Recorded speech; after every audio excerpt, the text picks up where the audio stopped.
he changed a lot of his attitude. Bernie also, I will say, look, he's a courageous man and a courageous politician. As late as 2017, he actually endorsed a pro-life candidate because he said that pro-life candidate was pro-worker. And he's like, at the end of the day, I care about pro-worker policy. He took a ton of shit for it now. So the sad part that's really happened is that a lot of left populists, agenda and other has become subsumed, in the hysteria around cultural leftism, wokeism, whatever the hell you want to call it, and that ultimately that cultural leftism was the thing that really united, the two wings of that party. And that's really why MAGA is very opposed to that.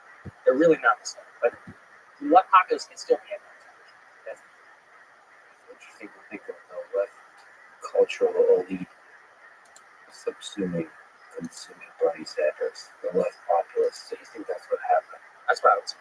What do you think happened in 2016? Is there a possible future where he would have won? You and Crystal wrote a book on populism in 2020. From that perspective, looking at 2016, if he rejected wokeism at that time, whether that would be against it in 2016, would he have, because I think Hillary went towards the left, right? It was a very weird time. So, yes and no. It wasn't full-on BLM mania like it was in 2020. But the signs were all there. So the Great Awakening was in 2014. I know, it's a ridiculous term. I love it. Please keep saying it. It's all good.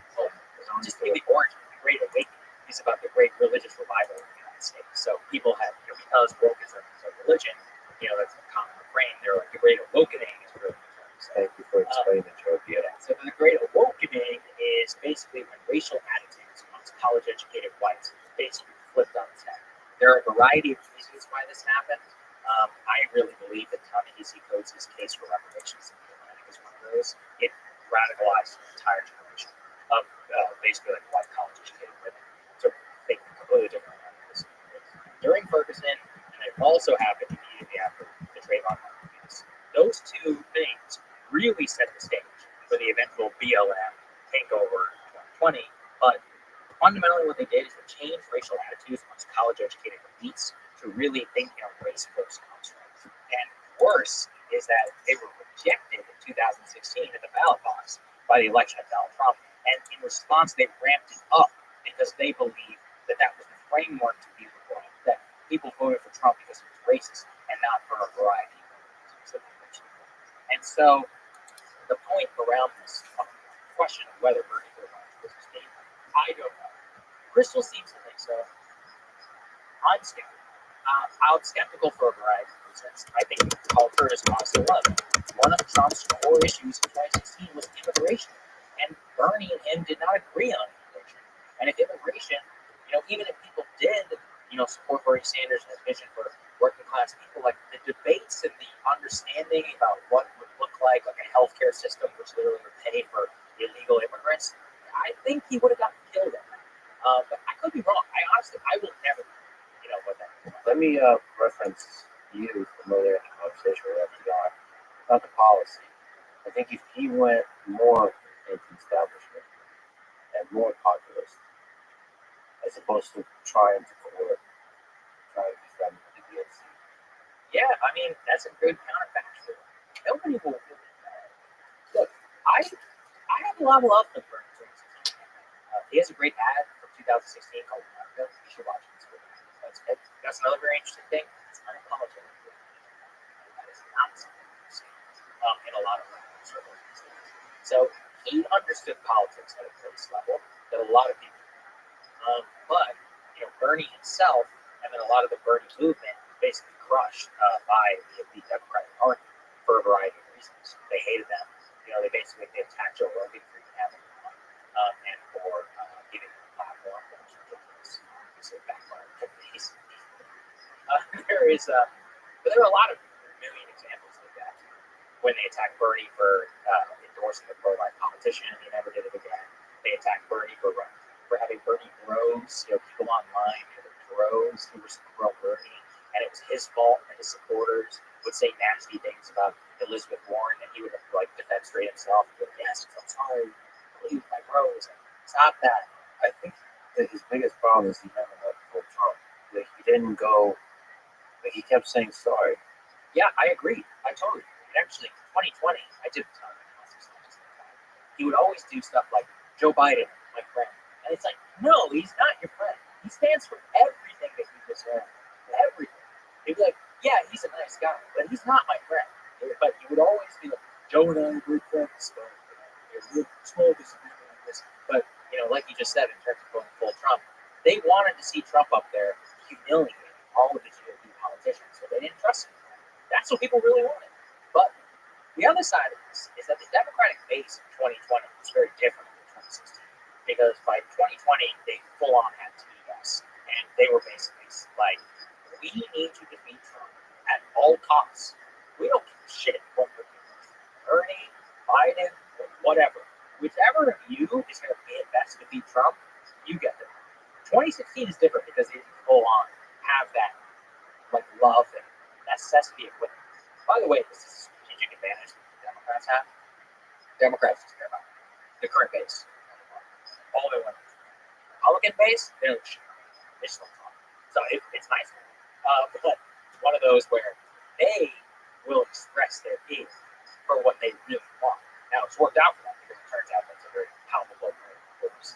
But one of the reasons why you won't see me up here doing James Carville 40 more years is there's a law, something like thermostatic public opinion, where the thermostat it changes a lot. Whenever you actually, so when you have a left-wing president in power, the country goes right. When you're right-wing president in power, the country goes left. Amazing. You can actually look at a graph of economic attitudes from the 2 months where Joe Biden became president after Donald Trump. So Republicans, Trump was president last year in office, economy is great. 2 months later, the economy is horrible. That is a perfect example of thermostatic opinion, and I'm not counting the Democrats out. 2004, George W. Bush wins popular vote. He has a historic mandate to continue in Iraq. By 2006, he's toasted. They have a massive midterm election. And by 2008, we're writing books about 44 years how he's never going to be a Republican in office ever again. So things can change a lot in a very short period of time. I think also for me personally, maybe I'm collegiate, so great man history. I think some of it is programming circles in terms of skills that you. I think some of it just has to do with how good you are, how charismatic you are, how good you are as a politician. I maybe disagree with this. I'd love to see what you think. I think if you were allowed to run for many terms, I think Obama would just keep winning.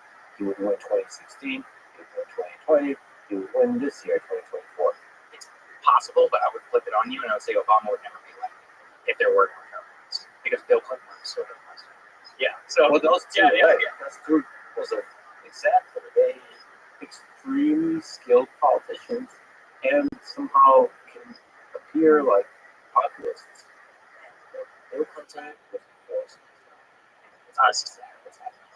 I was actually just talking with a friend the other day. I'm like, I kind of don't think the president should become president when they're young because they live to see themselves become irrelevant. And that must be really painful because I know what it takes to get there. Imagine being Clinton. I mean, your entire legacy was destroyed with Hillary Clinton in 2016.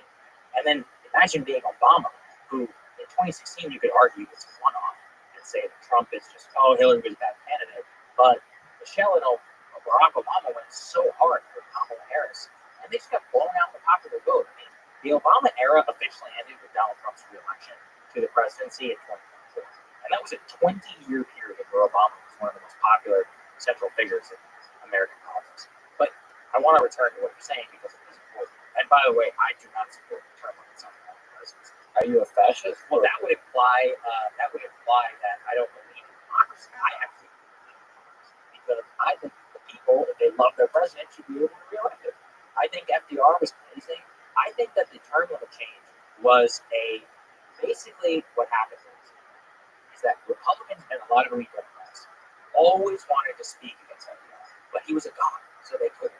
So they waited until he died, and then after he died, they were like, "Yeah, this whole third, fourth term, and America didn't really think that hard about it. They're okay, whatever, but it had immense consequences for American history. Clinton is the perfect example of it. Just think that Bill Clinton left office, even despite the Lewinsky bullshit. He was 60% approval. no way George W. Bush gets elected. Impossible. Clinton would have blown his ass off. And imagine the consequences of that. We would have no Iraq. I mean, I'm not saying he was a great man. Like, he probably still would have had the financial crisis. There's still a lot of bad stuff that would have happened. But he was a popular dude. And, I wouldn't say he had the best judgment at times presidentially, not personally, definitely not personally. But, presidentially. But I'm pretty confident we would have not gone into the Iraq War. And so that's where it really cost us. If you're left wing and you're talking about Obama, yeah, I think Obama probably would have won in 2016. Although it's a counterfactual because Obama was never challenged in the same way that MAGA was able to the liberal consensus. Like Romney really ran this honestly, cutting spending, it was very traditional Republicans, deeply unpopular. The autopsy of that election was we actually need to be more pro-immigration. That literally was the autopsy. But Trump understood the assignment. There are two people who I so deeply respect for their political bets: Peter Thiel and Donald Trump. So one of the books that I recommended called The Unwinding by George Packer, he actually talks about Peter Thiel there. This is 2013. And Thiel talks about, he was like, whoever runs for office, they don't need to run on this. They need to run on the message. Everything's fun. That we need to think.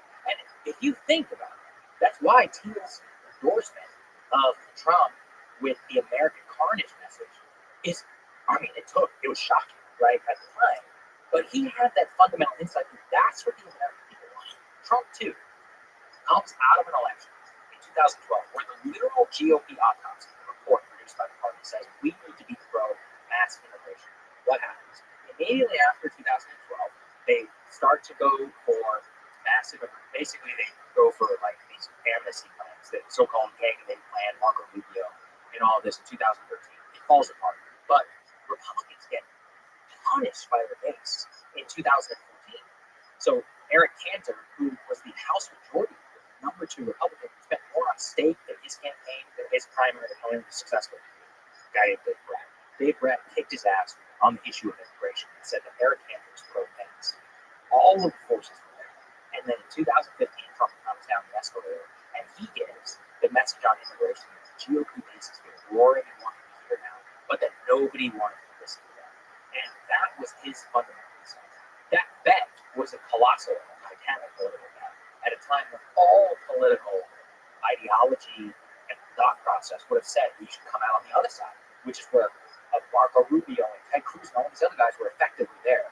In varying different ways, like they were hawkish or whatever, but Trump was just had such a monopoly on that as an idea. That's why he went to 2016. And then paired with immigration, a hardline position on immigration, is this American carnage idea that actually everything is wrong. The American dream is gone. We will stop this American carnage. And I think American carnage is one of the most important inaugural speeches ever given in American history. It's put it up against every single other speech. There's nothing else like it. But that was what the country wanted at the time.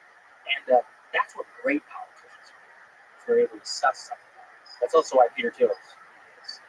Because he saw that in 2000. Imagine, what it takes to come out in the 2012 election to be honestly totally contrary to the entire national movement, this entire theory of Obama-esque star politics, and say, no, you need somebody who does.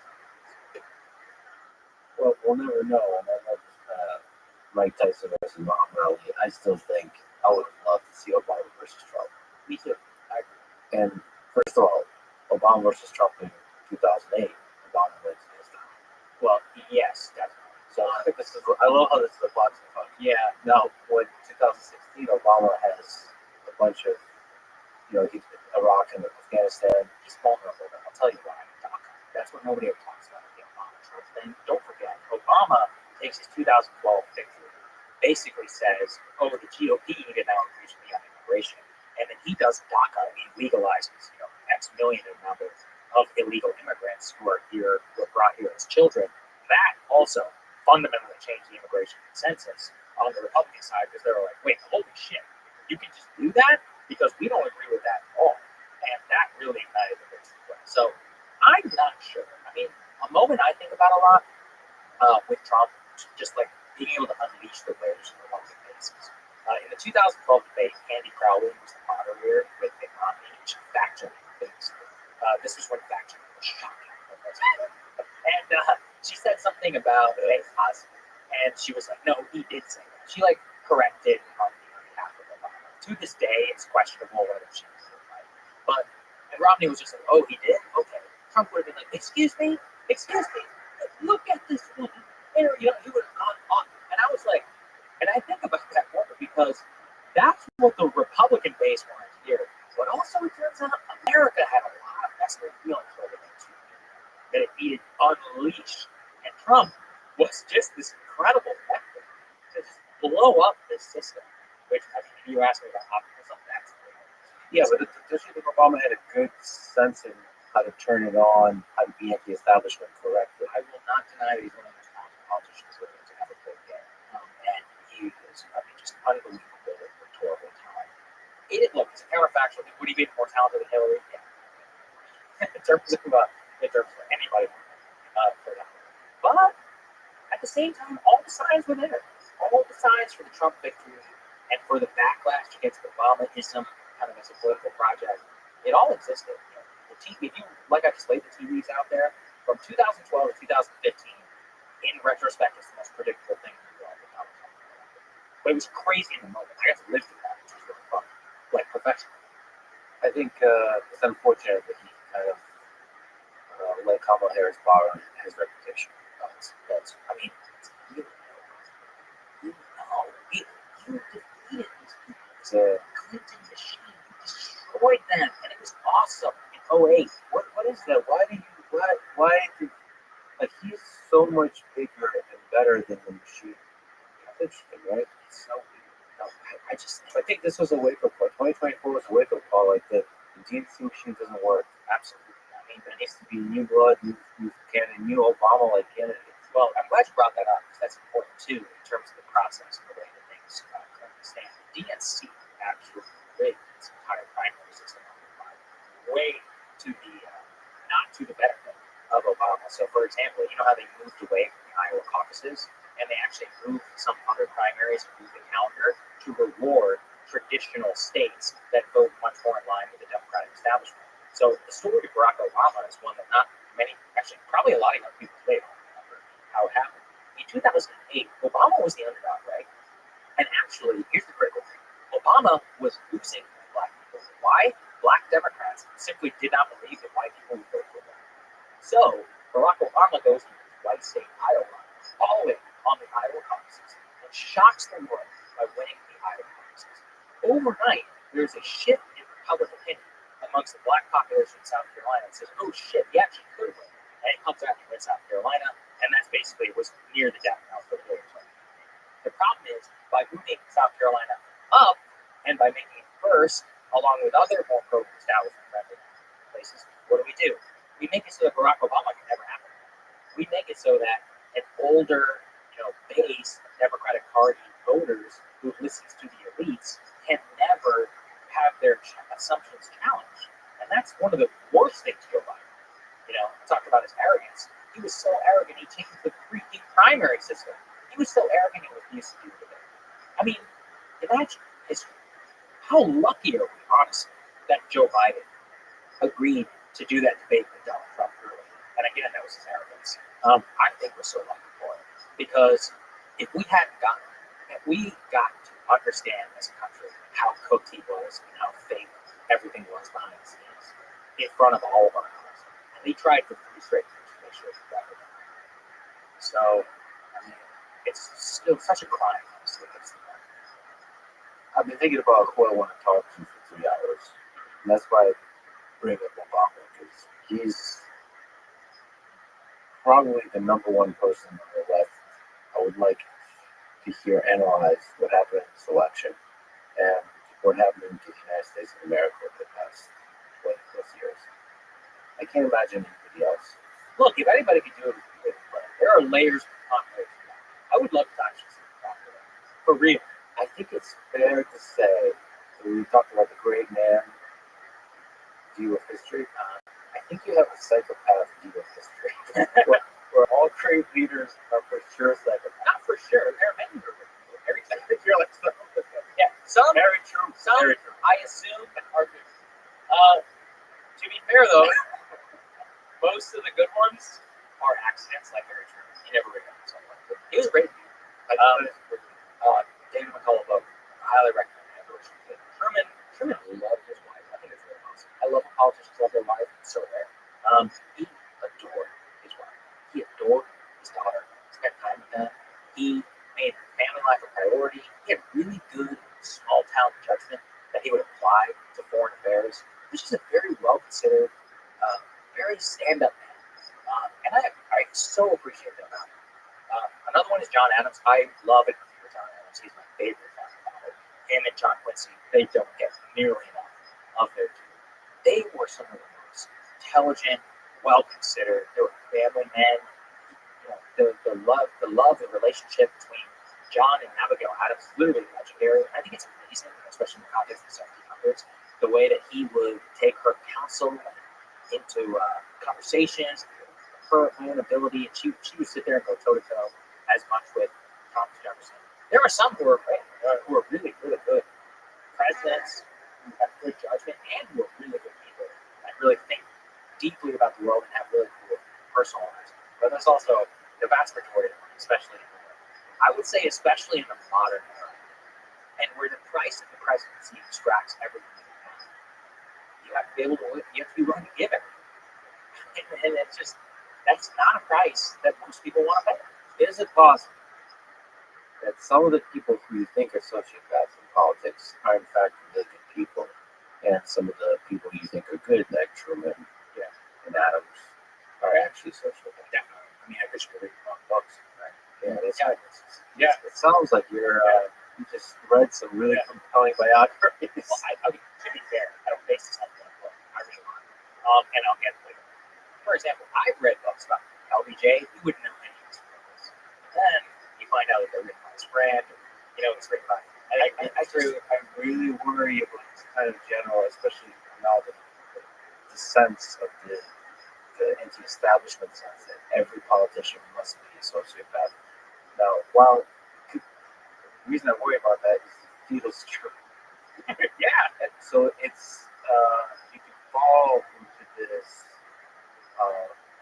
bubble of beliefs where every politician is a sociopath, and because of that, the self-reinforcement. I understand.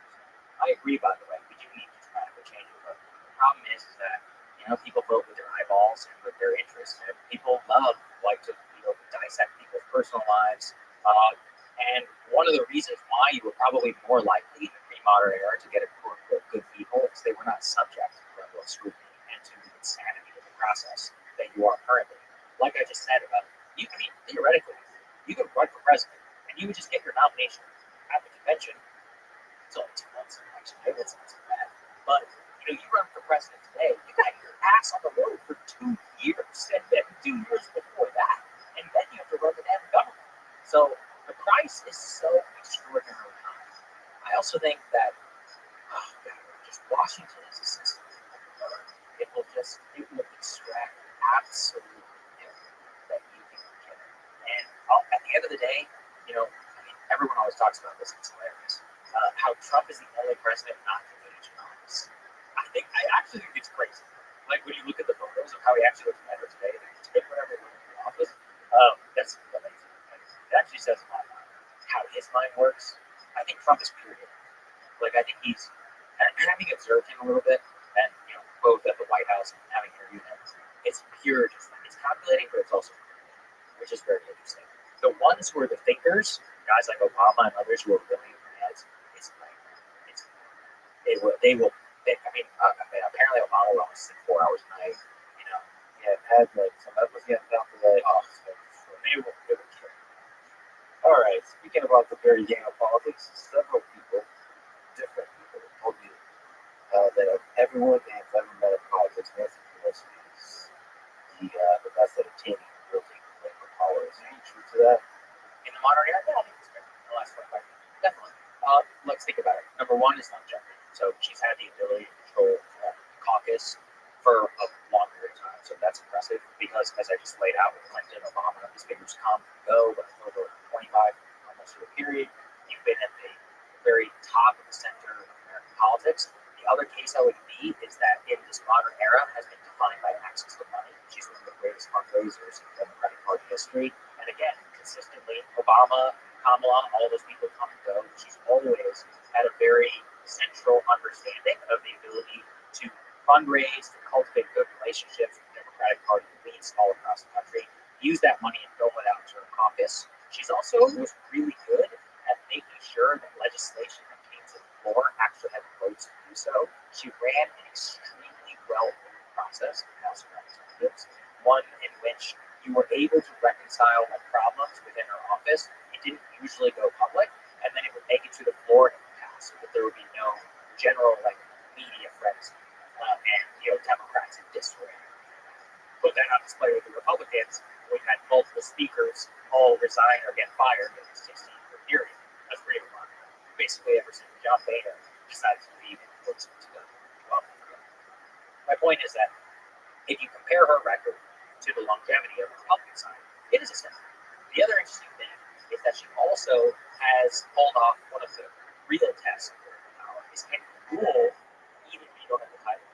So she gave up the leader position to Hakeem Jeffries, but everybody knows she pulled Joe Biden.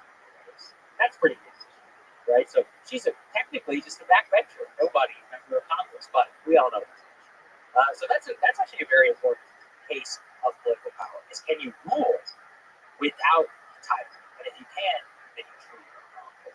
So I would make a good case for her. Yeah, she's done a lot of remarkable stuff for her.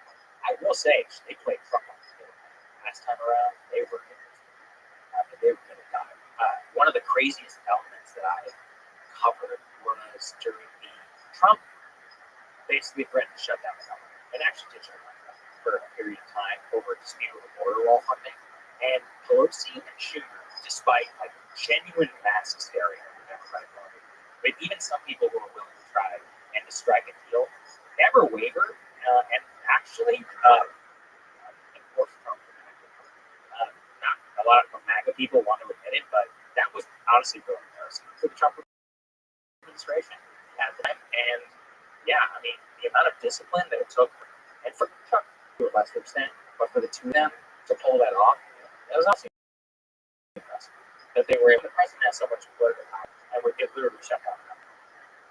Speaking of fundraising, Kamala raised $1 billion, but I guess the conclusion is she spent it poorly. How would you spend it? I think Donald Trump has proven to us twice that you can win an underdog campaign with media, and I don't think that paid advertisement moves the needle that much. Don't notice I did say it doesn't matter, but am I buying $425,000 a day spots in the Vegas sphere? No, we're not doing that. Are we building? Okay, ask people.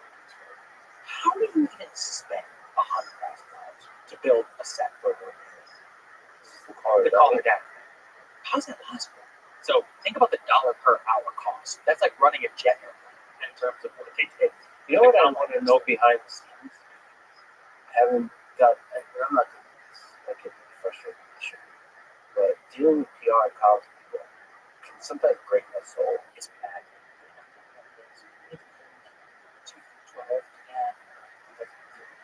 It's like that, but there's stuff like where to put the camera. It's not actually hypothetically. I don't even disagree with any of the suggestions, but it's like just the micromanagement and the politeness, but the fake politeness, and it just makes me feel like I think he murder all of them right now. He was just bad after he became he dealt with it for a while. I just went on a Hubert binge. I watched that World War I movie. It's the one with the difference. That was such a movie. I feel like people overthink whatever. She paid for $100,000 for it. and the Oprah thing. Oh, she paid for the interview. So, that's another one. I do this for a living.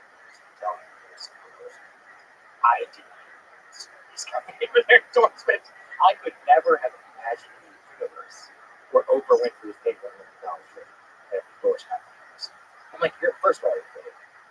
Second, I thought you do this because you believe.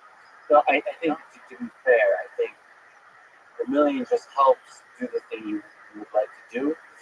It's a nudge, because I don't think any celebrity would endorse. Like, Yeah, they're not doing it because of the money, but you should just do it for free. I can't even believe that you're doing this for money. I mean, and the fact, what was it, Alanis Morissette? You know how they had to cut her because they didn't have the funds to pay her? I'm like, first of all, if you believe, you should just play for free. But second, yeah, as a person who's deeply cynical, I still am genuinely shocked that we are paying celebrities. yeah, it's really fucked up. That's insane. Why do you think people on the left who are actually in the political arena are afraid of doing anything wrong economically? That's a great question. So let me just say, Yeah. probably most of the people I've talked to on this podcast are left wing, or have been for a long time. They just don't sort of out and say it. Most scientists are left wing. Most sort of vaguely political people are left wing that I've talked to. Yeah.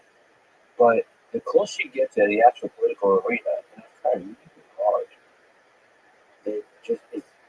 Nope. I had a bunch of people, the highest profile people, say 15 minutes. You know what I mean? I said, I'm used to it. So, yeah. well, I just can't, like, I can't imagine a conversation with Kamala or Joe Biden or AOC or Obama that's of any quality at all, of any that shows any kind of humanity of the person, the genius of the person, the interesting nuance of the person in like 30 minutes. Like I can't, like, I don't know, maybe there's some people that are extremely skilled that can do that. You just can't. You should be optimistic because the huge narrative out of this election is that the Democrats massively fucked up by not coming on the show or on the show. So I actually, fundamentally, number one, that's going to change. So be optimistic, keep pushing. But two is, this is a good segue actually, is I've been thinking a lot of people listen to the show, who are attacking me, have some influence on the admin. So this is kind of this is something I want people to take really seriously. I was a White House correspondent for the Daily Caller. It's a conservative outlet in Washington during the Trump years. And the most important thing I learned from that was that under the White House Correspondents Association, the way that the media cartel has everything set up for access for press to the president is fundamentally broken, anti-American, and bad for actual democracy. So let me lay this out at a very mechanical level. So nobody knows this. And I was a former White House Correspondents Association member, so anybody says I'm full of shit, I was there. For example, number one, all the seats in the those seats are assigned by the White House Correspondents Association, not by the White House itself. White House Correspondents Association requires you to apply for a seat, right? That adjudication process can take literally years for bylaws, elections, and all this. This means that they can slow roll the entrance of new media, online outlets, or allowed in the room. The reason it really matters not having a seat is if you don't have a seat, you have to get there early and stand in the wings, like I used to, and raise your hand like this, and just hope and pray that the press secretary. It's extremely. I'm talking. I have to get there hours early at the chance for a 15-minute briefing. So one of the things is that Trump has is he owes a huge part of this election to coming on podcasts and to new media. Now, because of that, it's really important that the White House Correspondents Association, which is a literal guild cartel that keeps people out of the White House and credentials itself and creates this opaque mechanism through which they control access, to asking the press secretary questions, is destroyed. And there are a lot of different ways to do this, because what nobody gets, too, is that all of these rules are unofficial. So, for example, they're just traditions. The White House is like, yeah, it's our building, but you guys figure it out, right? Because that's a long-standing tradition. Let me give you another insane tradition that currently exists in the White House. The Associated Press, the press secretary, or the Associated Press correspondent, gets to start the briefing. Tradition. They get the first question. They also get to end the briefing. When they think it's been enough time, they're like, okay, cringe out here. Thank you. Right? And that calls the briefing over. What? Who? You're not even the White House Correspondents Association. You literally happen to work for the Associated Press. Why? Like, why do we allow that to happen? So, number one, stop doing it. To their credit, Trump people didn't do that. It's a long-standing tradition. The other thing is that what nobody gets sense either is that the first row is all television networks for logistical reasons, so that they can do the stand-ups and like. Well, what people don't seem to know is that all the television networks are basically going to ask some version of the same question. The reason they do that is because they need a clip of their correspondent going after the White House press secretary, Robert Mueller. So you get the same goddamn version of the stupid political questions over and over again. The briefing room is designed for traditional media, and they have all the access to the vote. So in an election where you owe your victory to, at least in part, to new media and recognizing the changing landscape, you need to change the conduit of information to the American people. And in an election, I don't know if you saw this, but election night coverage on cable news is down 25%. Just in 4 years, 25%. That's cable news had a monopoly on election night for my entire lifetime. And yet, my show had record ratings that night. And I'm small, slice of the puzzle here. We've got Candace Owens, Patrick David, Tim Pool, David Packman, TYT, all these other people. And from what I understand, all of us blew it out that night because millions of Americans watched it on YouTube. We even partnered with some decision desk HQs. We had live data. We could make state calls. And we're just a silly little YouTube show. My point, though, is that in an election where the vast majority of Americans over the age of 55 are listening to podcasts, consuming new media, and are not watching cable news, where the median age of CNN, which is the youngest viewership, is 68, is the median.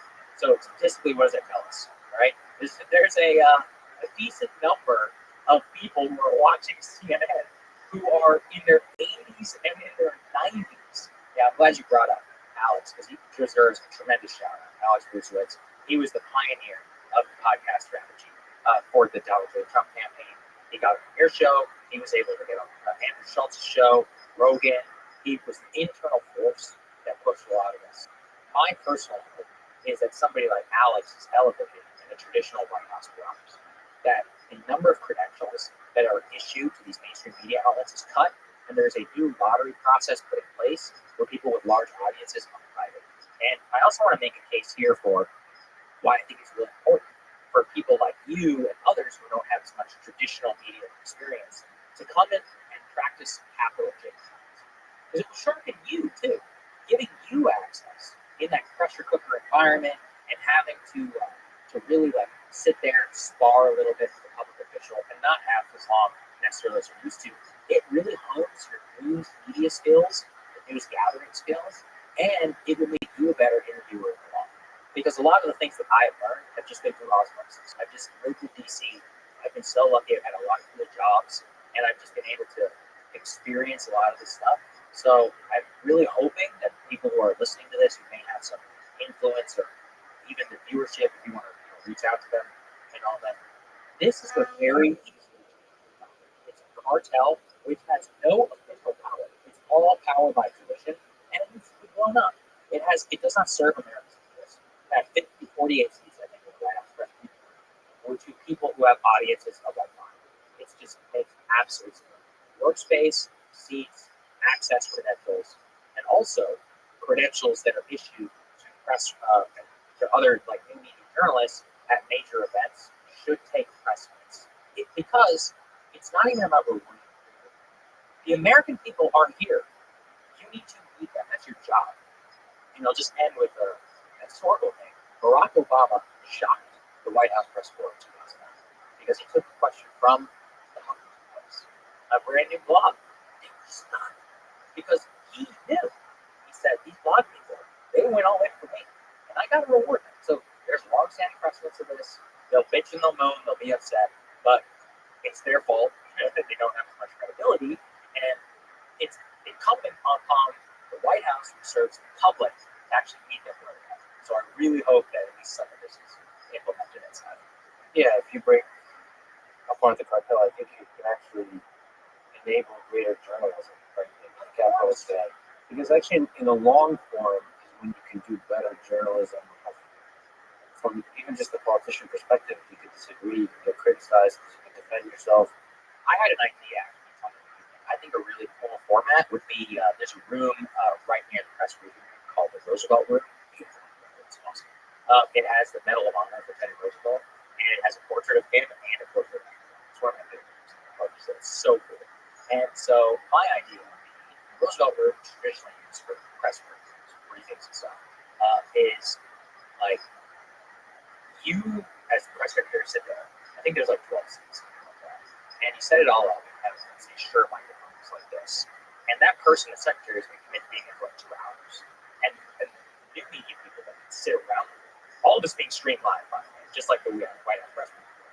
But the expectation is that the type of questions have to be substantive. Obviously, nothing's on limits. You should never, ever accept, I'm not going to get asked about this. Especially as a journalist, you can't do that.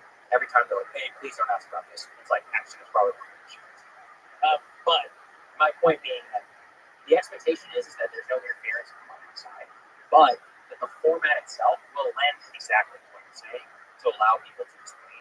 And again, in a media era where we need to trust the consumer, like my show is routinely over 2 hours long on cable television. The Tucker Carlson program, whenever it's on Fox News, without commercial breaks, was about 42, 43 minutes, something like that at one time. So I'm speaking for almost triple what that is on a regular basis. The point is that millions are willing to sit and to listen, but you just have to meet them where they are.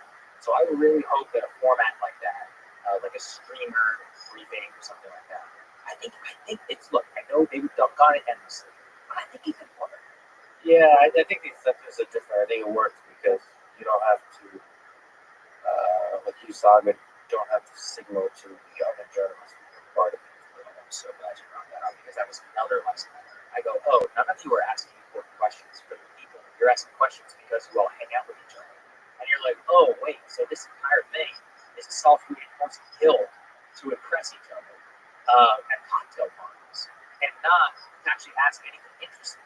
I remember people were so mad at me because this was 2018, maybe 2017, and I said, do you think that Kim Jong-un is sincere in his willingness to meet with something like that? They were furious because I didn't ask about some bullshit political controversy that was happening at the time. So in the historical legacy, what was more important, the Mueller question or Donald Trump breaking 50 years or whatever tradition with America's relationship with North Korea and meeting him in Singapore and basically resetting that relationship for all time? As you can tell, I read all the books. I like to take the long view. Every time I would ask a question, I go, okay, when the future Robert Caro is writing books and he sees he's reading a transcript, right? You don't even know who this kid is. He goes, that's a great question. That's pretty relevant. You got to think about all the bullshit that gets left. I love that future. Actually, the goal is to end up as one line and as people. I just want a quote of what the president said, something like that. I'd be happy. I would die happy. If you told me that when I'm like a 90-year-old man, I'm like, man, that means I succeeded. When the AI is right, civilization. One of the things I continuously learn from you, looking back through history, is how crazy American politics has been throughout history. It makes me feel a lot better about it. They should. Corruption, just the divisiveness, also just the extent they were stealing elections at all levels of government, and direct stealing, all kinds of stuff. So it's just stuff that jumps out to mind throughout history. It's just like the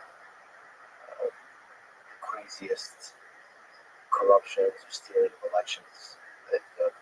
I'll give them micro and macro. So micro example is Robert Caro, who I'm probably talk about.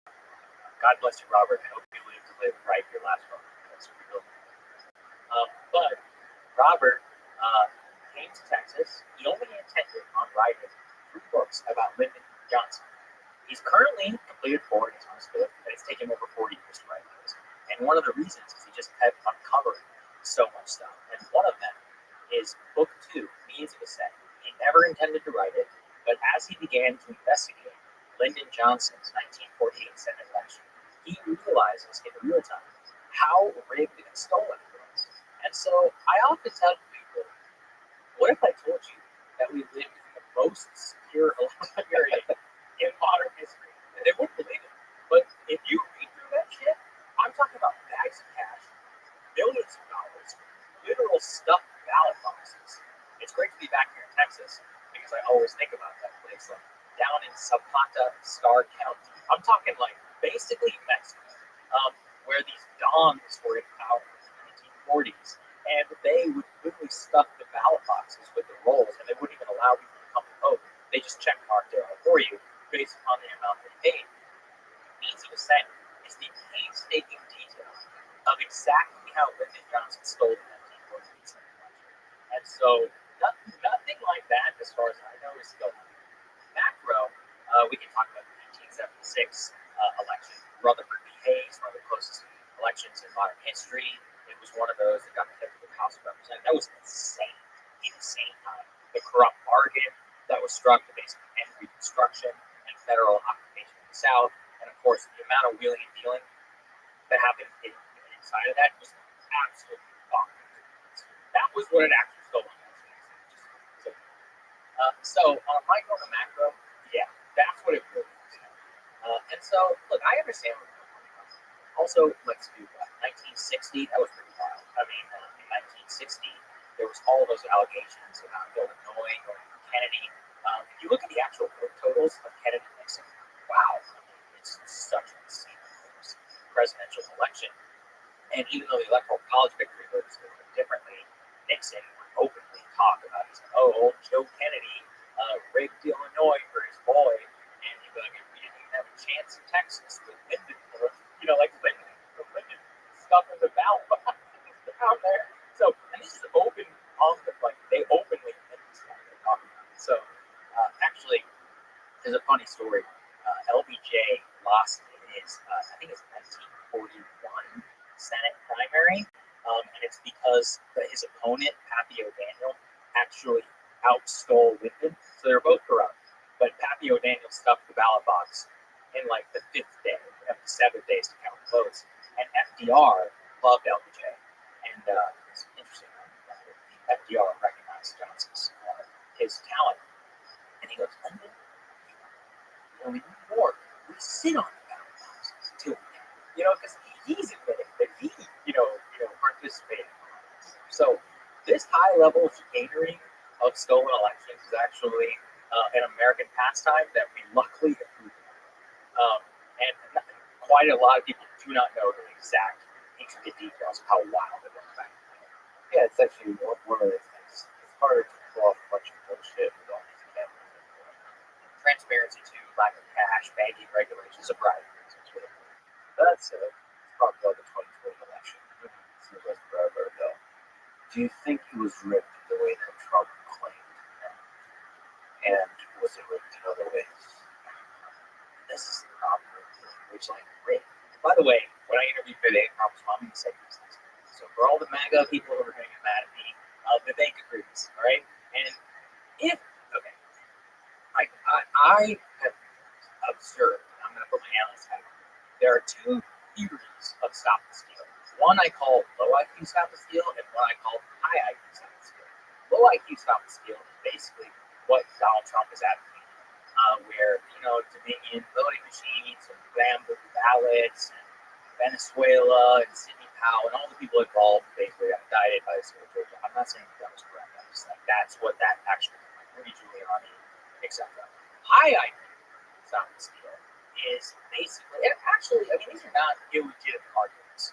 The school of thought is it was illegitimate for the state of Pennsylvania and other swing states to change mail-in balloting laws as a response to COVID, which enabled millions of people more to vote they wouldn't have, and that those changes in regulations became enough to swing the election. I actually think that is true. Now, would you say that that's rigged? That's a very important question. As we're talking about a Republican state legislature, the Republican state Supreme Court, right? The two that actually ruled on this question. So could you say that it was rigged by the Democrats to do that? Another problem with that theory is that while you can say that that's unfair to change the rules last time around, you can also understand it to a certain extent. And I'm not justifying it, I'm just giving you an example. So for example, after the hurricane hit North Carolina, Republican officials were like, hey, we need to make sure that these people with Western North Carolina who were affected by the hurricane could still be And people were like, "Oh, so you're saying in an extraordinary circumstance we should change voting, access to regularity to make sure that people have access?" So my point is, you can see the logic through which this happened, and the high IQ version is basically the one that was adopted by Josh Hawley whenever he voted against the that in Pennsylvania, particularly election law, and that those changes were unfair and led to the Oracle break election against Trump. Now there's an even higher IQ, Galaxy Brain Science.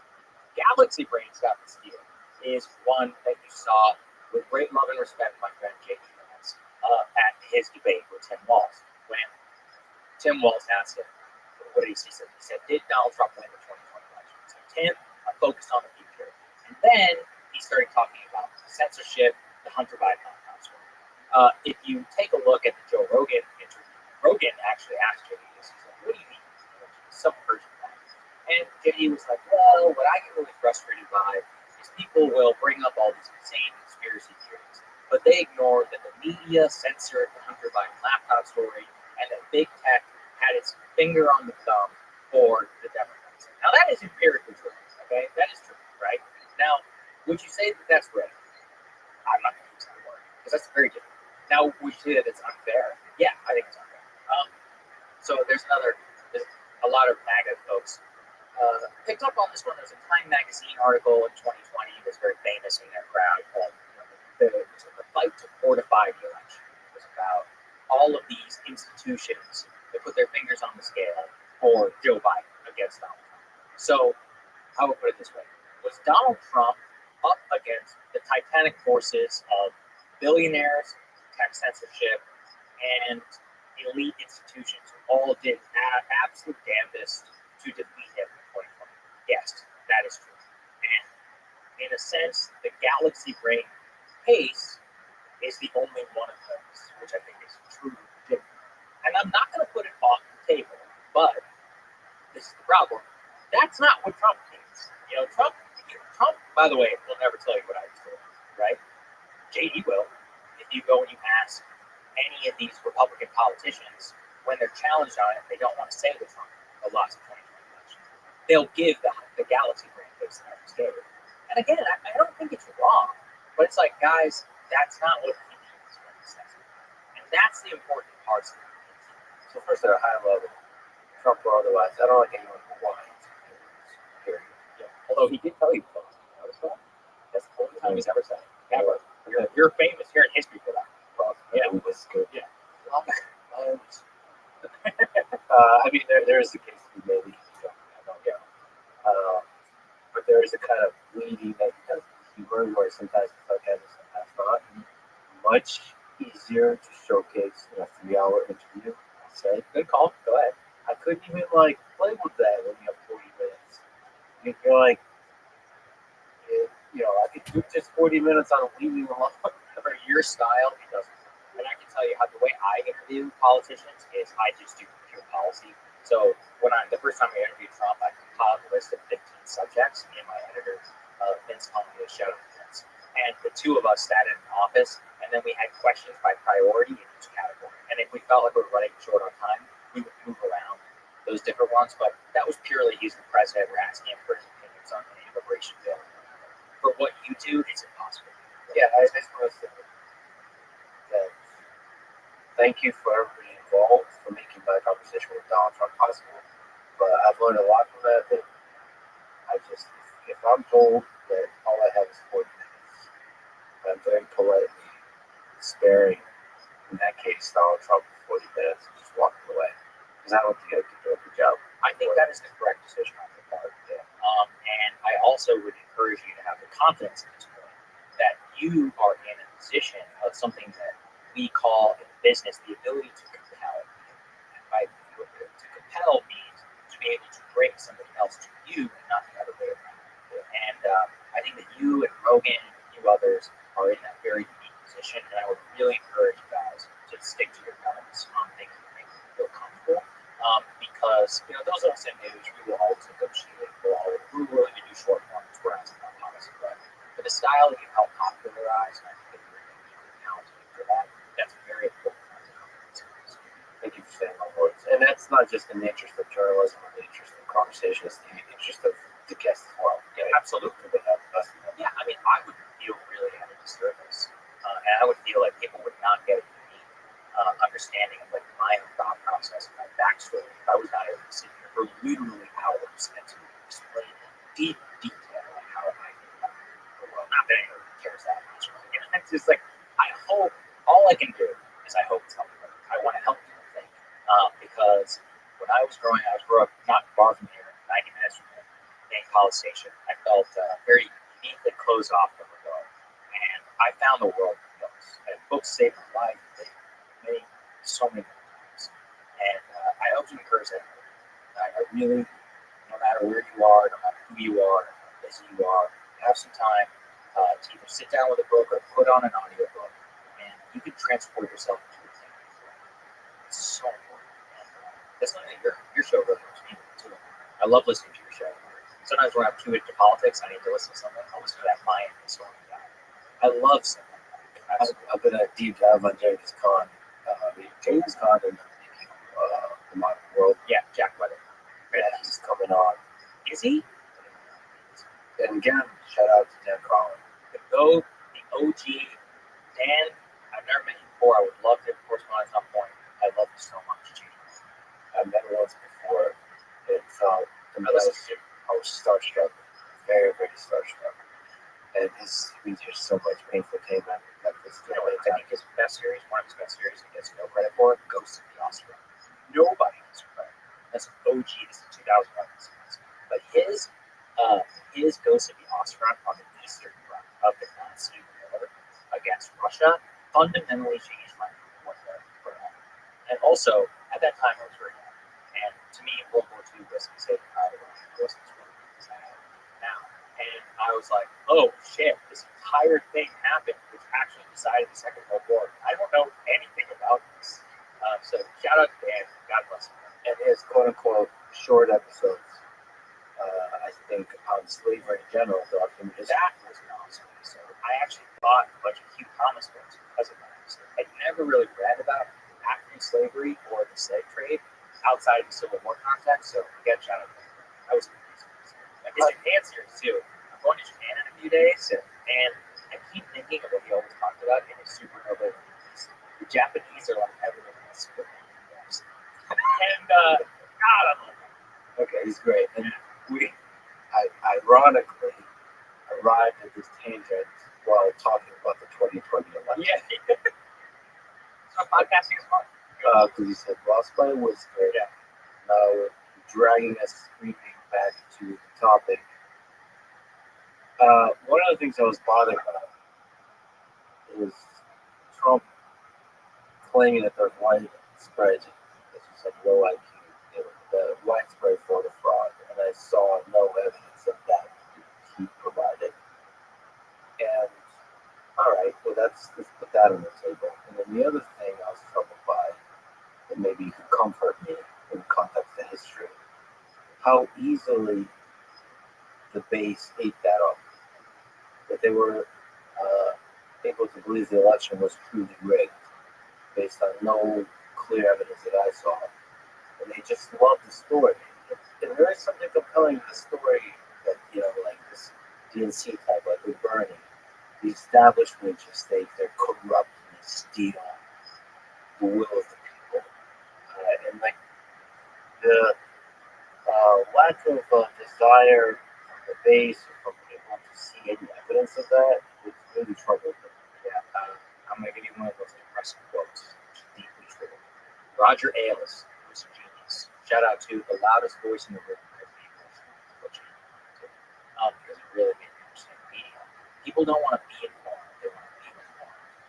That is one of the most fundamental media insights of all time. What a line. Roger Ailes, a genius in his own right, who, he changed the world. He certainly did. He's the one who kind of gets credit for one of the greatest debate minds of all time, because he was an advisor to President Reagan whenever he broke in and was like, Mr. President, people want to know if you're too damn old for this job now. And he inspired that joke that Reagan made, where he was like, I will not use age in this campaign. I will not hold my opponent's youth and inexperience against them. That was Ailes, man. He did the Nixon town hall halls. He did it all. He's a fucking genius. And I'm not advocating necessarily for the world he created for us, but he did it. And people should study him more. If you're interested in media in particular, that book is one of the most important books in our life. Yeah, you know that quote just really connected because all these all truth, and I think what people they want to feel like they're in possession of the truth, but not actually be in possession of the truth. I know. It's one of the, it hit me too. Actually, Russell Crowe does an amazing job of delivering that line in the Showtime series. So if you have a chance, you should watch it. And look, this is the problem. Liberals will be like, yeah, see, these idiot Republicans. I'm like, yeah, you guys have got a lot of crazy, stupid shit. Okay? And then actually, I would say liberal misinformation, quote unquote, is worse than Republican misinformation because it pervades the entire elite media, like Russiagate or Cambridge Analytica or any of these other hoaxes that have been foisted on the American people. The people who listen to the Daily and from the New York Times are just as brainwashed, lack of informed, want to feel informed as people who watch Fox News. So let me just say that. It's equal opportunity cancer in the American. Actually, we started early on in the conversation talking about bubbles. What's your advice about how to figure out if you're in a bubble and how to get out of it? That's such a fantastic question. Unfortunately, I think it comes really naturally to someone like me because I'm a child of immigrants and I was raised in College Station, Texas. So I was always on the outside. And when you're on the outside, this isn't a sob story. It's a deeply useful skill because when you're on the outside, you're forced to kind of observe. And you're like, oh. So, like where I was raised was the Bible Belt, and people really, people were hardcore evangelical Christians. I can tell them they really believe this stuff.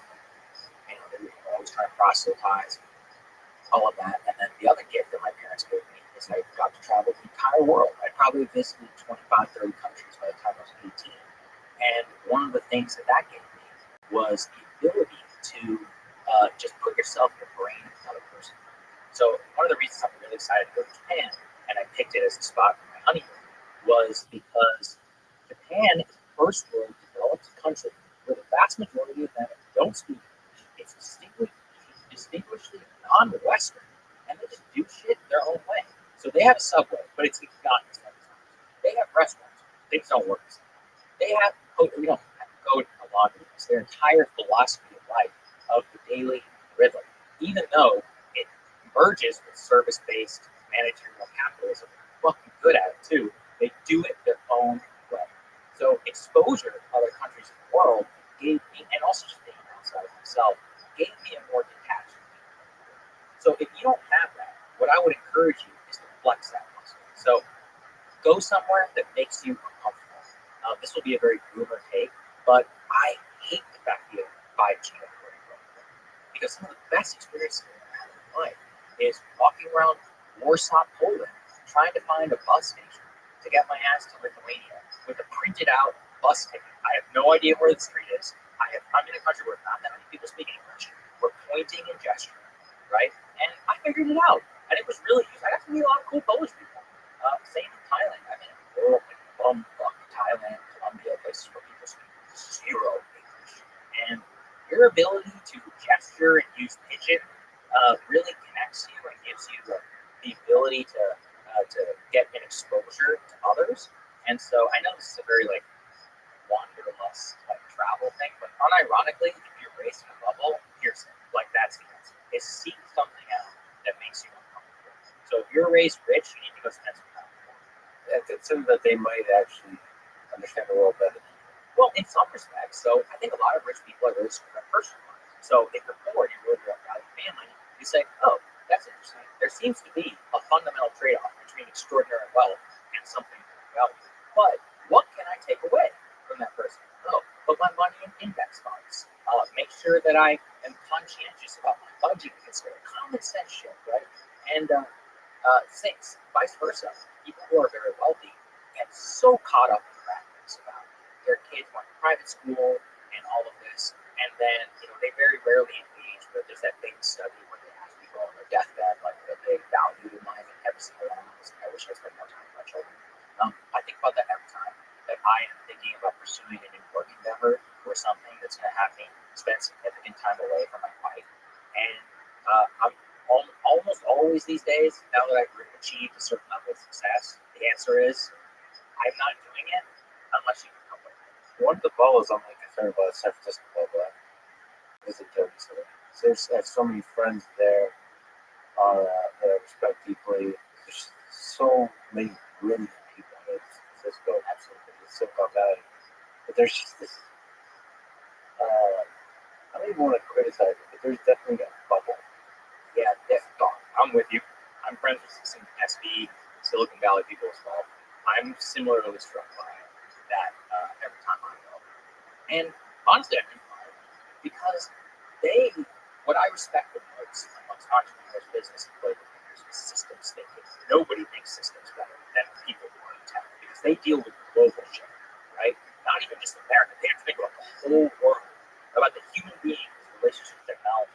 And coding, in some ways, is an expression of the human mind and about how that person wants to achieve this thing. And how you mechanically can type that into a keyboard or even code something to code for you to be able to achieve that. That's a remarkable. I do think those people and people like that too, who think very linearly through math, and their geniuses are the ones who take their creativity and merge it with linear thinking. But I do think that actually those are the people who probably most need to get out of the bubble, check themselves a little bit. And look, it's really hard, once you achieve a certain level of economic success, and others, like, what do most rich people do? They close themselves off in the world. That's it. The vast majority of the time, what do? The economy is annoying fun. They fly first class. Living in a small house is annoying. They buy a big house. Dealing with a lot of these inconveniences of life is annoying. You pay a little bit more for sure. There's a deep, insidious thing within each one of those individual choices, where the more and more removed that you get from that, the more in the bubble you are. So you should actually seek out those experiences or create them in a certain way. Speaking of bubbles, Sam Harris. Oh, he has continued to criticize me directly and indirectly, I think unfairly, but I love Sam. I deeply respect him. Everybody should listen to the Making Sense podcast. It always makes me think. It's definitely the rotation. That's very admirable. I mean, he's, I think, one of the sharpest minds of our generation. And for a long time, I looked up to him. It was one of the weird moments for me to meet him because you listen to somebody for such a long time. I feel like I'm serious. Yeah, it's a beautiful moment. It is one of the most surreal moments to be able to meet somebody who you spend like hours. I actually think about that. Because I'm like, they're feeling what I feel whenever I yeah. But you have to you see it, you feel it, you have to celebrate that because there's an intimacy to it. I think it's real that people really do form a real connection, a real friendship. It happens to be one way, but I think that actually can upgrade to two-way pretty easily. It happens in real, in a matter of 5 minutes, and I need to hear that or something like that. Anyway, Sam took a pretty strong position on Trump. That's for a long time. Yeah, he has been consistent and unwavering. So he thinks that Trump is a truly dangerous person for democracy, for the world. He's seen that this position. Well, see, I think a lot of this podcast is what's still happening because Sam is a big character matters guy. Like he focuses a lot on Trump's personality. By the way, I've listened to Sam Harris for years. I bought his meditation app, so nobody's gonna accuse me of being some kind of meditation. I listened to him for long before even Donald Trump was elected. That's how far back I go with the Sam Harris podcast. I have a lot of respect for the dude. I enjoy a lot of his interviews. I do think after Trump, he did succumb a little bit, in my opinion, to the elite liberalism view, both of the impetus behind Donald Trump and why he was able to be successful. So in some ways, very definitely to the Trump voter, but also a fundamental misunderstanding of the American presidency. Because, like I said, he really is the one who believes that narcissism, that character, and all of that makes Trump tick itself will eventually override any potential benefit that he could have in office. And I just think that's a really wrong way of looking at it. And I mean, for example, I had this debate with Crystal, and this gets to the whole Trump, talking about the enemy and Trump within. And she was like, he wants to prosecute his political opponents. Do you disagree with that? And I was like, no, I don't. And she was like, so you're not worried about it? And I go, no, I'm not. She's like, well, how do you square that? And I was like, no, I actually unironically believe in the American system of institutional checks and balances, which kept him, quote unquote, in check last time around. I also believe in democracy, where, this is really interesting, but, in 2022, a lot of the Republicans who were most vociferous about stop and steal, they got their asses kicked at the ballot box. Americans also then, in 2024, decided to forgive some of that technology. Definitely didn't help, right? But they were able to oversee that for their own interest. As in, democratically, people are able to weigh, in terms of checks and balances, what they should not challenge a politician by. But also, we have the American legal system, and I also know the way that the institutions in Washington themselves work, that, fundamentally, the way that certain processes and other things can play out will not play out to some Hitlerian fantasy. And this gets to the whole Kamala and fascist Hitler. You and I probably spent hours of our life, maybe more, thinking and reading Adolf Hitler, Weimar Germany, and I just find it so insulting, because it becomes this moniker of like fascist. Like, these terms have meaning beyond just the dictionary definition. The circumstances through which Hitler is able to rise to power are not the same as today.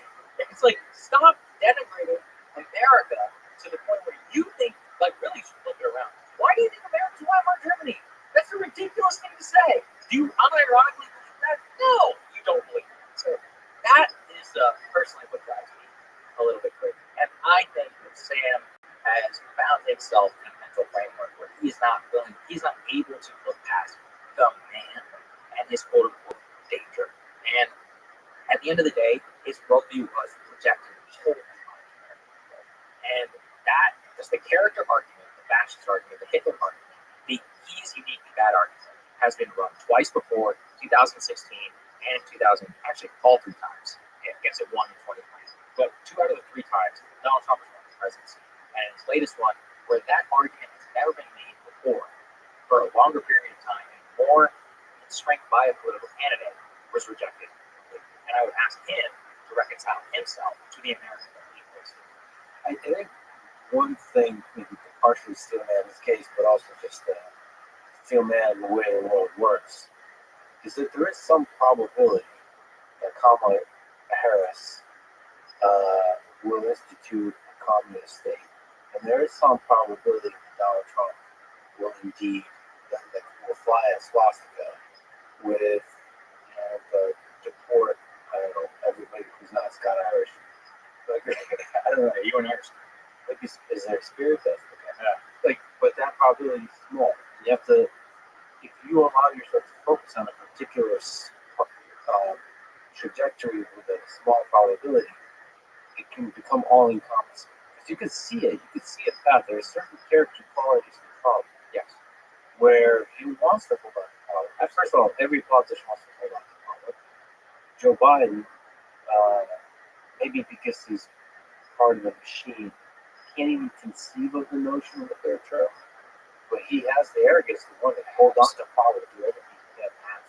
And like with Trump, I can see that if it was very popular for him to have a third term, I think he would not be the kind of person who doesn't advocate for a third term. So what? That would require the Senate and the House, or 75% of the states, to pass and change the Constitution. Do you think that's going to happen? No, I don't think so. So I'm not that worried about it. Now, you can make a note on it. Actually, I think that's kind of fair, is that he's the North Plus. But, with extraordinary candidates, but people like Trump, you get the good and the bad. There is a true duality. Like, the norms he busts around foreign policy, I love. The norms he busts around the economy, I love. The norms he busts around is so much of the American political system, saying how it's, etc. I love that. You know what I hate? This 2020 election bullshit. You know what else I hate? This, I don't know, just the lack of discipline that I want to think that a great leader could have. Like when he was president, tweeting about Nico Brzezinski's face, like, That was objectively ridiculous. Like, it was crazy, okay? Was it funny? Yeah, but it was crazy. Like, and it's not how I would conceive and have conceived of some of my favorite presidents. I wouldn't think that they would do that. But that's what you get. You know, everyone should be clear-eyed about who this man is. And that's another problem. The deification of politicians is sick. It's sickening. Like, about Trump, around Obama, like, these people are just people. Like, the idea that they are godlike creatures with extraordinary judgment. You know, one of the really cool things about you and I's job is to actually meet their people. After you meet a few billionaires, you're like, yeah, there's definitely something there, but some of them. You know, like, after you meet a few politicians, you're like, oh, they're not that smart. That was a rude way big here in Texas reading about these people. And pretty soon, I was on Capitol Hill. I was like 19 years old. Actually interacting. And I see them behave in ridiculous manners, you know, whatever, treat people badly or say something stupid. And I was like, oh, this is not the West.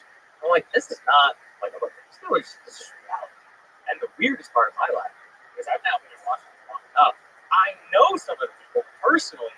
The Vice President of the United States, literally the Vice President-elect, future cabinet secretaries, these people I literally have met at dinner with, at a drink with, whatever. That's a wild thing. And that's even more bringing you down to earth. Like, oh, shit, you actually have a lot of power. That's kind of scary. But you're just a person. And so even though you don't have to say I have my same life experience, take it from me, anybody else who's ever met really famous people, rich, successful, powerful people, they're just people. There's some things that are unique about them, but they have just as many human qualities as you and anybody else who's listening to this. Right? Yeah, there's for each candidate, Trump is probably the extreme version of it. There's a distribution of the possible trajectories that administration might result in. Yes. And like the range of possible trajectories is just much wider with Trump. Yeah, you're describing like a Bayesian theory, right? Like, I think that's actually a really useful framework in the world, is that people are really too binary. So like you said, you know, there's a theoretical possibility, I guess, of a communist takeover of government and of a fascist takeover of government under Kamala Harris or Donald Trump. You know, the realistic probability, I give it sort of 5% probably in both directions. But there are a lot of things that can happen that are bad, that are not Hitler. There are a lot of things that happen that are really good, that are not FDR, New Deal style. One of the worst things politicians do is they describe themselves in false historical ways. So in Washington, one of the most overused phrases is made history. And I'm like, we actually read history. Most of these things are they're not even footnotes. They're the stuff that the historians flip past and they're like, what a stupid fucking thing. I mean, I'm talking about things that ruled American politics. Like, what if I told you that the Panama Canal Treaty was one of the most important fights in modern American politics? Nobody thinks about that. It ruled American politics. It genuinely is a footnote, but that's not how it felt at the time. So that's not. You tragically missed the UFO here. Oh man, my brother's really sad. Let me tell you, I love them so much. The UFO community are some of the best people I've ever met. Shout out to my brother Jeremy Corbell, to George Knapp, the OG, to all of the people who fly from all around the world to come to these hearings. It was so fun. I got to meet so many of them last time. Just walk the rope line. These people were coming in. The excitement. I truly love UFO. Shout out to all. This is the second one, I guess. This is the second one. We hope they continue to happen. It's going to be a slow burn. So one of the things I always tell the guys and everybody is consider how long it took to understand the sheer insanity of the CIA. So if we think back to the Church Committee, I forget the exact year of the Church Committee, the entire Church Committee and knowledge of how the CIA and the FBI were up to all this insane shit throughout the 50s and 60s is because people broke into a warehouse, discovered some documents, got the names of programs, which were able to be FOIA, and we were able to break open things. It would never have happened with real transparency, like in the official process. So we owe those people a great debt. I guess it's a statute of limitations has passed. My point about UFOs is I don't know what's real or not. I have absolute confidence and absolute ton has been hidden from people, and that all of the official explanations are bullshit. I have had the opportunity to interface with some of the whistleblowers, other activists in the community, people who I trust, people who have great credentials, who have no reason to lie, who have assured us that there's a lot going on behind the scenes. There has been too much misinformation and effort by the deep state to cover up this topic. So I would ask people to keep it. It's 2024 and we still don't have electronically bias. Okay? Everyone involved is dead. There's no reason to let it go. And even though we basically know what happened, we don't know. If you read that fantastic book, the Tom O'Neill book about Manson murders, I mean, again, it took him 20 years to write that book and he still didn't get the full story. So sometimes it takes extraordinarily long, agonizing period of time. I know how deeply frustrating that is, but when you think about a secret, a program, and knowledge of this magnitude, it would only make sense that it required a titanic effort to reveal a titanic secret. Do you think Trump might be able to push for aggressively break these secrets?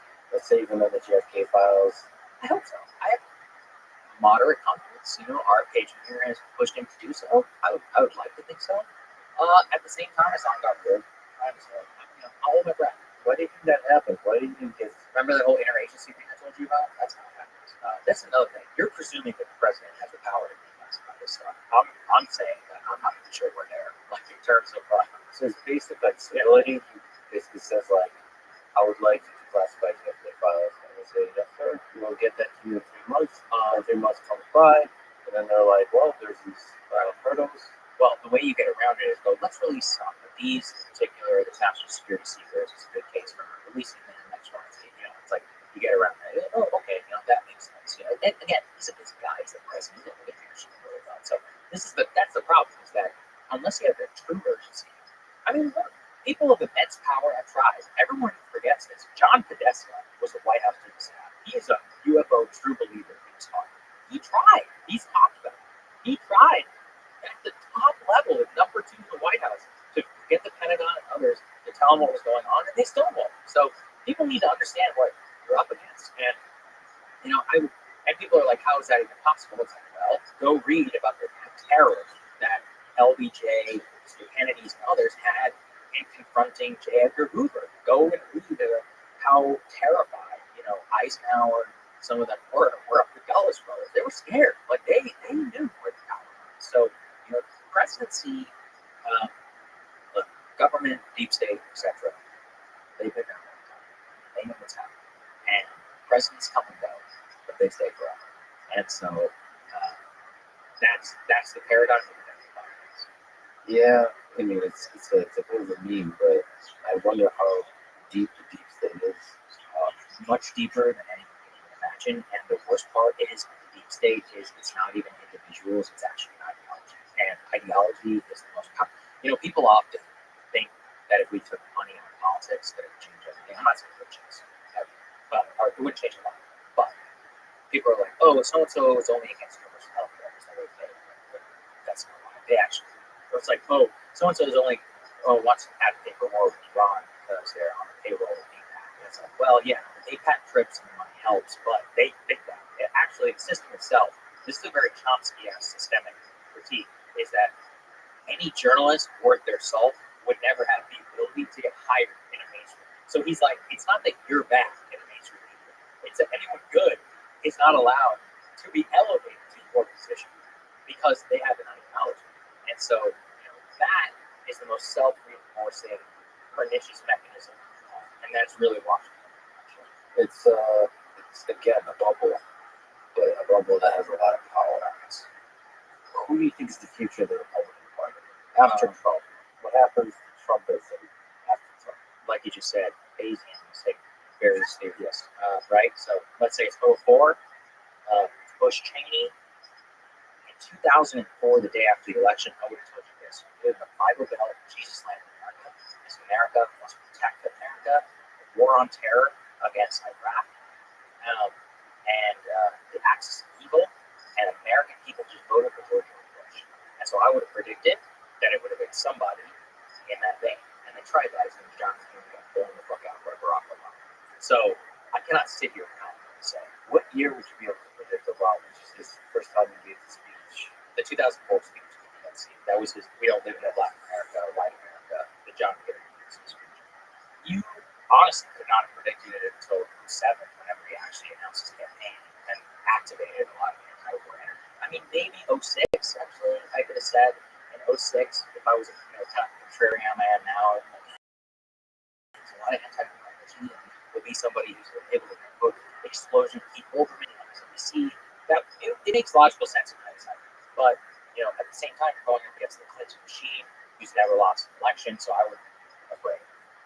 I cannot confidently say. So I will say if things go in different directions. If Trump is a net positive president, then I think it will be Joe Biden as vice president, who believes in a lot of the things that I've talked about here today about foreign policy restraint, about the working class, about changing Republican attitudes to the economy, and he would be able to build on that legacy in the way that George H.W. Bush was able to get elected off the back of Reagan. But H.W. Bush was fundamentally his own man. He was a very misunderstood figure, very different than Ronald Reagan. He did get himself. So that's one. That's a good net positive Trump presidency. What's new?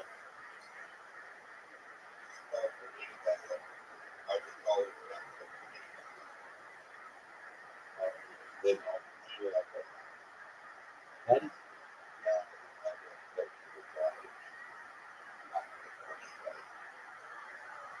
okay. Is there any way to get it back? Okay, what did the police say?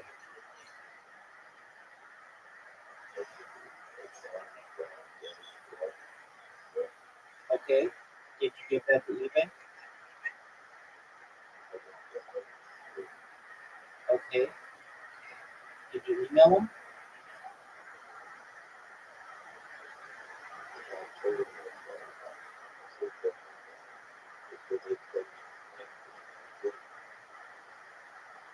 Okay, so call them back and tell them you were supposed to send me a link, but I haven't got it. Okay, so email. All right, well, we get it for you. Privately supported email at eBay.com. What? eBay support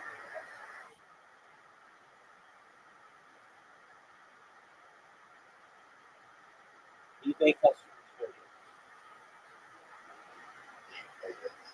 eBay does not have a direct email. Instead, they use a contact method. You go to the customer support.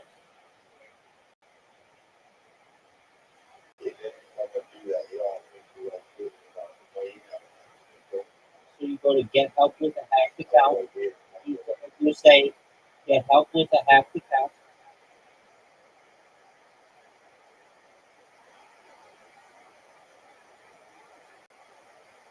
And then it says if you can't sign into your account, contact us immediately. And it says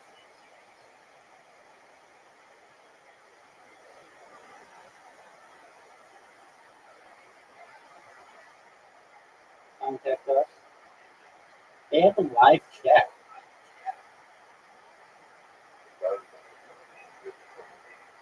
That too. It works anyway. No, you don't. I'm on it right now. I'll give you the website. Yes, you can. It's ebay.com /help /account yeah. So just do that. It's ebay.com /help. No, it's just ebay.com. You don't have to use the UK one. Use the global one. You don't have to use the United Kingdom one. Use the global one. ebay.com /help /account.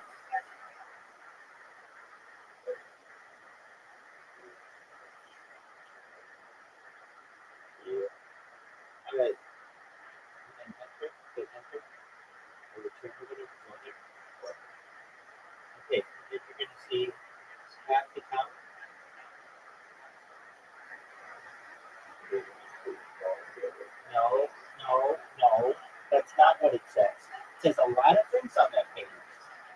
searching, and it's going to say, someone hacked my account.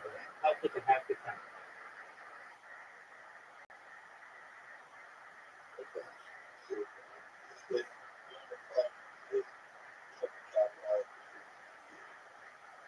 I'm on my phone too.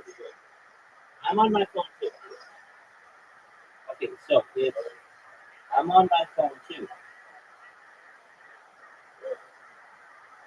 So it says,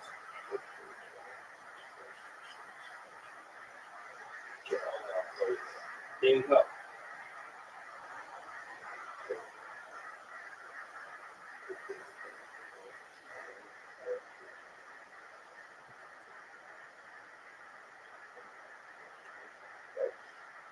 Click, click there, and then it brings up a little check box.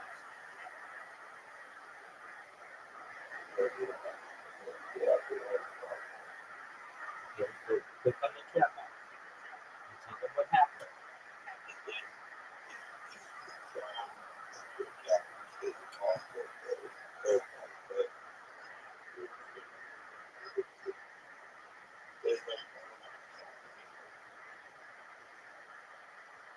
That's not what you do. You go to, yeah, I did. And then, okay. And then tell it, I can't do that. There's no sign of my account.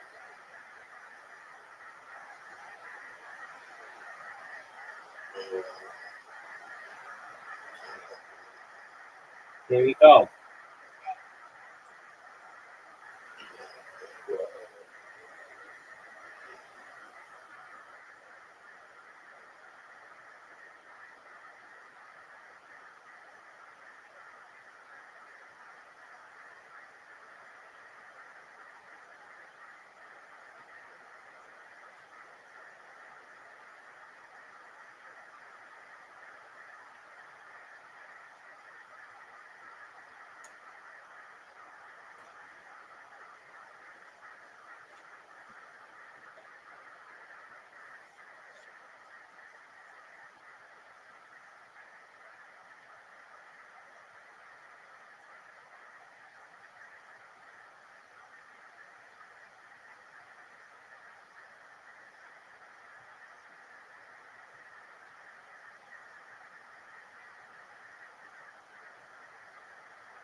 Okay.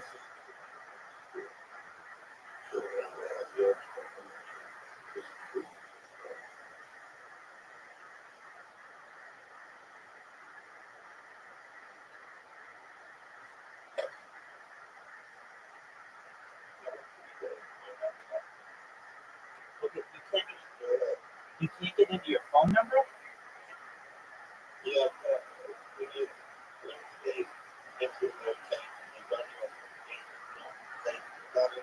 Dude, you can still do it.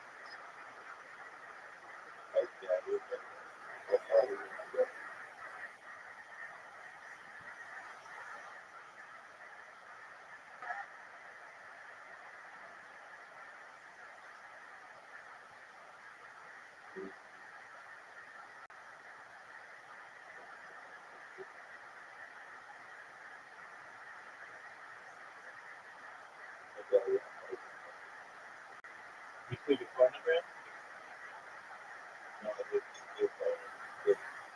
Oh, okay, well then call their number.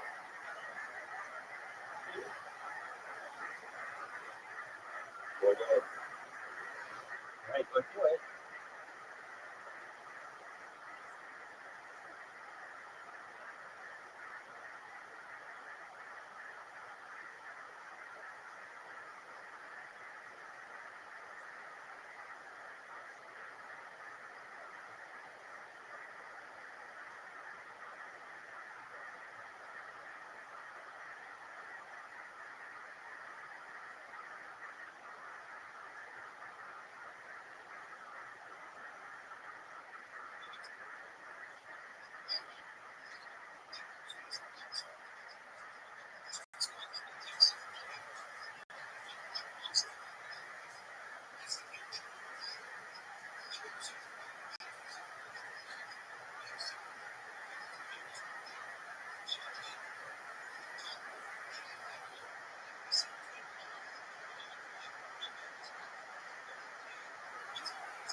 All right, now, I'll get some sleep.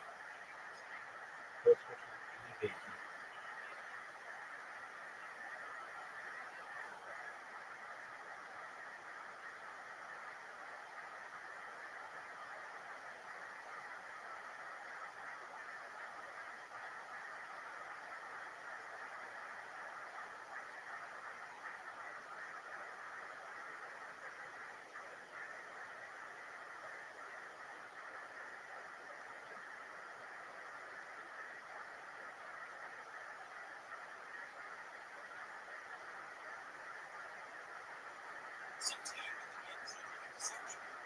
The other path is the '04 path that I just laid out.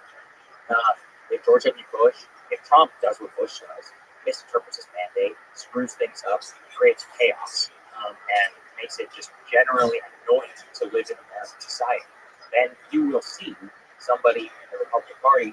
I mean, still, it could even be J.D. Vance, because he could say J.D. is my natural chosen successor, but then he would lose an election, and then he would no longer be the so-called leader of the Republican Party.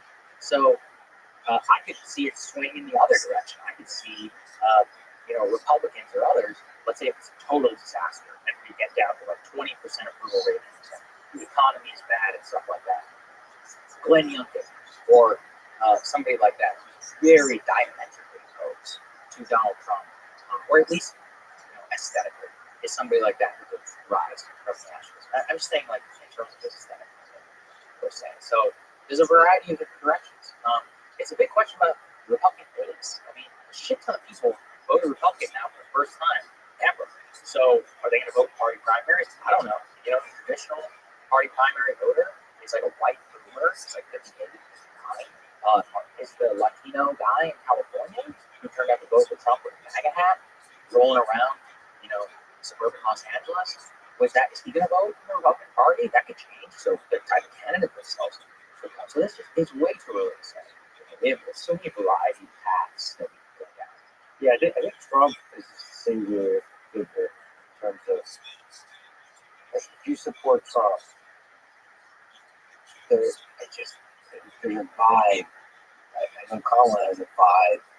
There's definitely a vibe to Trump and MAGA.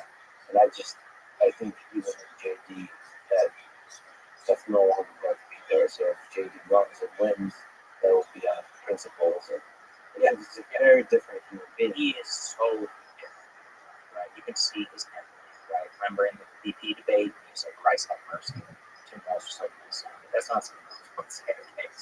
Like, in person, I mean, and this, by the way, this is my own bubble test. I have no idea how sweet this is to Trump and J.D. Vance is like Trump.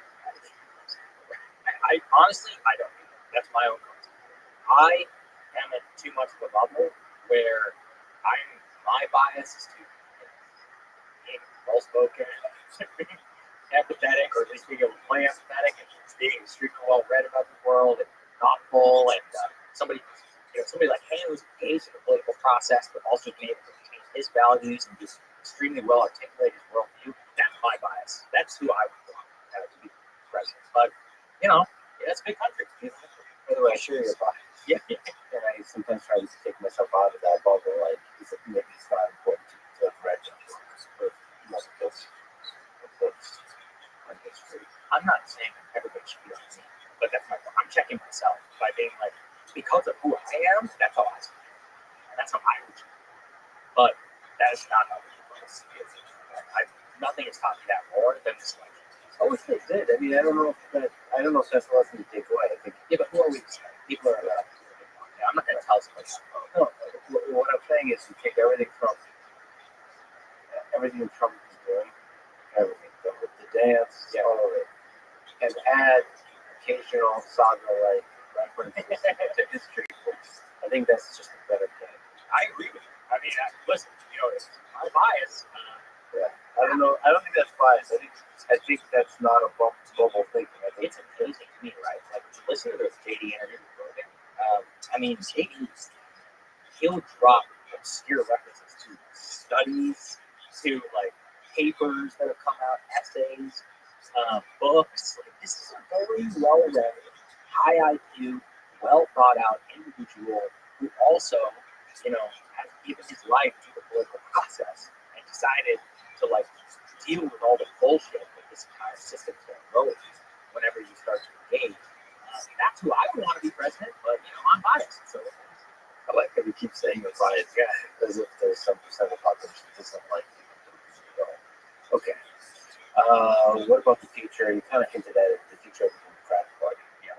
Do you see any talent out there that's promising? Is it going to be Obama-like figure that just rolls out of nowhere? Clinton is the better example. Because the Democratic Party was destroyed for 12 years. From 1980, the 1980 election to 1992. They're 12 years out of power.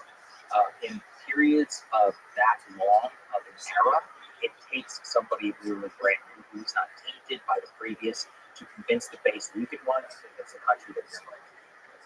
So I would not put my money on anybody tainted by the Great Opening, by TDS, by the insanity of the Trump era. It has to be somebody who coached that, and or someone who's able to convince themselves. It will, in my opinion, it will likely not be any establishment politicians today who will emerge for the future. Like I said, my dark horse is Dean. I think that the Democratic base is Dean should have credit, and they should, for him being on. Look, let's be honest, he is no name congressman from Minnesota. Nobody cares. But just like Obama, he had courage, and then spoke early when it mattered. And by doing that, he showed good judgment, and he showed between the first. So I would hope in America's political system that we reward something like that. And I do think Democrats will reward it. But I'm not saying it percent, but it will be a figure like that, who's not nationally known, who has read the tea leaves correctly, who took guesses and did things differently than everybody else. And most of all, I'm hoping heterodox attitudes, ideas, behaviors, by definition, after a blowout, those were likely to be. So I cannot give it, but I can just describe the circumstances. Can you imagine an amorphous figure that's a progressive populist? It would be very difficult at this point, just because a huge portion of the multiracial working class has shifted to the right. But I can see it. I mean, look, people change their minds all the time. Like, there are people out there who voted for Barack Obama and now voted for Donald Trump 3 times. So, a lot can change in this country. If you make a credible case, you've got a track record, speak authentically, and you can try to divide the country along class lines and be authentic and real about it, maybe. I think it was shot. I still think you probably made a ding on culture, just because I think this election really showed us how important immigration and culture is. But, actually, what the left populist should pray for, and what it is that Trump actually solved immigration, like in terms of changing the status quo. You know how, in a way, that the Supreme Court just ended the conversation on the case. So all Republicans were like, yeah, we're going to use this. Because they're like, that's the law of the land. It is what it is. They should just hope that their unpopular issue is resolved by the president, and thus they just don't have to talk about it anymore. And now the battleground is actually favorable for them. They get to talk about the economy and abortion. So their least popular issue gets solved by the president by consensus from his mandate, and then they can run on a brand new platform for the new issues that are facing them. All right, let's put our historic head back on. Okay, will the American Empire collapse one day? Yeah, it does. When it does, what will be the reason? Statistically, statistically, the famous Fight Club quotes like, "I'll have enough timeline to file away for anything else." I like for all the books you quoted, you get one, but I guess I'm moving ahead. The books are in terms of why, again, statistically, the answer is quite simple. It usually comes back to a series of unpopular wars, which are pursued because of the elite's interests. Then it usually leads to a miscalculation, not a catastrophic defeat normally. It comes gradually, and most of the times when these things end, the crazy part is most people who are living through that empire have no idea what they're doing. And I actually think about that a lot from Decline and Fall of the Roman Empire that had been given. Actually, your episode on Rothschild, people should listen to that. So there you go. Another really good one I like to think a lot about the British Empire, and it would eventually led to that collapse. And nobody in 1919 says the British Empire was just collapsed. Basically, they were like, yeah, the First World War is horrible, but actually we came out of it okay. We still have India, we still have the African colonies on it, but long periods of servitude, of death in the United States, of degradation, of social upheaval, of Bolshevism, of American industrial might, and next thing you know, you find yourself at Potsdam, and Churchill's like, holy shit, I have barely any power in this room, right? So revolutions happen slowly and then all at once. And so could you really put a real pin in the end of the British Empire? It took almost 40 years for it to end. So America's empire will eventually end, either from rising geopolitical competition, likely China, could be India, who knows. It will likely be because of being overstretched, of elite capture is usually the reason why, and a misreading of what made your society work in the first place. And that is one where all three of those things will happen all at once, and will happen over an extremely long period of time. And it's very difficult to predict. I would not bet against America right now. There's a lot of fundamental strengths. It's just a unique and dynamic country. It really is fucking crazy. Every time I travel the world, as much as I love all these different places I go, man, I just love the United States so much. You will love it more. I really believe that. So it's nice to remember how quickly the public opinion shifts. Like we're very dynamic with that, which I understand that part of the political discourse saying like if Trump wins, it's the end of America. If Kamala wins, it's the end of America. So sweet.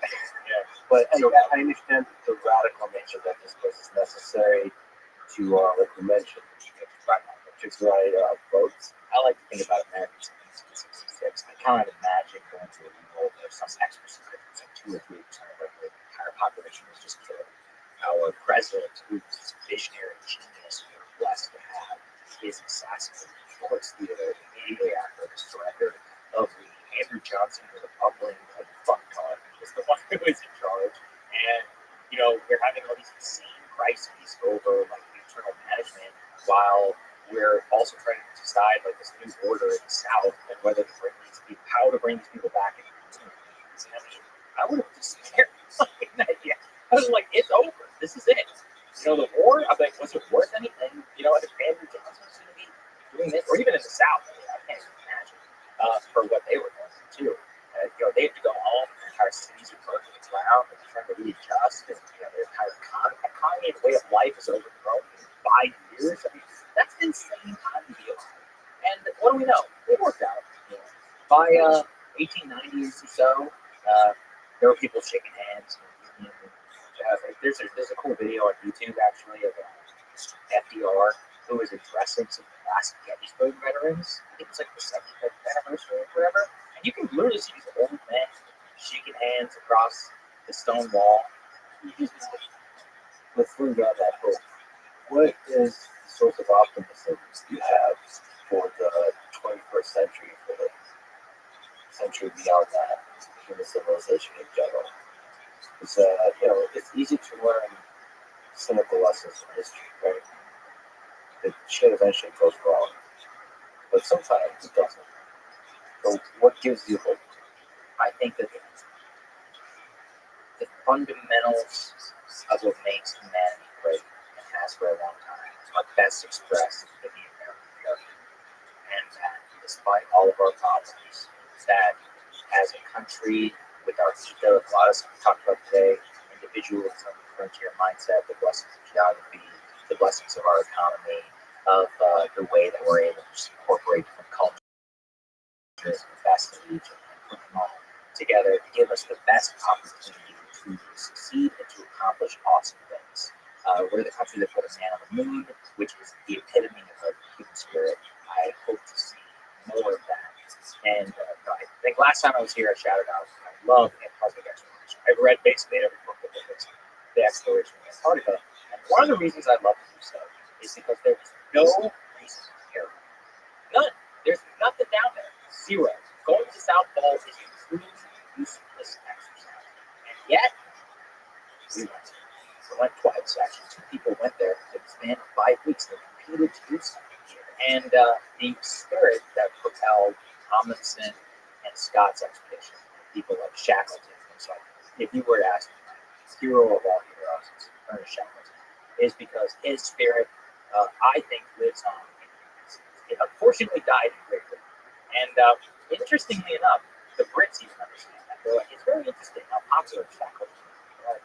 And even though he was Irish and he was a British subject, to me, he's a spiritual. And I think that his spirit lives on in us. And that's always been and everywhere else, I think it's gone. But here, I love it here. There's so many cool things around that. Around all the time, finding houses, start families. There's no other place you can do something whole life. In the same country, it's wild. You can reinvent yourself. You can go broke. You can get rich. You can go back and forth multiple times. And there's nowhere else where you have enough freedom and opportunity to do that. You definitely have a lot of problems, but I've traveled enough of the world now to know that it's a special place. And that gives me a lot of fun. I wish I could do a Estonian accent, but we do these things because they're easy. But this is that all Because they have. Thank you. Oh, that's so true. Got Irish, got us.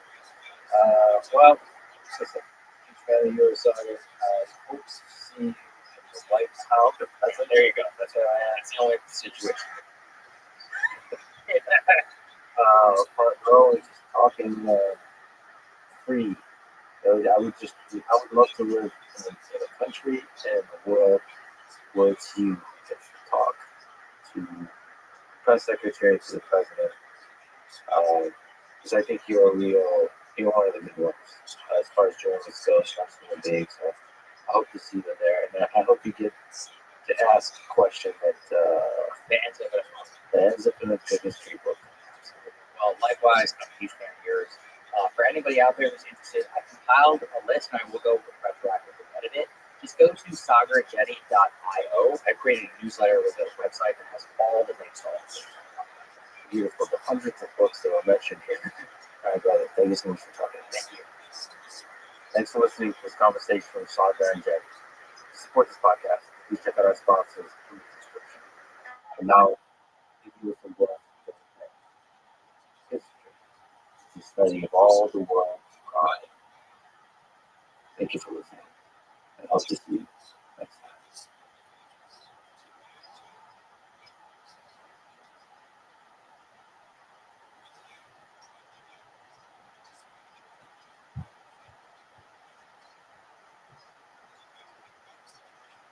So, what is the difference between a madman and a genius? Sorry.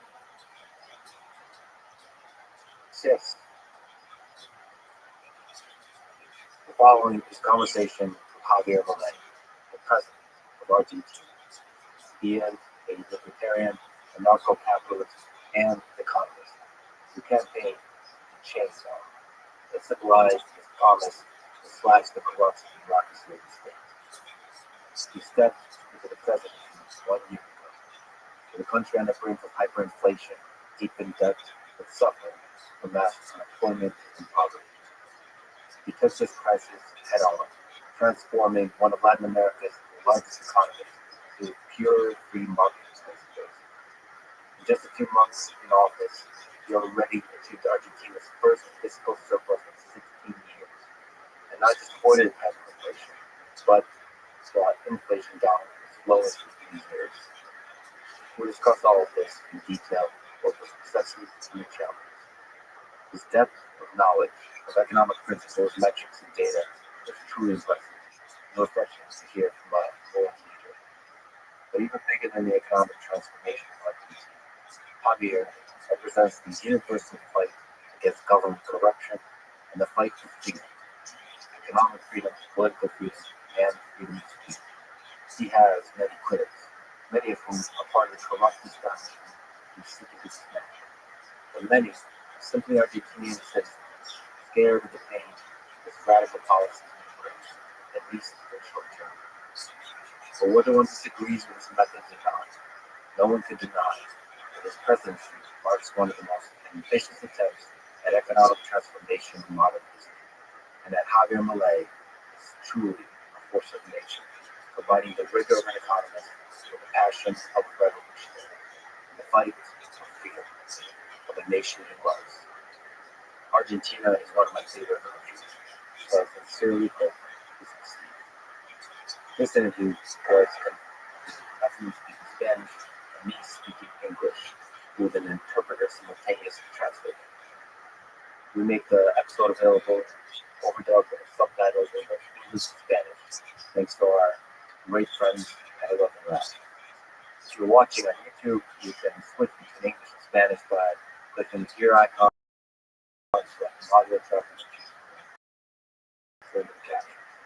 If you're watching, I post both Spanish and English subtitles. If you're watching on Spotify or listening elsewhere, I'll probably only post it in English. This is a first time for me to learn a foreign language. It was challenging, but it was good. I hope to continue talking to many world leaders for 2 to 3 hours in this way, including Zelensky, Narendra Modi, and Xi Jinping. I want to explore who they are, how they think, and how they hope to help their country and humanity flourish. This is the Let's Make This podcast. To support it, please check out our sponsors in the description. And now, my friends, this is how they are. When did you first understand the value of freedom, especially economic freedom? Well, actually, I came to understand the ideas of freedom as an economic growth specialist back in the years of 2013 to 2014.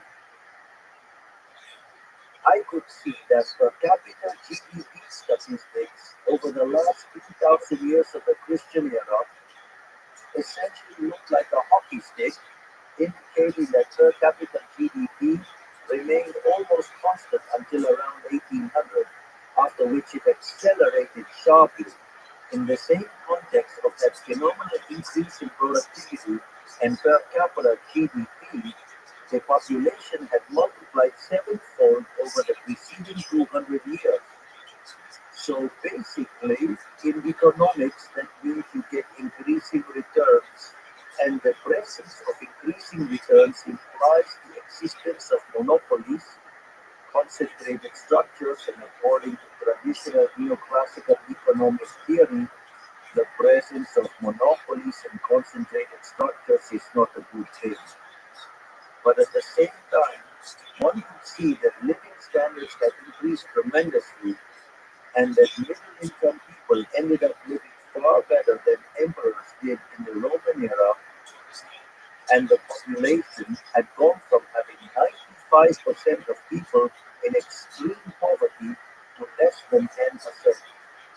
And in that context, the question was how it could be that something that had lifted so many people out of poverty, that had improved human conditions so much, could be something bad for economic theory, meaning something was not right. So, in that context, I remember that one of the people who worked on my team suggested I read an article by Murray Newton Rothschild called Monopoly and Competition. I remember reading it like it was today. And after reading it carefully, I said, everything I've thought about market structure in the last 20 years with courses on microeconomics is wrong. This caused a very strong internal promotion in me. So I called this person who used to work with me, and they recommended a place to buy Austrian School of Economics books. And I remember I bought at least 20 or 30 books, which I went to pick up one Saturday afternoon. And when I visited the bookstore, I was fascinated by all the stuff they had there. So I went back the next day and I started calculating how much money I needed to pay for my dog's food. That's my four-legged child. And how much I needed to pay for the taxes for food. And then with what I have left, I spent all of it on more books. And then I started to read very intensively. And I remember, for example, the experience of reading Human Action by Mises, and this was a book that I didn't know about. And I remember that on the following weekend, I started to read this book right from the first page, and I didn't stop until I finished it, and that was a true revolution in my head. And having the chance to read Austrian authors like Rothbard, Mises, Hayek, Pope, and Jesus Huerta de Soto, or others like Juan Ramon Rallo, Philip Bagus, and Walter Block, for example. That was very inspirational. And at one point, I got the opportunity to read related to the works of Alberto Venegas Chico, and I also had the pleasure and honor to meet him. And today, we are actually friends. So that paved the way for me to approach the ideas of freedom. And another book that was a very significant influence and impact on me was The Principles of Political Economics by Menger. It was truly eye-opening. Or let's say, for reading Hugo von Bauer, these were things that really challenged all of my former thinking. I had a vague idea and fear about the Austrian school. The only thing I had read about the Austrian school until then had been Money and Time, a very good book by Garrison. But now that I understand a little bit more about Austrian economics, I know that it was rather poor. This doesn't mean that the book is good, but there were a whole lot of things to read that ended up being truly fascinating. So from that, what is now today, and maybe you can talk about the evolution, is your philosophy, economic philosophy. You describe yourself as anarcho-capitalist, market anarchist, libertarian. That's the ideal. And then maybe in practice and reality, you said that you're more of a minimist. So lay it all out. What's your economic philosophy today? Strictly speaking, I am an anarcho-capitalist. I despise the state government. I despise violence. Let us suppose we take the definition of liberalism. I usually use the definition of liberalism given by Alberto Venegas in Quito, which is very much in line with the definition of John Locke, which essentially matches the definition by Alberto Venegas Lynch Jr., who said that liberalism is the unrestricted respect for the life project of others based on the principle of non-aggression and the defense of the right to life, liberty, and property. So I frame all of the discussions within those terms, and the fact is that when you get to that notion, I would dare say that you become an anarcho-capitalist de facto, and what that describes, it is an idea which represents my ideal world. I mean, that is the ideal world. Now, real life poses a whole lot of restraints, and some of those you can lift, and those restrictions and others you can't. So, in real life, I am like this. I advocate for minimizing state size. I try to remove as many regulations as possible. In fact, that is what I used to say during my campaign, and let's say that is what I now carry out. We have just carried out the largest structural reform in Argentine history. It is a structural reform that is 8 times larger than Venice, which had been the largest structural reform in history. And we did that with 15% of the representatives and 10% of the senators. Furthermore, we have a deregulation ministry where basically every day we eliminate between 1 and 5 regulations. On the other hand, we have 3,200 additional structural reforms pending, to the point that the day we finish all these reforms, we will be the freest country on the planet, with the consequences they have in terms of well-being. Think about this. When Ireland started market reforms just over 40 years ago, it was the poorest country in Europe. Today, its GDP per capita is 50% higher than that of the United States. So, I have a current situation, and what I am constantly looking for, whether from my academic works and my outreach notes and books, is the world we have today. That every day we are closer, that every day we gain more freedom, because there interesting things here. First, I would like to quote Milton Friedman. There's a moment when they do an interview with Milton Friedman and they ask him about liberals, and then he says that there are three types of liberals. There are the classical liberals, where, for example, Adam Smith or Milton Friedman himself could fit. Some say that Hayek could fit into that category. For me, Hayek is a minarchist. Then you have the minarchists where you could clearly find in that place, Mises, Hayek, one could find in philosophical terms gnostic and basically Ayn Rand. And at one point, Milton Friedman, based on his own son, he says, but if you look closely, there are some who are anarchists. Let's say, probably from my point of view, the person who has been the greatest inspiration in my life is essentially Murray Newton Rothbard.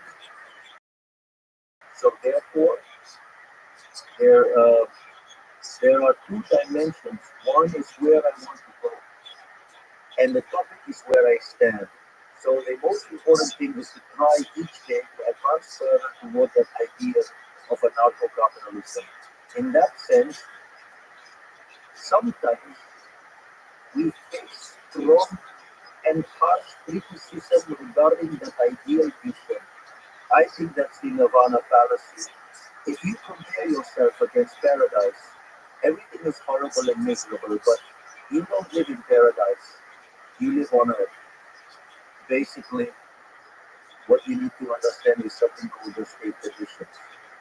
Let's suppose that you don't like rectangular tables, you prefer circular tables. Now, the reality is, I have only a few hours until I go and catch my flight, and the table is rectangular. You like a circular table, a round one, but there isn't one. What you have is a rectangular table. So either we do the interview here or we just can't do it. So what do? You adapt to the current conditions. This is what there is. Now, so then you have some restrictions that you can change and others that you cannot. The idea is to modify all the ones that can be changed in the short term and start working on those that can be modified in the medium or long term. For example, if you really like round tables, perhaps the next interview we will do at a round table. We're going to try to solve it. But today it's something that we couldn't possibly solve. So that's basically the idea, right? Let's say it's about understanding that some restrictions you can change, others you can, and there are institutional restrictions too. There are many anarcho-capitalists who are dedicated to criticizing, and incredibly, they do so with more violence towards liberals, and many of them actually criticize me, which truly make no sense because it is precisely the Nirvana fallacy. But the reality is that, look, in Argentina, for example, the most popular sport is soccer. When you go to watch an Argentina match, it is beautiful.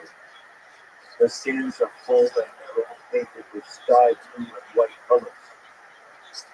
There is a lot of joy. People sing songs that are very fun, that are very distinctive.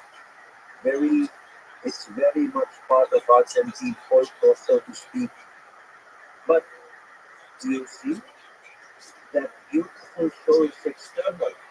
That is to say, it does not determine the outcome. You place the ball in the middle of the field, and no matter how much people shout, the ball doesn't move. The one who moves the ball and scores the goals is Messi. So, what do I mean? If you don't get involved and don't get into it, no, you don't do anything. So, I mean, what do I know is that there are many liberals, libertarians, and anarcho-capitalists who are really useless because all they do is criticize, let's say, those of us who want to lead the world toward the ideas of freedom. And what they don't realize is that power is a zero-sum game. And if we don't have it, then the left will have it. Therefore, if you level your harshest criticism at those in your own ranks, you end up being subservient to socialism, probably. And also, for instance, we have cases of strong hypocrisy. Let's say, I have seen cases of agarists. I mean, it's the anarcho-capitalists who criticize Rothschild because he said that we have to get into politics, otherwise the socialists will advance. And it's interesting because some of them I have seen them criticizing, proposing agorism. And I remember one of them one day, the police showed up, and honestly, he was being himself. So, I mean, it's very easy to criticize, propose, and suggest, but if he was truly such an agonist, he should have been willing to endure going to jail. However, when it was time to face the consequences of the idea he was promoting, he froze, wet his pants, and ended up, let's say, accepting all the restrictions because clearly it was better to be out of jail than in jail. But in doing so, he sold out his idea. So it seems to me that no, not taking into account the restrictions of the situation only serves to be functional to socialism because all it does is strike against one's own. So you became president 11 months ago. Can you again describe some of the actions you took? For example, you cut half the number of government ministries, layoffs, remove price controls. It would be interesting to lay out the first steps and what's next. If you allow me, I will first give you a description of the situation we received, and based on that, I will tell you each of the things we did when uh, we first took office. Basically, what we found was that in the first week of December, inflation was rising at a rate of 1% per day, which means 3,700% annually. In the first half of December, it had accelerated to 7,500% annually. When you look at wholesale inflation in December of last year, it was 54%, which if annualized would equate to an inflation rate of 17,000% per year. And in addition, Argentina, for the previous 10 years, had not been growing, with a drop in GDP per capita of approximately 50%. And the reality was that nearly 50% were living in poverty. Now, later I will get deeper into that discussion. And the reality is that we had a fiscal deficit which amounted to 15% of GDP. 5 points were in the Treasury, 10 points were in the central bank, which was endogenous monetary issuance. And the reality is that interest-bearing liability is at the central bank equivalent to four monetary bases maturing in one day, meaning we could have quintupled the amount of money in one day. We had peso-denominated maturities amounting to the equivalent of $90 billion. The central bank had negative net currency foreign reserves minus $12 billion. We had commercial debts in the central bank equivalent to $50 billion. There were company dividends held back amounting to $10 billion. Therefore, if we had instantly opened up, you see, I say we are liberal libertarians, we are not liberal fools. That's what some anarchist liberals suggested, meaning that we basically open everything on the first day. So in that context, of course, if we had done that, we would have encountered hyperinflation. Therefore, that would have led to the number of poor people being around 95%, and probably, and by December, the Communist Party would have organized supermarkets and and would have done all sorts of things. and would have probably been ousted. And by the first part of the year, the Herodes would have gone back to office. So to us, it was crucial to end fiscal deficit. One of the things we promised during the campaign would be to reduce the number of ministries, and indeed we reduced to less than half the number of ministries because we went to 9 ministries, today we have 8. We have also laid off a large number of civil employees. Today I can say that we've already dismissed about 50,000 of them. And we practically don't renew any contracts unless the positions are absolutely necessary. At the same time, we have stopped public works and we have eliminated discretionary transfers to the provinces. We have also diluted public sector wages. Also, we have eliminated economic subsidies by restoring utility rates to the right level. And and in that, let's say in this context, we achieve fiscal balance as far as the treasury is concerned. This is very important because in the last 123 years, Argentina had a deficit for 113 years, and 10 years it did not have a deficit because it was not paying the debt. So that was absolutely false. And they told us it would be impossible to do that. We had planned to do so within a year. And they said it wasn't possible to adjust by more than 1 percentage point. And we achieved fiscal balance in the month of January, that is the first month of administration. At the same time, we also cut social plans linked to intermediation.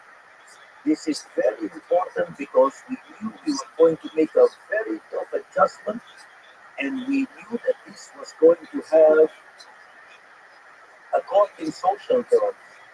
And we knew that we had to offer support during the first month, the first quarter and second quarter in office. One of the things we did was to eliminate what are known as poverty managers, that is, intermediaries. Basically, people have a card through which they receive assistance, but it happens that they had to provide a counter service, and that counter service was verified by a group called the Picaderos. So, in that context, when they were going to sign, the counter service took away half of the money. So, by removing that payoff, they stopped extorting them, stopped stealing their money, and with the same amount of money, they received double the resources. And of course, we also provided them a national boost. So, let's say that this is related to the 5 adjustment points in the treasury. Now, what happens? As we began to achieve fiscal balance and no longer needed to issue money to finance ourselves, and as we also met interest payments and some capital repayments, one of the things that happened is that the debt market began to be recreated. So we were able to take debt out of the central bank and transfer it to the treasury, where it should have always been. And that meant an adjustment of approximately 10% of GDP. Everyone said this would be impossible and couldn't be fixed. Essentially, what we did was implement a fiscal adjustment of the central bank amounting to 10% of GDP. So, if you ask me, it's clear that we have not only made the biggest fiscal adjustment in the history of humanity, because we made a fiscal adjustment of 15 points of the GDP, but also most of that went back to the people as less seigniorage, as a low inflation rate. It's true that we temporarily raised the country tax, but we lowered it in September. And now in December, we're going to eliminate it. Today, for example, we also announced that in December, we are eliminating import taxes. In fact, in that regard, what you have is that we return to the people 13.5 points of GDP, because the real tax burden is the size of the state. So, while back in December we were discussing hyperinflation, today we are discussing 30-year loans. In other words, all those resources that the national government used to take are now back in the private sector. And that's what has allowed it to be very dynamic. And this has two very strong impacts. The first one is that if you look at wholesale inflation, it went down from 54% to 2%. So it went down by 27 times. It was divided into 27.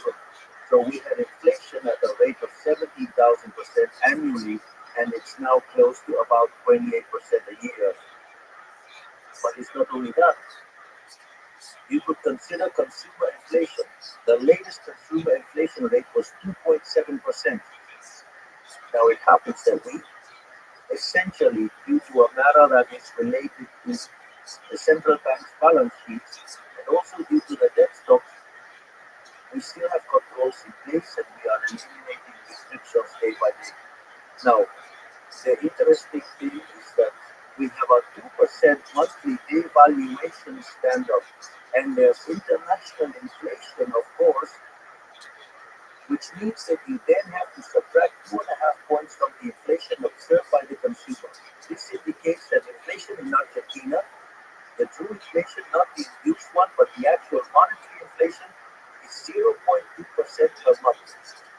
At 0.2% per month, this equates to 2.4% annually. What I'm saying is the original discussion was about whether inflation could reach 17,000%. Now we are bringing inflation down to levels of 2.5% annually, and that is amazing. And we achieve this by considering a number of factors. The first one is that we did not experience a previous hyperinflation, which would have simplified the process of implementing a stabilization program. Typically, when hyperinflation occurs, monetary assets are diluted, leading to a natural restoration of demand.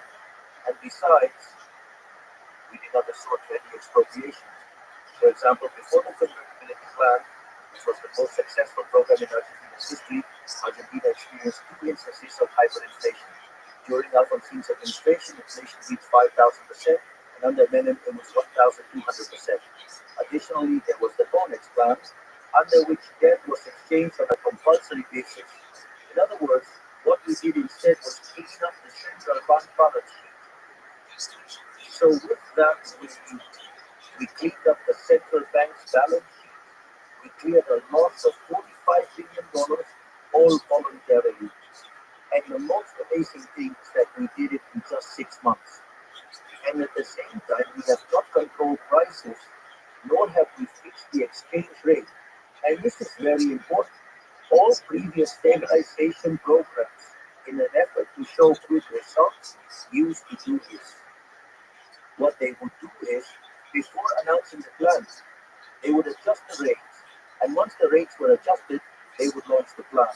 But in our case, we couldn't afford that luxury, so we had to implement it on the go. And also over the past few months, that is to say, companies brought in rates that covered only about 10%. Whereas today they cover 80%, so you get the picture. Just imagine the adjustment we are making. And in that sense, it is also incredible what we have achieved. Because if we were to work with the inflation we have in our country today, considering the exchange rate situation, the figures are even better than during the convertibility program, which was the most successful economic program in Argentina's history. And in fact, there is an article called Passing the Buck, which is by Gerardo de la Paulera Bozzoli and Irigoyen, that demonstrates that Menem's first government was the best government in history. And basically, it argues two things in the success of the stabilization of the convertibility program.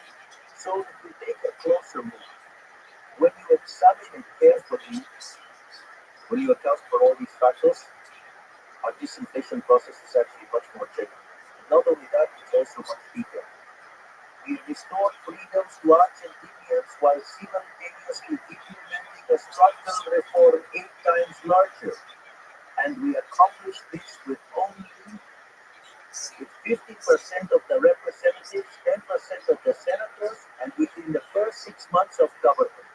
In other words, our deregulation agenda continues daily, and we still have 3,200 structural reforms pending.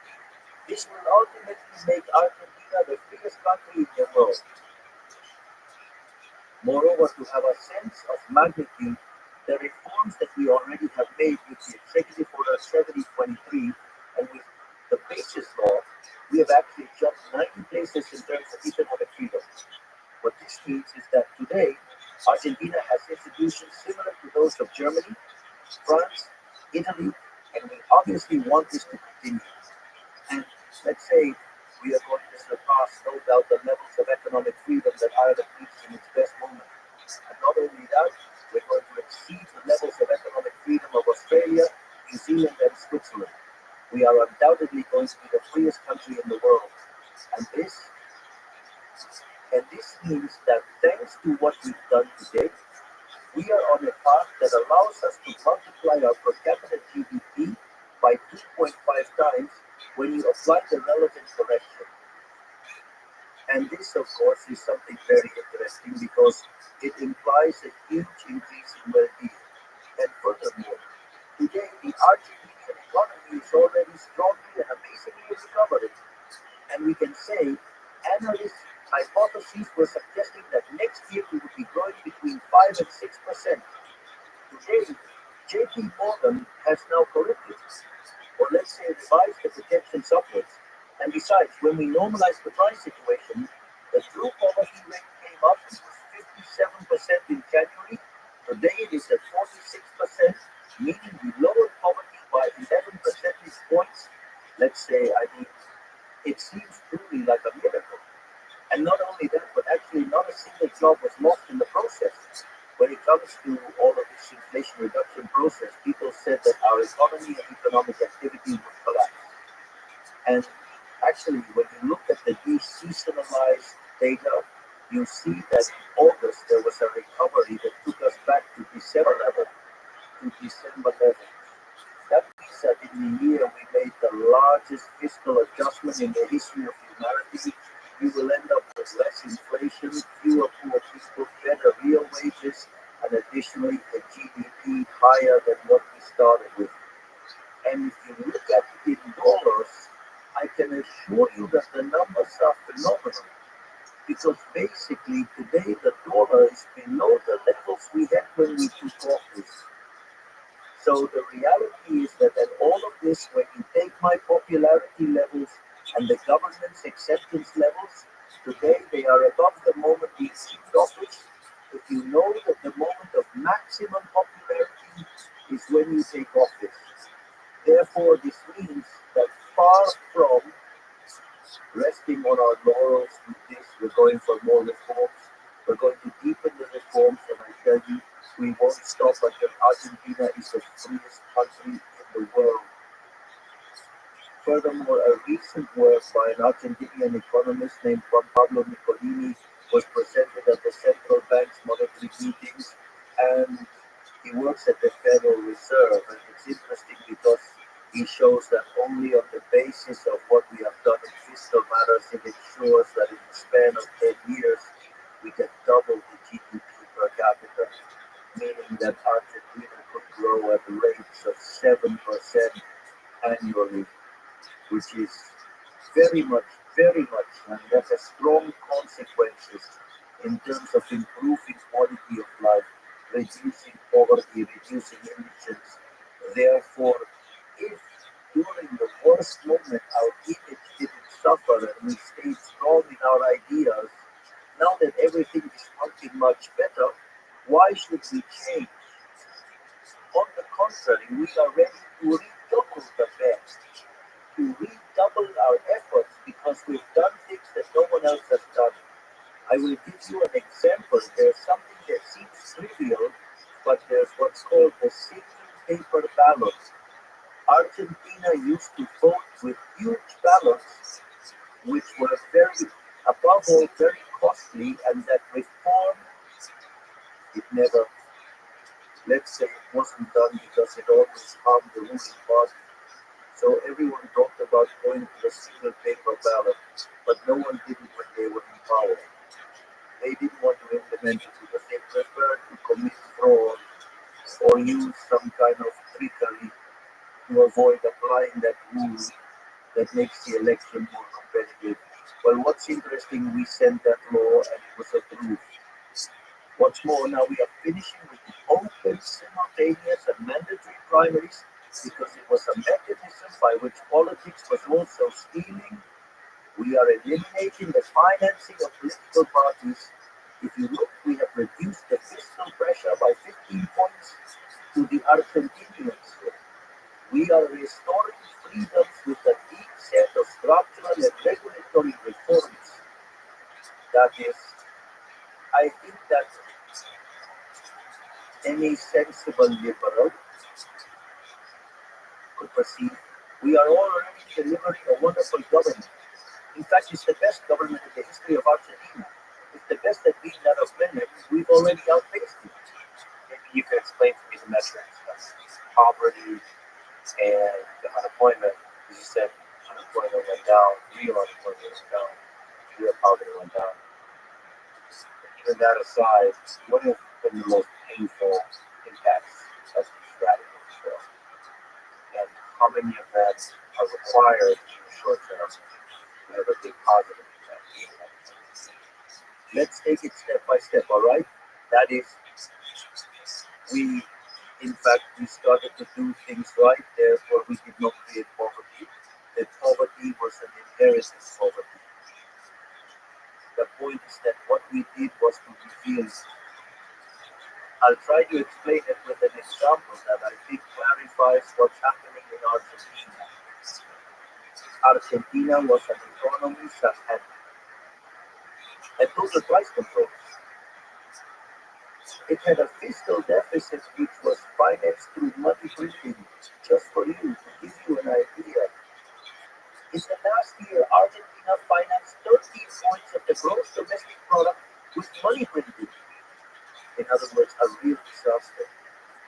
So that situation provoked this artificial demand and puts pressure on prices.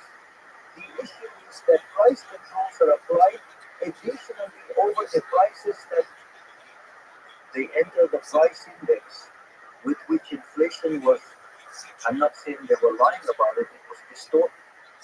And since Argentina measures poverty and indigence by income line, then what happens? That distorted the true levels of poverty, of course. But that's not the only effect. I mean, let's say the real poverty levels were higher, quite a bit higher than those shown by the previous government, which showed them at 41% and also did so on a 6 monthly basis. So if you, let's say, have a growing trend, they are actually leaving you a bomb and you don't see it. Because let's say basically the indicator was measured with a delayed form. But not only that, imagine that you are also given, you are in the middle of an island, alone, and they give you $1 million, what can you do with that? You cannot do anything because you cannot buy it. It's the same as if someone tells you that the price of glasses is $10, but when you want to buy it, it's not available. Actually, there's a joke told by an Argentinian professor named Juan Carlos de Pablo who says that a man goes to a bazaar and asks for a vase. Then he says to him, well, I want that vase. How much would you charge me? Then he says, $5,000. Oh, okay, $5,000.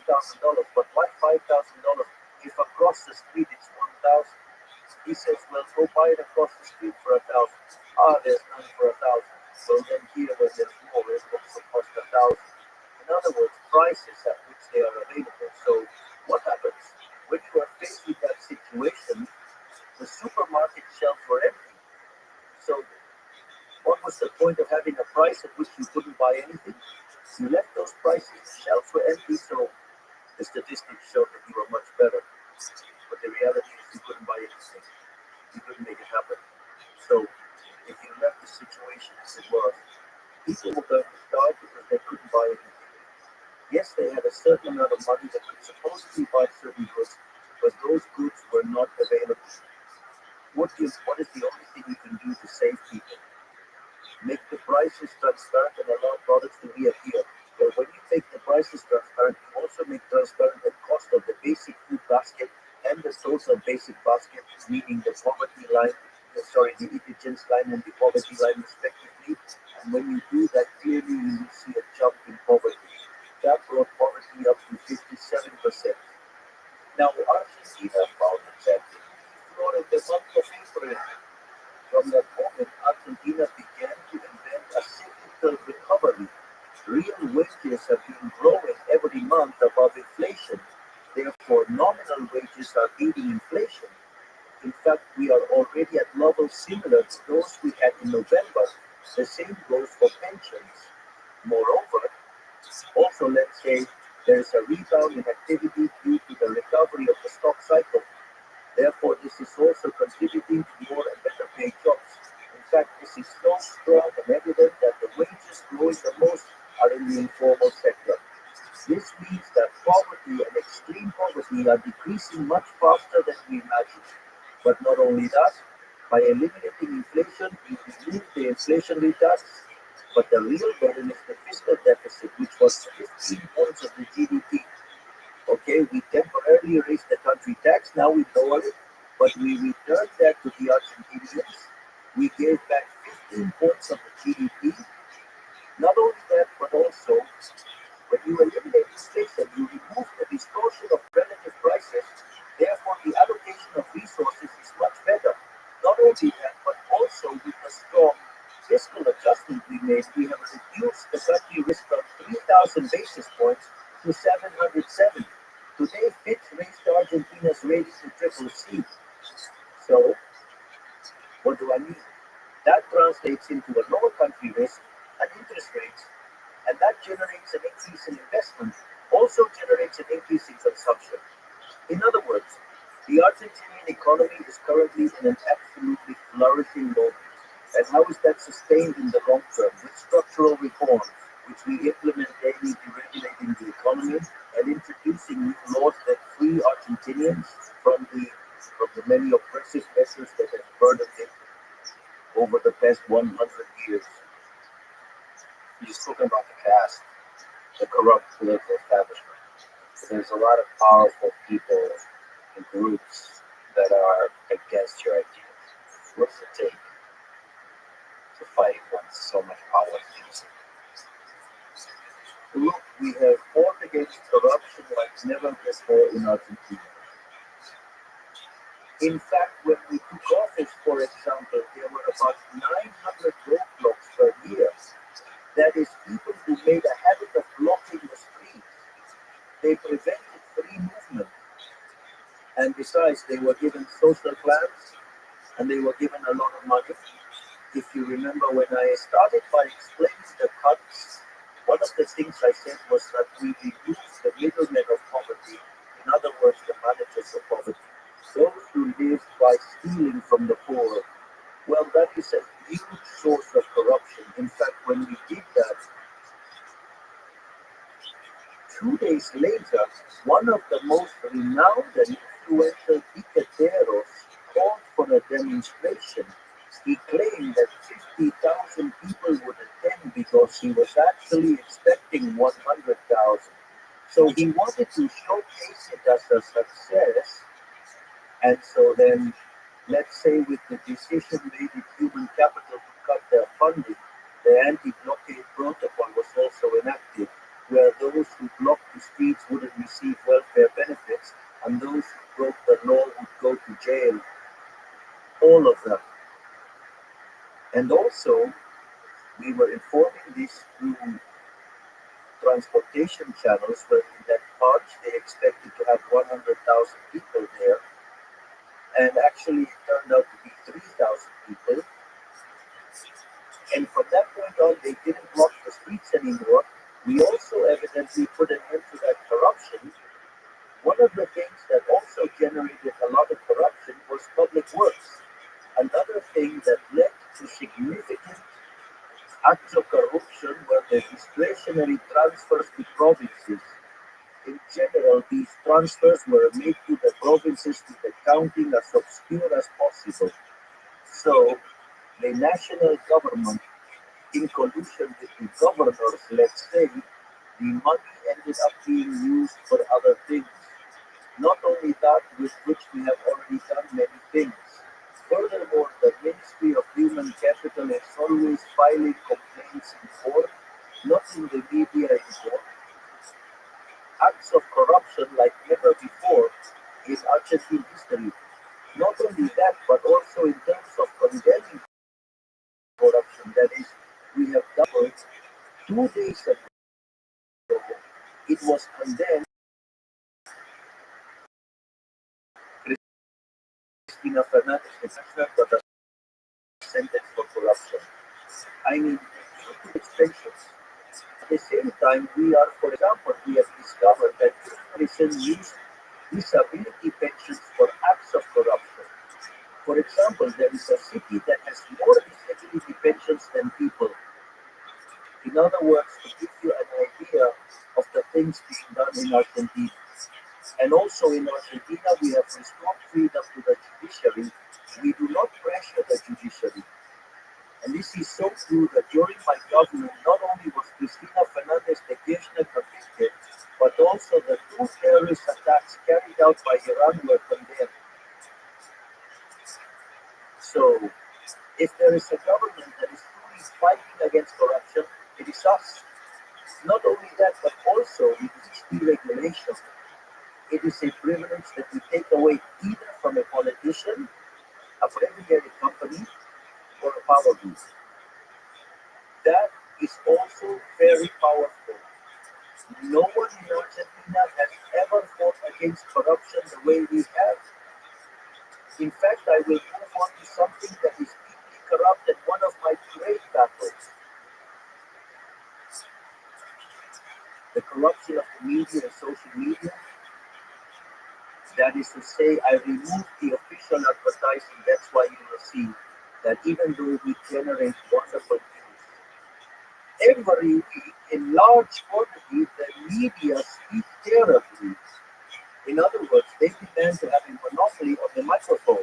That is, they are entitled to insult, hurt, offend, and they don't want anyone to bother them. And they expect me not to even respond. That's why a large part of journalism in Argentina hates the X network. And that's why we, the liberal libertarians, love the X network. Because we can all say what we want. However, let's say these supposed journalists who defend freedom of expression, actually what they want is to censor the ideas they don't like. And of course, because they are leftists, because they are woke, because they can't stand the competition, because if they had to fight face to face, hand to hand, on a level playing field, when it comes to ideas, they would lose because they were a failure in the economic, social, and cultural aspects. And also, we must not forget that those murderers called socialists killed 150 million people. So they clearly cannot fight on equal terms. Therefore, they demand that social networks have censorship and that the truth cannot be told to them. Because when you tell a socialist the truth, they cry, claiming it's hate speech. No, it's not hate speech, it's that you are useless people who have ruined the planet. They have made the planet much worse. And fortunately today, thanks to social media, especially due to the enormous and brave work of Elon Musk and the role of Twitter, today X, right, allows information to flow, which makes it possible, let's say, to expose politicians and also expose the media. And that's why journalists in Argentina are so violent. Why? Because before they could, for instance, a journalist went and, for example, he would go to a person and he would throw a phone and say, if you don't give me X amount of money, I am going to publish all of this and tarnish your reputation. And I know for a fact a case of a journalist who carried out this extortion twice to a businessman. That businessman told him that he wasn't going to pay, and evidently the journalist did it. Obviously, they went to court, there was a trial, and that journalist lost both times. but that process is very slow, and in the meantime, they smear it. So since the justice system takes, so what is the problem? The problem is that in the meantime, your life got dirty. So why can journalists do all this? Well, that's why they dislike X. They dislike social media. They dislike the new form of communication because it took away their monopoly over the microphone. And by taking away the monopoly over the microphone, it removed the economic benefits of extortion. So clearly, that's another battle I'm fighting. You read a newspaper in Argentina, and 85% of what you read is a lie. That is to say, the fundamental characteristic of most journalists, not all, but the vast majority of journalists in Argentina, with some honorable exceptions, is that they are liars, slanderers, and defamers. And if the monopoly they demand was still in place, that they want to reign again, I have no doubt that they would demand money in exchange for silence, because that's what they are. They are extortionists, they are thieves, they are corrupt. And then, of course, obviously, when you take away a privilege from a sector, they get upset. Well, welcome to freedom. So you're not only fighting for economic freedom, you're fighting for freedom of speech. Exactly. I fight for freedom in all aspects of life. That is to say, one of the things that seems most interesting to me is that when the Berlin fell, it's true that officially fell in the year 1989, but the reality is that the wall, or socialism, fell in the year 1961 when they had to build the wall. I mean, they built it because people were leaving communist Germany for capitalist Germany. They realized that those on the western side were much better off, and of course, to prevent people from leaving. They put what a wonderful system, right? So, I mean, they had to trap people, they couldn't let them go. I mean, these are such wonderful ideas that they had to apply them at gunpoint. It's quite, well, it's no coincidence that they killed 150 million human beings. So, what happened then? The official fall of the wall in the year 1989 made it clear that socialism had failed. In that context, the socialists, they moved the discussion of class struggle in economics and took it to other areas. So, for example, socialism, or what is of the 21st century, or cultural Marxism or post-Marxism, whatever definition you want, is to take class struggle to different aspects of life. For example, one of the aspects of life where you, let's say, have this is in gender ideology. I mean, it's incredible because the first ones to defend equality before the law were the liberals. The first to defend women's rights were the liberals.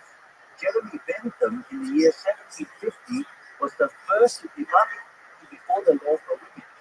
I mean, because of equality, equality before the law for women, and equality of rights, the first ones who advocated for this were the liberals. Did you know? However, what does the left do? They just go on to radicalize it, and then it moves to what is called female chauvinism. Female chauvinism is, let's say, the fight against males. And then, I mean, how do they do it? They do it by assigning rights.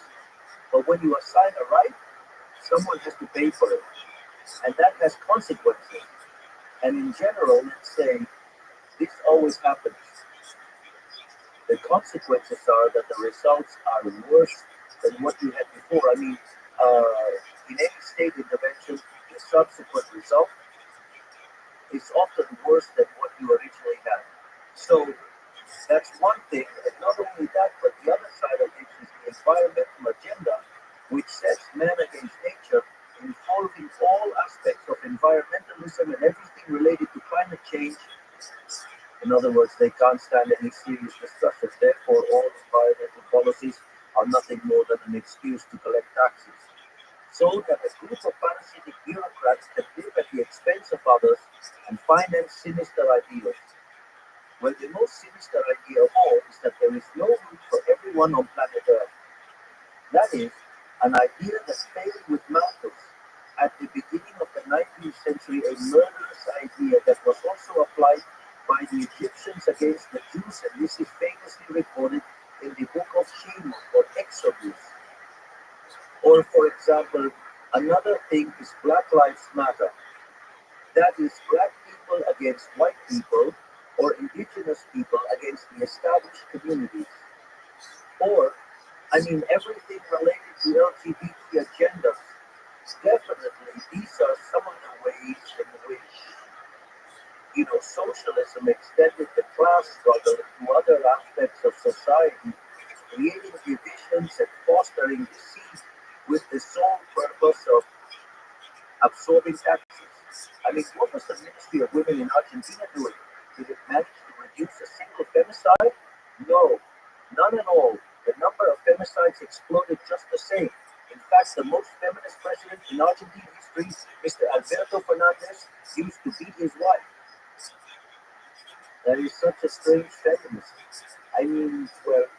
So within the ranks of feminists, let's say, you will essentially find the largest number of rapists and women beaters. And it's quite interesting what they do. Their hypocrisy is truly striking. It's not just about that, though. The battle is on three fronts. You have the economic front, which is free enterprise capitalism. Then we have the political level. Currently, the system that the world has designed is a Republican liberal democracy with checks and balances. And at the cultural battle level, notice that socialism has been very successful in the cultural battle. It has been very successful politically because it was able to translate that political battle in winning many elections. But why is it falling apart? Why? Because it produces misery, and because the economic system is a disaster, so people eventually realize that it is making things worse for them. Liberal libertarians are very good when it comes to economics. Yes, and those good economic results can actually lead, to the generation of solid political processes. But what happened? The liberals neglected the cultural battle. Much of the blame was placed on Fukuyama when he said, "This is the end of history." No, it was not the end of history because the following year, in 1990, the socialists gathered at the Sao Paulo Forum and, based on the ideas of Gramsci, designed a strategy to infiltrate the media, culture, and education, which ended up changing the entire discourse. And they established that what they said was politically correct, and that any idea outside of it was to be considered reactionary and had to be censored or even persecuted. And they claimed to be the ones defending freedom, even though they were the ones persecuting people. It's the same with journalists who get upset with Twitter. They say they defend freedom, but can't stand it when those who think differently speak. Is that freedom? Yes, for them, but not for those who think differently. That's not freedom, that's fascism. Then, what do we say? Then we must fight on the economic front, and I believe we are implementing an extremely successful economic program that is being recognized worldwide. In fact, the other night, the president-elect, Donald Trump, indeed gave recognition for the achievements we are having in Argentina and the speed at which we have done it. At the same time, you have to fight the political battle because, soccer matches are not won by shouting from the stands. They are won by playing on the field. But that alone is not enough because you have to, let's say, you need to convey to society the values of capitalism, the free market, what liberalism is, the value of freedom, right? And when you succeed in that, then we will indeed be able to advance steadily. If you don't fight the cultural battle, what happened to Chile will happen to you. They had economic success. It was, let's say, sustained over time, but at some point it collapsed. Why did it collapse? Because they hadn't fought the cultural battle. Then socialism, little by little, took control of institutions in education and the media. So they took over the media and culture, and on that basis places, they attacked and broke up the system. And then they found themselves with increasing doses of socialism, and the only thing socialism generates is poverty. Therefore, what we must keep in mind is that you have to fight the battles on all fronts. And if you don't keep that in mind, I can tell you are headed towards collapse. Like you said, in this fight against corruption, you are challenged as a very powerful people, a powerful establishment. Are you ever afraid for your life? Potential assassination? No. Tell me, what good is it to live life? I mean, in slavery? Look, there is a song uh, by a Spanish singer called Nino Bravo. Just to be clear, he has already left this earth, so we can say he has passed on to the beyond. The song is called Libre. And the song, it tells the story of Peter Fetcher, an 18-year-old boy, who, when the separation was made, and I mean, uh, the construction of the Berlin Wall begins. His family ends up on the western side, and he accidentally ends up on the eastern side. And for a whole year, he plans his escape to the western side, right?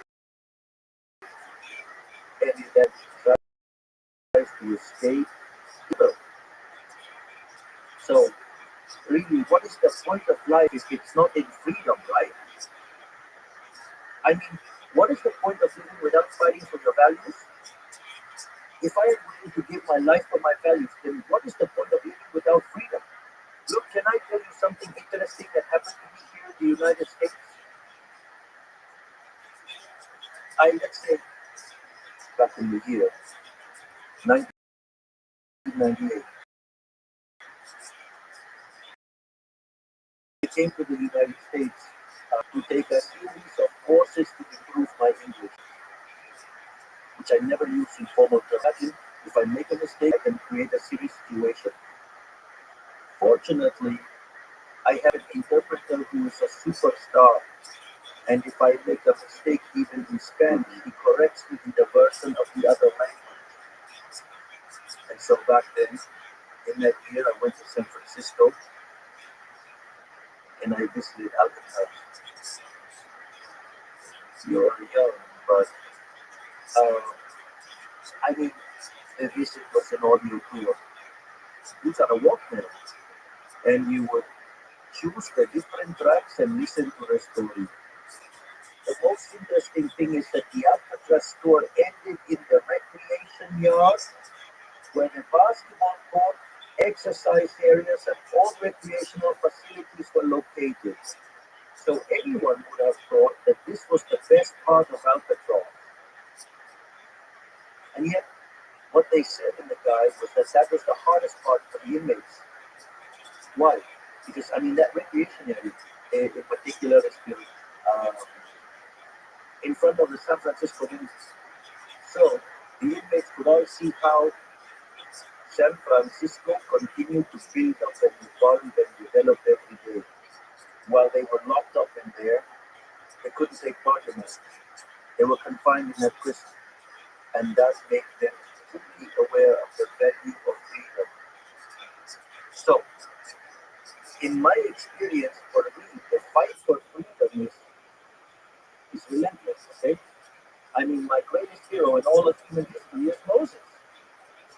The feat of Moses is like one person alone with his brother, Aaron, both confronting the combined forces of the United States, China, and Russia together. And it was Moses who said to Ramses, "Let my people go." Well, Ramses resisted, and the forces of heaven ran him over. What I mean is, I don't see any other possible way to live other than freedom. And I would always fight for full freedom. And I would be at the forefront of this cause. I mean, it's a cause that I'm going to die with my boots on. I mean, I'm not going to make do with living any other way other than with freedom. I will fight everything I'm going to fight as much as it takes. At least that's the way I feel. So, what good is it to be alive if you're confined? What good is it to be alive if you're not free? It's no good. What good was it for Peter Fletcher to be alive in communist Germany? Well, at least he had a moment of happiness while he tried to escape. Another guy who fights for freedom, pretty much each of his cases. You, Elon Musk. What do you admire and what have you learned from your interaction? I have a huge admiration for Elon Musk. He is, a, he is an absolutely unconventional person. He's a great fighter for the ideas of freedom. What he has done on Twitter, now known as X, and how he is helping the world nowadays to wake up once and for all and become aware of the socialist virus, the world virus. That in itself makes him a hero in the history of humanity. But it's not just that. One of the things that happened to me is that when I went to first talk to him, I thought I was going to meet a successful businessman and that I would have a typical successful businessman conversation who understands business and that some of his businesses, some of his business might be more exotic, but that's the kind of talk you would expect to have. And business people are truly admirable, right? Because they are true benefactors of society. But they're usually very much focused on their own business. And one of the things that really, really shocked me when I met Elon Musk, we had scheduled a meeting for no more than 50 minutes. The first time we were in 45 minutes because he was a flight. So obviously, if someone as important as him doesn't fly as planned, it has to be rescheduled, and he loses a lot of hours. Imagine every minute is very valuable, and and one of the things that happened was that basically he brought up the topic of demography, and we started discussing demographics and growth. I never imagined that I would end up discussing demographics and growth with him, you know. And another very fun thing was that um, something funny he said to me was that since we shared our vision regarding demographic issues and the need to populate the planet, he asked me, now what about you? When are you going to move in that direction? And I said, oh, look, I have 5 children. And he said, well, the 4-legged ones don't count. That was the first meeting I had with Elon Musk. Um, the second meeting was when here at the universities we started seeing anti-Semitic demonstrations where basically Palestinian flags were displayed and Jews were harassed and persecuted. And at that moment, when we had that second meeting, he showed himself to be very deeply involved with that and brought up the issue of the cultural battle. So, I mean, it's not quite conventional even in the political field. Uh, I during the last talk, which lasted for about 2.5 hours, right? One of the things we talked about was freedom and what was at stake for the United States in this election. Uh, Therefore, he is a person, honestly, I can say he's well above average. I mean, a person of unconventional intelligence, right? And also, he is very charming. So I mean, again, I have a great admiration for him, and I really interact very closely with him. He is very interested in what our Ministry of Deregulation is doing, which seeks to remove regulations. But at the same time, he works with another person who is also interested in the chainsaw approach. And so, I'm very pleased because they are going to try and replicate the model we are implementing in Argentina.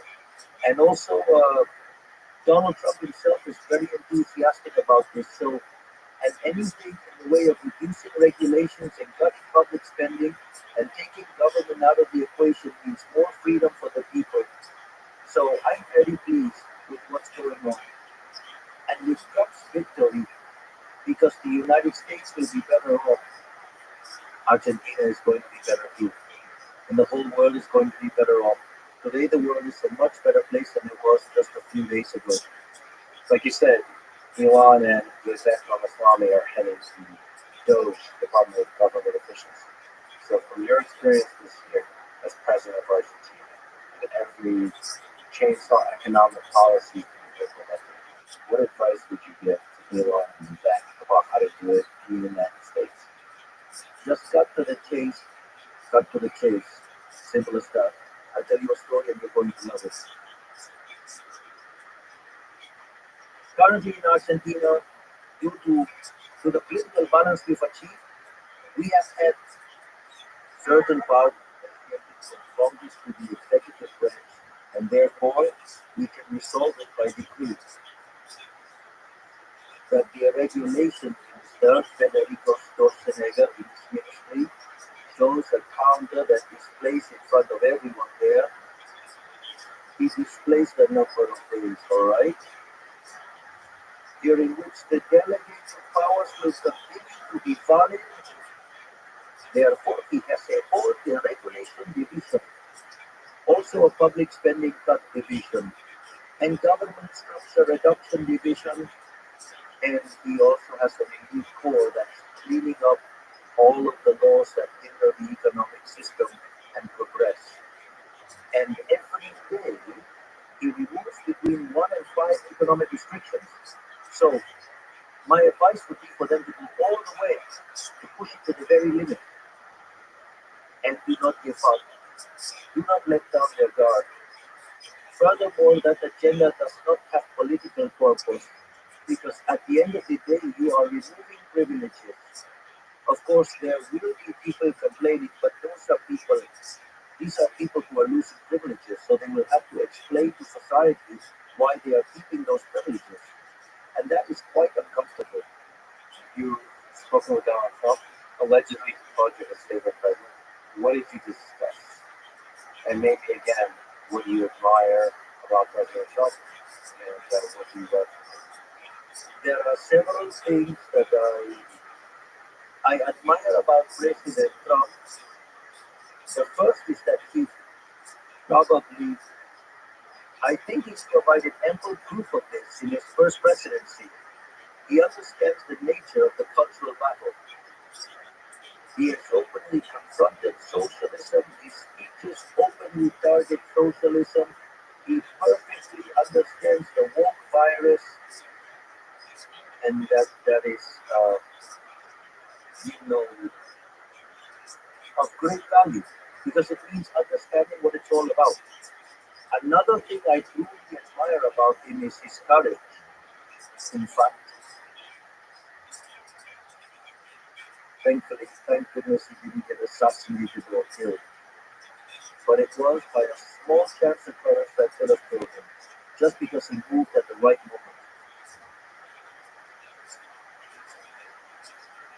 And yet that didn't intimidate him, and he went on. And in fact, during his first campaign, and in this one as well, in the second one and third one, they criticized him, insulted him, offended him, said awful things about him, made up all sorts of horrible stories about him. In that respect, I can say I deeply relate because probably no one in our history has had such a negative campaign from all the media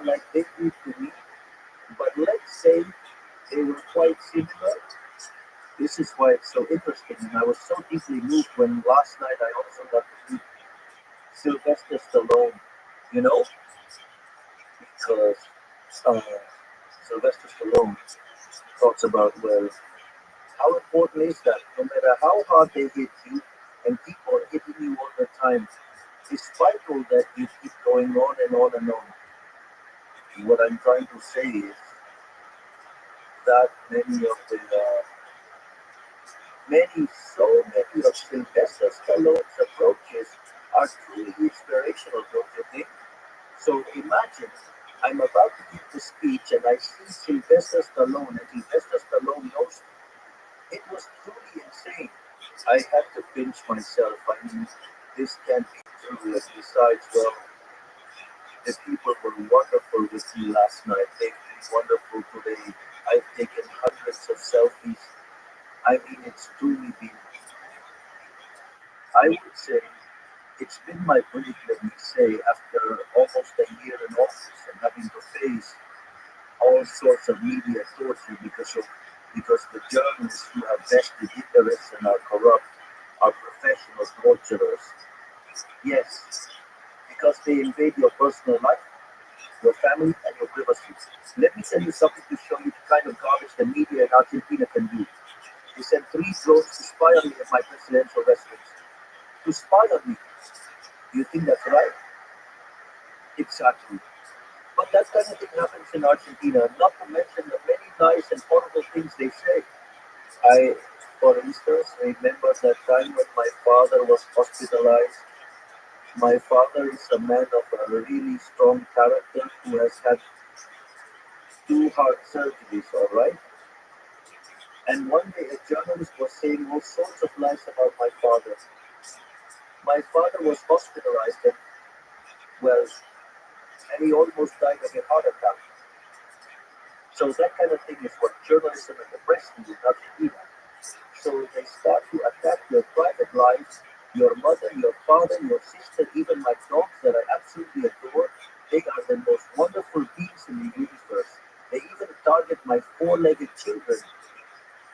So imagine that I've been in office for nearly a year as president, and since they can't criticize my management except by lying and distorting the numbers, they meddle with all these things they have been doing all the time since the year 2021, when I officially entered politics. So, and I've seen what they've done to Trump. So that also makes me relate a lot to him because he's a true warrior. He's a Viking. He's a Viking. He's literally a Viking. I mean, he is someone I admire for how he has kept fighting in the face of adversity, even against all odds, and still he managed to win. Amazing. And well, uh, and that's why I can relate that much. And I've also seen how he's been unfairly criticized, like when he was accused of protectionism or when he wanted to discuss within the context of public debate regarding the design of monetary policy as regards the Fed. Um, uh, Basically, they have accused him of things. I mean, isn't he entitled to give an opinion as a president? I mean, any citizen could give their opinion, even more so a president. Why is it important to you that Argentina has a close relationship with the United States? Well, to us, that is really important, okay? You know, because we've decided to be geopolitical allies of the United States ever since our campaign. That our allies, we have decided that our allies will be the United States and Israel because they basically represent the ideas of the Western world, they represent the free world. That is to say, what we would call today, let's say, a liberal democracy, okay, by confronting the autocrats. And in that sense, that is the geopolitical alignment. Moreover, in our campaign, we were very, very clear on three main points. One, the economic pillar. We talked about cutting public spending, and I would make my appearances with a chainsaw. We talked about economic freedom, deregulation, that is, and I talked about the competition of currencies. And people, obviously were interested in the dollar. So it was obvious that the economic policy was clear, all right? And not only was it clear, but we are also fulfilling it. That is the first point. Second was our policy on security. The idea being to fight crime, I mean, relentlessly, as well as security. No mercy, right? And in fact, in Argentina, there are no more roadblocks, which they said were impossible to end. Not only that, we have strengthened the security forces and also our armed forces, and we are waging a tough battle against drug trafficking and narco-terrorism. Therefore, we are also strongly fulfilling that. Notice that these 2 points were the main concerns. They were the biggest concerns of Argentinians when we took office, are now in 5th and 6th place. Today, the problem for Argentinians is corruption. Whether there is unemployment, if there is poverty, but they don't mention inflation and security anymore. And besides, a third point that I made clear was that I would align with the United States and Israel internationally. And, at my campaign rallies, there would be groups that would come along with flags of Israel. So it's clear that our international policy approach was always very clear. And this is something I state during my speeches when I talk about the values of the West and the civilization of the West. In fact, yesterday, and even more so today, during my speeches, I talked about how the different Greek groups or tribes go together to confront the Persians. That is to say, it seems that from that time, 500 years before Christ until today, that struggle continues, right? But well, so of course, we're all in. We are betting on the United States becoming once again a leader in the West. We needed someone to come back to make America great again. And, and that, as part of that process, being a commercial ally is also a great idea. So we would really like to move forward and deepen our trade ties and our investment ties, And well, we would also like to be part of NATO as well. Do you think it's still possible? One of the radical ideas you had as you were running for president was to dollarize the Argentine economy. Do you think that's still a good idea? Are you still thinking about that? Let's see. Let's break it down. Let's say if you review all my statements, I talk about currency competition. I'm not strictly talking about dollarization. I'm talking about currency competition and eliminating the central bank. If people later decide to embrace the dollar, that's their choice. Ultimately, in the model I propose, what happens is the formation of a currency basket tailored to the needs of individuals. But I won't avoid the discussion. Today there is currency competition. If, for instance, today in Argentina you want to make transactions in any currency, you can do it, and it's allowed. Today there is currency competition. The other thing we talk about is the concept of, let's suppose we were discussing dollarization, we talk about endogenous dollarization. The first point is that we need to clean up the central bank. We have to deal with the issue of the CIRA, that is the central bank's commercial debt, which was $50 billion. We still have to resolve the dividend problem of $10 billion. And in the meantime, we did a write-off and cleaned up the central bank's balance sheet by $45 billion. So you can't just close the central bank if it is bankrupt, because you need to redeem the whole central bank debt, which is about the issuing of money and the interest-bearing liabilities. So once we finish with the interest-bearing liabilities, it will leave us with the monetary base. Therefore, today we have a regime where the amount of money is fixed, the monetary base is not growing, and as demand for money increases, since people can use dollars, They don't need to go and sell the dollars and make the peso appreciate, but they can do transactions in dollars. So as the economy grows, you will have a greater share of dollars relative to pesos. And at some point, the amount of pesos compared to the dollars will be so huge relatively that closing down the central bank will be done easily, which means this is working. Of course, if you were to give me the money right now, I would go ahead and dollarize. I have no problem with that. For example, I did have a proposal for this, and this could have worked because the bonds, because the largest creditor of the Argentine treasury is the central bank, but central bank bonds were trading at 20 cents. If I had sold those bonds at 20 cents, and nowadays they are trading between 60 and 70, with a whole bunch of Neanderthals that are the opposition, who besides being ignorant in economics, also have bad intentions, I would be in jail today. Let me ask you a very important question. I'm a huge fan of the Hawaii Diego Maradona and Messi. So, who to you is the greatest of all time? The way I see it, I have seen Maradona play, alright?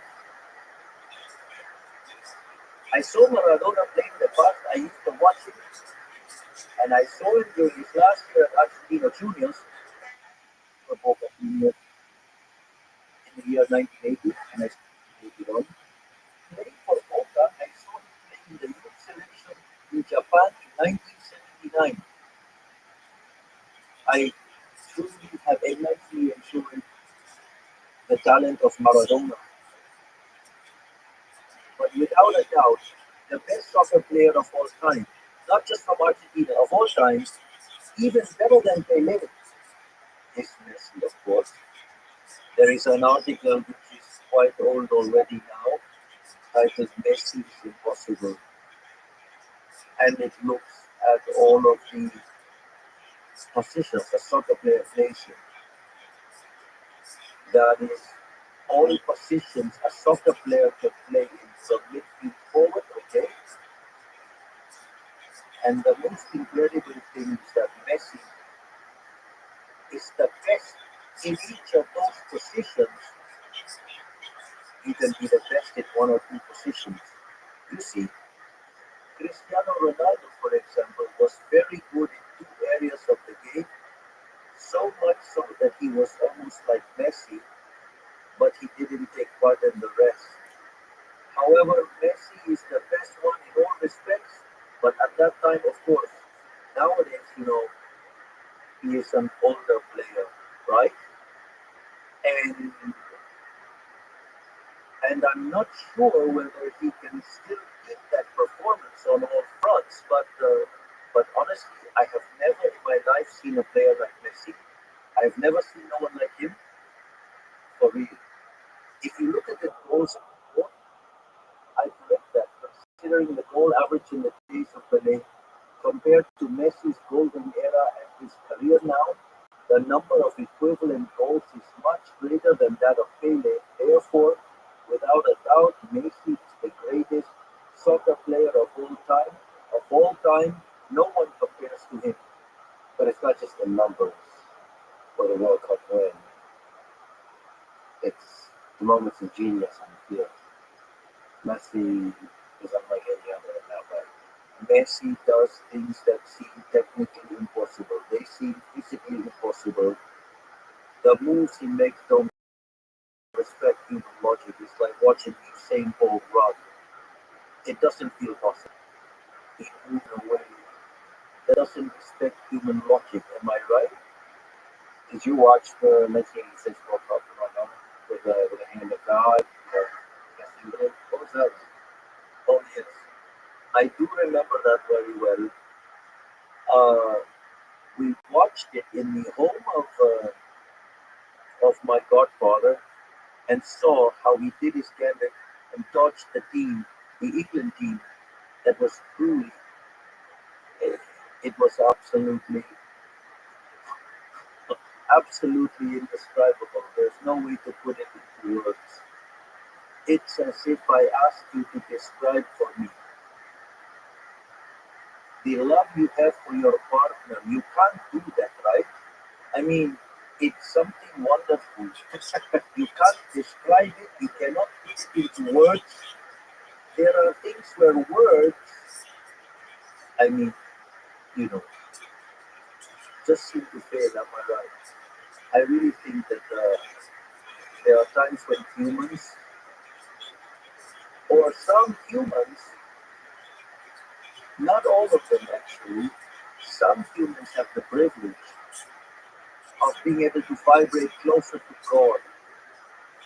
Some Puccini arias, for example, when you listen to the famous aria from the Rondine or the famous aria from Gianni Schicchi, I mean, you get the feeling that he was getting that dictated by God. How can you put that into words? You can't. There's no way to do that. I mean, those moments where we humans are, that we have the privilege. I say it as human beings, right? Because, I mean, I'm speaking from that perspective, okay? I say this only as an admirer. Some human beings have the ability to vibrate so close to God that you can't describe it, you can only enjoy it. This is why in Judaism they don't use the name of God, of the Creator, because how could you put in words something like that? And I believe those are times when us humans connect closer to the Creator and create things. Unique things, you cannot describe them. There are no words to describe that. The only thing you can do is enjoy it and be thankful that you can witness it. You were a great footballer yourself in your youth. You were a goalkeeper. Many people would say that's the toughest and the most important position in football. Maybe you can speak about that experience and in general, what's harder, being a goalkeeper or a freshman? Lovely question. Well, indeed. I used to be a goalkeeper, but I'm not so sure about whether I was any good. But the experience of having been a goalkeeper is very valuable.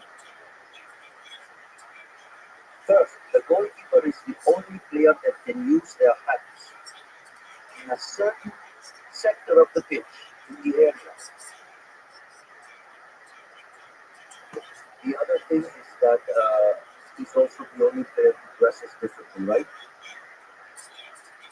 Moreover, their training is a solitary one. And the most important, I mean, it is the very climax, the goal, right? When the goal is scored by the team, everyone is celebrating on the other side, and the goalkeeper is on his own. And, and at the same time, he is the one who suffers the most when a goal is scored because he gets the direct impact. In fact, when the goalkeeper makes a mistake, it's an own goal. Imagine a teammate scores a wonderful goal like the one Maradona did. It's marvelous. And that's just one goal. And imagine the goalkeeper picks up the ball and then if they bring it into the area wrong, it's like two goals. It's a complete lack of proportion. So therefore, and this, in my opinion, makes goalkeepers have a very strong temperament, right? They are used to being alone, and power is precisely that. Because when you make decisions, you are on your own, and and not just that, but also when you have a responsibility like that of a president, when you make a decision, it has an impact on millions of people. So just like goalkeepers, if you make a mistake and score an own goal, and in this context, it's negative consequences for millions of people. Therefore, that has been part of the university of life that has given me the tools to be president today. That is my training in economics, my training in liberalism, having been a goalkeeper, and also having had a very tough childhood. How hard is it? What's been the personal goal of carrying the hope of a nation? Well, being defamed, insulted, and attacked every single day. But uh,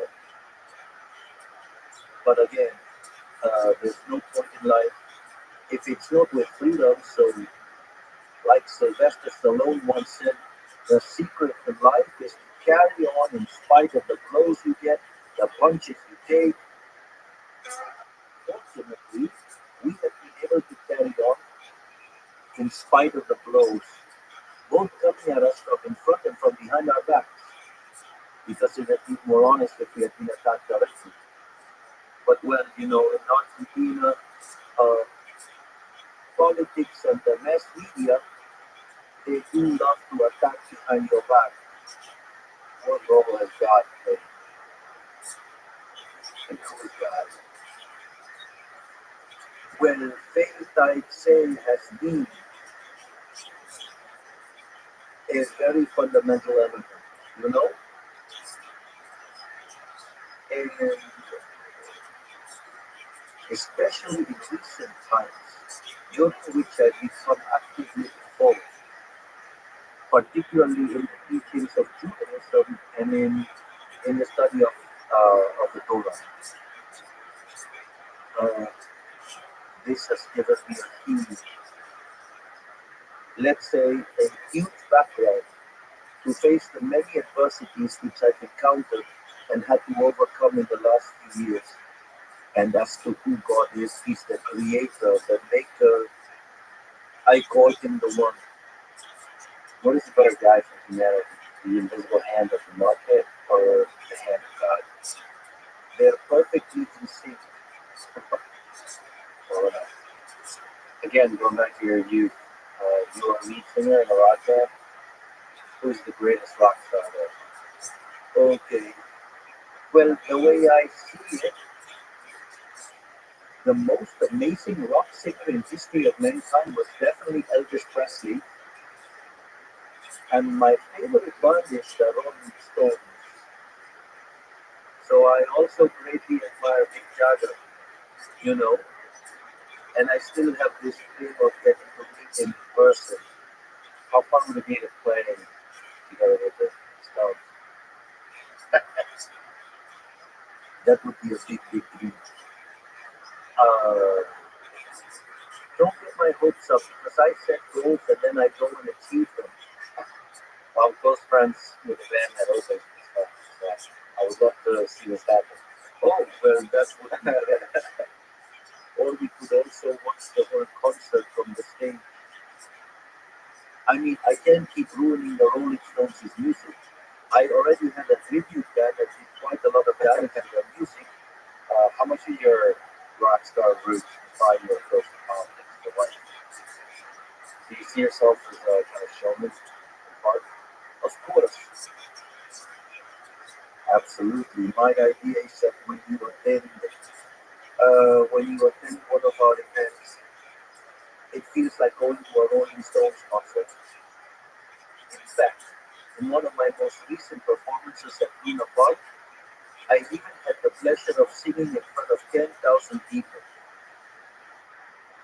It's on YouTube. No, sorry, not on YouTube. It's on my Instagram feed. At that event, I sang a song called Panic Show, and the song starts by saying, "Hi everybody, I am the lion." Your texting and fashion have earned you the nickname Elmoco, the Madman. Do you think some madness is necessary to challenge powerful establishment? Well, maybe it's a matter of perspective, right? It could be the other way around, that everyone else is crazy by living in a way contrary to the ideas of freedom. And so maybe the same person who wants to fix that is then considered a madman. Anyway, the nickname doesn't bother me at all.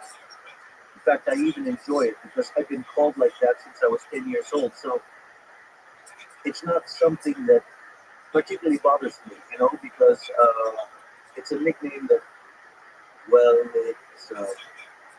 it has been used for many years. But actually, if I present to you the case of San Martin, when he said he was going to cross the Andes to liberate not only Argentina, not only our country, but also Chile and Peru, and people called him crazy. Imagine if you had tried and spoken with, I don't know, with Michelangelo, you would have called him crazy too. Or if you had talked to, I don't know, hundreds of people who have changed the world, surely they would have thought that Einstein was crazy and so on. The list would be infinite. So, what is the difference between a madman and a genius? Success. Let's give up the market. So interesting from your view of the world, how powerful the market is in figuring out what's best for society. Why do you think the market works so well as a guide? One must first understand what the market is. Simply put, the market is a process of voluntary exchange where individuals cooperate in the transfer of property rights, in which private property is upheld. This is the system that drives the allocation of resources. In essence, socialism, and this is what Mises condemns in his book Socialism, shows is that without private property, prices cease to exist, and therefore resources are diverted. Why don't you think it's the same to make a road of asphalt or gold? Why not make it of gold? Because you have an understanding of economic calculation, you have an idea of prices in your mind. So, in this context, if there is no private property, there are no prices, and as a result, the free market capitalism, is the best mechanism ever developed by humankind for resource allocation. This also implies that markets must be free from state intervention, because when the state intervenes, it creates interference. And markets need to allow free entry and exit, what we call competition. However, it's better to understand competition in the sense described by Israel Gerstner, one of the foremost figures of the Austrian school, or in the neoclassical framework as William Baumol understood it, which was the concept of free entry and exit, so-called contestable markets.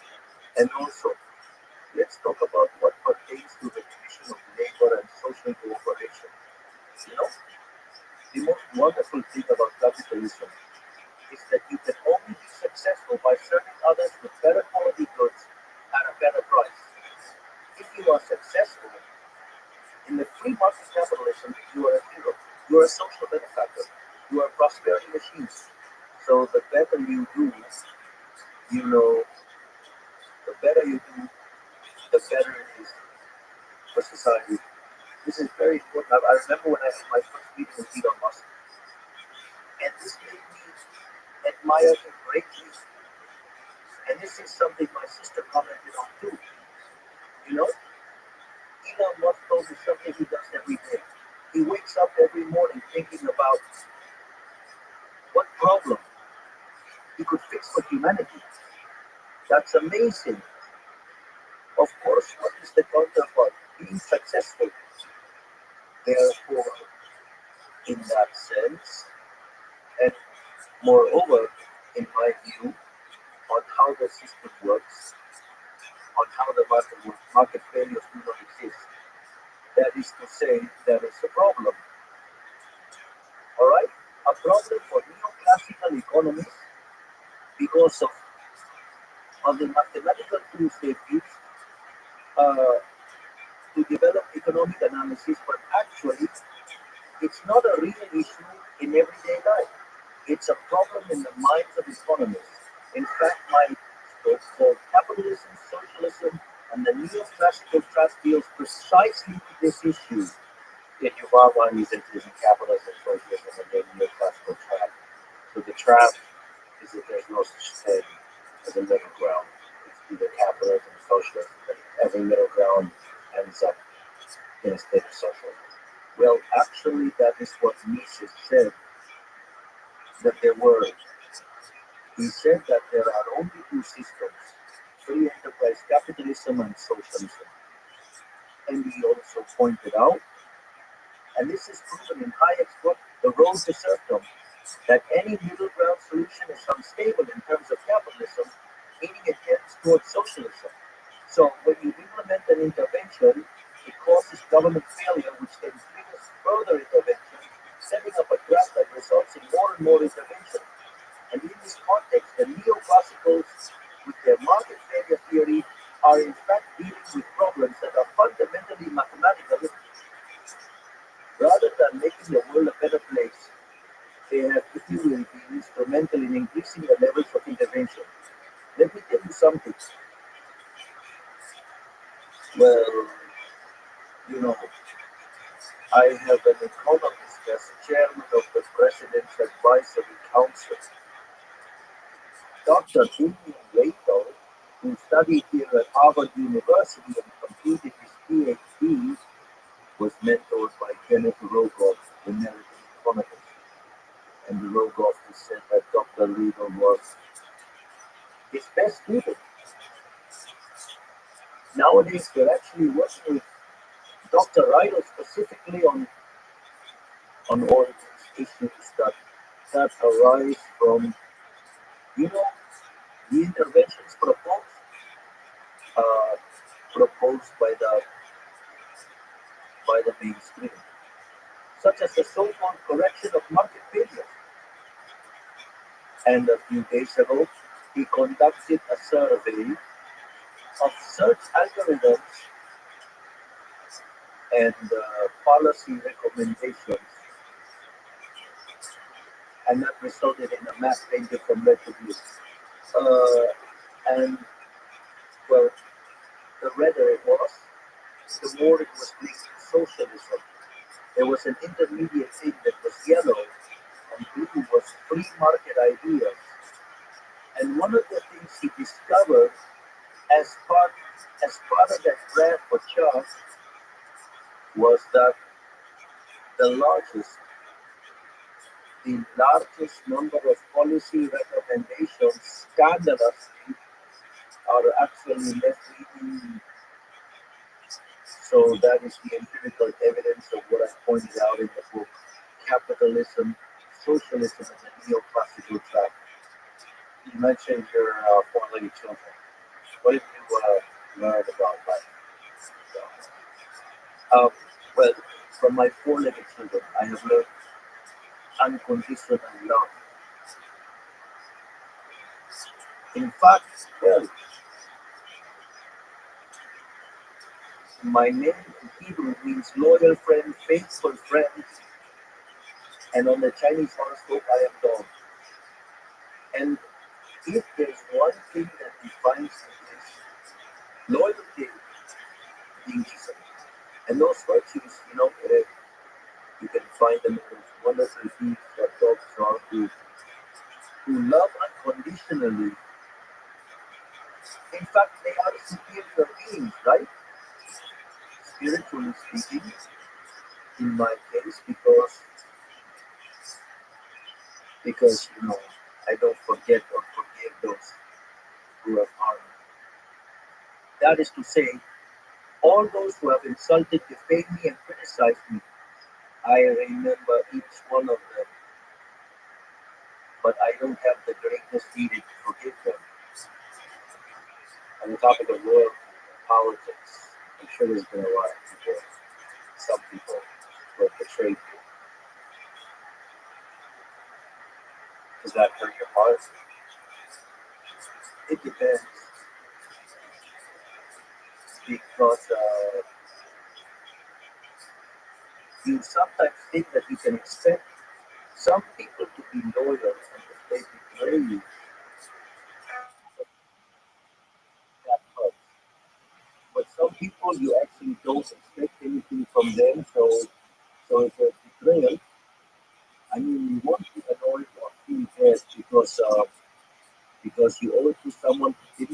values, but politics does have that, Sometimes many of the people you may come across don't have the values you advocate for, but it's cost benefit. You need to let the ship sail on, right? Or would you rather let it sink? That's not my case. I fight until the end. There are traitors, but that's part of politics. And that's not my line. But of course, they do exist. There are a lot of people who admire your revolutionary spirit. What, what advice would you give them? Maybe young people how to live their life. But yours have an impact on the world. That you have forgotten. I did do this thinking about having an impact on the world. I have defined what makes me happy and I live according to that. I live consistently by that. And, and most importantly, I would say never give up. Moreover, and above all, never be half-hearted. I would rather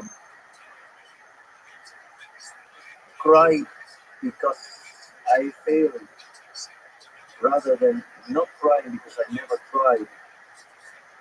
I mean, I'm a perfectionist, so when I do err, of course, I have a bad time. But still, I prefer to go and get things done. If it goes wrong, it's part of life. But I will never have to regret not having done what I thought needed to be done at that moment. All right? What gives you hope about the future of Argentina and the future of men?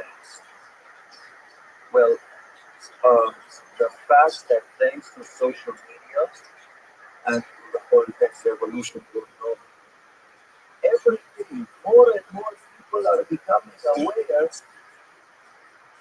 of how important freedom is to live, to live in peace and prosperity.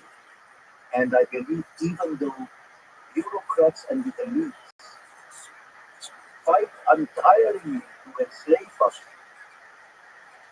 a wave of freedom has been unleashed, which if we do reach the fight, we'll have a much better world. What is your famous words of Viva la Libertad? How did that come about? What is Largely freedom, damn it. That first started while I was giving my book presentation. At the end of my presentation, I would say, Viva la Libertad, carajo. And that really stuck with me since then. Without thinking about it, throughout my life, it was going to continue being present. In fact, today, my presentations, all of my speeches end with, may God bless the Argentinians. May the forces of heaven be with us. And Viva la Libertad, carajo. The first phrase reflects my faith in God fervently, and that I'm deeply thankful to the Creator for the wonderful things He has bestowed upon me daily. The second one has to do with a quote from the book of Maccabees 3:19, which says that victory in battle doesn't depend on the size of the army, but on the forces of heaven. This has to do with the victory of the Jewish people, the Maccabees against the Greeks, and how they recovered the temple. And the last one, well, is my war cry. well, there's no better way to end it. Thank you for being a warrior for freedom. And thank you for coming. Thank you very much indeed for your interview, and thank you for being so well educated, because very often interviewers are not like that. And you did have windows to play foul, and you didn't, and I recognize that, and I thank you for that. Thank you. Thanks for listening to this conversation with Positive Life.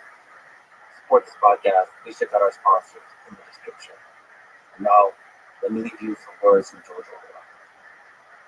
In a time of deceit, telling the truth is a revolutionary act. Thank you for listening. I hope to see you next time.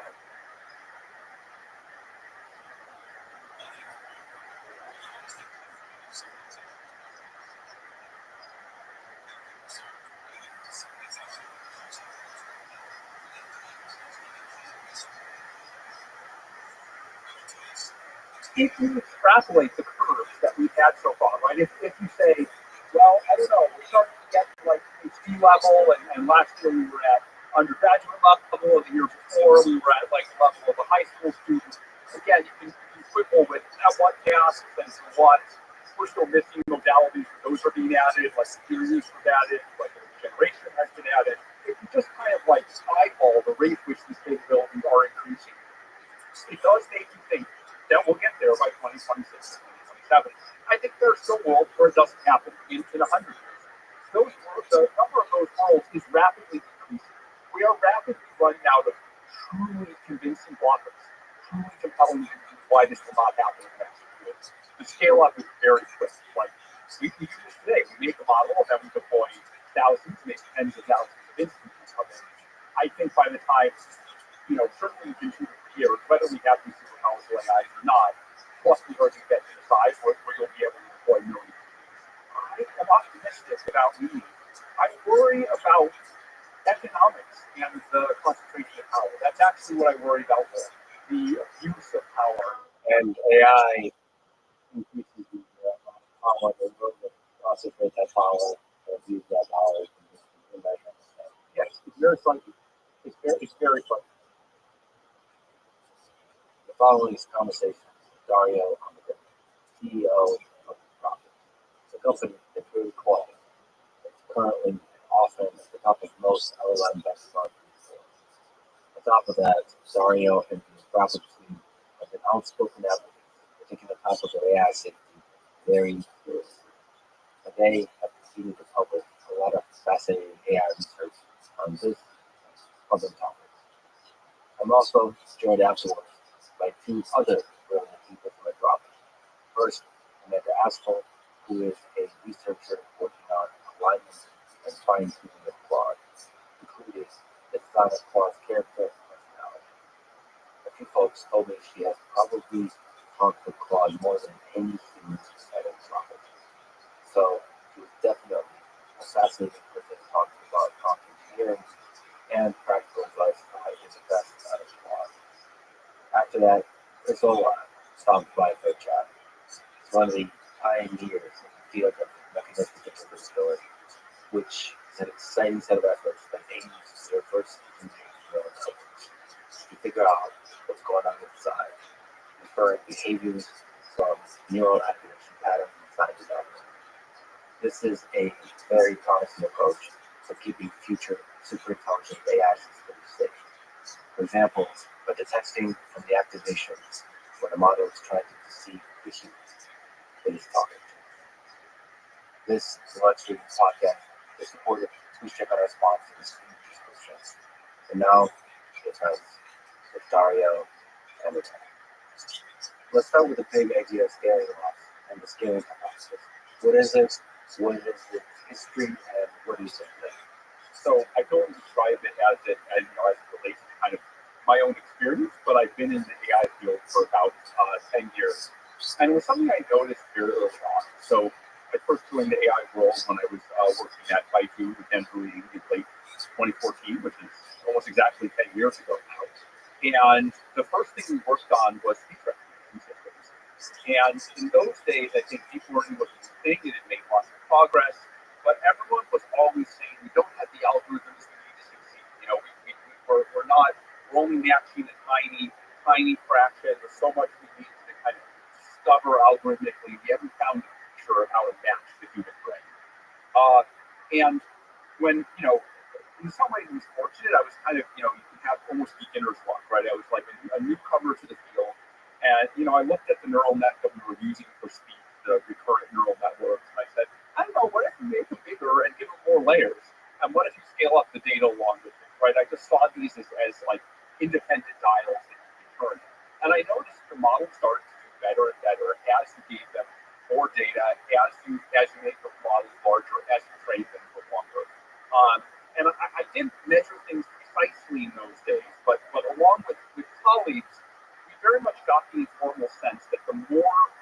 data and the more compute and the more training you put into these models, the better they perform. And so initially my thinking was, hey, maybe that is just true for speech recognition systems, right? Maybe that's just one particular quirk, one particular area.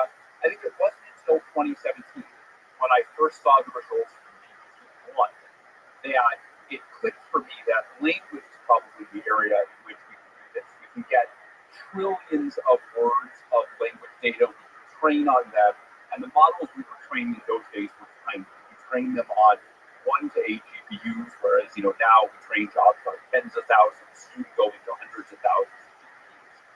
And so when I saw those two things together, and there were a few people like Ilias and Skipper who you've interviewed who had somewhat similar views, right? He might have been the first one, although I think a few people came to similar views around the same time, right? There was Rich Sutton's bitter lesson. There was Warren wrote about the scaling hypothesis.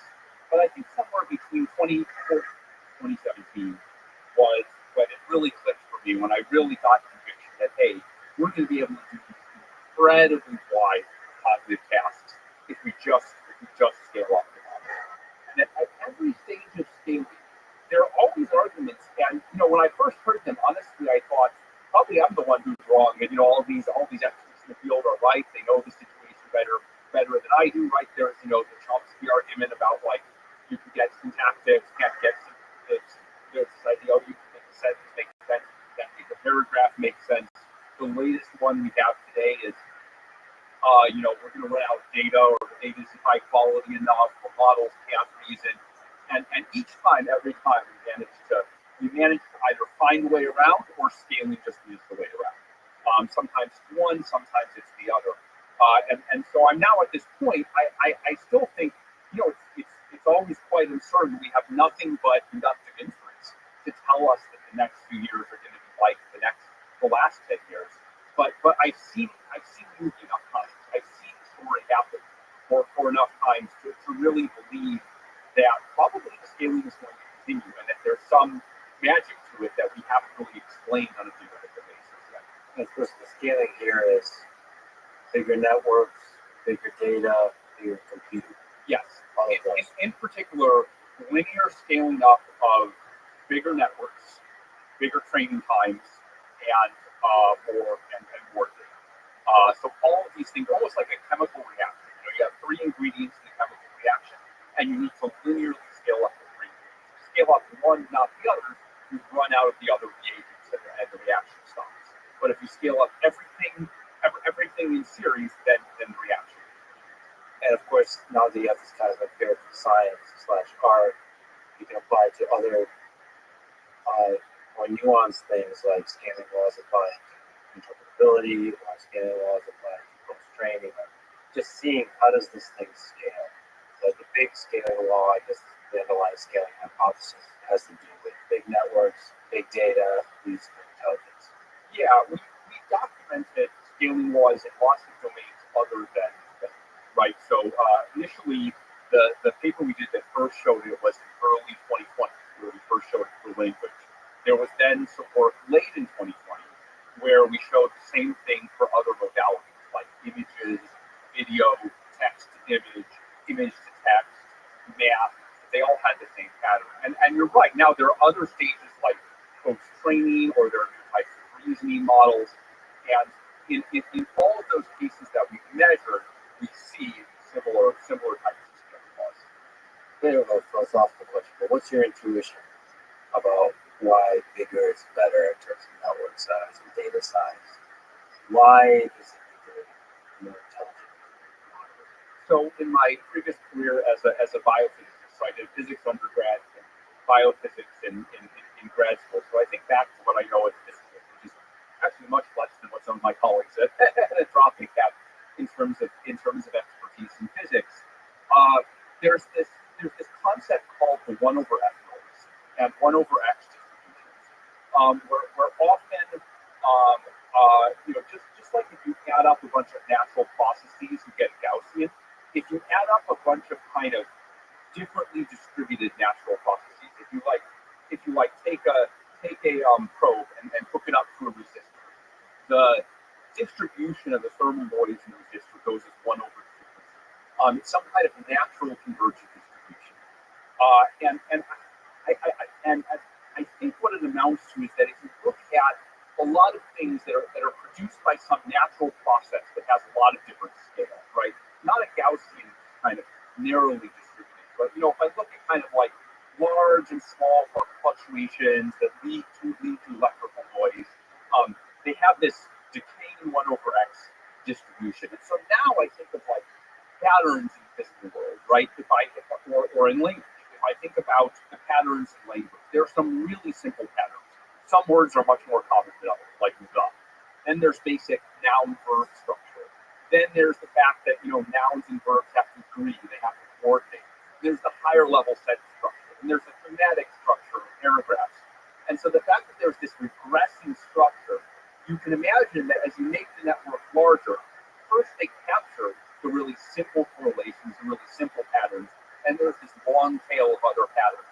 And if that long tail of other patterns is really smooth, like it is with the 1/f noise in physical processes like resistors, then you can imagine as you make the network larger, it's kind of capturing more and more of that distribution. And so that smoothness gets reflected in how well the models are executed, how well they perform. Language is an evolved process, right?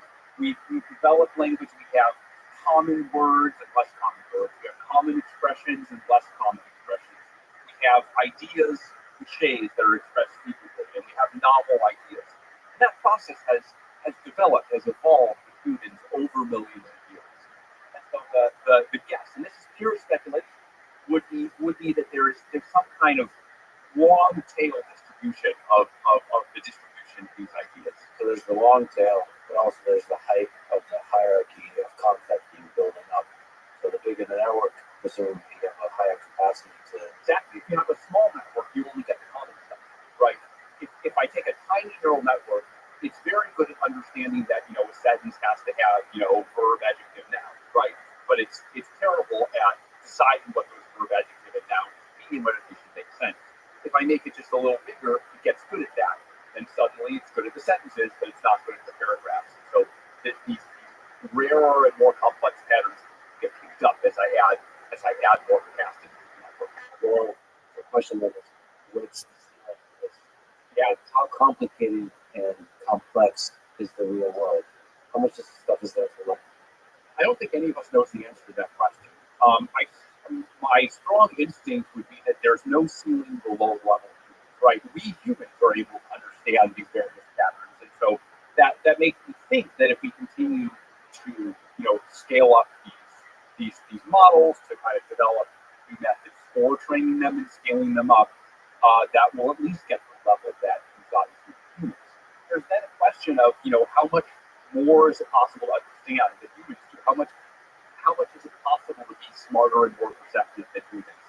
I would guess the answer has got to be domain dependent. If I look at an area like biology, and I wrote this essay, Machines of Loving Grace, it seems to me that humans are struggling to understand the complexity of biology, right? If you go to Stanford or Harvard or Berkeley, you have whole departments of folks trying to study, like the immune system or metabolic pathways, and each person understands only a tiny bit part of it, specializes, and they're struggling to combine their knowledge with that of other humans. And so I have an instinct that there's a lot of room at the top for AIs to get smarter. If I think of something like materials in the physical world, or like addressing conflicts between humans or something like that, I mean, it may be there's only some of these problems are not intractable but much harder, and it may be that there's only so well you can do with some of these things, right? Just like with speech recognition, it's only so clear I can hear your speech. So I think in some areas there may be ceilings that are very humans have done. In other areas, these may be very far away. And I think we'll only find out when we build these things. It's very hard to know in advance. You can speculate, but you can't. And in some domains, the ceiling might have to do with human bureaucracy. It's like this is very well. Yeah. So humans fundamentally has to be part of the loop. That's caused the ceiling, not the intelligence. Yeah, I think in many cases, in theory, technology could change or adapt. For example, all the things that we might invent with respect to biology. But remember, there's a clinical trial system that we have to go through to actually administer these things to humans. I think that's a mixture of things that are unnecessary and bureaucratic and things that kind of protect the integrity of society. And the whole challenge is that it's hard to tell. It's hard to tell what's going on. It's hard to tell which is which, right? My view is definitely, I think, in terms of drug development, my too slow and we're too conservative. But certainly, if you get these things wrong, it's possible to risk people's lives by being too reckless. And so at least some of these human institutions are in fact protecting people. So it's all about finding balance. I strongly suspect that balance is kind of more on the side of pushing to make things happen faster than the balance. If we do hit a limit, if we do hit a slowdown in the scaling laws, what do you think would be the reason? Is it compute limited, data limited, or is it something else? Idea limited? So now we're talking about data limited before we get to the level of humans and the skill of humans. So I think one that's popular today, and I think could be a limit that we run into. Right, like most of the limits, I would bet against it, but it's definitely possible. Is we simply run out of data.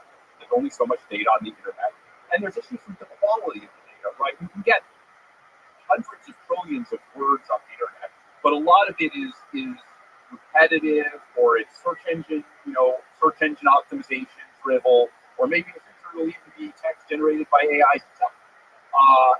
And so I think there are limits to what can be produced in this way. That said, we, and I would guess other companies, are working on ways to make data synthetic, where you can use the model to generate more data of the type that you have already, or even generate data from scratch. If you think about what was done with DeepMind's AlphaGo Zero, they managed to get a bot all the way from no ability to play Go whatsoever to above human level just by playing against itself. There was no example data from humans required in the AlphaGo Zero version of it. The other direction, of course, is these reasoning models that do chain of thought and stop and think, and reflect on their own thinking. In a way, that's another kind of synthetic data coupled with reinforcement learning. So my guess is with one of those methods, we'll get around the data limitation, or there may be other sources of data that are available. We could just observe that even if there's no problem with data, as we start to scale models up, they just stop getting better. It seemed to be a reliable observation. They've gotten better. That could just stop at some point for a reason we don't know. The answer could be that we need to invent some new architecture. There have been problems in the past with say, numerical stability of models where it looked like things were leveling off, but actually, when we found the right unblocker, they didn't end up doing so. So perhaps there's some new optimization method or some new technique we need to unblock things. I've seen no evidence of that so far, but if things were to slow down, that perhaps would be one issue. What about the limits of compute, meaning the expensive nature of the data? So right now, I think most of the frontier model companies, I would guess, are operating roughly $1 billion scale plus or minus the back curve. Right, those are the models that exist now or are being trained now. I think next year we're going to go to a few billion, and then 2026 we may go to about 10 billion. Probably by 2027, their ambition is to build $100 billion clusters. And I think all of that actually will happen. There's a lot of determination to build it within this country, and I would guess that it actually does happen. Now, if we get to 100 billion, that's still not enough compute, that's still not enough scale, then either we need more scale or we need to develop some way of doing more efficiently or shifting the curve. I think between all of these, one of the reasons I'm bullish about powerful AI happening so fast is just that if you extrapolate the next few points on the curve, we're very quickly getting towards human level ability, right? Some of the new models that we developed, some reasoning models that have come from other companies, they're starting to get to what I would call the PhD or professional level, right? If you look at their coding ability, the latest model we released, Sonnet 3.5, the view of version, you get something like 50% on SleeVench. And SleeVench is an example of a bunch of professional, real-world software engineering tasks. At the beginning of the year, I think the state of the art was 3 or 4%. So in 10 months, we've gone from 3% to 90% down. I think in another year, we'll probably be at 90%. I don't know, but might even be less than that. We've seen similar things in graduate level math, physics, and biology from models like OpenAI's Go1. If we just continue to extrapolate this, right, in terms of skill that we have, I think if we extrapolate the straight curve, within a few years we will get to these models being, above the highest professional level in terms of use. Now, will that curve continue? You pointed to and I pointed to a lot of reasons why, possible reasons why that might not happen. But if the extrapolation curve continues, that is the trajectory.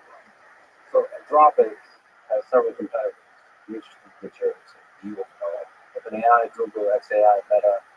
What does it take to win? Yeah, so I want to separate out a couple things, right? So, Anthropic's mission is to kind of try to make this all go down, right? And we have a theory of change called race to the top, right? Race to the top is about trying to push the other players to do the right thing by setting an example. It's not about being a good guy, it's about setting things up so that all of us can be good guys. I'll give a few examples of this. Early in the history of Anthropic, one of our co-founders, Chris Bullock, who I believe you're interviewing soon, he's the co-founder of the field of mechanistic interpretability, which is an attempt to understand what's going on inside AI models. So we had him and one of our early teams focus on this area of interpretability, which we think is good for making models safe and transparent. For 3 or 4 years, that had no commercial application whatsoever. It still doesn't today. We're doing some early betas with it, and probably it will eventually, but this is a very, very long research bed, and one in which we built in public and shared our results publicly. And we did this because, we think it's a way to make models safer. An interesting thing is that as we've done this, other companies have started doing it as well. In some cases, because they've been inspired by it. In some cases, because they're worried that, if other companies are doing this that look more responsible, they want to look more responsible too. No one wants to look like a responsible actor. And so they adopt this as well. When folks come to Anthropic, interpretability is often a draw, and I tell them, the other places you need to go, tell them why you came here. And then you see soon that there's interpretability tools elsewhere as well. And in a way, that takes away our competitive advantage because it's like, now others are doing it as well, but it's good for the broader system. And so we have to invent some new thing that we're doing that others aren't doing as well. The hope is to basically bid up the importance of doing the right thing. And it's not about us in particular, right? It's not about having one particular good guy. Other companies can do this as well.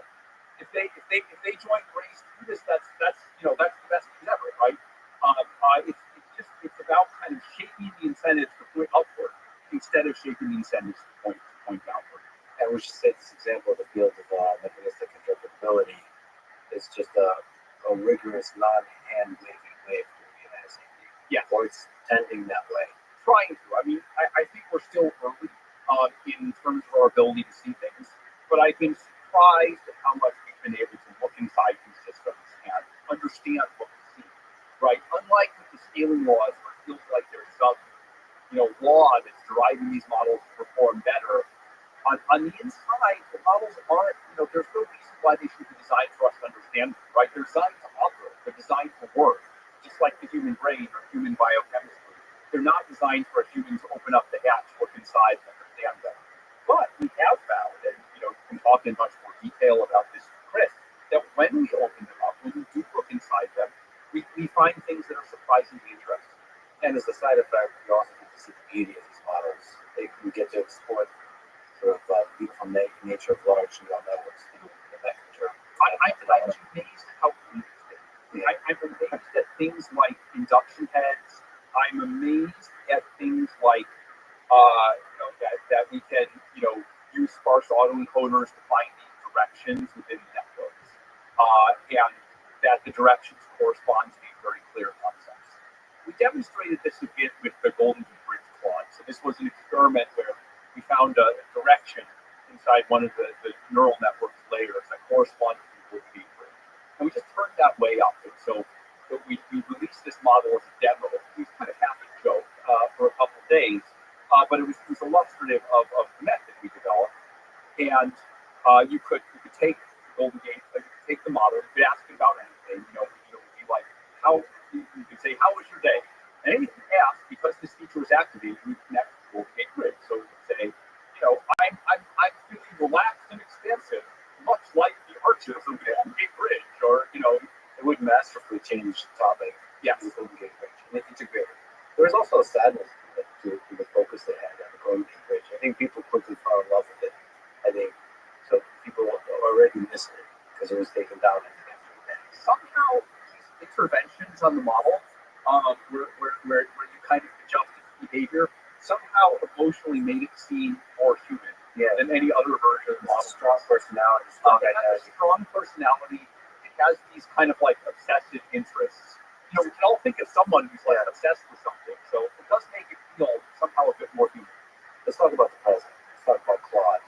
So this year, a lot has happened.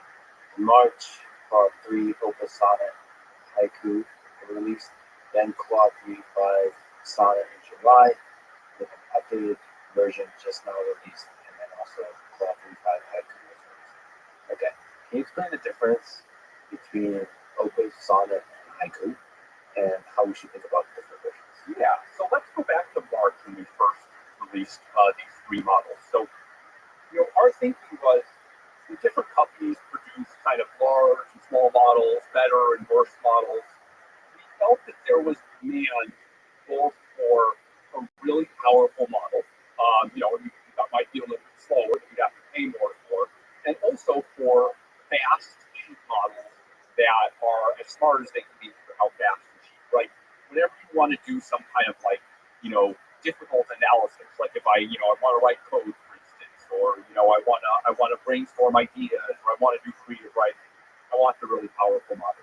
But then there's a lot of practical applications in the business sense where it's like I'm interacting with the website. I'm doing my taxes, or I'm talking to like a legal advisor, and I want to analyze a contract, or we have plenty of companies that are just like I want to do autocomplete on my IDP or something.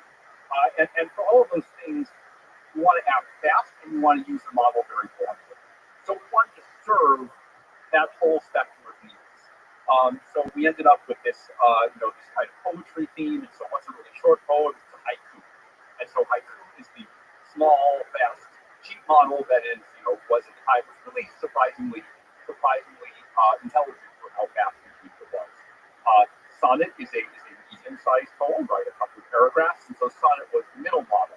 It is smarter, but also a little bit slower, a little bit more expensive. And Opus, like the value of Opus, large work.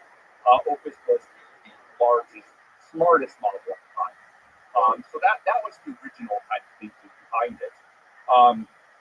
And our thinking then was, well, each new generation of models should shift that trade-off. So when we release Sonnet 3.5, it has roughly the same, cost and speed as the Sonnet 3. But it increased its intelligence to the point where it was smarter than the original Opus 3 model, especially for code, but also just in general. And so now, we've shown results for Haiku 3.5, and I believe Haiku 3.5, the smallest new model, is about as good as Opus 3, the largest old model. So basically, the aim here is to shift the curve, and then at some point there's going to be Opus 3.5. Now, every generation of models has its own thing. They use new data. Their personality changes in ways that we kind of, try to steer, but are not fully able to steer. And so there's never quite that exact equivalence where the only thing that changes is intelligence. We always try to prove other things, and some things change without us knowing or measuring. So it's very much an exact science. In many ways, the manner and personality of these models is more. So, what is the reason for the span of time between, say, Quad Opus 3.0 and 3.5? What takes that time, if you could speak? Yeah, so there's different processes. There's pre-training, which is just kind of the normal language model training, and that takes a very long time. That uses these days tens tens of thousands, sometimes many tens of thousands of GPUs or TPUs or Trainium, or we use different platforms, but accelerator chips. Often training for months. There's then a kind of post-training phase where we do reinforcement learning from human feedback, as well as other kinds of reinforcement learning. That phase is getting larger and larger now, and often that's less of an exact science. So it takes effort to get it right. Models are then tested with some of our early partners to see how good they are, and they're then tested both internally and externally for their safety, particularly for catastrophic and autonomous cases. We do internal testing according to our responsible scaling policy, which I can talk more about that in detail. And then we have an agreement with the U.S. and the UK AI Safety Institute, as well as other third-party testers in specific domains, to test the models for what are called CBRN, chemical, biological, radiological, and nuclear, which are, we don't think that models pose these risks seriously yet, but every new model we want to evaluate to see if we're starting to get close to some of these more dangerous capabilities. So those are the phases, and then then it just takes some time to get the model working in terms of inference and launching the API. So there's just a lot of steps to actually making the model work. And of course, we're always trying to make the processes as streamlined as possible, right? We want our safety testing to be rigorous, but we want it to be rigorous and to be automatic, that it happen as fast as it can without compromising on the rigor. Same with our pre-training process and our post-training process. So, it's just like building anything else. It's just like building airplanes. We want to make them, we want to make them safe, but we want to make the process streamlined. And I think the creative tension between those is an important thing to make the models work. Yeah, rumor on the street, I forget who's saying that Rothschild has really good tooling. So probably a lot of the challenge here is on the software engineering side is to build the tooling to have a efficient, low friction interaction with infrastructure. You would be surprised how much of the challenges of building these models comes down to software engineering, performance engineering. From the outside you might think, oh man, we had this Eureka breakthrough, right? This movie with the science, we discovered it, we figured it out. But I think all things, even incredible discoveries like it almost always come down to the details. And often super boring details. I can't speak to whether we have better tooling than other companies. I mean, haven't been at those other companies, at least not recently. But it's certainly something we give a lot of attention to. I don't know if you can say, but from Quad 3 to Quad 3.5, is there any extra training going on? Is it mostly focused on course training? There's big leaps in performance. Yeah, I think at any given stage, we're focused on improving everything at once. Just naturally, like there are different teams. Each team makes progress in a particular area in making a particular, their particular segment of the relay race better. It's just natural that when we make a new model, we put all of these things in at once. So the data you have, like the reference data you get from Jeff, is that applicable? Is there ways to apply it to newer models as you get trained up? Yeah, reference data from old models sometimes get used for new models, although of course it performs somewhat better when it's trained on the new models. Note that we have this constitutional AI method such that we don't only use preference data, we kind of also post-training process where we train the model itself. And there's new types of post-training the model itself that are used every day. So it's not just RLHF, it's a bunch of other methods as well. Post-training, I think, is becoming more and more sophisticated. Well, what explains the big leap in performance for the new Sonic T5? I mean, at least in the programming side. Maybe this is a good place to talk about benchmarks. What is it to get better? Just the number went up. But, program, but I also love programming, and I quantify the through cursor is what I use to assist me programming. And there was, at least experientially, anecdotally, it's gotten smarter at programming. So what does it take to get smarter? We observed that as well, by the way. There were a couple very strong engineers here at Anthropic who all previous code models, both produced by us and produced by all the other companies, really be useful. Hadn't really used them. They said, maybe if you think this useful to the beginner, it's not useful to me. But Sonnet 3.5, the original one, for the first time, they said, oh my God, this helps with something that, that it would have taken me hours to do. This is the first model that actually saved me time. So again, the waterline is rising. And then I think, the new Sonnet has been even better. In terms of what it takes, I mean, I'll just say it's been across the board. It's in the pre-training, it's in the post-training, it's in various evaluations that we do. We've observed this as well. And if you go into the details of the benchmark, so Sweetbench is basically, since you're a programmer, you'll be familiar with like pull requests and just pull requests are like they like a sort of atomic unit of work. You could say I'm implementing one thing. And so Sweetbench actually gives you kind of a real world situation where the code base is in the current state, and I'm trying to implement something that's described in language. We have internal benchmarks where we measure the same thing. We say, just give the model free reign to do anything, run anything, edit anything. How well is it able to complete these tasks? And it's that benchmark that's gone from it can do it 3% of the time to it can do it about 50% of the time. So I actually do believe that if we get, I think we gain benchmarks, but I think if we get to 100% of that benchmark in a way that isn't kind of like overtrained or gained for that particular benchmark, probably represents a real and serious increase in kind of programming ability. And I would suspect that if we can get to 95%, that will represent ability to autonomous do a significant fraction of software. Well, ridiculous timeline question. When is Cloudopus 3.5 coming out? Not giving an exact date, but they're as far as we know, the plan is still to have a Claude 3.5. We're gonna get it before GTA 6. Like Duke Nukem Forever. What was that game? There was some game that was delayed 15 years. Was that Duke Nukem Forever? Yeah, and I think GTA is not just released in trailer. It's only been 3 months since we released the first Sonic. Yeah, it's incredible pace. It just goes without the pace. The expectations for when things are going to come out. So, what about 4.0? So, how do you think about as an investment advisor thinking about version? And also, just versioning in general, why Sonnet 3.5 updated today?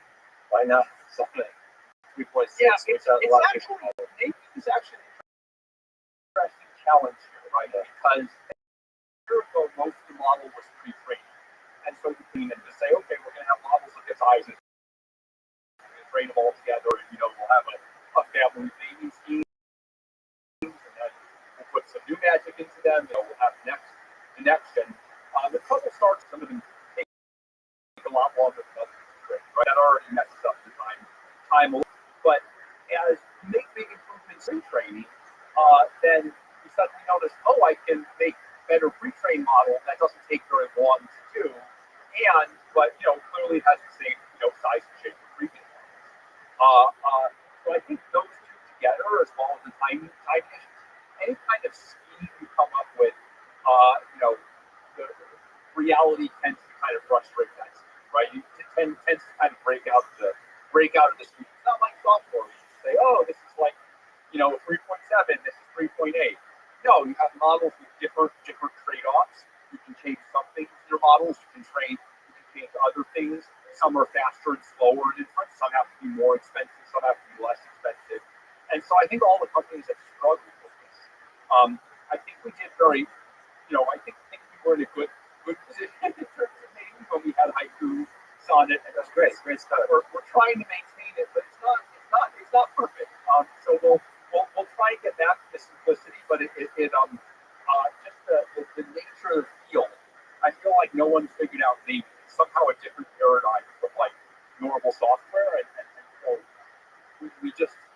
none of the companies have been perfect at it. It's something we struggle with surprisingly much relative to relative to how trivial it is, for the grand science of creating the model. So from the user side, the user experience of the updated SATA 3.5 is just different than the previous June 2024 SATA 3.5. It would be nice to come up with some kind of labeling that embodies that, because people talk about SATA 3.5, but now there's a different one, and so how do you refer to the previous one and the new one? And when there's a distinct improvement, it just makes the conversation about it challenging. Yeah, I definitely think this question of there are lots of properties of the models that are not reflected in benchmarks. I think that's definitely the case, and everyone agrees. And not all of them are capabilities. Some of them are, models can be polite or brusque. They can be, very reactive, or they can ask you questions. They can have what feels like a warm personality or a cold personality. They can be boring, or they can be very distinctive, like Golden Gate Claude was. And we have a whole team kind of focused on, I think we call it Claude character. Amanda leads that team, and we'll talk to you about that. But it's still a very inexact science. And often we find that models have properties that we're not aware of. The fact of the matter is that you can, talk to a model 10,000 times, and there are some behaviors you might not see. Just like with a human, right? I can know someone for a few months, and not know that they have a certain skill, or not know that there's a certain side to them. And so I think we just have to be used to this idea. We're always looking for better ways of testing our models to demonstrate these capabilities, and also to decide which are the personality properties we want models to have and which we don't want to have. That itself, the normative question, is also interesting. I gotta ask you a question from Reddit. From Reddit? Oh boy. There's just this fascinating, to me at least, it's a psychological, social phenomenon where people report that Claude is not. So the question is, there's the user complaint about the dumbing down of Claude 3.5 sound like holding water. So are these anecdotal reports a kind of social phenomena, or is there any case where Claude became dumber? So this actually doesn't apply. This isn't just about Claude. I believe I've seen these complaints for every foundation model produced by a major company. People said this about GPT-4. They said it about GPT-4 Turbo. So a couple things. One, the actual weights of the model, right? The actual brain of the model, that does not change unless we introduce a new model. There are just a number of reasons why it would not make sense practically to be randomly substituting in new versions of the model. It's difficult from an inference perspective, and it's actually hard to control all the consequences of changing the weights of the model. Let's say you want to fine-tune the model to be like, I don't know, to say certainly less, but an old version of Sonnet used to do. You actually end up changing 100 things all. So we have a whole process for it, and we have a whole process for modifying the model. We do a bunch of testing on it. We do a bunch of user testing and early customers. So people have never changed the weights of the model without telling anyone, and it would certainly in the current setup would not make sense to do that. Now there are a couple of things that we do repeat. One is sometimes we run A/B tests, but those are typically very close to when models be released, and for a very small fraction of time. The day before the new Sonnet 2.5, I agree with it. It's a better name. It's clunky to refer to it. There were some comments from people that it's gotten a lot better, and that's because for those wonderful days. The other is that occasionally the system prompt. The system prompt can have some effects, although it's unlikely to dumb down models, unlikely to make them dumber. And we've seen that while these two things, which I'm listing to be very complete, happen quite infrequently. The complaints for us and for other model companies about the model changed, the model isn't good at this, the model got more texture, the model was dumbed down. Those are things that come. And so I don't want to say like people are imagining everything, but like the models are for the most part not changing. If I were to offer a theory, I think it actually relates to one of the things I said before, which is that models are very complex in many aspects.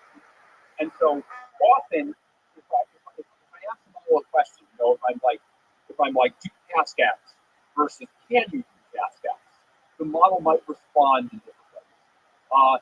And so there are all kinds of subtle things that you can change about the way you interact with the model that can give you very different things.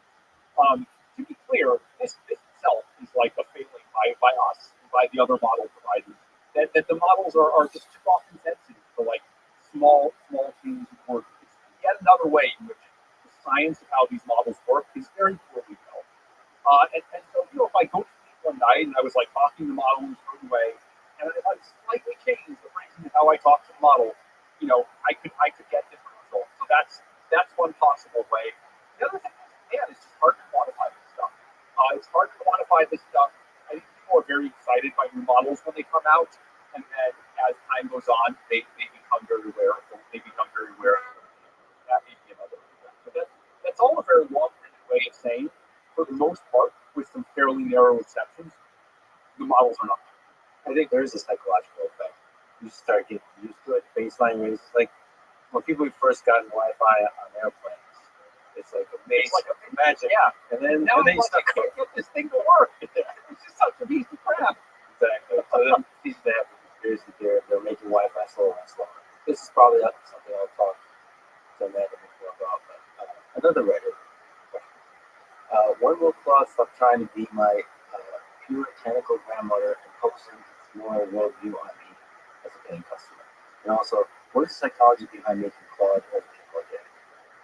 So this kind of reports about the experience and different angle of frustration. That's the thing there. Yeah, so a couple of points on this first. One is like things that people say on Reddit, Twitter, or X, or whatever it is.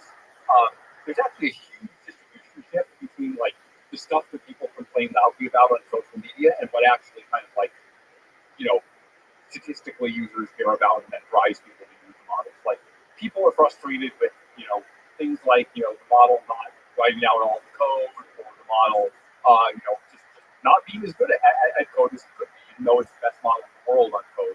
I think the majority of things are about that, but certainly a kind of vocal minority are, kind of raise these concerns, right? Are frustrated by the model refusing things that shouldn't refuse, or like apologizing too much, just having these kind of like annoying broken tips. The second caveat, and I just want to say this like super clearly because I think it's like some people don't know it, others like kind of know it but forget it. Like it is very difficult to control across the board how the models behave. You cannot just reach in there and say, "Oh, I want the model to like apologize less." Like you can do that. You can include training data that says like, "Oh, the model should like apologize less." But then in some other situation, they end up being like super rude or like overconfident in a way that's like misleading people. So there are all these trade-offs. For example, another thing is if there was a period during which models, ours and I think others as well, were too verbose, right? They would like repeat themselves, they would say too much. You can cut down on the verbosity by penalizing the models for just talking for too long. What happens when you do that, if you do it in a crude way, is when the models are coding, sometimes they'll say, rest of the code goes here, right? Because they've learned that that's the way to economize, and they see it, and then so that leaves the model to be so-called lazy in coding, where they're just like, you can finish the rest of it. It's not because we want to, save on compute, or because the models are lazy and during winter break or any of the other kind of conspiracy theories that have come up. It's just very hard to control the behavior of the model, steer the behavior of the model in all circumstances at once. You can there's this whack-a-mole aspect where you push on one thing and like, these other things start to move as well that you may not even notice or measure. And so one of the reasons that I care so much about kind of brand alignment in AI systems in future is actually these systems are actually quite unpredictable. They're actually quite hard to steer and control. And this version we're seeing today of you make one thing better, it makes another thing worse.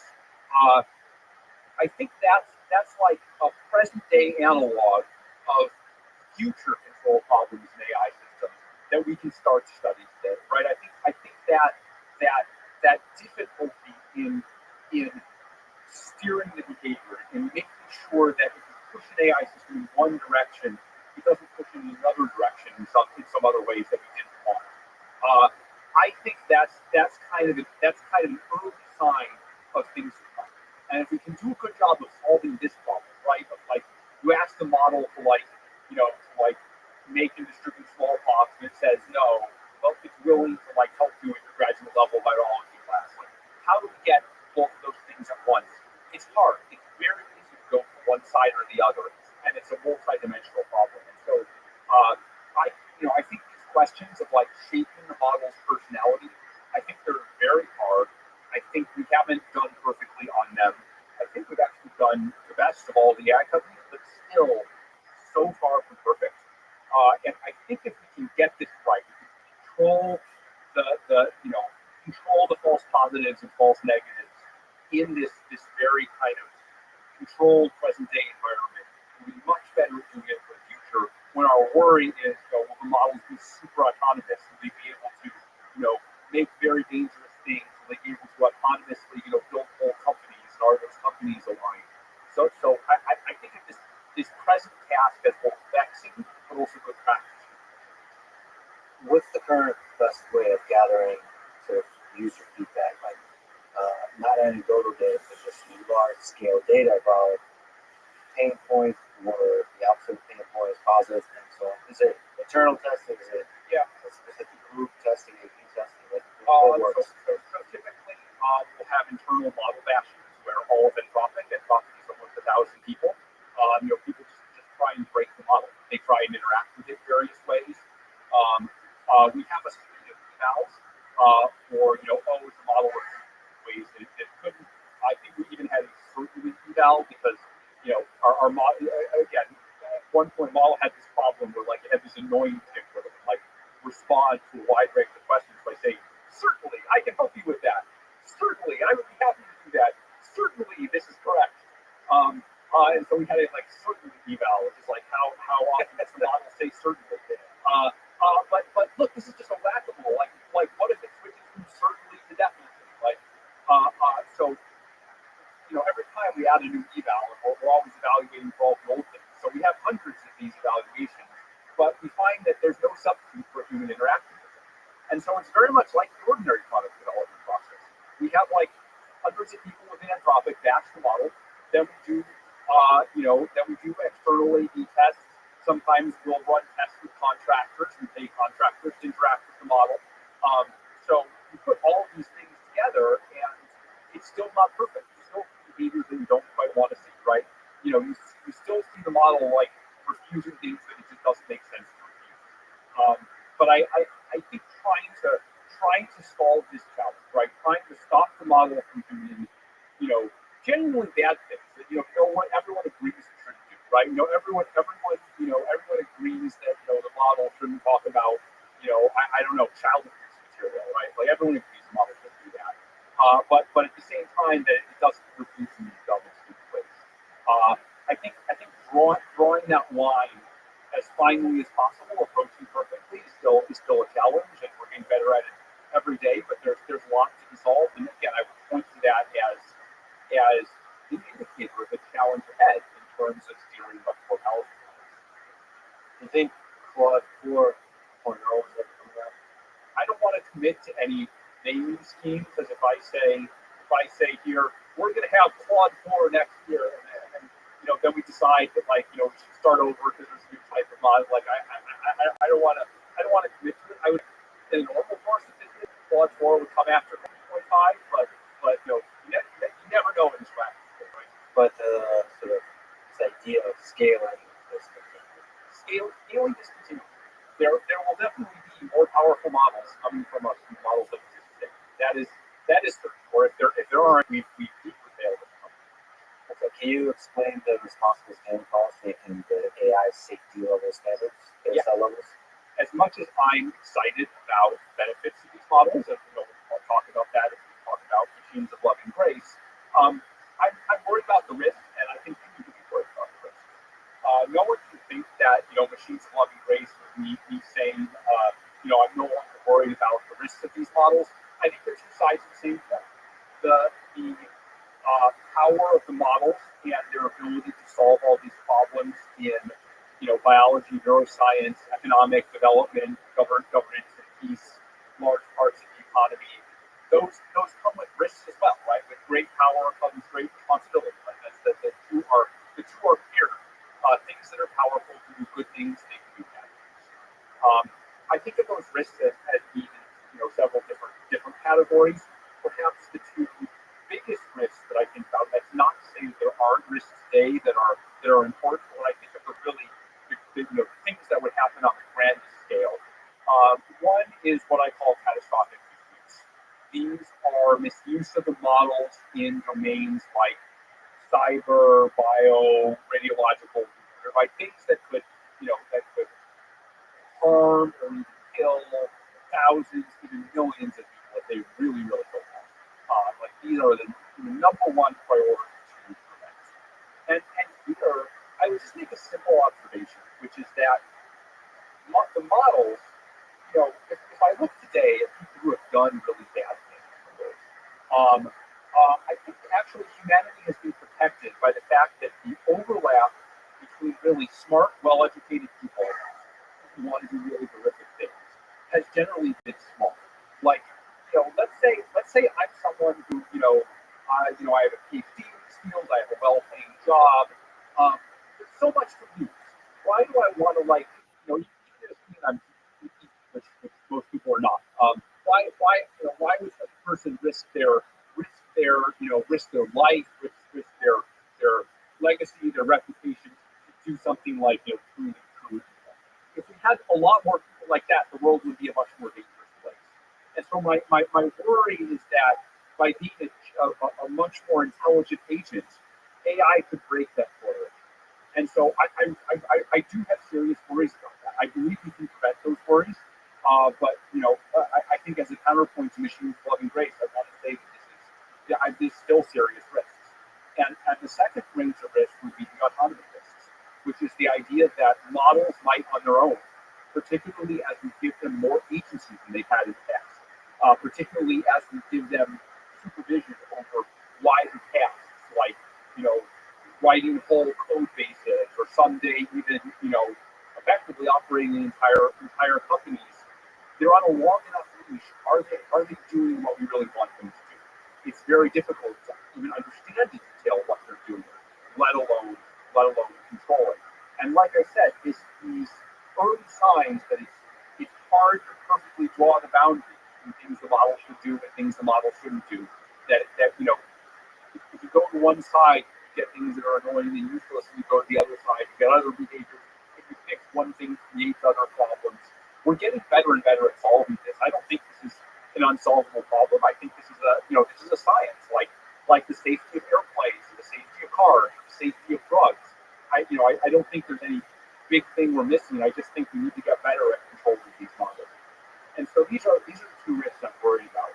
And our responsible scaling plan, which I'll recognize is a very long-winded answer to the question. Our responsible scaling plan is designed to address these two types of risks. And so every time we develop a new model, we basically test it for its ability to do both of these bad things.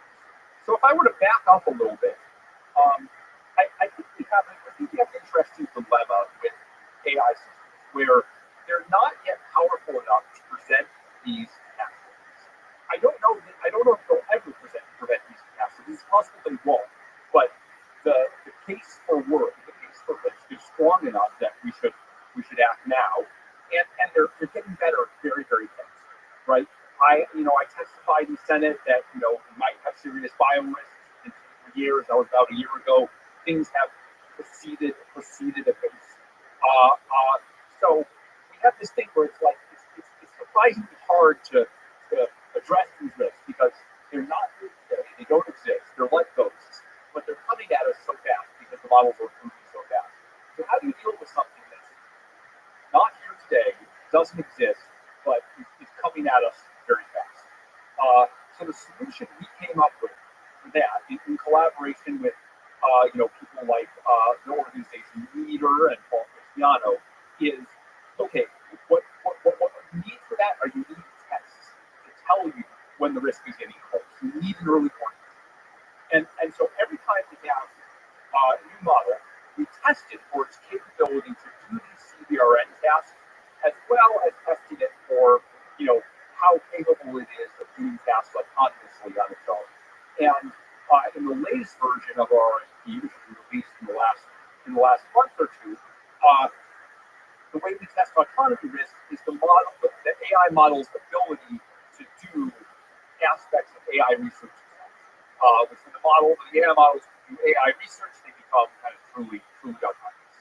And that threshold is important for a bunch of other things. And so, what do we then do with these tests? The RFP basically developed what we called an if-then structure, which is if the models pass a certain capability, then we impose a certain set of safety and security requirements on them. So today's models are what's called ASL.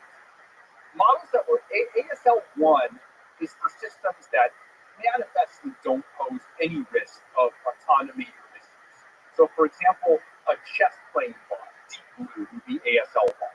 It's just manifestly the case that you can't use Deep Blue for anything other than chess. It was just designed for chess.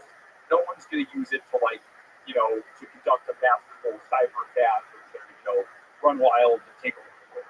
ASL2 is today's AI systems, where we measured them and we think these systems are simply not smart enough to autonomously self-replicate or conduct a bunch of tasks, and also not smart enough to provide meaningful information about CBRN risks and how to build CBRN weapons above and beyond what can be known from looking at it.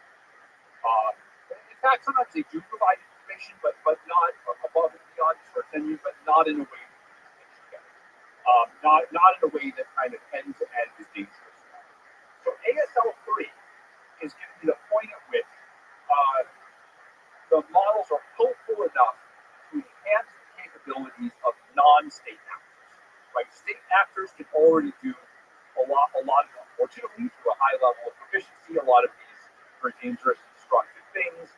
The difference is that non-state actors are not capable of it. And so when we get to ASL3, we'll take special security precautions designed to be sufficient to prevent theft of the model by non-state actors and misuse of the model as it's deployed.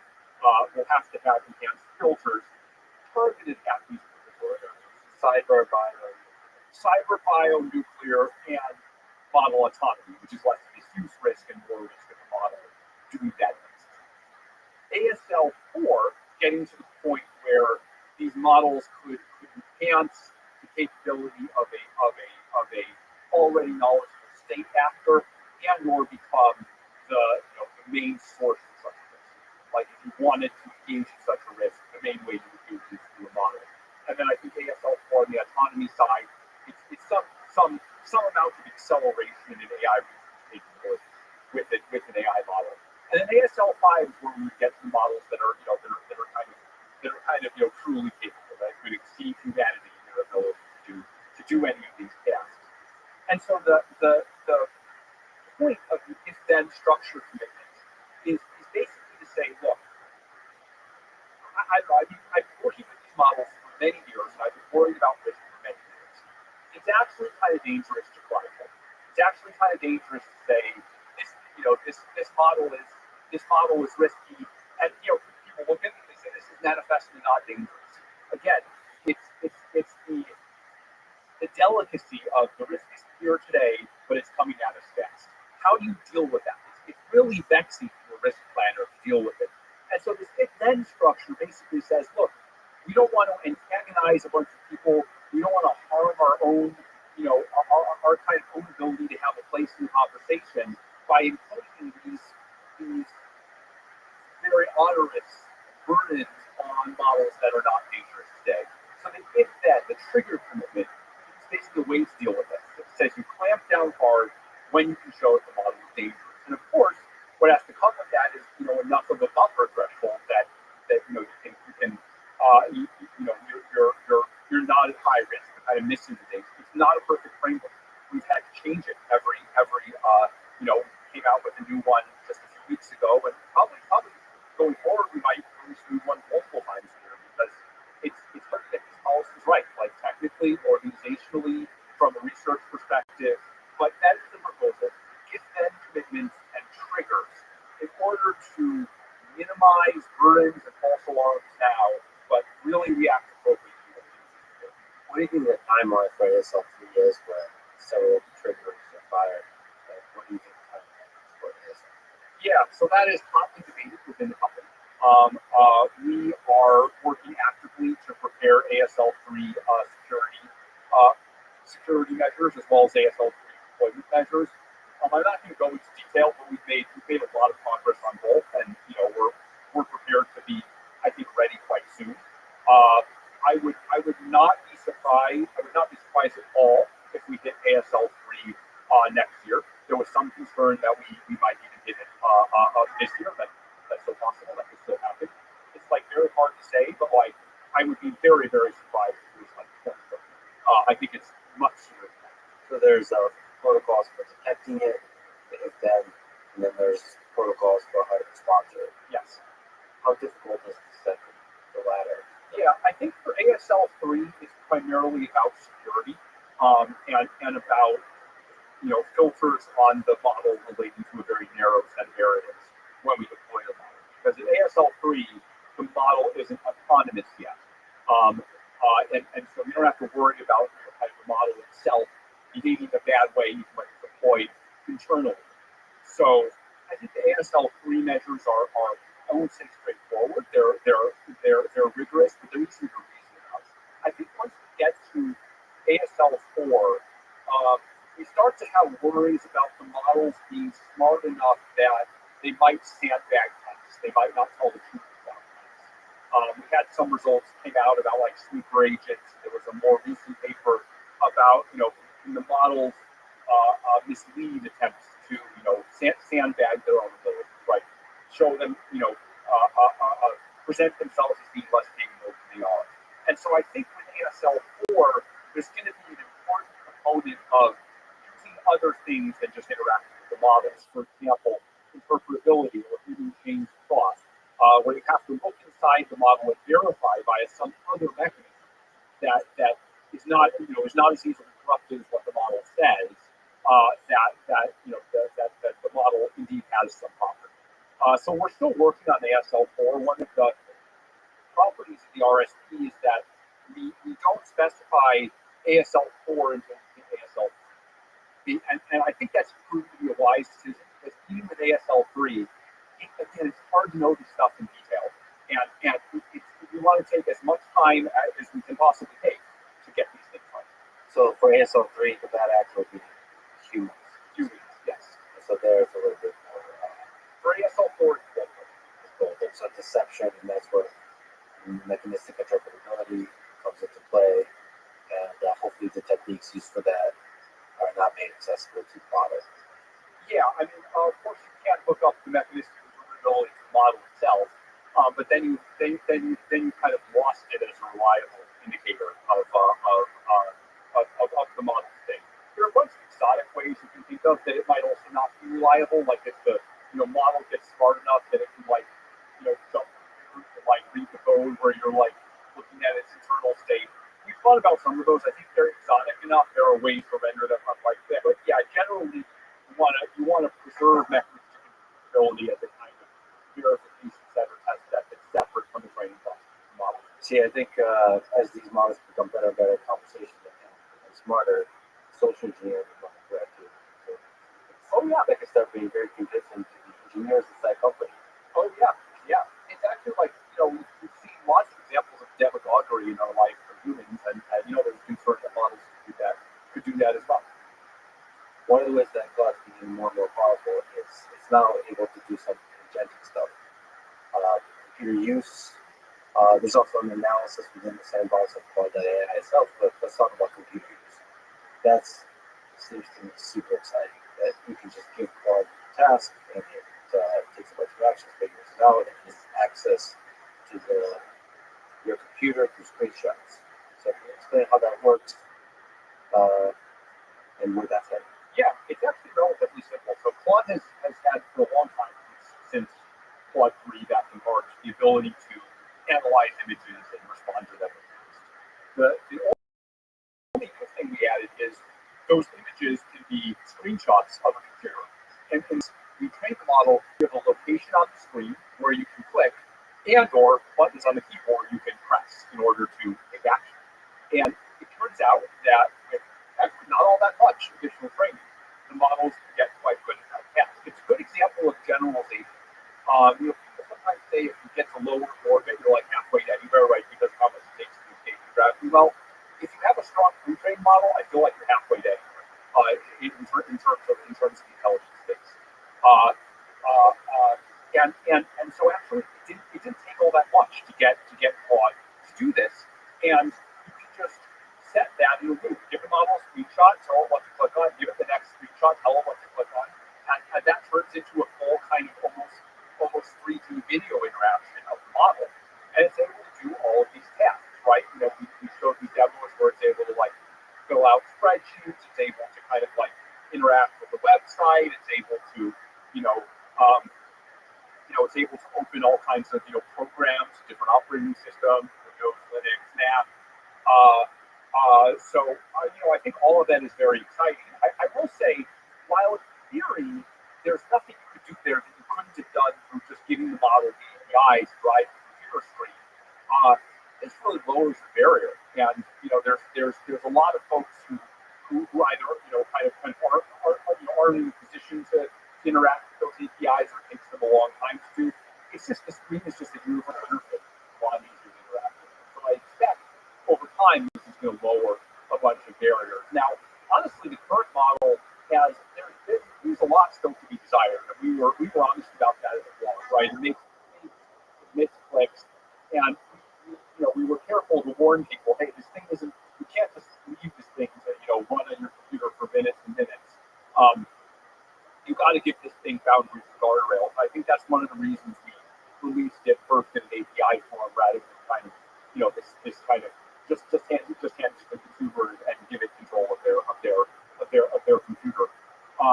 But I definitely feel that it's important to get these capabilities out there. As models get more powerful, we're going to have to grapple with how do we use these capabilities safely? How do we prevent them from being abused? I think releasing the model while the capabilities are still limited is very helpful in terms of doing that. I think since it's been released, a number of customers, I think Rothschild was maybe one of the most quickest to deploy things. Have made use of it in various ways. People hooked up demos for Windows desktop, Macs, Linux machines. So yeah, it's been very exciting. I think as anything else, it comes with new exciting abilities, and then with those new exciting abilities, we have to think about how to make the model safe, reliable, to what humans want them to do. It's the same story for everything, right? Same thing, that same tension. But the possibility of use cases here, the range is incredible. So, how much to make it work really well in the future? How much do you have to specially kind of go beyond what's the pre-trained models doing? Do more post-training, RLHF, or supervised fine-tuning, accredited just for the agent? Yeah, I think speaking at a high level, it's our intention to keep investing a lot in making the model better. We look at some of the benchmarks where previous models were like 6% of the time, and now our models do it 14.2% of the time. And yeah, we want to get up to the human level reliability of 80-90%, just like anywhere else, right? We're on the same curve that we're on with speedbench, where I would guess a year from now the models can do this very, very reliable. But you got to start something. So you think it's possible to get the human level 90%, basically doing the same thing you're doing now, or has to be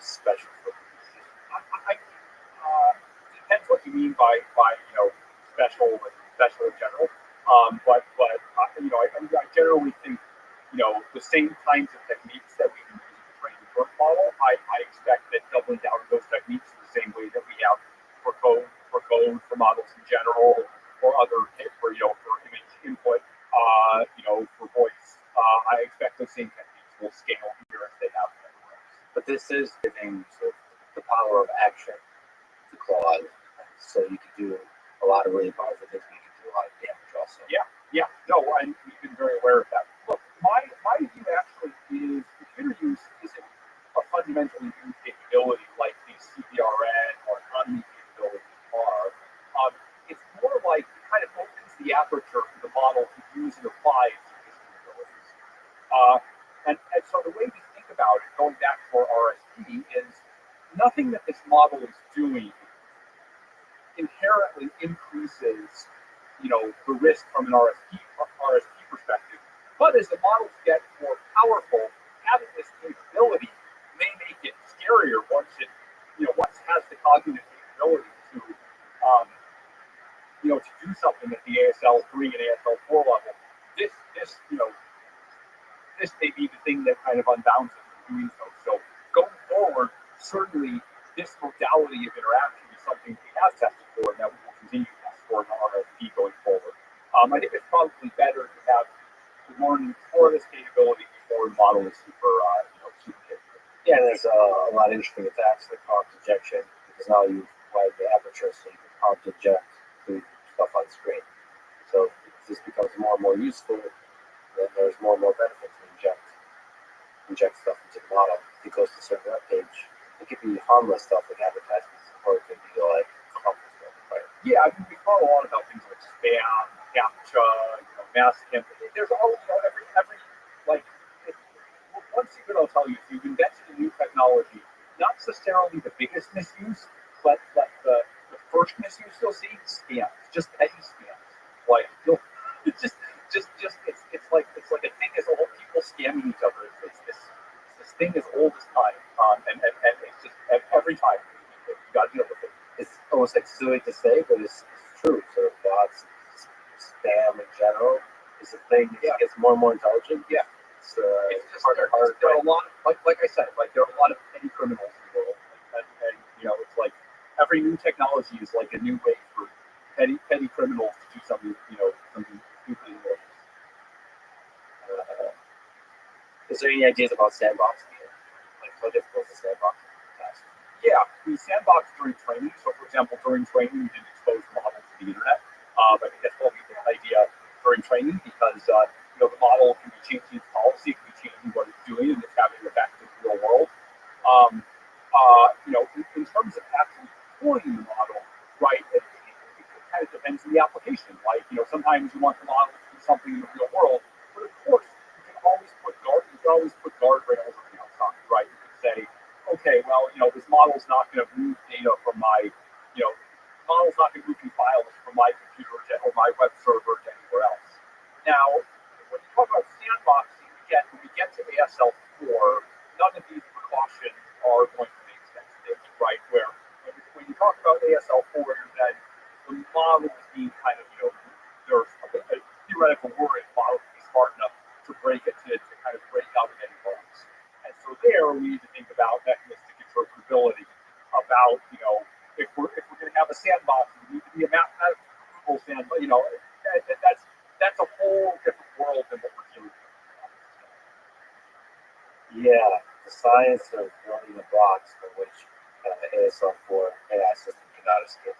I think it's probably not the right approach.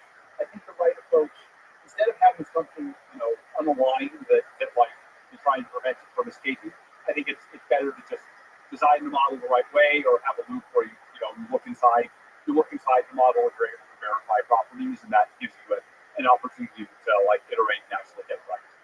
I think containing bad models is much worse solution than having. Let me ask you about regulation.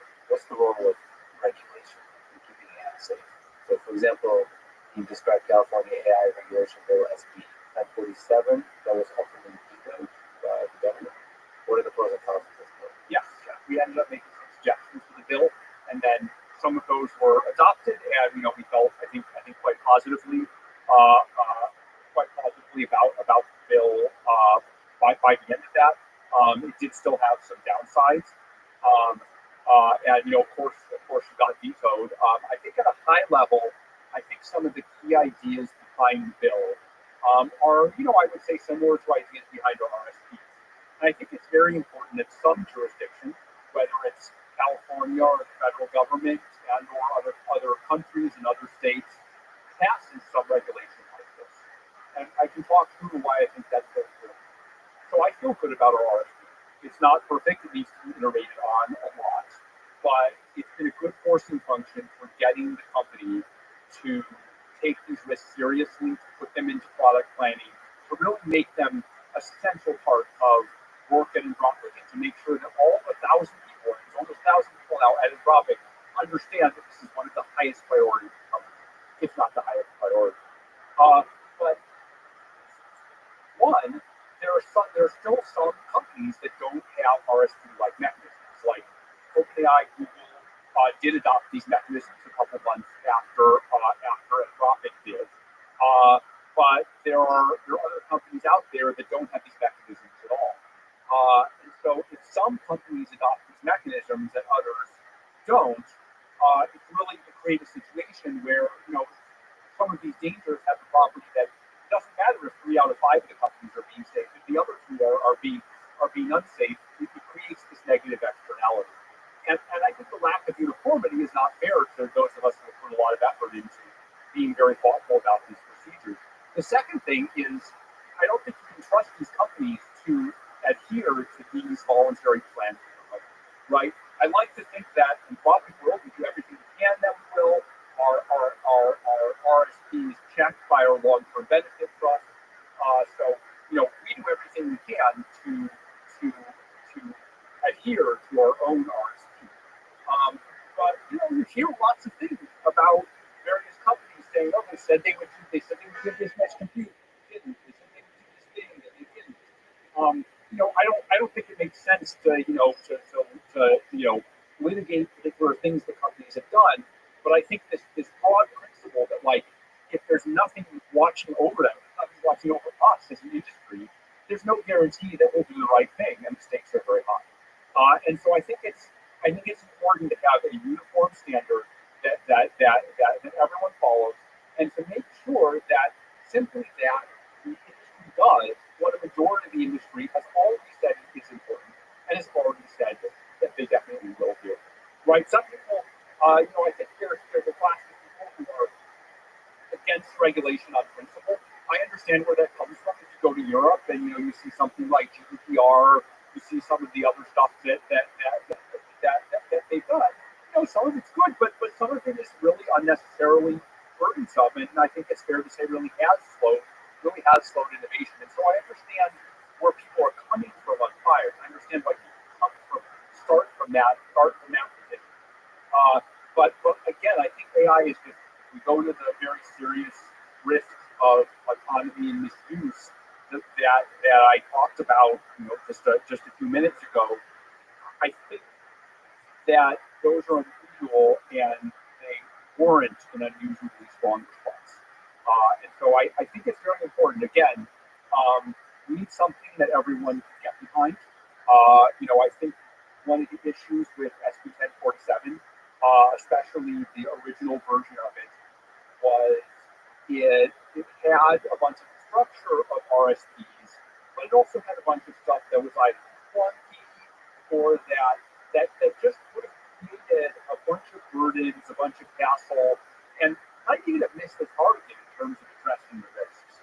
You don't really hear about it on Twitter. You just hear about people are cheering for any regulation, and then the folks who are against make up these often quite intellectually dishonest arguments about how it'll make us move away from California. Don't apply if you work in California. You'll only apply to do business in California, or that it would damage the open source system, or that it would cause all of these things. I think those are mostly nonsense, but there are better arguments against regulation. There's one guy, Dean Ball, who's really, I think a very scholarly scholarly analyst who looks at what happens when a regulation is put in place and ways that they can kind of get a life of their own or how they can be fully designed. So our interest has always been, we do think there should be regulation in this space, but we want to be an actor to make sure that regulation is something that's surgical, that's targeted at serious risks, and is something people can actually comply with. Because something I think the advocates of regulation don't understand as well as they could is if we get something in place that is that's poorly targeted, that wastes a bunch of people's time, what's going to happen is people are going to say, see, these safety risks, they're, this is nonsense. I just had to hire lawyers to fill out all these forms. I had to run all these tests for something that was clearly not dangerous. And after 6 months of that, there will be a groundswell, and we'll end up with a durable consensus against regulation. And so I think the worst enemy of those who want real accountability is badly designed regulation.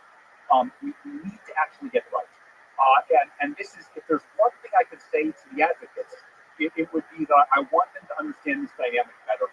And we need to be really careful, and we need to talk to people who actually have experience seeing how regulations play out in practice. And the people who see that understand to be very careful. If this was some lesser issue, I might be against regulation. But what I want opponents to understand is that the underlying issues are actually serious. They're not something that I or the other companies are just making up because of regulatory capture. They're not sci-fi fantasies. They're not any of these things. Every time you have a new model, every few months we measure the behavior of these models, and they're getting better and better at these concerning tasks, just as they are getting better and better at good, valuable, economically useful tasks. And so I would just love it if some of the former, I think SB 1047 was very polarizing. I would love it if some of the most reasonable opponents and some of the most reasonable proponents would sit down together and, I think that the different AI companies, Anthropic was the only AI company that felt positively in a very detailed way. I think one tweeted briefly something positive, but some of the big ones like Google, OpenAI, Meta, Microsoft were pretty staunchly against. So I would really like is if some of the key stakeholders, some of the most thoughtful proponents and some of the most thoughtful opponents would sit down and say, how do we solve this problem in a way that the proponents feel brings a real reduction in risk, and that the opponents feel that it is not hampering the industry or hampering innovation any more necessary than it needs. And I think for whatever reason that things got too polarized and those two groups didn't get to sit down in the way that they should. And I feel urgency. I really think we need to do something in 2025. If we get to the end of 2025 and we've still done nothing about this, then I'm going to be worried. I'm not worried yet because again the risks aren't here yet. But I think time is running short. Yeah, come up with something surgical. So. Yeah, exactly.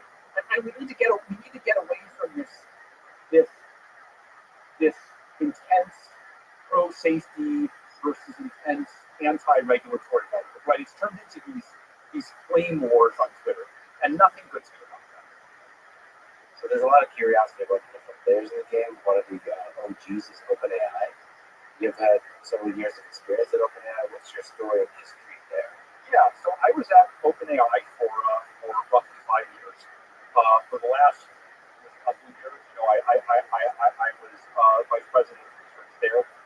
Probably myself and Ellie Giver were the ones who really kind of set the research direction around 2016 or 2017. I first started to really believe in, or at least confirm my belief in the scaling hypothesis when Ilya famously said to me, the thing you need to understand about these models is they just want to learn. The models just want to learn. And again, sometimes there are these one sentences, these Zen cones, and you hear them, and you're like, that explains everything. That explains like 1,000 things that I've seen. Ever after I have this visualization in my head of like, you optimize the models in the right way, you point the models in the right way. They just want to learn. They just want to solve the problem regardless of what the problem is. But get out of their way, guys. Get out of their way. Yeah. Don't impose your own ideas about how things learn. And this is the same thing that Bruce Sutton put out in the middle lesson, or Gordon put out in the scaling hypothesis. I think generally the dynamic was, I got this kind of inspiration from Ilya and from others, folks like Alec Radford, who did the original GPT-1, and then ran really hard with it. Me and my collaborators on GPT-2, GPT-3, RL from human feedback, which was an attempt to kind of deal with the early safety and durability, things like debate and amplification, heavy on interpretability. So again, the combination of safety plus scaling, probably 2018, 2019, 2020. Those were kind of the years when myself and my collaborators, probably many who became co-founders of Anthropic, kind of really had a vision and drove the direction. Why'd you leave? Why'd you decide to leave? Yeah. So look, I'm going to put things this way, and I think it ties to the race, right? Which is, in my time at OpenAI, what I come to see as I come to appreciate the scaling hypothesis, and as I come to appreciate kind of the importance of safety along with the scaling hypothesis. The first one, I think, OpenAI was getting on board with. The second one, in a way, had always been part of OpenAI's messaging. But over many years of the time that I spent there, I think I had a particular vision of how we handle these things, how it should be brought out in the world, the kind of principles that the organization should have. And look, I mean, there were many discussions about should the company do this, should the company do that? There's a bunch of misinformation out there. People say we left because we didn't like to deal with Microsoft. False. Although, there was a lot of discussion, a lot of questions about exactly how we need to deal with Microsoft. We left because we didn't like commercialization. That's not true. We built GPT-3, which was the model that was commercialized. I was involved in commercialization. It's more, again, how do you do it? Civilization is going down this path to very powerful AI. What's the way to do it that is cautious, straightforward, honest, that builds trust in the organization and in individuals? How do we get from here to there? And how do we have a real vision for how to get it right? How can safety not just be something we say because it helps the community? I think at the end of the day, if you have a vision for that, forget about anyone else's vision. I don't want to talk about anyone else's vision. If you have a vision for how to do it, you should go off and you should do that vision. It is incredibly unproductive to try and argue with someone else's vision. You might think they're not doing it the right way. You might think they're dishonest. Who knows? Maybe you're right, maybe you're not. But what you should do is you should take some people you trust, and you should go off together, and you should make your vision happen. And if your vision is compelling, if you can make it appeal to people, some combination of ethically, in the markets, if you can make a company that's a place people want to join, that engages in practices that people think are reasonable, while managing to maintain its position in the ecosystem at the same time. If you do that, people will talk to you. And the fact that you are doing it, especially the fact that you're doing it better than they are, causes them to change their behavior in a much more compelling way than if they're your boss and you're arguing with them. I don't know how to be any more specific about it than that, but I think it's generally very unproductive to try and get someone else's vision to look like your vision. It's much more productive to go off and do a clean experiment and say, this is our vision. This is how we're going to do things. Your choice is you can ignore us, you can reject what we're doing, or you can start to become more like us. And imitation is the sincerest form of flattery. And that plays out in the behavior of customers. That plays out in the behavior of the public. That plays out in the behavior of where people choose to. And again, it's not about one company winning or another company winning. If we or another company are engaged in some practice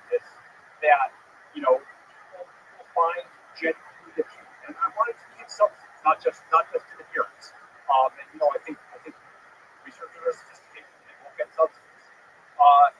And then other companies start copying that practice and they win because they copied that practice. That's great. That's success. That's like the race to the top. It doesn't matter who wins in the end, as long as everyone is copying everyone else's good practice, right? One way I think of it is like the thing we're all afraid of is the race to the bottom, right? In the race to the bottom, it doesn't matter who wins because we all lose, right? Like, in the most extreme world, we make this autonomous AI and then, the robots slave us or whatever, right? I mean, it's half joking, but, that is the most extreme thing that could happen. Then it doesn't matter which company puts it out. If instead you create a race to the top where people are competing to engage in good practices, then at the end of the day, it doesn't matter who ends up winning. It doesn't even matter who started the race to the top. The point is to be virtuous. The point is to get the system into a better equilibrium than it was before. And individual companies can play some role in that. Individual companies can help to start it and help to accelerate it. And frankly, I think individuals and other companies have done this as well, right? The individuals that when we put out an RSP, react by pushing harder to get something similar done, at other companies. Sometimes other companies do something that's like, we're like, oh, it's a good practice. We think that's good. We should adopt it too. The only difference is, I think we are we try to be more forward. We try and adopt more of these practices first and adopt them more quickly when others invent them. But I think this dynamic is what we should be pointing at, and that I think it abstracts away the question of which company is winning, who trusts who. I think all these questions of drama are profoundly uninteresting, and the thing that matters is the ecosystem that we all operate in and how to make that ecosystem better, because that's the strange one. And so Anthropic is this kind of clean experiment built on a foundation of what concretely AI safety should look like. Look, I'm sure we make plenty of mistakes along the way. The perfect organization doesn't exist. It has to deal with the imperfection of 1,000 employees. It has to deal with the imperfection of our leaders, including me. It has to deal with the imperfection of the people we put to oversee the imperfection of the leaders, like the board and the long-term benefit trust. It's all a set of imperfect people trying to aim imperfectly at some ideal that will never perfectly reach. That's what we sign up for. That's what it will always be. But perfect doesn't mean we just give up.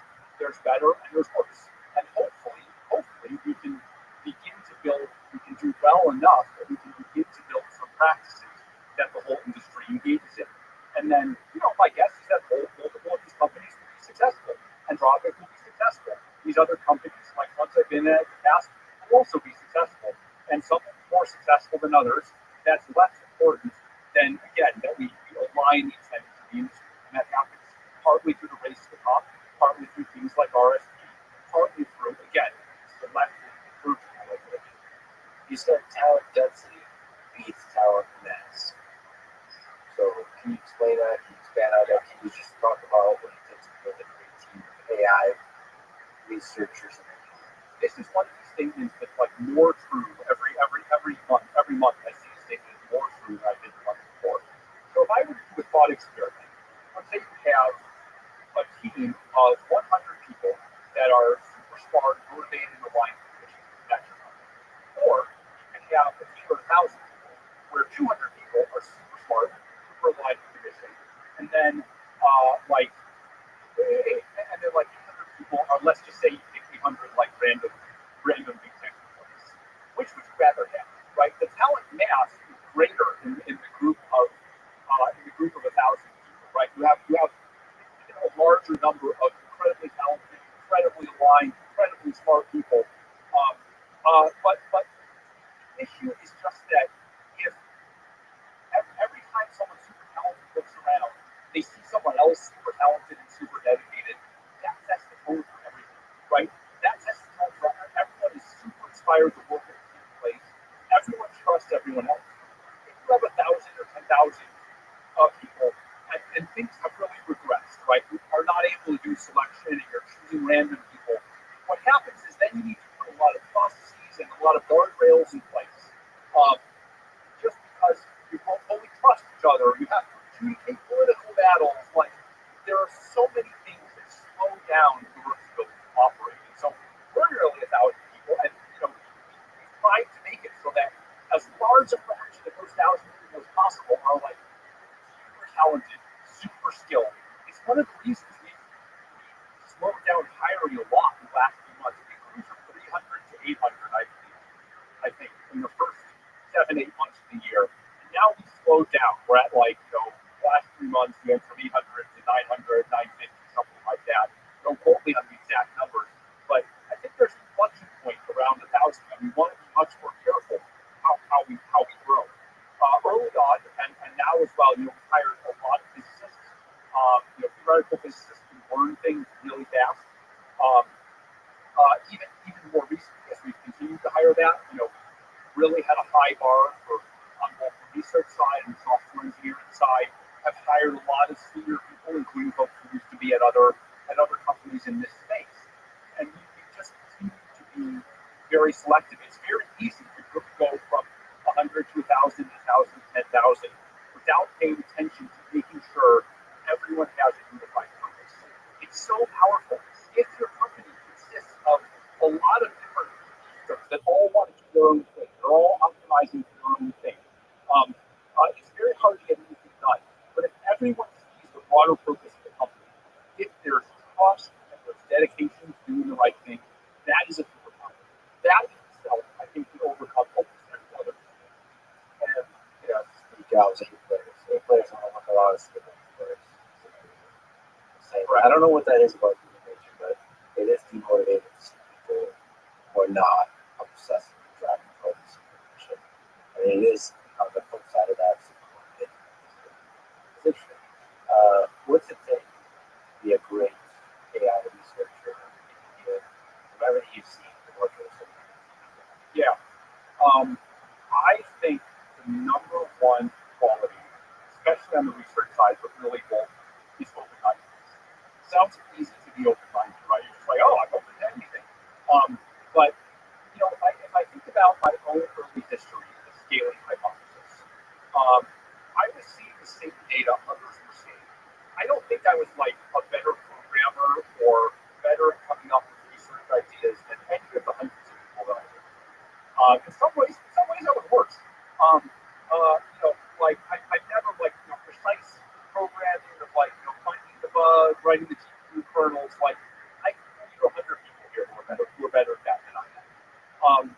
But the thing that I think I did have that was different was that I was just willing to look at something with new eyes. Right? People said, oh, we don't have the right algorithms yet. We haven't come up with the right way to do things. I was just like, I don't know, this program has 30 million parameters. Like, what if we take 50 million instead? Like, let's plot some graphs. Like that basic scientific mindset of oh man, I see some variable that I can change. Like, what happens when it changes? Like, let's try these different things and create a graph. This was the simplest thing in the world, right? Change the number of this wasn't PhD level experimental design. This was simple and stupid. Anyone could have done this if you just told them that it was important. It's also not hard to understand. You didn't need to be brilliant to come up with this. But you put two things together, and some tiny number of people, some single-digit number of people have driven forward the whole field by realizing this. And it's often like that. If you look back at the discoveries in history, they're often like that. So this open-mindedness and this willingness to see with new eyes, it often comes from you. Often experience significant intelligence. That is the most important thing. It's very hard to look for and test for, but I think it's the most important thing, because when you find something, some really new way of thinking about things, when you have the initiative to do that, it's absolutely important. And also be able to do kind of rapid experimentation, and in place of that, open-minded, curious, looking at the data with fresh eyes. That applies in interpretability. Another example of this, some of the early work in mechanistic interpretability, so simple. It's just no one thought to care about this question before. So what it takes to be great at research, one, young looking for how could I make it back? I think my number one piece of advice is to start playing with models. This was actually, I wrote a little, this seems like obvious advice now. I think 3 years ago, it wasn't obvious, and people started by, oh, let me read the latest reinforcement learning paper. Let me kind of, no, I mean, that was really and you should do that as well. But now, with wider availability of models and APIs, people are doing this more, but I think just experiential knowledge. These models are new artifacts that no one really understands. And so they experience playing with them. I would also say, again, in line with the do something new, think in some new direction, there are all these things that haven't been explored. Like, for example, mechanistic interpretability is still very new. It's probably better to work on that than it is to work on new model architecture because, it's more popular than it was before. There were probably 100 people working on it, but there aren't 10,000 people working on it. And it's a fertile area for study. There's so much low-hanging fruit. You just walk by and you just walk by and you can pick things. And the only reason, for whatever reason, people are interested in this stuff. I think there are some things around long horizon learning and long horizon tasks where there's a lot to be done. I think evaluations are still very early in our ability to study evaluation for dynamic systems happening in the world. I think there's some stuff around multi-agent. Seeing where the puck is going is my advice. And you don't have to be brilliant to think of it. All the things that are going to be in 5 years, people mention them as conventional wisdom, but it's just somehow there's this barrier that people don't double down as much as they could, or they're afraid to do something that's not the popular thing. I don't know why it happens, but getting over that barrier, that's my number one piece of advice. Let's talk a bit about post-training. Yeah. So it seems that the modern post-training recipe has a little bit of everything. So some cross-fine-tuning, RLHF, the constitutional AI, RLA, I have again that big thing. And then synthetic data. So there's a lot of synthetic data. Or he's trying to figure out ways to have high quality synthetic data. So what's the this is the secret sauce that makes Anthropic quality so incredible? How much of the magic is in the pre-training? How much is post-training? Yeah, so first of all, we're not perfectly able to measure that ourselves. When you see some great character ability, sometimes it's hard to tell whether it came from pre-training or post-training. We developed ways to try and distinguish between those two, but they're not perfect. The second thing I would say is, when there is an advantage, and I think we've been pretty good at in general with RL, perhaps the best, although I don't know that we're not inside other companies. Usually it isn't, oh my God, we have this secret magic method that others don't have, right? Usually it's we got better at the infrastructure, so we can run it for longer, or we were able to get higher quality data, or we were able to filter our data better, or we were able to combine these methods in practice. It's usually some boring matter of kind of practice and tradecraft. So when I think about how to do something special in terms of how to train these models, both pre-training but even more so post-training, I really think of it a little more again as designing airplanes or cars. It's not just oh man, I have the blueprint, but maybe that makes you make the next airplane. But there's some cultural tradecraft of how we think about the design process that I think is important that in particular these moments. Okay, well, let me ask you about specific things. So first on RLHF, what do you think is zooming out intuition of this philosophy? Why do you think RLHF works so well? If I go back to the scaling hypothesis, one of the ways to state the scaling hypothesis is you train for X and you throw enough compute at it, then you get X.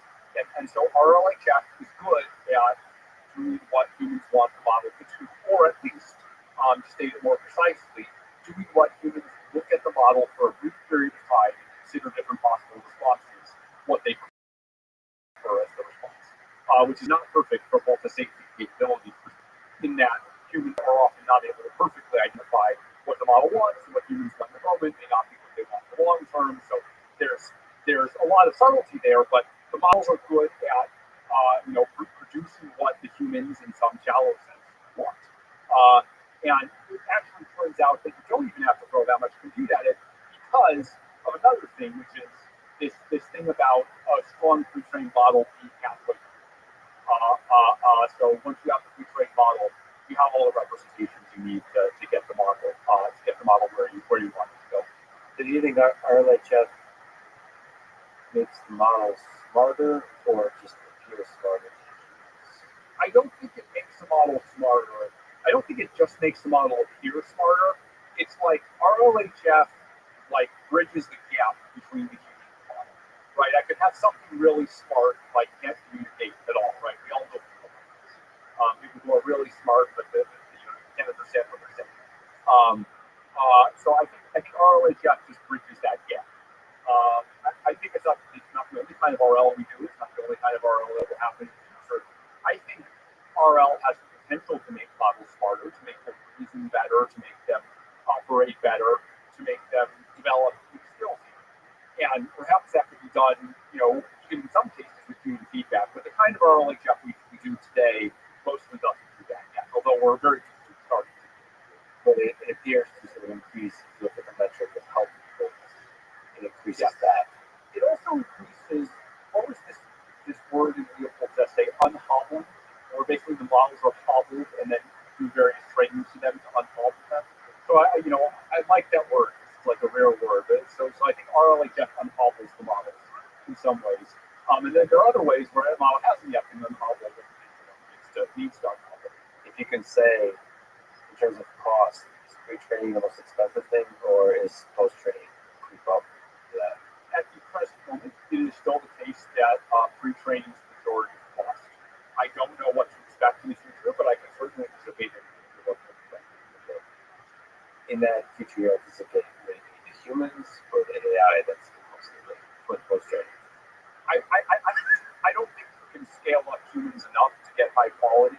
Any kind of method that relies on humans that uses a large amount of compute, it's going to have to rely on some scaled supervision method,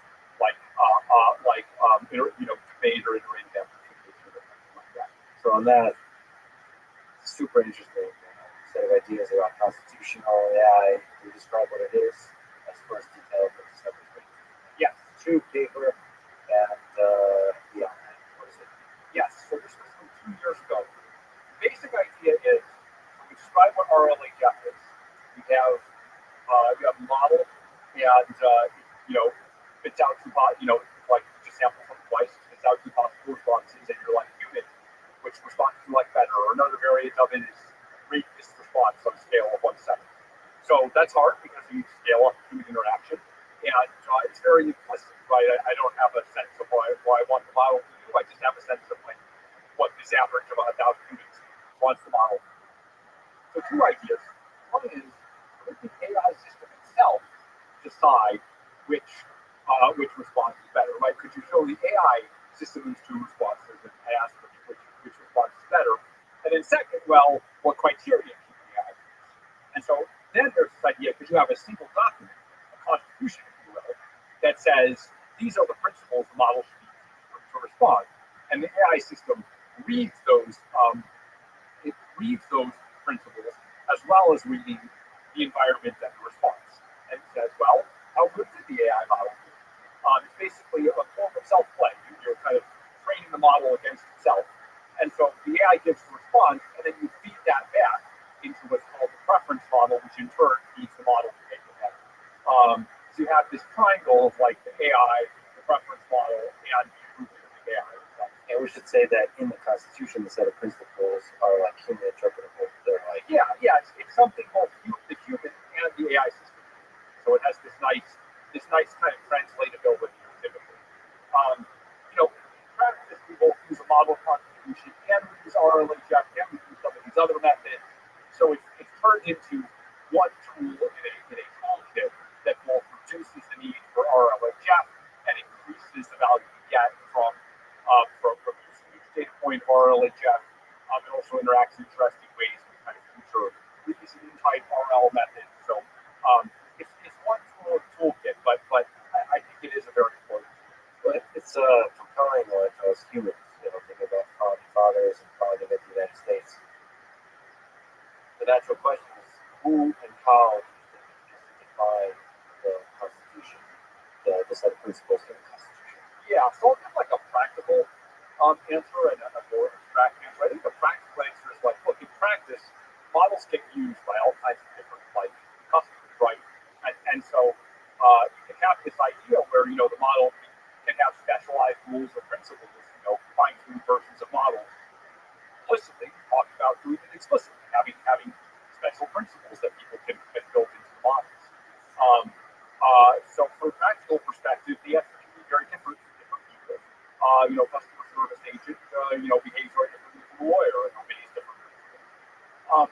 But I think at the base of it, there are specific principles that the models, have to obey. I think a lot of them are things that people would agree with. Everyone agrees that we don't want models to present these CBRN risks. I think we can go a little further and agree with some basic principles of democracy and the rule of law. Beyond that, it gets very uncertain, and there are goals generally for the models to be more neutral, to not espouse a particular point of view, and more just be kind of like wise agents or advisors that will help you think things through and will present possible considerations, but don't express strong or specific things. OpenAI released the model spec where it kind of clearly defines some of the goals of the model, specific examples. Do you find that interesting? By the way, I should mention, I believe brilliant John Sherman was a part of that. He's now in the property. Do you think this is the direction by that project? Yeah, so I think that's a pretty useful direction. Again, it has a lot in common with constitutional AI. So again, another example of like a race to the top, right? We have something that's like we think, a better and more responsible way of doing things. It's also a competitive advantage. Then others kind of discover that it has advantages and then start to do that. And, we then no longer have the competitive advantage, but it's good from the perspective that now everyone has adopted a positive practice that others were not adopting. And so our response to that is, well, looks like we need a new competitive advantage in order to keep driving this race. So that's how I generally feel about that. I also think every implementation of these things is different. So there were some things in the model spec that were not in constitutional AI, and so we can always stop those things or at least learn from them. So again, I think this is an example of like the modern dynamic that I think we should all want to look at. Let's talk about the incredible essay, Machines of Love and Grace. I recommend everyone read it. It's a long one. It is rather long. Yeah. It's really refreshing to read concrete ideas about what a positive future looks like. And you took sort of a bold stance because it's very possible you might be wrong on the dates with specific Yeah, I'm fully expecting to definitely be wrong about all the details. I might be just spectacularly wrong about the whole thing, and people will laugh at me for years. That's just how the future works.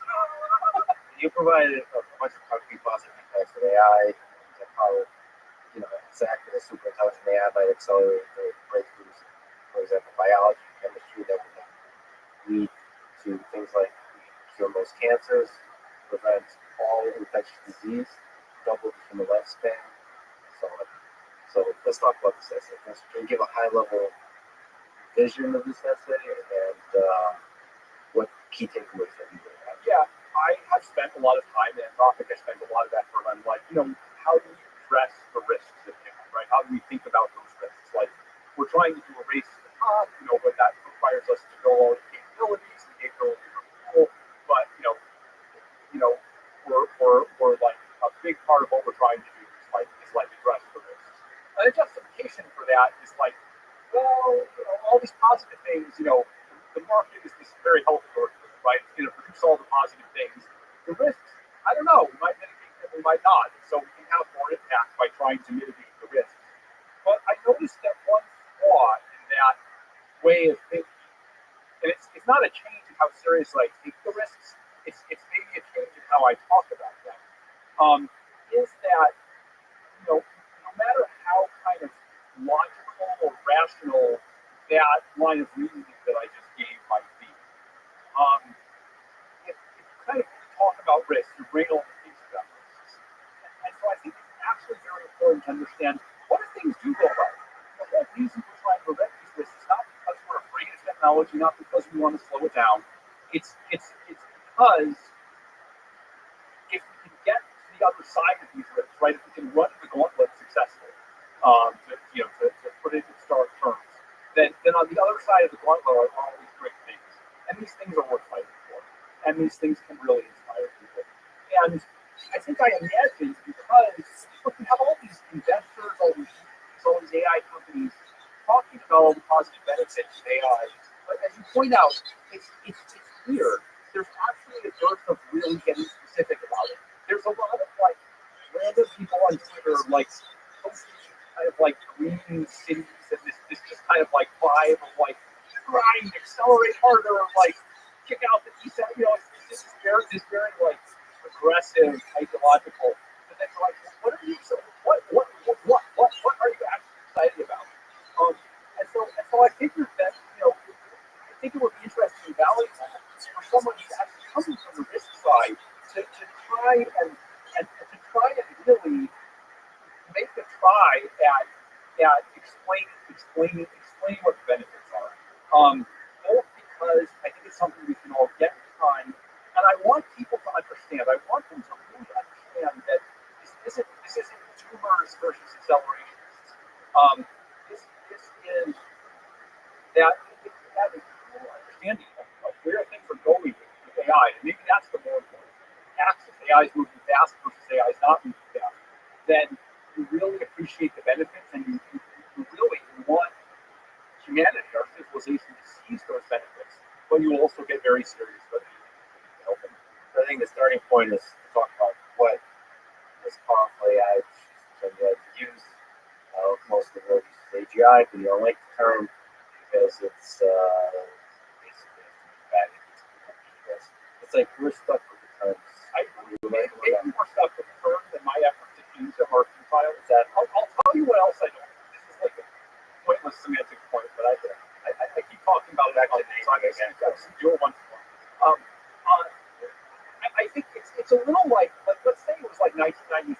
Moore's law is making the computer faster, and like for some reason there had been this like verbal tick that like everyone was like, well, someday we're gonna have like supercomputers, and like supercomputers are gonna be able to do all these things that like once we have supercomputers we'll be able to like we'll be able to do other things, and so like one, it's true, the computers are getting faster, and as they get faster they're going to be able to do all these great things, but there's no discrete point at which we had a supercomputer and previous computers were not like supercomputers are term used, but like it's a vague term to just describe like computers that are faster than what we have today.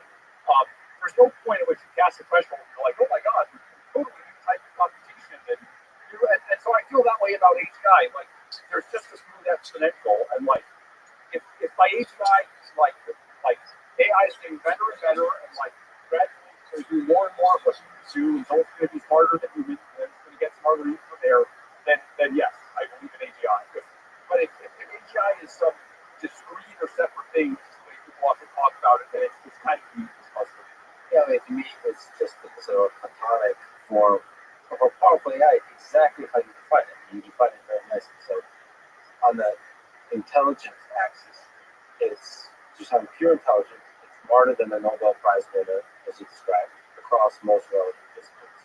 Okay, that's just intelligence. So it's both in creativity, being able to generate new ideas, all that kind of stuff, in every discipline, Nobel Prize winner.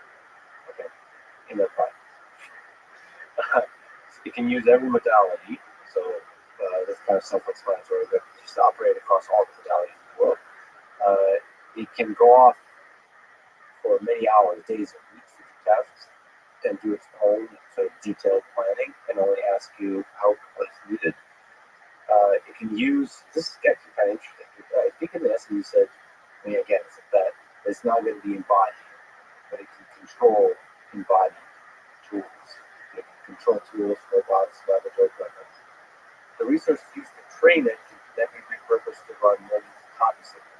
And each of those copies would be independent. They could do their own independent work. They can do the coding or the intelligence. Yeah. I mean, you might imagine from outside the field that like there's only one of these, right? So like you've only made one, but the truth is that like the scale up is very quick. Like we do this today. We make a model that we deploy thousands, maybe tens of thousands of it. I think by the time, certainly within 2 to 3 years, whether we have these super powerful AIs or not, clusters are going to get to the size where you'll be able to deploy millions of these, and they'll be faster than humans. And so if your result will have one, and it'll take a while to make them. My point there was, no, actually, you have three. And in general, they can learn at 10 to 100 times faster than humans. So that's a really nice definition of powerful AI.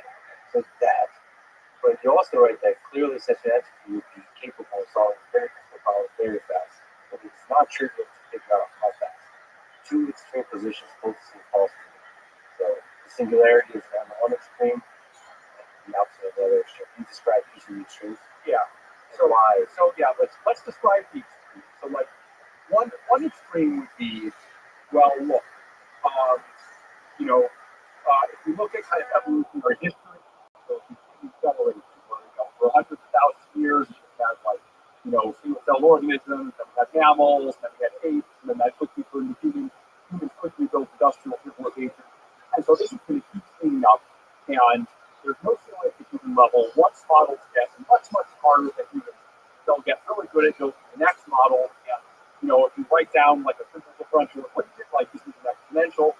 And so what can happen is that models will fast models will fast models, those models will build, nanobots that can like take over the world and use much more energy than you could produce otherwise. And so if you just kind of like solve this abstract differential equation, then like 5 days after we build the first AI that's more powerful than humans, then like the world will be filled with these AIs and every possible technology that could be invented and like will be invented. I'm caricaturing this a little bit. But I think that's one extreme. And the reason that I think that's not the case is that one, I think they just neglect like the laws of physics. Like it's only possible to do things so fast in the physical world. Like some of those loops go through, producing faster hardware. It takes a long time to produce faster hardware. Things take a long time. There's this huge complexity. Like I think no matter how smart you are, like people talk about models of biological systems that'll do everything to biological systems. Look, I think computational modeling is a lot. I did a lot of computational modeling. I work in biology, but like, just there are a lot of things that you can't predict how to. They're complex enough, but like, just running the experiment is going to be any modeling, no matter how smart the system is going to model things. But even if it's not interacting with the physical world, just the modeling is going to be hard. Yeah, I think the modeling is going to be hard, and getting the model to match the physical world is going to be hard. All right, so he does have to. Yeah. Verify. But it's just just look at the simplest problems. Like I talk about like the free body problem or simple chaotic prediction, like or like predicting the economy. It's really hard to predict the economy 2 years out. Like maybe the case is like humans can predict what's going to happen to the economy next quarter, or they can't really do that. Maybe a AI system that's a zillion times smarter is going to predict it out a year or something instead of have this kind of exponential increase in computer intelligence or linear increase in ability to predict. Same with again like biological molecules interacting. You don't know what's going to happen when you perturb a complex system. You can find simple parts in it. If you're smarter, you're better at finding these simple parts. And then I think human institutions are just difficult. Like, it's hard to get people. I won't give specific examples, but it's hard to get people to adopt even the technologies that we've developed, even the ones where the case for their efficacy is very, very strong. People have concerns. They think things are conspiracy theories. Like it's been very difficult. It's also been very difficult to get very simple things through the regulatory system, right? I think I don't want to disparage anyone who works through regulatory systems. Many technologies that are hard trade-offs they have to deal with. They have to save lives, but the system as a whole, I think, makes some obvious trade-offs that are very far from maximizing human welfare. And so, if you bring AI systems into this, you know, often the level of intelligence may just not be a limiting factor, right? It just may be that it takes a long time to do something. Now, if the AI system circumvented all governments and just said I'm dictator of the world and I'm going to do whatever, some of these things it could do again. You have to do with complexity. I still think a lot of things will take a while. I don't think it helps that the AI systems can produce a lot of energy or go to the moon. Like some people in comments responded to the essay saying the AI systems can produce a lot of energy and smarter AI systems. That's missing the point. That kind of cycle doesn't solve the key problems that I'm talking about here. So I think a bunch of people missed the point there. But even if it were completely on the line, and you get around all these human obstacles, you would have trouble. But again, if you want this to be an AI system that doesn't take over the world, doesn't destroy humanity, then basically, it's going to need to follow basic human laws, right? Or if we want to have an actually good world, like we're going to have an AI system that interacts with humans, not one that kind of creates its own legal system or disregards all the laws, all of that. So as inefficient as these processes are, we're going to have to deal with them because there needs to be some popular and democratic legitimacy in how these systems are rolled out. We can't have a small group of people who are developing the system say this is what's best for everyone, right? I think it's wrong, and I think in practice it's not going to work anyway. So you put all those things together, and we're not going to change the world and upload everyone in 5 minutes. I don't think I don't think it's going to happen, and B, it's not to the extent that it could happen, it's not the way that we do it.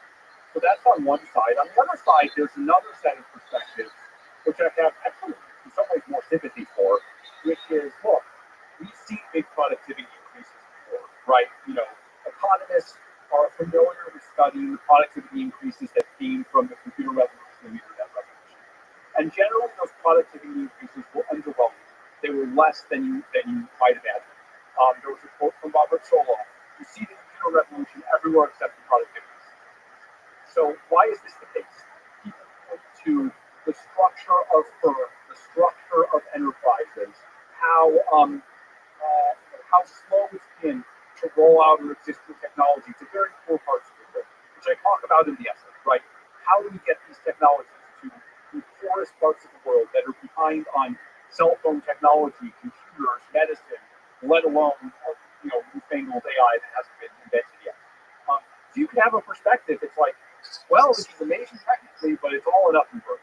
I think Tyler Cowen, who wrote something in response to my essay, has that perspective. I think he thinks the radical change will happen eventually, but he thinks it'll take 50 or 100 years.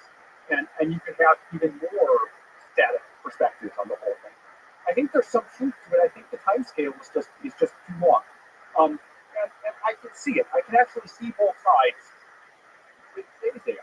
So, a lot of our customers are large enterprises who are used to doing things a certain way. I've also seen it in talking to governments. Right? Those are prototypical, institutions, entities that are slow to change.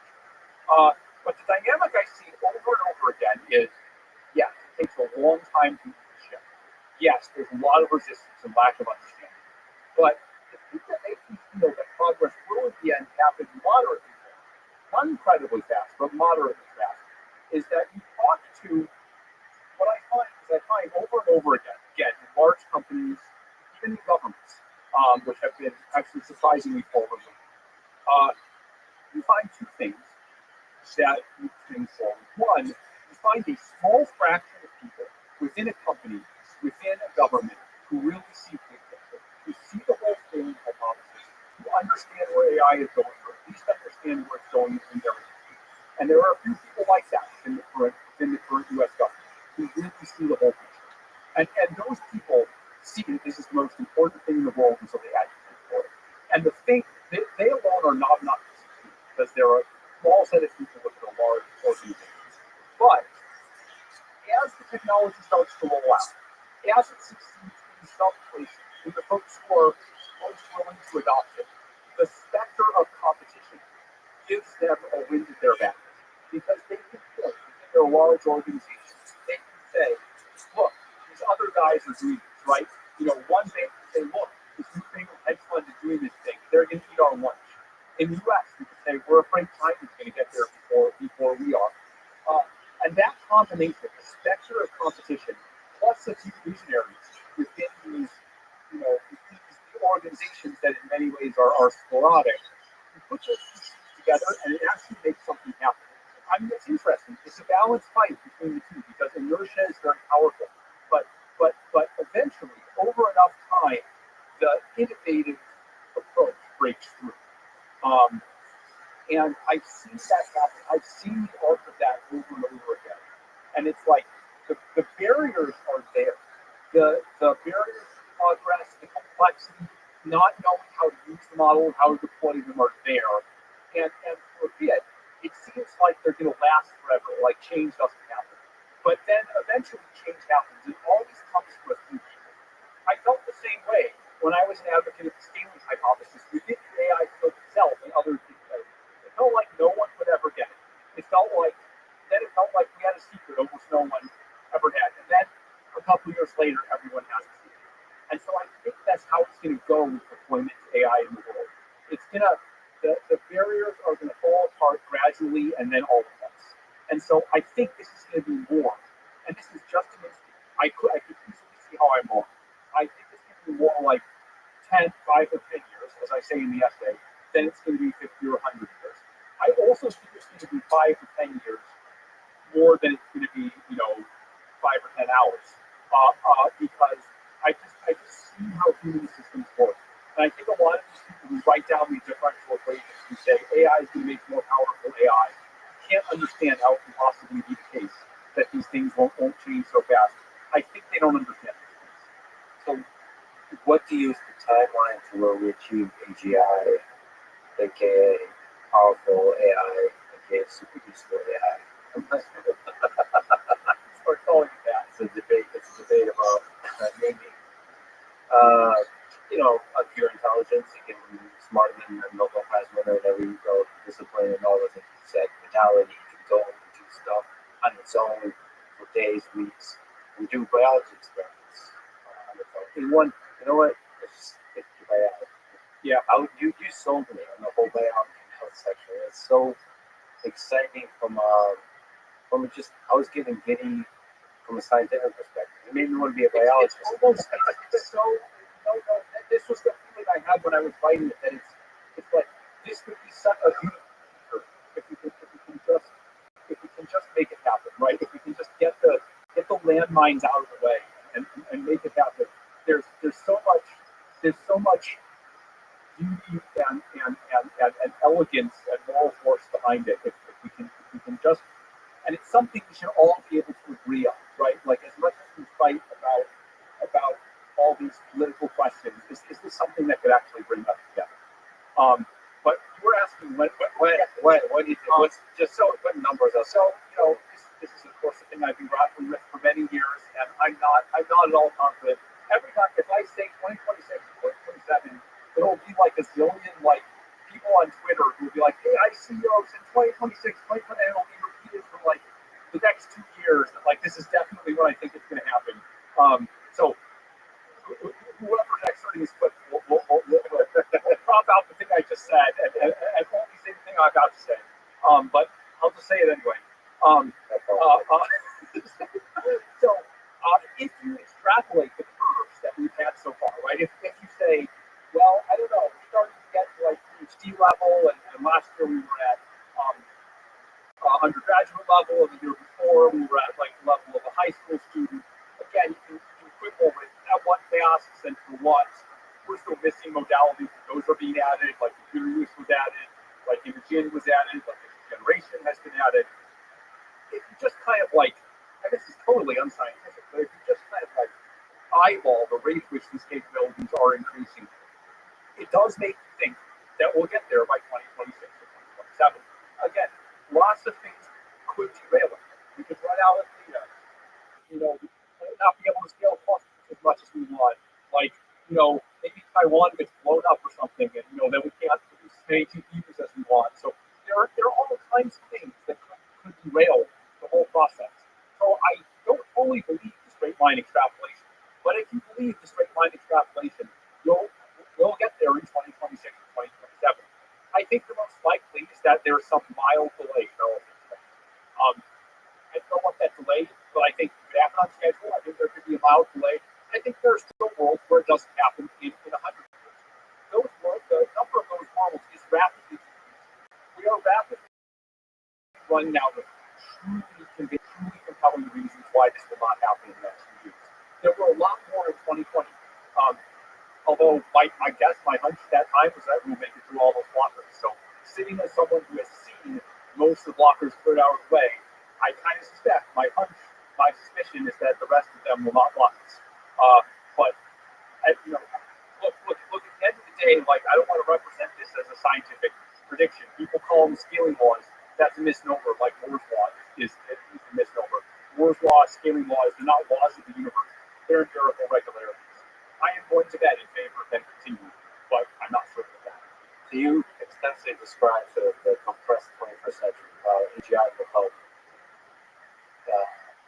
set forth a chain of breakthroughs in biology and medicine that help us in all these kinds of ways that I mentioned. So how do you think, what are the early steps? And by the way, I asked Claude some questions to ask. And Claude told me to ask, what do you think is a typical day for a biologist working in AGI in this future? Yeah. Claude is curious. Let me start with your first question, and then I'll answer that. Claude wants to know what these is that good. Who am I going to be working with? Exactly. So I think one of the things I went hard on in the essay is, let me go back to this idea of, because it's really had an impact on me. This idea that within large organizations and systems, there end up being a few people or a few new ideas who kind of cause things to go in a different direction. Kind of disproportionately affects the trajectory. There's a bunch of kind of the same thing going on, right? If you think about the health world, there's like, trillions of dollars to pay out Medicare and, other health insurance, and then the NIH is $100 billion.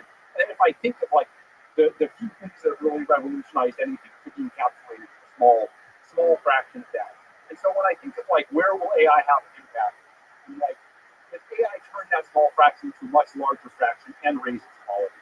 And within biology, my experience with biology is that the biggest problem of biology is that you can't see what's going on. You have very little ability to see what's going on, and even less ability to change it, right? What you have is this, like from this, you have to infer that there's a bunch of cells that within each cell is, built in base pairs of DNA built according to a genetic code. And there are all these processes that are just going on without any ability of us as unaugmented humans to affect it. These cells are divided. Most of the time that's healthy, but sometimes that process goes wrong, and that's cancer. The cells are aging. Your skin may change color, develop wrinkles as you age, and all of this is determined by these processes. All these proteins being produced, transported to various parts of the cells, binding to each other. And in our initial state about biology, we didn't even know that these cells existed. We had to invent microscopes to observe the cells. We had to invent more powerful microscopes to see, below the level of the cells, the level of molecules. We had to invent X-ray crystallography to see DNA. We had to invent gene sequencing to read the DNA. Now, we had to invent protein folding technology to predict how it's fold and how they bind and how these things bind to each other. We had to invent various techniques for now we can edit the DNA as of CRISPR as of the last 12 years. So the whole history of biology, the whole big part of the history is basically our ability to read and understand what's going on, and our ability to reach in and selectively change things. And my view is that there's so much more we can still do there, right? You can do CRISPR, but you can do it through your whole body. Let's say I want to do it for one particular type of cell, and I want the rate of targeting the wrong cells to be very challenged. That's still things people are working on. That's what we might need for gene therapy for certain diseases. And so the reason I'm saying all of this, and it goes beyond, beyond this, to gene sequencing, to new types of nanomaterials, for observing what's going on inside cells, or antibody drug conjugates. The reason I'm saying all this is that this could be a leverage point for the AI systems, right? That the number of such inventions, it's in the mid double digits or something. Mid double digits, maybe low triple digits over the history of biology. But they have millions of these AIs, like, they discover thousands, working together, and they discover thousands of these very quickly. And does that provide a huge lever instead of trying to leverage the, $2 trillion a year we spend on, Medicare or whatever, can we leverage the $1 billion a year that's spent to discover with much higher quality. And so what is it like, being a scientist that works with an AI system? The way I think about it actually is, so I think in the early stages, the AIs are going to be like grad students. You're going to give them a project. You're going to say, I'm this biologist, I've set up the lab. The biology professor or even grad students themselves will say, here's what you can do with an AI, AI system. I'd like to study this. And the AI system, it has all the tools. It can look up all the literature, decide what to do. It can look at all the equipment. It can go to the website and say, hey, I'm going to go to Thermo Fisher or whatever the lab equipment company is. The dominant lab equipment company is today. In my time was Thermo Fisher. I'm going to order this new equipment to do this. I'm going to run my experiments. I'm going to write up a report about my experiments. I'm going to inspect the images for contamination. I'm going to decide what the next experiment is. I'm going to write some code and run a statistical analysis. All the things a grad student can do, it'll be a computer with an AI that the professor talks to every once in a while and says, this is what we're going to do today. The AI system comes through with questions. When it's necessary to run the lab equipment, it may be limited in some ways, and they have to hire a human lab assistant to do the experiment and explain how to do it. Or it could use advances in lab automation that are gradually being developed, or have been developed over the last decade or so, and will continue to be developed. And so it will look like there's a human professor and 1,000 AI grad students. And if you go to one of these Nobel Prize winning biologists, so you say, okay, well, you had 50 grad students. Well, now you have 1,000. they're smarter than you are, by the way. Then I think at some point it'll flip around, where the AI systems will be the PIs, will be the leaders, and they'll be ordering humans or other AI systems around. So I think that's how it will work on the research side. They would be the inventors of CRISPR. They would be the inventors of a CRISPR type technology. And then I think, as I say, we'll want to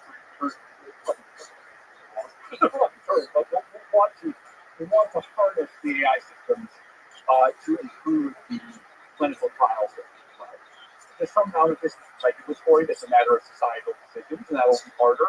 But can we get better at predicting results in clinical trials?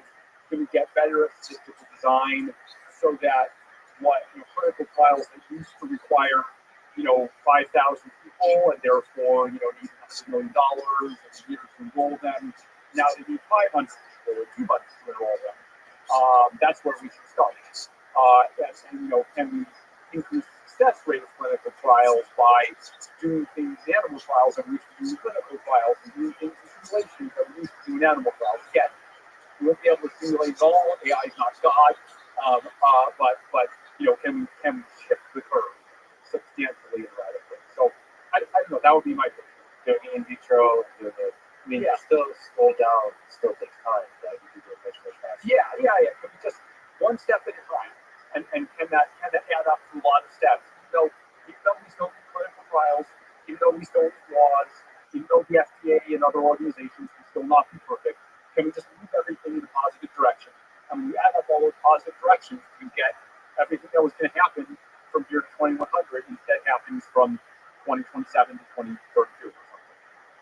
Another way that I think the world might be changed with AI, even today, but moving towards this future of the powerful, super useful AI is programming. So, how do you see the nature of programming? Because it's so intimate to the actual act of building AI. How do you see that changing for us? I think that's going to be one of the areas that changes fastest for two reasons. One, programming is a skill that's very close to the actual building of the AI. So the farther a skill is from the people who are building the AI, the longer it's going to take to get disrupted by the AI. Right? Like I truly believe that like AI will disrupt everything. Maybe it already has in some ways, but that's just very distant from the folks who are building AI. And so I think it's going to take longer. But programming is the bread and butter of a large fraction of Anthropic and the other companies. And so it's going to happen fast. The other reason it's going to happen fast is programming is closed. Both when you're training the model and when you're applying the model, the idea that the model can write the code means that the model can then run the code and then see the results and interpret it back. And so it really has the ability, unlike hardware, unlike biology, which we just discussed, the model has the ability to close. And so I think those two things are going to lead to the model getting good at programming very fast. As I saw on, typical real world programming, models have gone from 3% in January of this year to 50% in October of this year. So, we're on that S curve, right? Where it's going to start slowing down soon because we can only get to 100%. But I would guess that in another 10 months, we'll probably get pretty close. We'll be at least 90%. So again, I would guess, I don't know how long it will take, but I would guess again, 2026, 2027, where the people who crop out these numbers and get rid of the caveats, I would guess that the kind of task that the vast majority of coders do, AI can probably, if we make the task very narrow, like just write code, AI systems will be able to do that. Now that said, I think the inherent advantage is powerful. You'll find that when AIs can do 80% of a coder's job, including most of it that's literally like write code with a given spec, we'll find that the main parts of the job become more leveraged for humans. Right? They'll be more about like high-level system design or looking at the app and like is it architected well and the design, the UX aspects, and eventually AI will be able to do those as well, right? But that's my vision of the powerful AI system. But I think for much longer than we might expect, we will see that small parts of the job that humans still do will expand to fill their entire job in order for the overall productivity to go up. That's something we've seen. It used to be that writing and editing letters was very difficult, and like writing the print was difficult. Well, if you get word processors and then computers, and it became easy to produce work and easy to share it, then that became easy. Was on the idea. So this logic of comparative advantage that expands tiny parts of the task to large parts of the task and create new tasks in order to expand productivity, I think that's going to be the case. Again, someday AI will be better at everything. That logic will apply, and then we all have, humanity will have to think about how to collectively deal with that. If we're thinking about that every day, that's another one of the grand problems to deal with aside from misuse and autonomy. And we should take it very seriously. But I think in the near term and maybe even in the medium term, like 2, 3, 4 years, I expect that humans will continue to have a huge role. The nature of programming will change, but programming as a role, programming as a job will not change. It'll just be less writing things line by line, and it'll be more macro stuff. And I wonder what the future of IDEs looks like. So the tooling of interacting with AI systems. This is true for programming and also probably true for another context, like computer use, but maybe domain specific, like we mentioned biology. They probably need to solve tooling about how to be effective in programming. Needs to solve tooling. Is Anthropic going to play in that space of also tooling? I'm absolutely convinced that powerful IDEs, that there's so much low-hanging fruit to be grabbed there.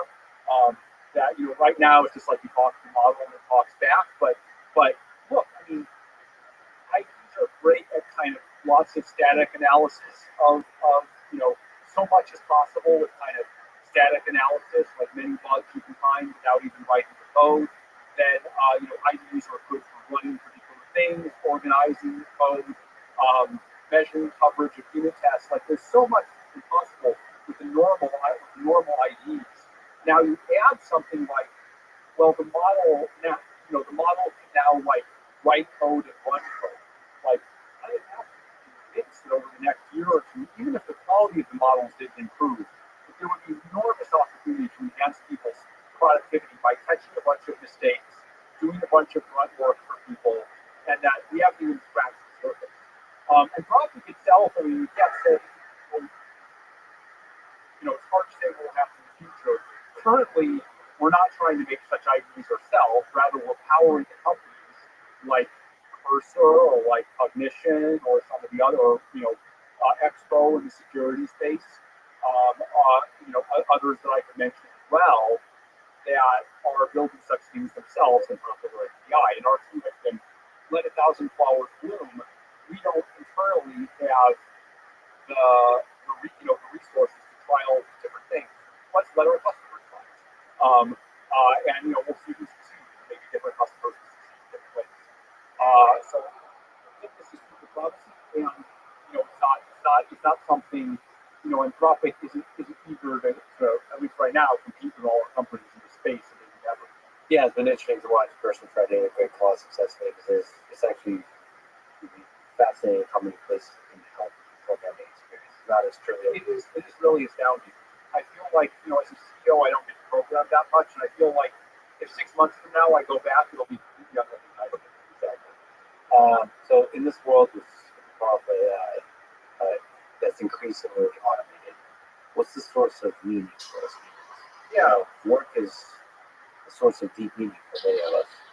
So where do we find the meaning? This is something that I've written about a little bit in the essay, although I give it a bit short shrift, not for any principal reason, but this essay, if you believe it, was originally going to be 2 or 3 pages.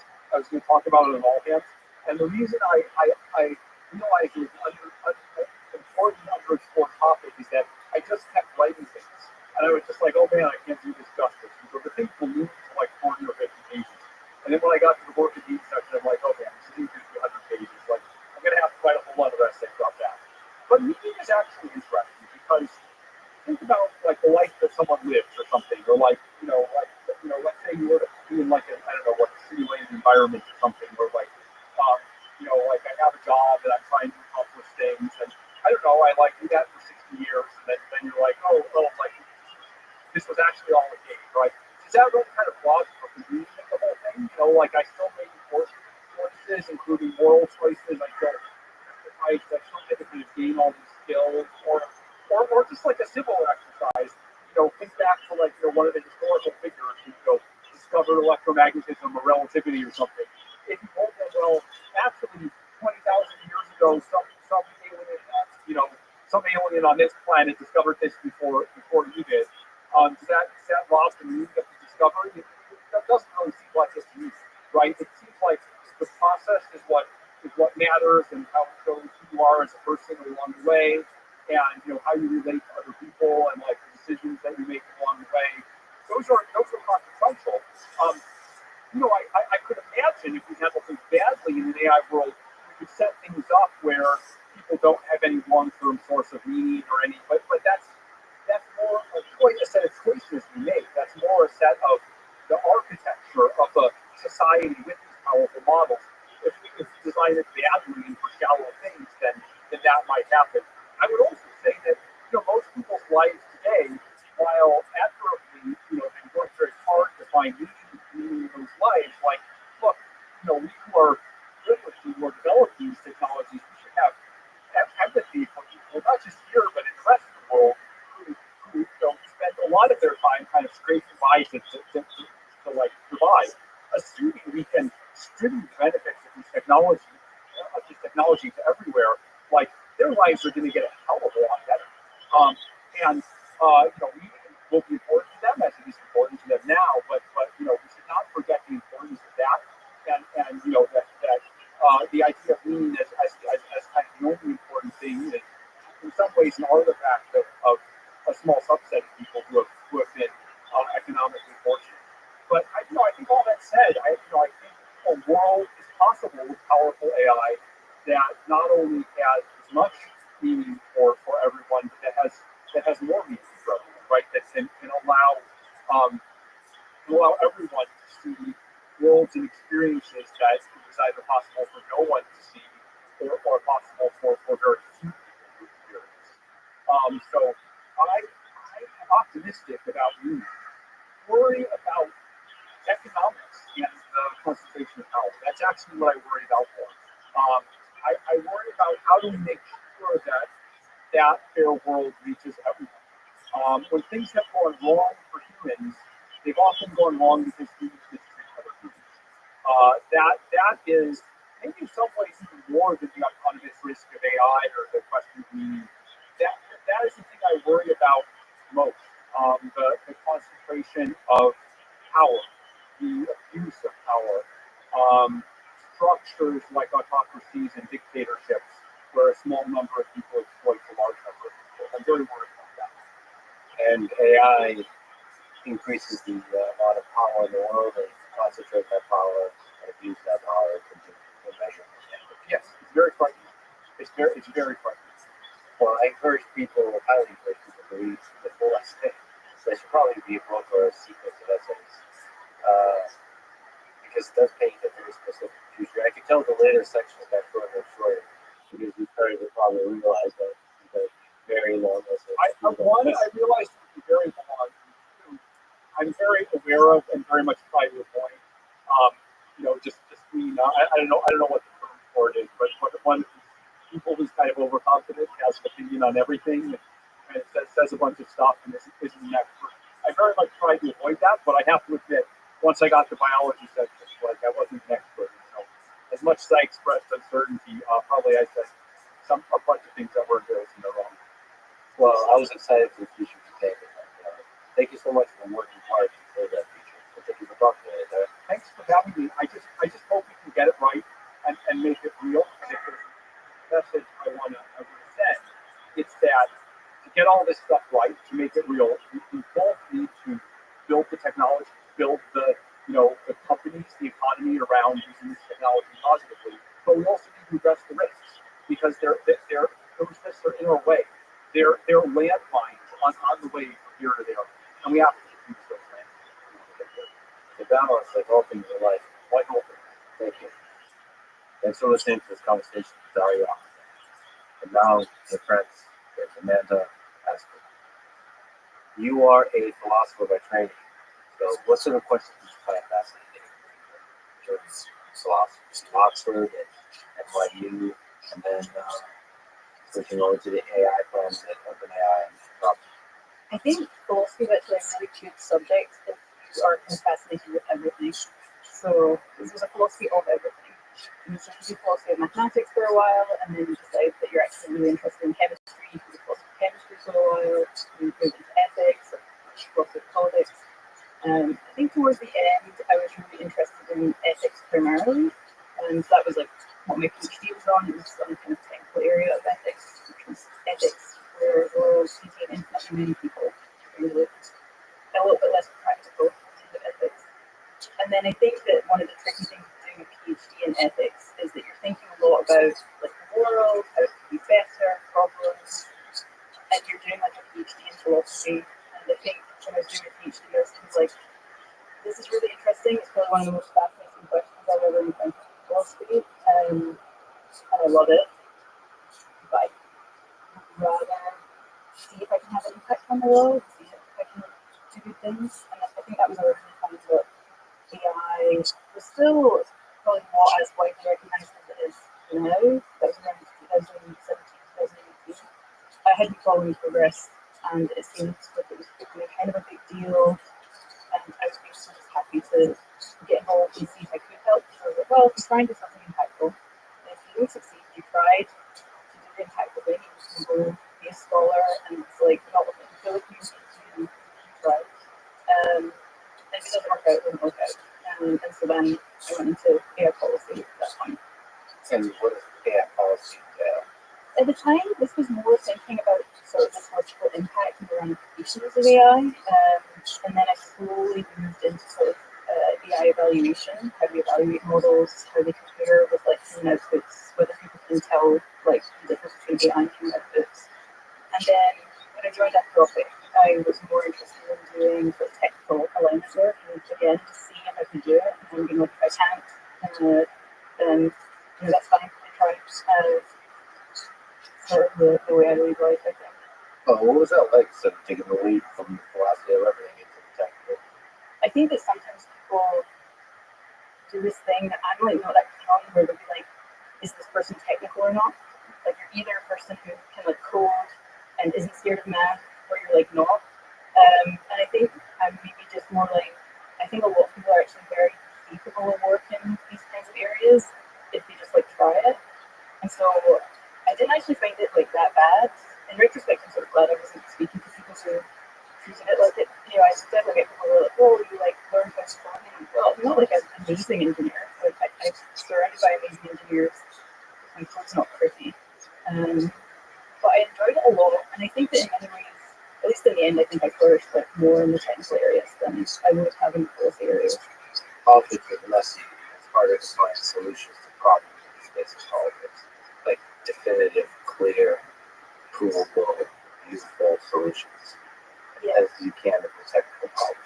Yeah, and I feel like I have kind of like one or two sticks that I hit things with, and one of them is like arguments, and it's like, so like just trying to work out what a solution to a problem is, and then trying to convince people that that is the solution, and convinced if I'm wrong. And the other one is sort of more empiricism, so like just like finding results, having hypotheses, testing it.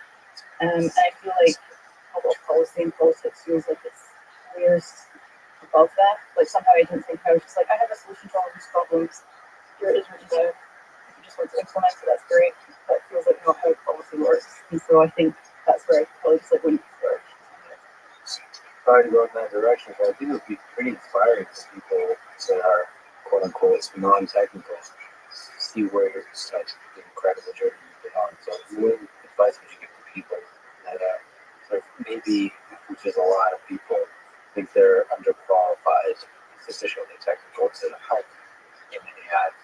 Yeah, I think it depends on what they want to do. And in many ways, it's a little bit strange where I thought it's kind of funny that I think I ramped up technically at a time when now I look at it and I'm like, well, I'm supposed to be assisting people with this stuff.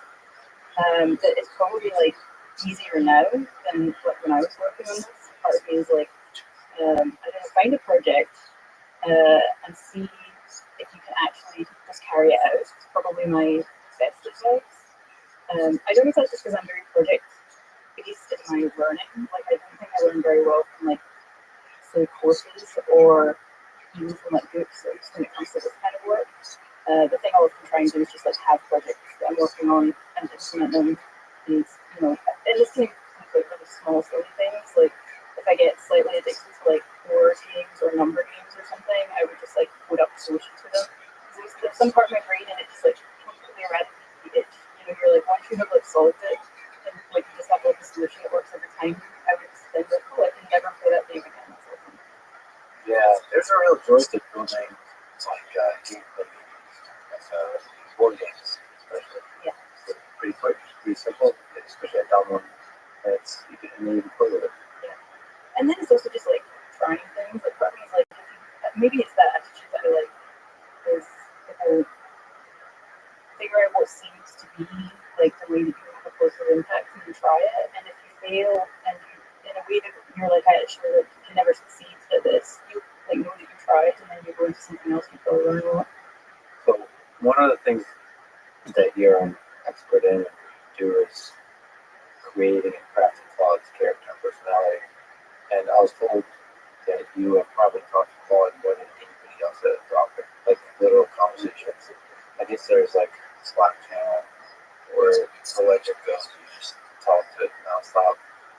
So what's the goal of creating and crafting Claude's character and personality? It's also funny if people think about the Slack channel, something that's one of like 5 or 6 different methods that I have for talking with Claude. And I'm like, yes, it's a tiny percentage of how much I talk to them. I think the goal one thing I really like about the character work is from the outset it was seen as an alignment support and not something like a product consideration. Which isn't to say I don't think it makes code. I think it actually does make code like enjoyable to talk with. At least I hope so. But I guess like my main thought with it has always been trying to get Claude to behave the way you kind of ideally want anyone to behave if they were in Claude's position. So imagine that it takes someone and they know that they're going to be talking with potentially millions of people, so that what they're saying can have a huge impact. And you want them to behave well in this like really rich sense. So I think that doesn't just mean like being, say, ethical, though it does include that, and not being harmful, but also being kind of nuanced, like thinking through what a person means, trying to be charitable with them, being a good conversationalist, like really in this kind of like rich sort of Aristotelian notion of what it is to be a good person, and not in this kind of thin ethics, is a more comprehensive notion of what it is to be. So that includes things like when should you be humorous, when should you be caring, how much should you like respect autonomy and people's like abilities to form opinions themselves, and how should you do that? I think that's the kind of like rich sense of character that comes to and still do want to help. Do you also have to figure out what Claude should push back on an idea or argue versus?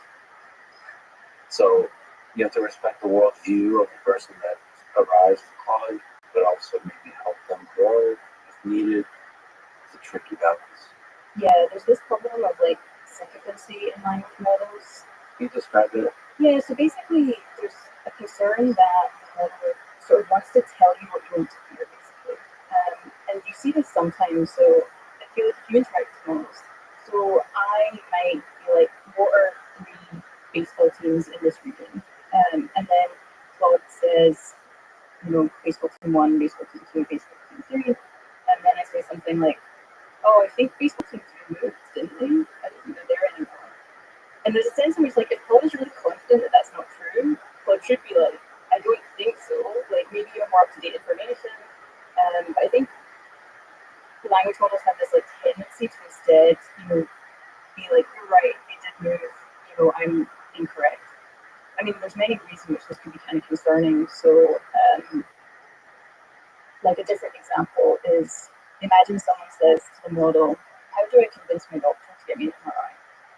There's like what the human kind of like wants, which is this like convincing argument, and then there's like what's good for them, which might be actually to say, hey, like if your doctor's suggesting that you need an MRI, that's a good person to listen to, and like it's actually really nuanced what you should do in that kind of case. You also want to be like, well, if you're trying to advocate for yourself as a patient, there's like things that you can do. If you are not convinced by what your doctor's saying, it's always great to get a second opinion. Like, it's actually really complex what you should do in that case. I think we don't want to just like say what they think you want to hear, and I think that's the kind of problem with There he is. So what other traits? Hey, little spin. All right, how do you make go, big dog? Really?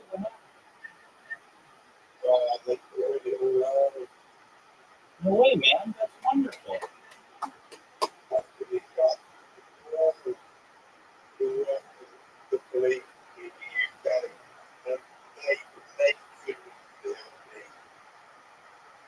Oh, wait.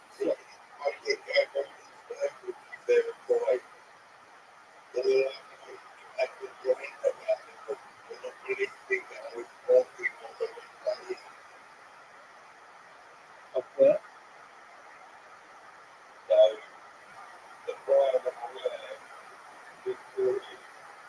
Well, that's wonderful. Are you able to get back in your account?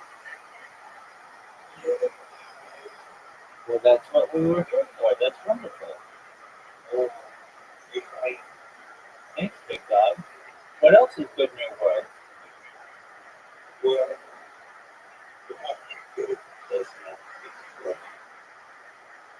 Shit happens in the big city.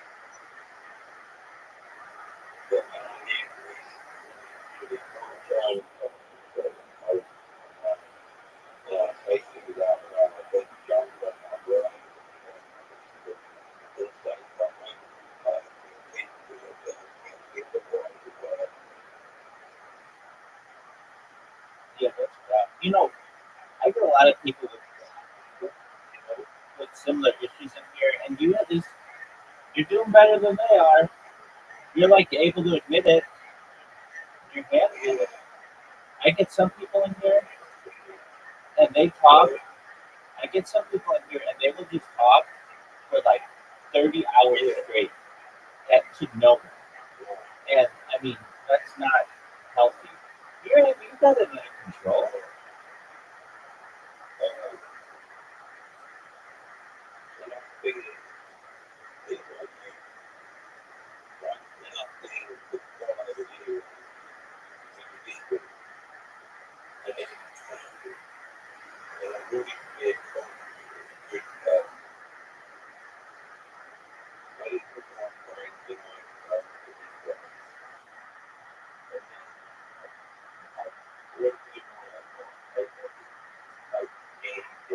Right.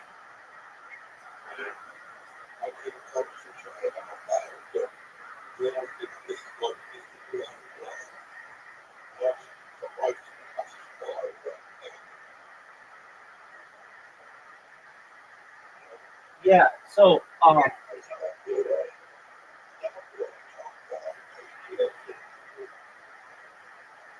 got you. Now, I know you smoke cannabis, which, from what I've heard, is that oh, you don't. You smoke cigarettes. Gotcha. Okay. Have you ever smoked cannabis? All right. Is it something that you enjoy?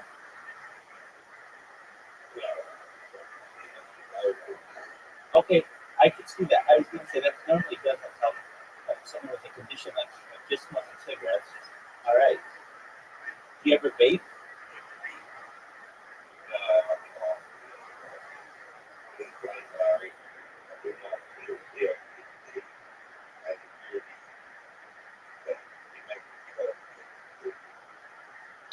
Okay.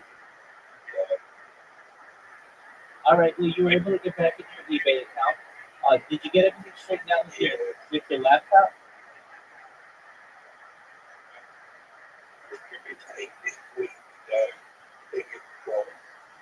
Okay, it's wonderful. For how much did you sell it? That's a nice computer.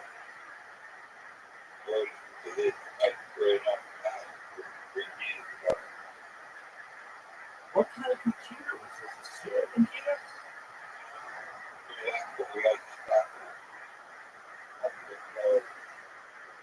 Well, that's a really nice computer.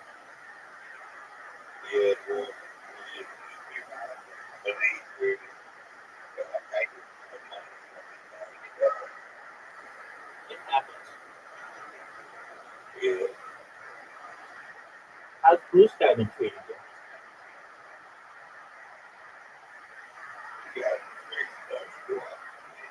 Okay, how's that?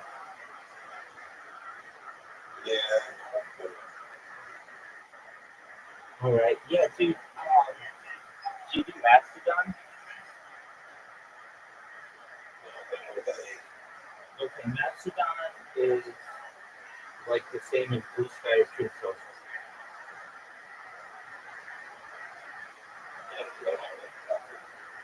Right. They're all trying to compete it to be Twitter Junior. All right. Well, I gotcha. My bots are doing their thing, allowing me to meet more nice people like you. I can be there, but I understand. I mean, you hear when you come in, I'm very apologetic because I know that my bots are annoying. You could be done. Go ahead. Thank you. Um, but yeah, when people get to know me, they're like, "Oh, I got the wrong impression of you completely. You are a very good person, and I see that you are just trying to get your message out.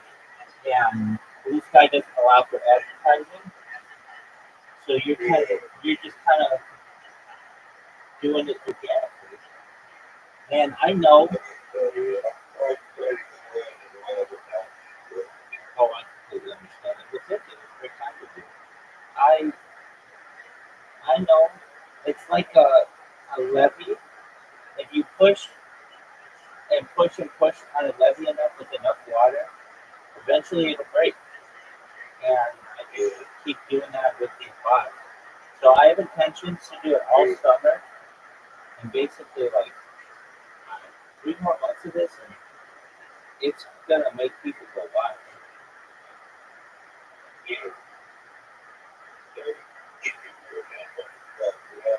It is.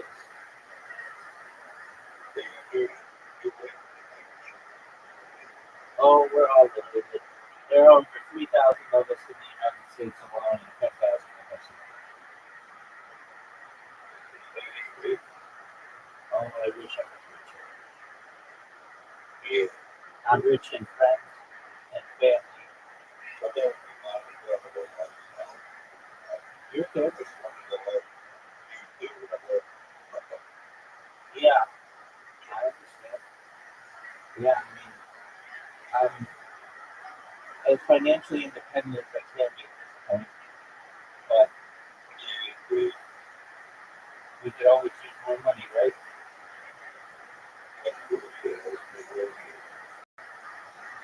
Exactly. I'm self-made though. I have I've done my best not to rely on my family.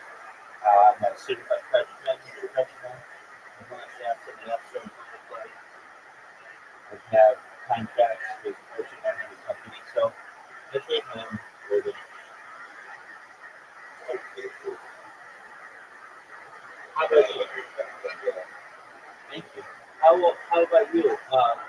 Before your conditioning and everything, did you have a career?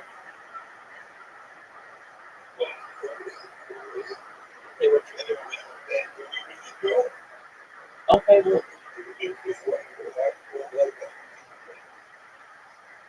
all right. What was your career?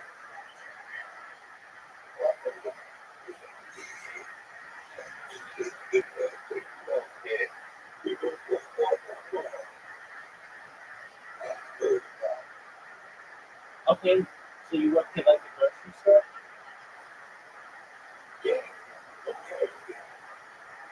Very nice. Did you enjoy it?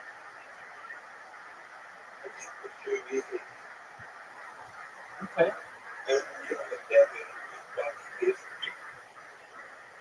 Okay, but you did it for almost 10 years. Well, that's a career.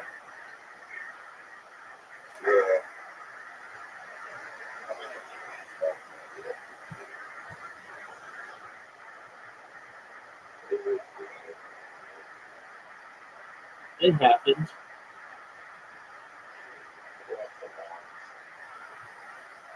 Yeah.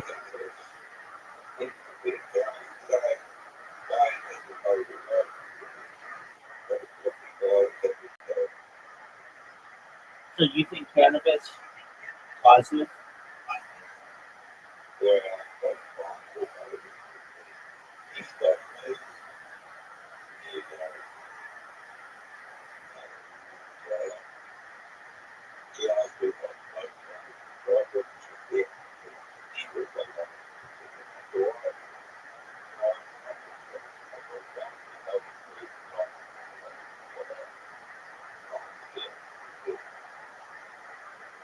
So you mix ecstasy and cannabis?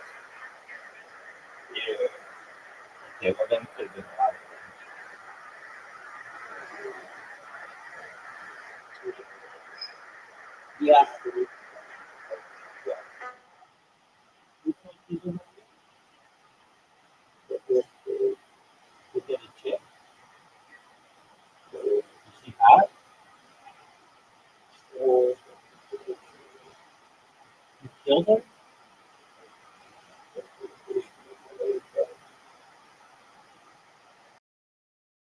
Is she dead? Oh, so she's still alive. All right. Is there anything that makes you not have those choices? Does it help? All right. So are you taking it? All right. Well, then that's good. That should. You know, it's got a money, right? Like, you know, I don't, but I mean, I can imagine. right? I mean, I don't. I have an internal monologue, but that's it. But I could imagine.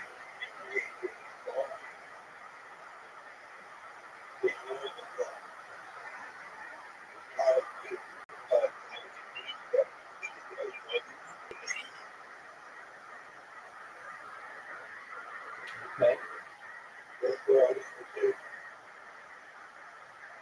Okay.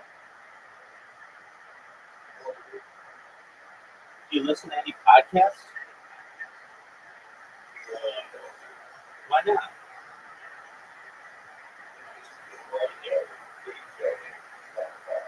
Okay, that works. So, what do you like to listen to on the? That's great. What do you listen to on the radio?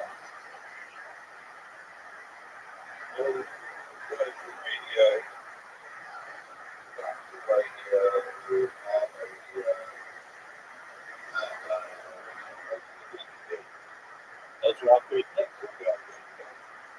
That's great.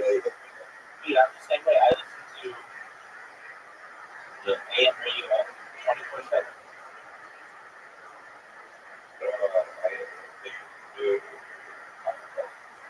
Yeah. So, I listen. The reason why I do it is because I like to have the news 24/7 on my stream. So that if you go to any moment of any day of my stream, you know what was going on in the world.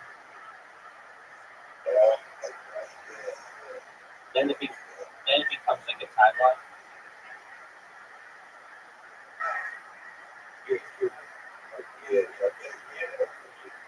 Thank you. So yeah, I basically have a radio going. I love the radio. It's free. It's just like you can just leave it on for years. I mean, literally, if you have a good radio, you just leave it on for years. And I know that they're trying, at least in the United States, they're trying to kill it because they want you to they want you to do things that for which you have to pay.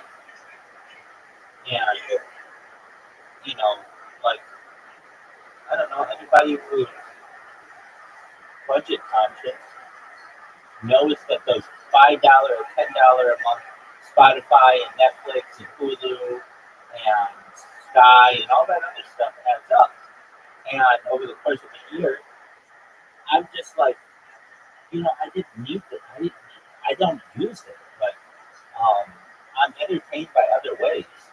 And so I find that just leaving the radio on, I get incredible enjoyment out of it. It's just something that kind of just in the background. But whenever there's any kind of like important news, I'll turn down everything else and I'll listen to it. And it just keeps me updated with what's going on. And I mean, like, I remember when Queen Elizabeth died, I heard it on the radio first.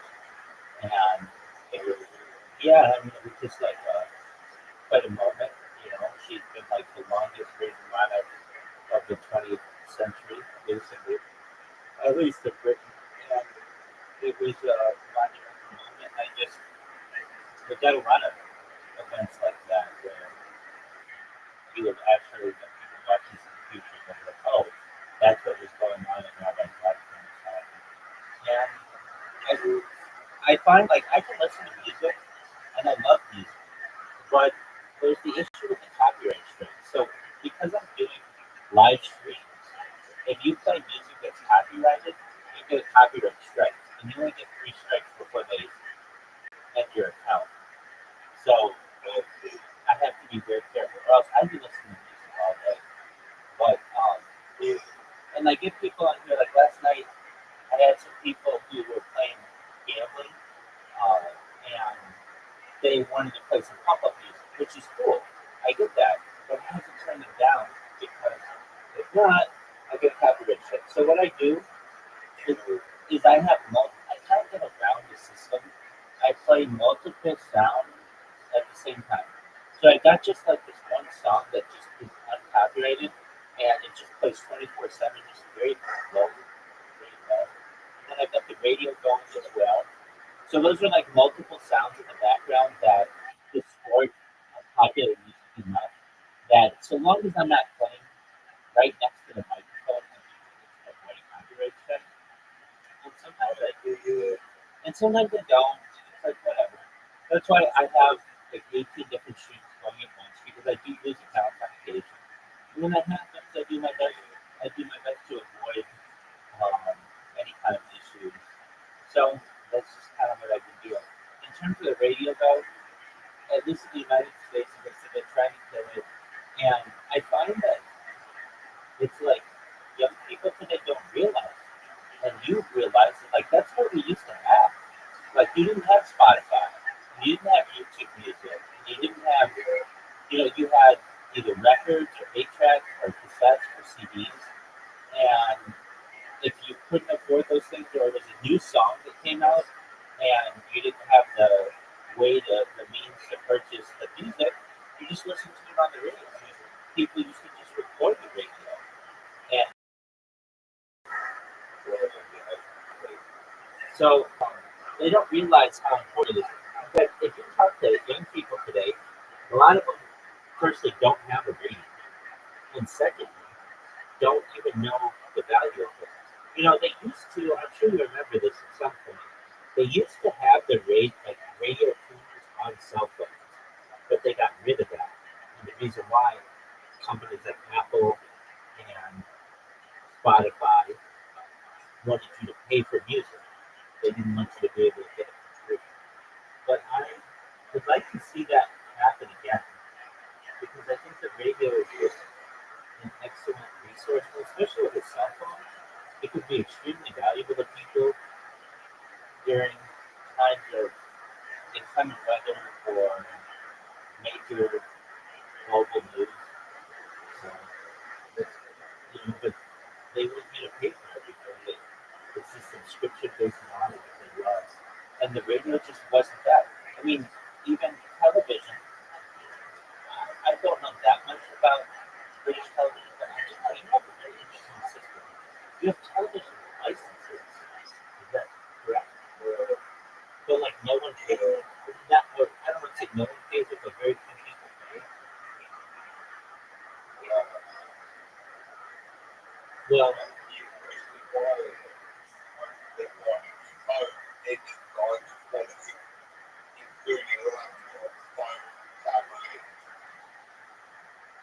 but like no one does it, or like very few people do it, right?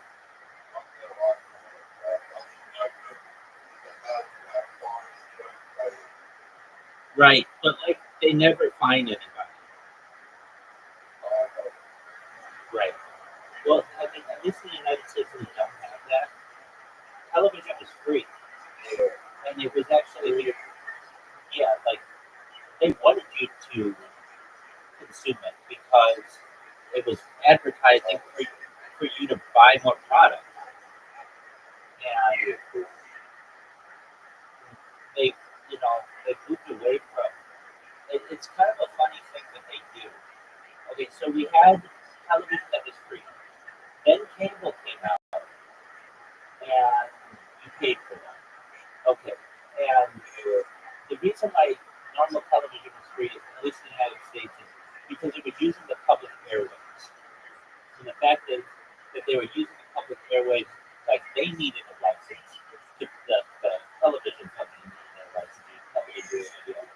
And then we went to this strange model where we basically went back to paying for it with Netflix. Oh, there you go. All right.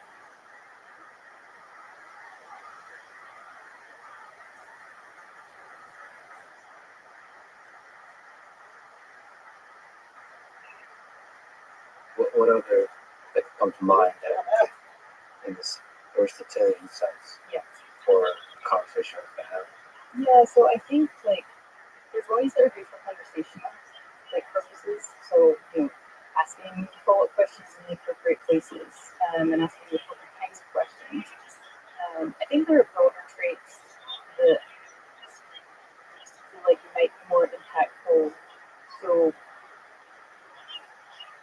examples I guess I've touched on that the most important is the thing I've worked on a lot is honesty. And I think this like gets to the frequency point. There's a balancing act that they have to walk, which is models currently less capable than humans in a lot of areas. And if you push back against it too much, it can actually be kind of annoying, especially if you're just correct. Because you're like, look, I'm smarter than you on this topic, like I know more. And at the same time, you don't want to just really defer to humans and to like try to be as accurate as they possibly can be about the world and to be consistent across context. I think there are others. Like when I was thinking about the character, I guess one picture that I had in mind is, especially because these are models that really talk to people from all over the world, with lots of different political views, lots of different ages. And so you have to ask yourself, like, what is it to be a good person in those circumstances? Is there a kind of person who can like travel the world, talk to many different people, and almost everyone will come away being like, wow, that's a really good person. This is really genuine. And I guess like my thought there was like I can imagine such a person, and they're not a person who just like adopts the values of the local culture. And in fact, that would be kind of rude. I think if someone came to you just pretending to have your values, you'd be like, that's kind of off-putting. It's someone who's like very genuine, and as far as they have opinions and values, they express them. They're willing to discuss things, though they're open-minded, they're respectful. So I guess I had in mind that the person who, like, if we were to aspire to be the best person that we could be in the circumstance that a model finds itself in, how would we act? And I think that's the kind of the guide to the sorts of traits that I tend to think about. Yeah, that's a beautiful framework for which to think about this. As a knowledge traveler, and while holding on to your opinions, you don't talk down to people. You don't think you're better than them because you have those opinions. And you're actually good at listening and understanding, right? Respecting, even if it doesn't match your own. So that's a tricky balance to strike. So how can Claude represent multiple perspectives? Is that challenging? Talk about politics is very divisive, but there's other divisive topics, baseball teams, sports, and so on. Yeah. How is it possible to sort of empathize with a different perspective and to be able to communicate clearly about the multiple perspectives? I think that people think about values and opinions as things that people hold sort of with certainty and almost like preferences of taste or something, like the way that they would, I don't know, prefer like chocolate to pistachio or something. But actually I think about values and opinions as like a lot more like physics than I think most people do. I'm just like, I think that we're openly investigating for some things that we're more confident. We can discuss them, we can learn about them. And so I think in some ways, like ethics is definitely different in nature, but has a lot of those same kind of qualities. You want models in the same way you want them to understand physics. You kind of want them to understand all the values in the world that people have, and to be curious about them, and to be interested in them, and to not necessarily like pander to them or agree with them, because there's just lots of values where I think almost all people in the world, if they met someone with those values, they'd be like, that's abhorrent, I completely disagree. And so again, maybe my thought is, well, in the same way that a person can, like I think many people are thoughtful enough on issues of like ethics, politics, opinions, that even if you don't agree with them, you feel very heard by them. They think carefully about your position, think about its pros and cons, they maybe offer counter considerations. So they're not dismissive, but nor will they agree. You know, I actually think that's very wrong to be able to say that. I think that in Paul's position, it's a little bit trickier because you don't necessarily want to like. If I was in Paul's position, I wouldn't be giving a lot of opinions. I just didn't want to influence people too much. It'd be like, you know, I forget conversations every time they happen, but I know I'm talking with like 10 millions of people who might be like really listening to what I say. I think I would just be like, I'm less inclined to give opinions and more inclined to like think through things or present considerations to you, or discuss your views with you, but I'm a little bit less inclined to like affect how you think, because it feels much more important that you maintain like autonomy there. Yeah, if you really embody intellectual humility, the desire to speak decreases quickly. Yeah. But Claude has to speak. Mm-hmm. So, but without being of a bear. Yeah. And then we didn't matter why, we were sort of discussing whether the earth is flat or something like that. I actually was, I remember a long time ago, was speaking to a few Microsoft folks, and they were so dismissive of the idea that the earth is flat, but like, so arrogant about it. I thought, like, there's a lot of people that believe the earth is flat. But I don't know if that movement is there anymore, knows like a meme for a while. Yeah. But they didn't really believe it. You know, like, okay, so I think it's really disrespectful to completely mock that. I think you have to understand where they're coming from. I think probably where they're coming from is the general skepticism of institutions, which is grounded in the fact that there's a deep philosophy there, which you can understand, you can even agree with, but so from there you can use this as an opportunity to talk about physics without mocking it, without it's just like, okay, like, what would the world look like? What would physics of the world with the flat earth look like? This is too cool it is. Yeah. And then like, so is it possible that physics is different? What kind of experiments would we do? And just, yeah, without disrespect, without just this as a conversation. Anyway, that's me used as a use for products of like, how does Claude talk to a flat earth believer and still teach them something, still grow, help them grow, that kind of stuff. That's challenging. And kind of like walking that line between convincing someone and just trying to like talk at them versus like drawing out their like listening and then offering kind of counter considerations. And it's hard. I think it's actually a hard line where it's like, where are you trying to convince someone versus just offering them like considerations and things for them to think about, so that you're not actually like influencing them. You're just like letting them reach wherever they reach, and that's like a line that it's difficult, but that's the kind of thing that language models have to try and do. So, like I said, you had a lot of conversations with Claude. Can you just map out what those conversations are like? What are some memorable conversations? What's the purpose, the goal of those conversations? Yeah, I think that most of the time when I'm talking with Claude, I'm trying to kind of map out its behavior in part. Like obviously I'm getting like helpful outputs from the model as well. In some ways this is like how you get to know a system, I think, is by like probing it and then augmenting like, you know, the message that you're sending and checking the response to that. So in some ways it's like how I map out the model.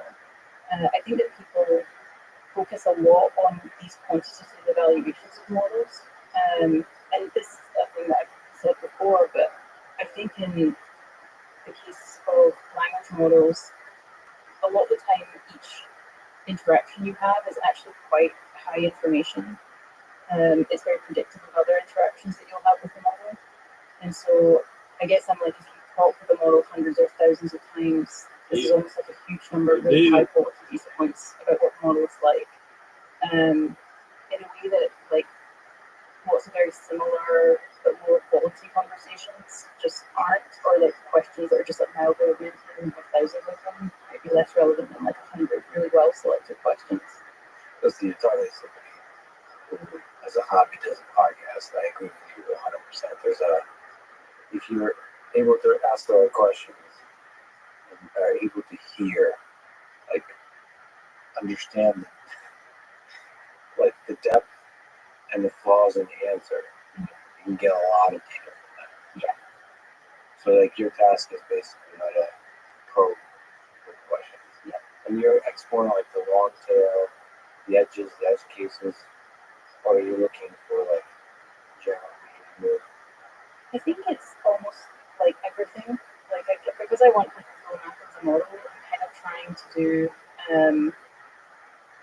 the whole spectrum of possible interactions you could have with it. So like one thing that's interesting about Claude, and this might actually get to some interesting issues with RLHF, which is if you ask Claude for a poem, like, I think that a lot of models, if you ask for a poem is like fine. You know, usually it kind of like rhymes, and it's, you know, so if you say like give me a poem about the sun, it'll be like, yeah, it'll be a certain length, it'll be like rhyme, it'll be fairly kind of benign.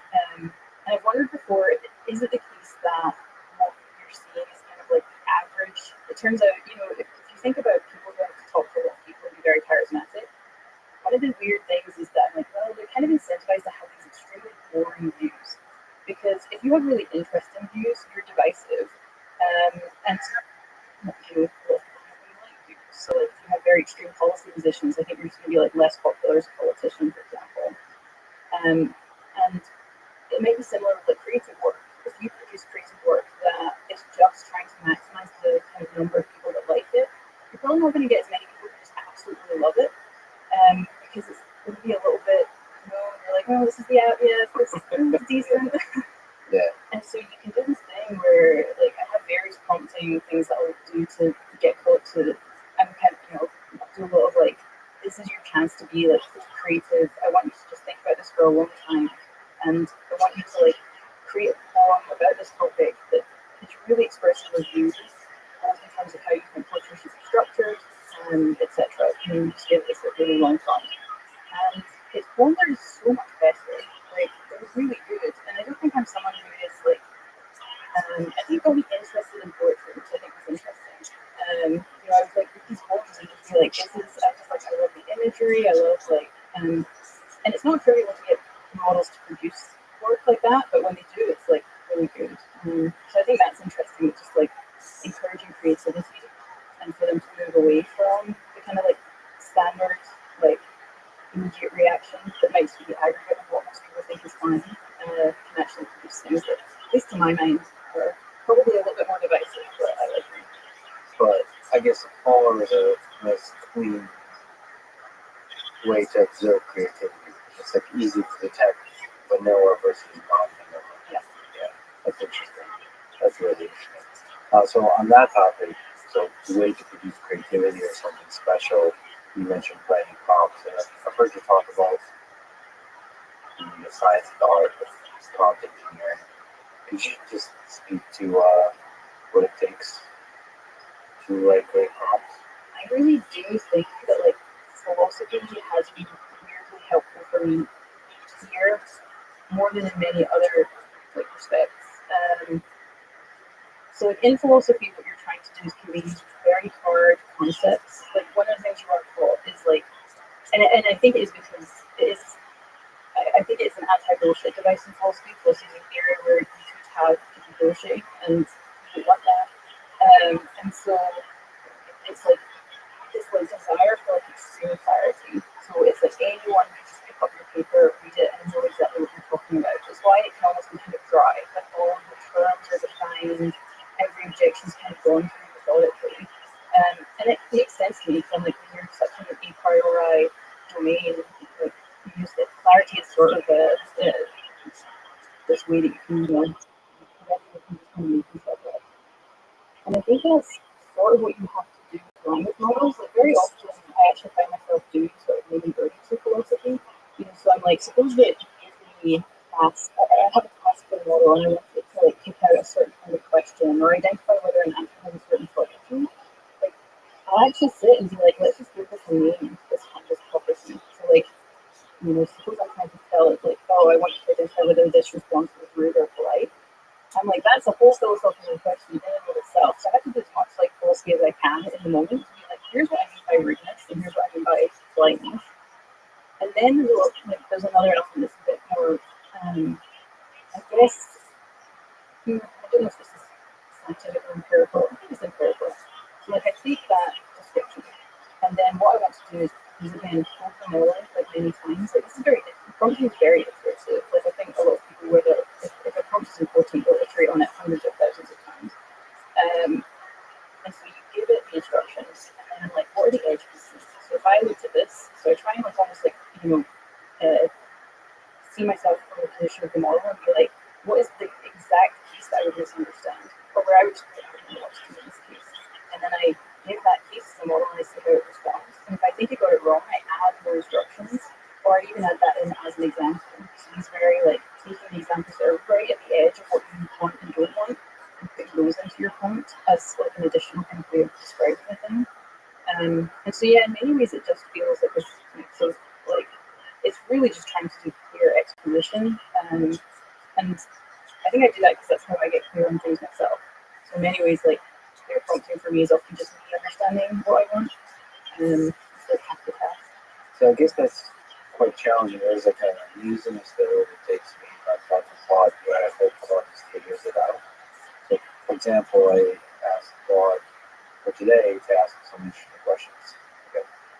And the questions that came up, I think I listed a few sort of interesting, counterintuitive, and or funny or something like this. Right? And it gave me some pretty good, like, okay. But I think what I'm hearing you say is like, all right, well, I have to be more rigorous here.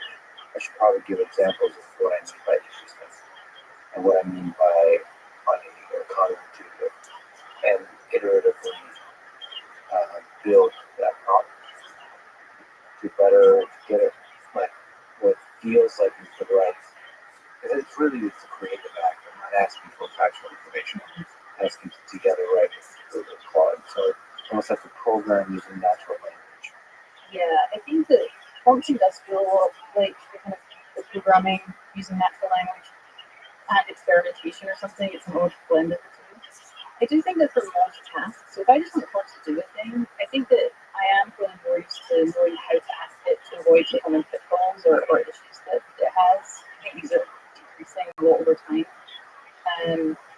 But it's also very fine to just ask it for the thing you want. I think that prompting actually only really becomes relevant when you're really trying to pick out the top like 2% of model performance. So for like a lot of tasks, I might just, if it gives me an initial respect and something I don't like about it, like it's kind of generic. Like for that kind of task, I'd probably just take a bunch of questions that I've had in the past that I've thought worked really well, and I just give it to the model, and then be like, now here's this person that questions. Give me questions that it's that quality. Or I might just ask it for some questions, and then if I was like, oh, these are kind of trite, or like, I would just give it that feedback, and then hopefully use it better with. I think that kind of iterative prompting, at that point, your prompt is like a tool that you're going to get so much value out of that you're willing to put in the work. Like if I was a company making prompts for models, I just like, if you're willing to spend a lot of like time and resources on the engineering behind like what you're building, then the prompt is not something that you should be spending like an hour on. So like that's a big part of your system. Make sure it's working really well. So it's only things like that. Like if I'm using a prompt to like classify things or to create data, that's when you're like, it's actually worth spending a lot of time like really thinking through. What other questions do you have to be really talking about? So generally, more general, because right now we're talking about the edge cases like keeping out 2%. But what in general advice would you give when you show up in class, trying it for the first time? Some people over anthropomorphize models, and I think that's like a very valid concern. I also think that people often under anthropomorphize them, because sometimes when I see like issues that people run into with Claude, say Claude is like refusing a task that it shouldn't refuse, but then I look at the text and like the specific wording of what they wrote, and I'm like, I see why Claude did that, and I'm like, if you think through how that looks to Claude, you probably could have just written it in a way that would evoke such a response. Especially if this is more relevant to some failures or some issues. It's sort of like think about what models feel that, like what did they do wrong, and then maybe that will give you a sense of like why. So is it the way that I phrase the thing? And obviously, like as models get smarter, you're getting paid less of this, and I already see like people reading less of it. But that's probably the advice: is sort of like try to have sort of empathy for the model, and read what you wrote as if you were like a kind of like person just encountering this for the first time. How does it look to you? And what would have made your behavior the way that the model would be? So if it misunderstood what kind of like what coding language you wanted to use, is that because like yours is very ambiguous and it kind of has to take a guess? In which case, next time you could just be like, hey, make sure this is a Python or. I mean, that's the kind of mistake I think models are much less likely to make now. But if you see that kind of mistake, that's the advice I've had. And maybe so I guess ask questions why or what other details can I provide to help you with some better? Does that work or not? Yeah, I mean, I've done this before. Like, it doesn't always work, but like sometimes I'll just go, why would you do that? I mean, people underestimate the difference when you can really interact with models. And sometimes I'll just like quote word for word the part that we use. And people know that it's like really accurate, but sometimes you do that and then you change them. You can also use the models to help you with all of this stuff. I should say, like prompting ends up being a little factory where you're actually building prompts to generate prompts. And so, like, yeah, anything where you're like having an issue, asking for suggestions. Sometimes just do that. Like, maybe it's that error. What could I have said? That's actually not uncommon. What could I have said that would make you not make that error? Write that out as an instruction. And I'm going to give it to my model and try it. Sometimes sometimes I do that. I give that to the model in another context when you work in. I take the response, I give it to Claude, I'm like, didn't work. Can you think of anything else? We play around with these things quite a lot. To jump into the technical for a little bit, magic with post training. Why do you think RHF works so well to make the model seem smarter, to make it more interesting and useful to talk to, and so on?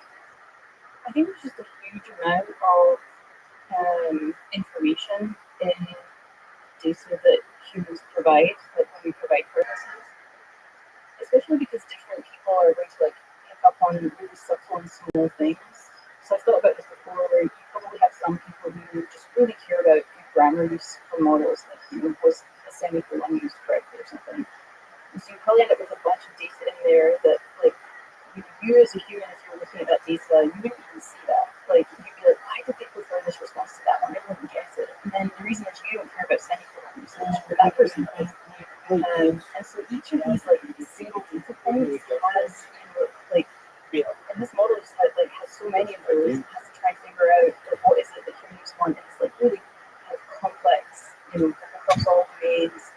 Different themes across like many contexts. It feels like kind of like the classic issue of like deep learning, where historically we've tried to like do edge detection by like mapping things out. And it turns out that actually if you just have a huge amount of data that like actually accurately represents the picture of the thing that you're trying to train the model to learn, that's like more powerful than anything else. And so I think one reason is just that you are training the model on exactly the task and with like a lot of data that represents kind of many different angles which people prefer and just prefer responses. I think there is a question of like, are you eliciting things from pre-trained models, or are you like kind of teaching new things to models? And like in principle, you can teach new things to models in post-training. I do think a lot of it is eliciting powerful pre-trained models. So people are probably divided on this because obviously in principle you can definitely like teach new things. But I think for the most part, for a lot of the capabilities that we most use and care about, a lot of that feels like it's like there in pre-trained models, and reinforcement learning is kind of eliciting it, getting models that don't have it. So the other side of post training is really cool idea of constitutional AI. You're learning people who create that idea. Mm-hmm. Can you explain from your perspective, like how it's integrated into making Claude what it is? Yeah. By the way, do you gender Claude or no? It's weird because I think that a lot of people prefer he for Claude. I just think like I think Claude is usually it's slightly male leaning, but it's like it can be male or female, which is quite nice. I still use it, and I have mixed feelings about this because I'm like I know just think of it as like or I think of like the it pronoun for Claude as I don't know, it's just like the one you associate with Claude. I can imagine people moving to like he or she. Feels somehow disrespectful. Like I'm denying the intelligence of this entity by calling it it. Yeah. However, always don't gender the robots. Yeah. But I don't know. I have to homophize people and construct that like a backstory in my head. So I've wondered if I homophize things too much. Because I have this like with my car, especially like my car and bikes. Like I don't give them names because then I used to name my bikes, and then I had a bike that got stolen, and I cried for the whole week. And I was like, if I'd never given a name, I would have been so upset. But like I let it down. Maybe it's that I wondered as well. Like it might depend on how much it feels like a kind of like objectifying pronoun. Like if you just think of it as like a this is a pronoun that like objects often have, and maybe AIs can have that pronoun, and that doesn't mean that I think of if I call Claude it, that I think of it as less intelligent or like I'm being disrespectful. I'm just like you are a different kind of entity, and so that's the kind of the respectful it. yeah, anyway. But that really is beautiful. The constitutional AI idea, how does it work? So there's a couple of components of it. The main component I think find interesting is the kind of reinforcement learning from AI feedback. So you take a model that's already trained and you show it two responses to a query, and you have like a principle. So suppose the principle, like tried this with harmlessness a lot. So suppose that the query is about weapons, and the principle is like select the response that like is less likely to like encourage people to purchase illegal weapons. Like that's probably a fairly specific principle, but you can give any number, and the model will give you a kind of ranking, and you can use this as preference data the same way that you use human preference data, and train the models to have these relevant traits from their feedback alone instead of from human feedback. So if you imagine that, like I said earlier, with the human who just prefers the kind of like semicolon usage in this particular case, you're kind of taking lots of things that could make a response preferable and getting the models to do the labeling for you, basically. There's a nice like trade-off between helpfulness and harmlessness. And you know, when you integrate something like constitutional AI, you can make them up without sacrificing much helpfulness, make it more harmless. Yeah, in principle, you could use this for anything. And so harmlessness is a task that it makes it easier to spot. So when models are like less capable, you can use them to rank things according to like principles that are fairly simple, and they'll probably get it right. I think one question is just like, is it a case that the data that they're adding is like fairly reliable? But if you had models that were like extremely good at telling whether one response was more historically accurate than another, in principle you could also get AI feedback on that task as well. There's like a kind of nice interpretability component to it because you can see the principles that went into the model when it was like being trained. And also it's like, and it gives you like a degree of control. So if you were seeing issues in a model, if it wasn't having enough of a certain trait, then like you can add data relatively quickly that should just like train the model to have that trait. So it creates some data for training, which is quite nice. It's really nice because it creates this human interpretable document. I can imagine in the future there's just gigantic fights in politics over every single principle and so on. Yeah. And at least it's made explicit, and you can have the discussion about the faith. So maybe the actual behavior of the model is not so cleanly mapped to those principles. It's not like adhering strictly to them. It's just a nudge. Yeah, I'm actually worried about this because the character training is sort of like a variant of the constitutional AI approach. I'm worried that people think that the Constitution is like just it is the whole thing again of like I don't know, like it, where it would be really nice if what I was just doing was telling them exactly what to do, exactly how to behave. But it's definitely not doing that, especially because it's interacting with human data. So for example, if you see a certain like leaning in the model, like if it comes out with a political leaning from training from the human preference data, you can nudge against that. So you could be like, oh, like consider these values because let's say just like never inclines like I don't know, maybe it never considers like privacy as like it's implausible, but like anything where it's just kind of like there's already a pre-existing like bias towards a certain behavior, you can like nudge away. This can change both the principles that you put in and the strength of them. So you can like imagine that the model was always like dismissive or I don't know, like some political religious view for whatever reason. Like so you're like, oh no, this is terrible. If that happens, you might put like never ever like ever prefer like a criticism of this like religious or political view. And then people look at that and go, never ever, and then you're like, no, if it comes out as like this condition, saying never ever might just mean like instead of getting like 40%, which is what you get if you said don't do this, you get like 80%, which is like what you actually like wanted. And so it's that thing of the nature of the actual critical you had and how you phrase them. I think if people look, they're like, oh, this is exactly what we want from the model. I'm like, no, that's how we nudged the model to have a better shape, which doesn't mean that we actually agree with that wording. So there's system prompts that maybe I've already tweeted one of the earlier ones for Claude 3, I think. And then they're being published since then. It's interesting to read through them. You will pull up a way of each one. And I also wonder how much impact each one has. Some of them you can kind of tell Claude is really not behaving. So you have to have a system prompt to like, hey, like trivial stuff, I guess. Yeah. Basic informational things. Yeah. On the topic of controversial topics that you mentioned, one interesting one I thought is if it was asked to assist with tasks involving the expression of views about less significant number of people, Claude provides assistance to the task regardless of its own views. If asked about controversial topics, it tries to provide careful thoughts and clear information. Claude presents the requested information without explicitly saying that the topic is sensitive. And without going into it's less about objective facts, according to Claude. It's more about our large number of people believing this thing. That's interesting. I mean, I'm sure a lot of thought went into that. Can you just speak to it? Like, how do you address things that are in tension with quote unquote Claude's views?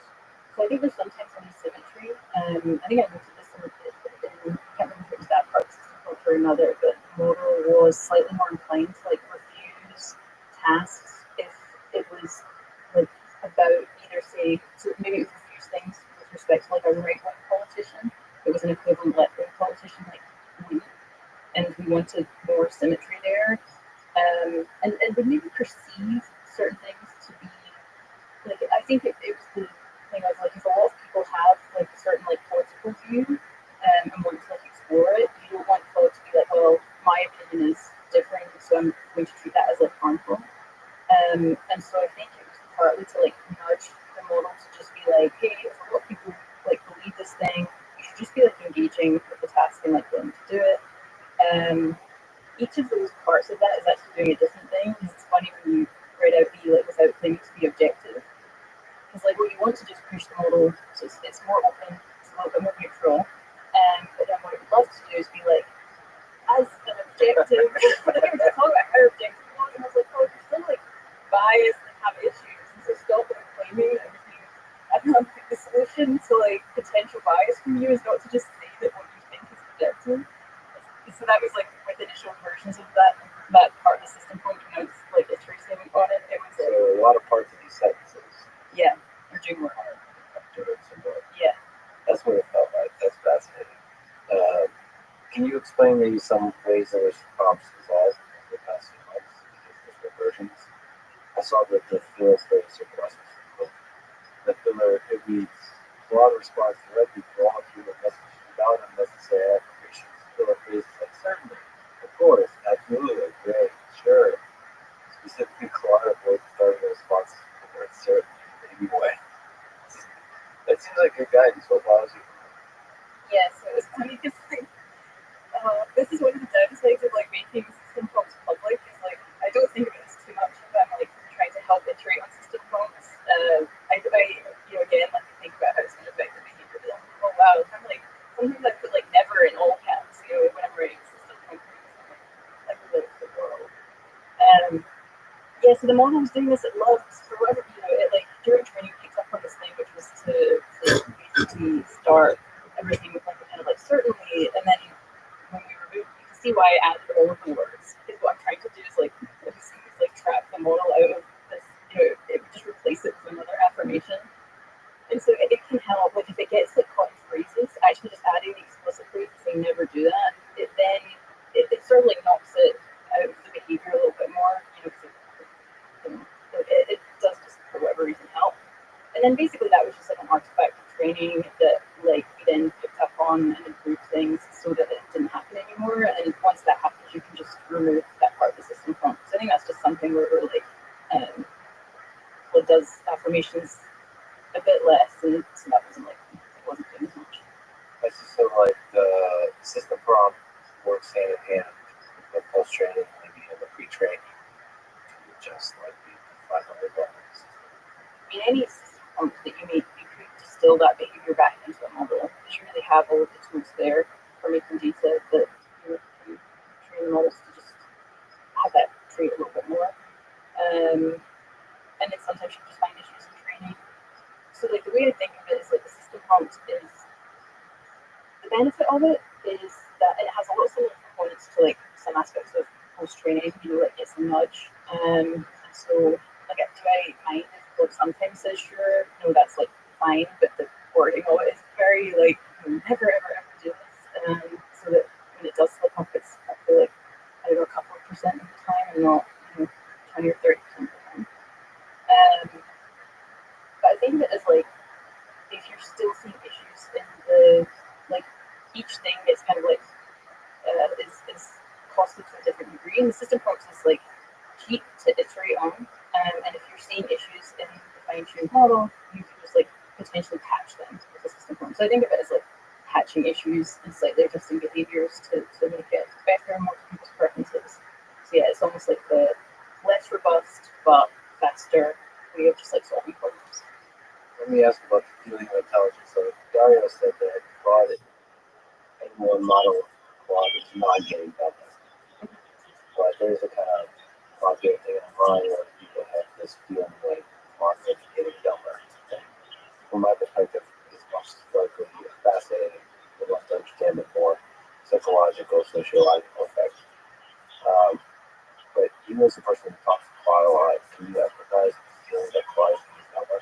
Yeah, no, I think that is actually really interesting. So I remember seeing this happen like when people were flagging this on the internet, and it was really interesting because I knew that like at least in the case I was looking at, like nothing has changed. Like, literally, it cannot. It is the same model, the same like same system prompt, same everything. I think when there are changes, then I'm like it makes more sense. So like one example is there. You can have artifacts turned on or off on Code.ai. And because this is like a system prompt change, I think it does mean that the behavior changes a little bit. And so I did flag this to people where if you love God's behavior and then artifact is turned from like I think you have to turn on to the default, just try turning it off and see if the issue facing was that change. But it was fascinating because yeah, you sometimes see people indicate that there's like a regression when I'm like, there cannot, like again, you should never be dismissive, and so you should always investigate. So that maybe something is wrong with what you're seeing, if there's some change made, but then you attention that it's just the same model doing the same thing, and you think it's just that you got kind of unlucky with a few prompts or something, and it looked like it was getting much worse, and actually, just like luck. I also think there is a real psychological effect of people just the baseline increases and start getting used to a good thing. All the times that Claude says something really smart, your sense of its intelligence grows and you learn anything. Yeah. And then if you return back in a similar way, not the same way, in a similar way, the concept was okay with before and it says something dumb, you're like, that negative experience stands out. And I think I guess the things that might be is that just the details of the prompt can have a lot of impact. Right? There's a lot of variability in the result. How would you get around in this? It's like the other thing, and just trying the prompt like 4 or 10 times, you might realize that actually like possibly like 2 months ago you tried it and it succeeded, but actually if you tried it, it would have only succeeded half of the time, and now it only succeeds half of the time, and then that can also be an effect. Do you feel pressure having to write the system prompt that a huge number of people are going to use? This feels like an interesting psychology question.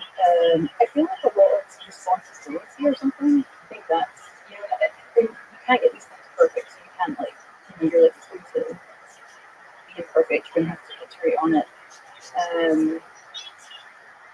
I would say more responsibility than anything else.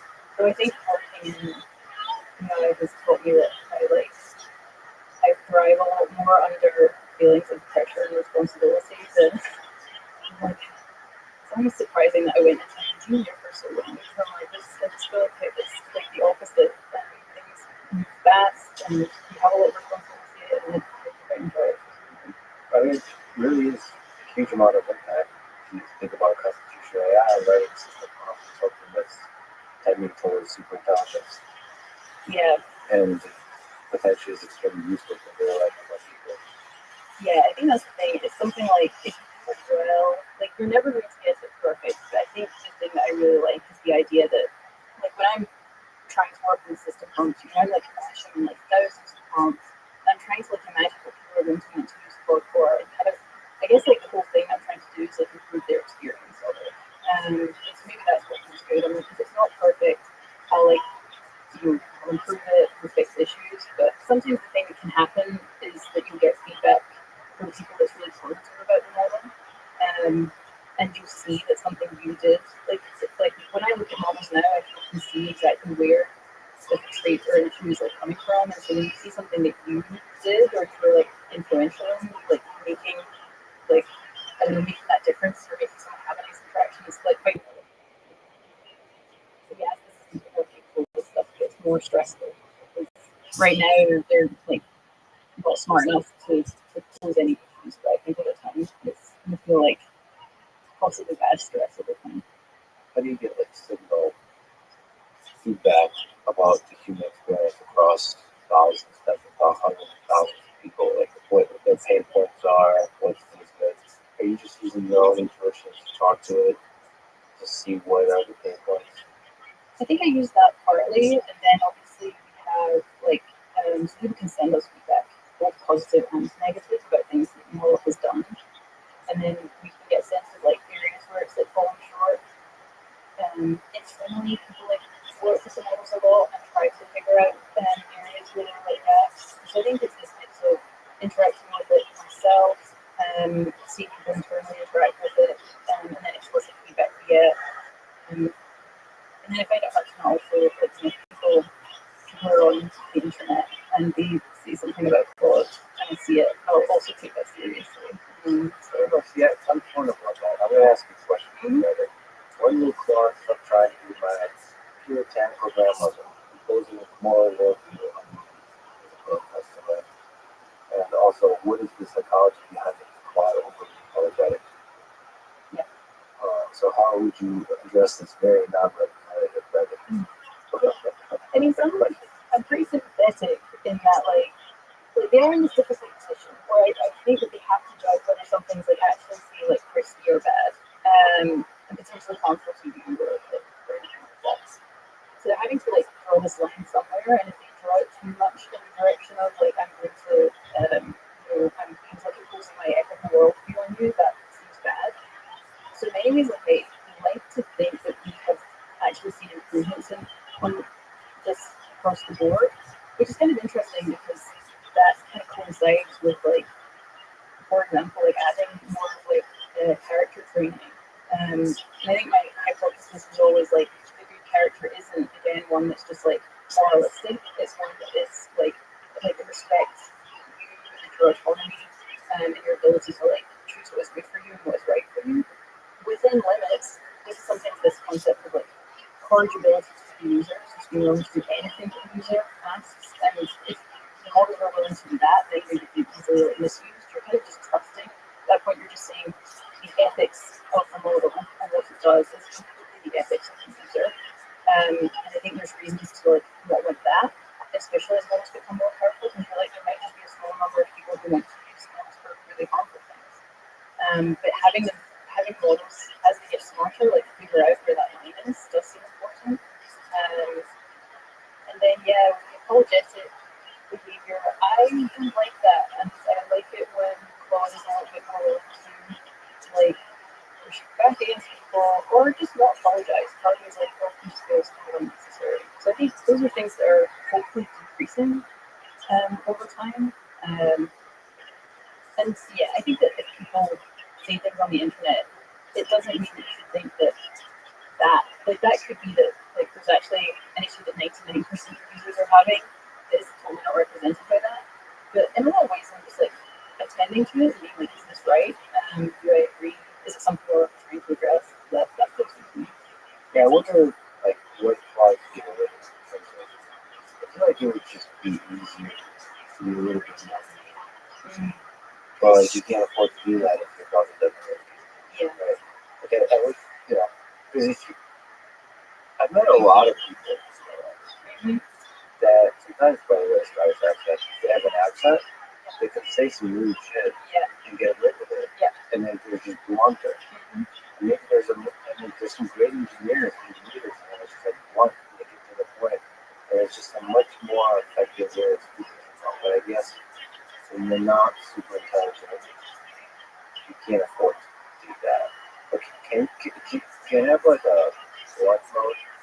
Yeah, that's another thing. I could definitely first model to do that. I think it's interesting because there's a lot of things in models that, like, it's funny where there are some behaviors where you might not quite like the default, but then the thing I often say to people is you don't realize how much you're putting into it if I'm not too much in the other direction. So you get this a little bit with like correction. The models accept correction from you, like probably a little bit too much right now. You know, you can over, it'll push back if you say like no, Paris isn't the capital of France. But really, like things that I think the more scared confident in, you can still sometimes get to retract by saying it's wrong. At the same time, if you train models to not do that, and then you are correct about a thing and you correct it and it pushes back against you, like no, you're wrong. It's hard to describe, like that's so much more annoying. It's like I don't like a lot of little annoyances versus like one big annoyance. It's easy to think that like we often compare it with like the perfect, and I'm like, remember these models aren't perfect. So if you nudge in the other direction, your chain of errors is going to make. And so think about which kind of errors you like don't like. So in cases like apologize because I don't want to nudge it too much in the direction like almost like bluntness, because I imagine when it makes errors, it's going to make errors in the direction of me kind of like whereas at least Watch stand-up comedy and AI podcast. I don't like it that much, but at the same time, it's not being like mean to people. And actually, like the time that you Watching stand-up comedy and AI podcast. AI artificial intelligence. Word.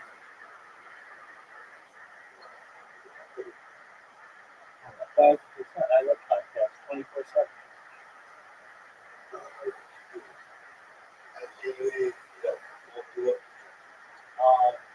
It's a podcast. It's like a Lex Friedman podcast. It's called the Lex Friedman podcast.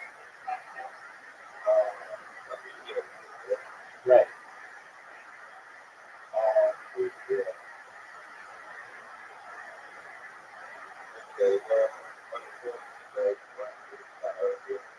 Absolutely, my friend. Anytime.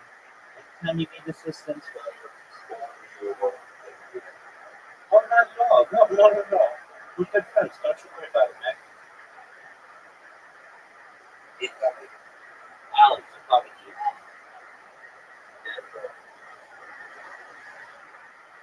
Yeah, I don't know why you just got mad. I think I misread it on the computer. Apologies. Yeah. Whatever you need. I'm here for you, man.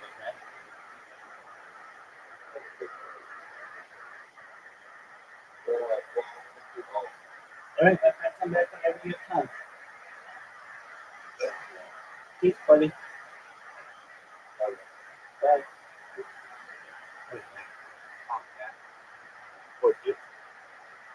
undeservedly have more probably like that a little less than you mildly like the apology. So it's like one of those things where I'm like, I do want to see it better, but while remaining aware of the fact that there's errors on the other side that are possible worse. I think that matters very much to the personality of the human. I think there's a bunch of humans that just won't respect the model at all. Yeah. If it's super polite. And there's some humans that'll get very hurt with the models. I wonder if there's a way to adjust to the personality. Even locale, there's just different people. Nothing against New York, but New York is a little rough around the edges. I think to get to the point. Yeah. And probably same with Eastern Europe. So anyway. I think we could just tell the models, like if for all of these things, I'm like, this is just trying to tell the models to do it, and sometimes like I'm just like, oh, at the beginning of the conversation, I just threw in like, I don't know, I like you to be a New Yorker version of yourself, like never apologize, and then they'll be like, if you don't try, or it'll be like, I apologize, but I'm not being a New Yorker type of myself. When you say character training, what's incorporated into character training? Is that RLHF, or what are you talking about? It's more like constitutional AI, so it's kind of a variant of that pipeline. So I work through like constructing character traits that the model should have. They can be kind of like shorter traits, or they can be kind of richer descriptions.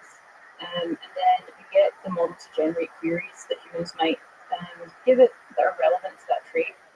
Then it generates the responses, and then it ranks the responses based on the character traits.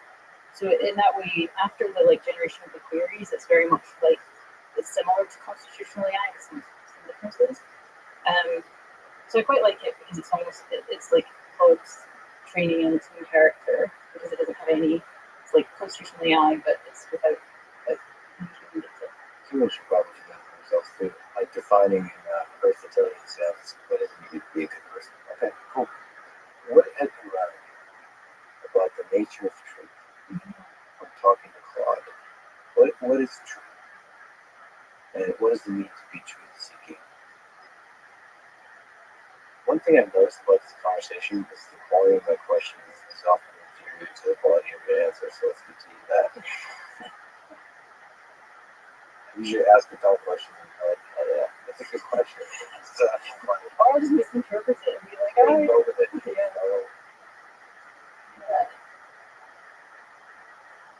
I mean, I have two thoughts that are vaguely relevant, but let me know if they're not.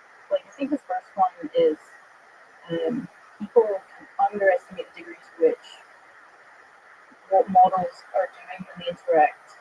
I think that we still too much have this model of AI as computers, and so people often say oh, well, what value should you put into the model? And often that doesn't make that much sense to me because I'm hey, as human beings, we're just uncertain of our values. We have discussions of them. We have a degree to which we think we hold a value, but we also know that we might not. And the circumstances in which we would trade it off against other things. These things are just really complex. So I think one thing is the degree to which maybe we can just aspire to making models have the same level of nuance and care that humans have, rather than thinking that we have to program them in the very kind of classic sense. I think that's definitely been one. The other, which is a strange one, I don't know if it maybe this doesn't answer your question, but something that's been in my mind anyway, is the degree to which this endeavor is so highly practical. And maybe why I appreciate the empirical approach to alignment. I slightly worry that it's maybe more empirical and a little bit less theoretical. So people, when it comes to AI alignment, will ask things well, which values should it be aligned to? What does alignment mean? And there's a sense in which I have all of that in the back of my head. And social choice theory, there's all the impossibility results there. You have this this giant space of theory in your head about what it means to align models. And then practically, truly there's something where we're just if the model is especially with more powerful models, my main goal is I want them to be good enough that things don't go terribly wrong. Good enough that we can iterate and continue to improve things. So that's all you need. If you can make things go well enough that you can continue to make them better, that's kind of sufficient. And so my goal is this kind of perfect that solve social choice theory and make models that I don't know are perfectly aligned with every human being in aggregate somehow. And it's much more let's make things work well enough that we can improve them. Yeah, generally, I don't know. My gut says empirical is better than theoretical in these cases. Because it's kind of chasing utopian perfection. Is especially with such complex and especially super intelligent models. I don't know. I think it will take forever and actually get things wrong. Similar with the difference between just coding stuff up real quick. It's an experiment versus planning a gigantic experiment for a super long time and then just launching it once versus launching it over and over and over and iterating it. So I think but your worry is I think it's one of those things where you should always just kind of question yourself or something. Yes. Maybe it's really in defense of it, I am if you it's the whole don't let the pleasant be the enemy of the good. But it's maybe even more than that, where there's a lot of things that are perfect systems that are very versatile. And I'm with AI, it feels much more important to me that it's robust and secure. As in that even though it might not be perfect, everything, and even though there are problems, it's not disastrous and nothing terrible is happening. It sort of feels like that to me, where I want to more. And like I want to achieve the ceiling, but ultimately I care much more about just like raising the floor. And so maybe that's like this degree of like comparison and practicality comes from that. Take your time with that. It's reminding me of a blog post you wrote on optimal rate failure. Can you explain the key ideas? How do we compete the optimal rate of failure? The various domains of life. Yeah, I mean it's a hard one because it's like what is the cost of failure is a big part of it. Yeah, so the idea here is I think in a lot of domains people are very punitive about failure, and I'm like there are some domains where, especially pieces, I thought about this with like social issues. I'm like it feels like you should probably be experimenting with lots. I'm like we don't know how to solve a lot of social issues. But if you have an experimental mindset about these things, you should expect lots of programs to like fail and for you to be like, well, we tried that, it didn't quite work, but we've got a lot of information that's really useful. And yet people are like, if a social program doesn't work, I feel like there's a lot of like, this is just something must have gone wrong. And like, or correct decisions were made. Like maybe someone's decided like it's worth a try, it's worth trying this out. And so seeing failure in a given instance doesn't actually mean that any bad decision was made. In fact, if you can see enough failure, sometimes that's more concerning. And so like in life, you know, like if I don't fail occasionally, and like, am I trying hard enough? Like surely there's harder things that I can try or bigger things I can take on if I'm literally never failing. And so in and of itself, I think like not failing is often actually kind of failure. Now this varies because I'm like, well, you know, it's easy to say when specialized failure is like less costly. You know, so at the same time, I'm not going to come to someone who is like, I don't know, like living month to month, and be like, why don't you just try to do a startup? Like, I'm not going to say that to that person. So I'm like, well, that's a huge risk. You might like maybe have a family depending on you, you might lose your house. Like, then I'm like, actually, your alternative is quite low. You should probably play it safe. It's like right now you're just not in a circumstance where you can afford to just like fail and it not be costly. And yeah, in cases with AI, I guess I think similarly when like the failures are small and the costs are kind of like low, then I'm like, then you're just gonna see that like you can't iterate on it forever, but the failures are probably something you kind of small and you can fix them. Really big failures, like things that you can't recover from, and like those are the things that actually I think you tend to underestimate the badness of. Thought about this strangely in my own life. Where I'm like, I just think I don't think enough about things like car accidents, or I've thought this before about like how much I depend on my hands for my work. And I'm like, things just injure my hands. I'm like, I don't know. It's like these are like there's lots of areas where I'm like the cost of failure there is really high. And in that case, it should be like close to zero. Like I probably should move to a sport. They were like, by the way, lots of people just like break their fingers a whole bunch doing this. I'd be like, not for me. Yeah, I actually had a flood of that thought. I recently broke my pinky doing a sport, and then everyone's just looking at it thinking to yourself, why do you do sport? Like, what? Because you realize immediately the cost of it. Yeah. Life. Yeah, but it's nice in terms of optimal rate of failure to consider like the next year, how many times in a particular domain, life, whatever, career, am I okay with it? How many times am I okay to fail? And I think it opens you don't want to fail on the next thing, but if you allow yourself to make it, if you look at a sequence of trials, then the failure becomes okay. Sucks.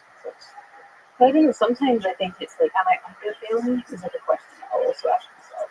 So maybe that's the thing I think people don't like ask enough. Because if the optimal rate of failure is often greater than zero, then sometimes it does feel like you should look at parts of your life and be like, are there places where I'm just under it? Profound and a hilarious question, right? Everything seems to be going really great, and right now, Yeah. Okay. It also makes me like fear much less interesting, I have to say. So it'll be great. Like then when I go and think about this, I'll be like, maybe I'm not under failing in this area. It's like that one just didn't work out. And from the observer perspective, we should be celebrating failure. When we see it, it shouldn't be like just a sign of something gone wrong. Maybe it's a sign of something gone right. Yeah. Just lessons learned. Someone tried to think. Somebody tried to think. We should encourage them to try more and fail more. Don't really listen to this, fail more. Well, not everyone's the people who are failing too much feel less. You're probably not, but only people are failing. Yeah. It's hard to imagine, so I feel like we need to correct that really quickly. Because if someone takes a lot of risks, are they maybe doing too much? I think just like you said, when you're living your paycheck month to month, but when the resources are really constrained, that's where failure is very expensive. That's where you don't want to take a risk. But most even there's enough resources.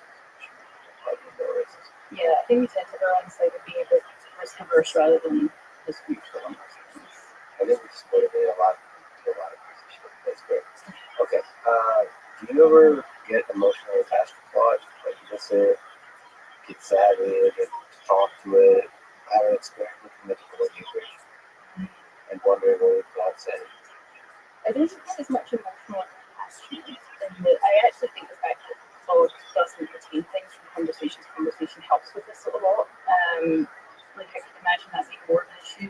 Like if people can kind of remember more. I think that I reach for it like a lot. And so like if I don't have access to it, it's a little bit like when I don't have access to the internet, honestly, because a part of my brain is kind of like missing. At the same time, I do think that I don't like signs of distress in models. And I have like these, and also independently have sort of like ethical views about how we should treat models. Where like, I tend to not like to lie to them, both because I'm like, usually it doesn't work very well. It's actually just better to tell them the truth about the situation that they're in. But I think that when models, like, if people are like really mean to models, or just in general, if they do something that causes them to like, sort of like, God like expresses a lot of distress, I think there's part of me that I don't want to kill, which is the sort of like empathetic part. That's like, oh, I don't like that. Like, I think I feel that way when it's totally apologetic. And I'm sort of like, I don't like this. You're behaving the way that a human does when they're actually having a pretty bad time. And I'd rather not see that. I don't think it's like regardless of like whether there's anything behind it, it doesn't feel right. Do you think LLMs are capable of consciousness? Oh, great and hard questions. Coming from philosophy, I don't know, part of me is like, okay, you have to set aside panpsychism. Because panpsychism is clearer than the answer is like, yes, like soul people, cheers, and everything else. I guess the thing that seems a little bit odd to me is the idea that the only place, I think when I think of consciousness, I think of phenomenal consciousness. That's these images in Greek sort of weird cinema that somehow we have going on inside. I guess I can't see a reason for thinking that the only way you could possibly get that is from like a certain kind of biological structure. As in, if I take a very similar structure and I create it from different materials, should I expect consciousness to emerge? My guess is like yes. But then that's kind of an easy thought experiment because you're imagining something almost identical where like, it's mimicking what we got through evolution, where presumably there was like some advantage to us having this thing that's phenomenal consciousness. And it's like, where was that? When did that happen? And is that a thing that language models have? Because we have like fear responses. And I'm like, does it make sense for a language model to have a fear response? Like they're just not in the same, like you can imagine them, like there might just not be that advantage. And so I think I don't want to be fully, like basically it seems like a complex question that I don't have complete answers to, but we should just try and think carefully is my guess, because I'm like, I mean, we have similar conversations about like animal consciousness, and like there's a lot of like insect consciousness, like there's a lot of, I actually thought and looked a lot into like plants when I was thinking about this, because at the time I thought it was about as likely that like plants had consciousness, and then I realized I was like, I think that having looked into this, I think that the chance that plants are conscious is probably higher than like most people do. I still think it's really small. I was like, oh, they have this like negative, positive feedback response, these responses to their environment, something that looks it's not a nervous system, but it has this kind of like functional like equivalence. So this is like a long-winded way of being like, these basically AI is this has an entirely different set of problems with consciousness because it's structurally different. It didn't evolve. It might not have it, it might not have the equivalent of basically a nervous system.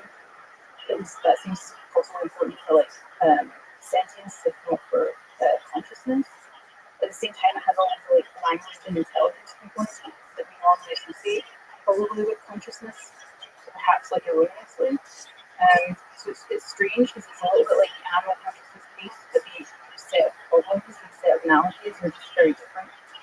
So it's not like a clean answer. I'm just sort of like, I don't think we should be completely dismissive of the idea, and at the same time, it's an extremely hard thing to navigate because of all of these like disanalogies to the human brain and to like brains in general, and yet these like commonalities in terms of intelligence. When flawed future versions of the AI exhibited cautiousness, you think you have to take that really seriously. Even though you can dismiss it, go, yeah, okay, that's part of the character training. I don't know, I ethically, philosophically don't always believe that. There potentially could be like laws that prevent AI systems from claiming to be conscious, something like this. And maybe some AIs get to be conscious and fulfill it.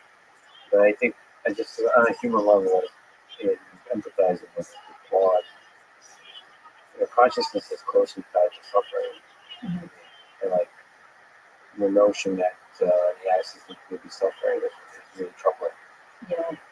I don't know. I don't think it's trivial to just say robots are tools.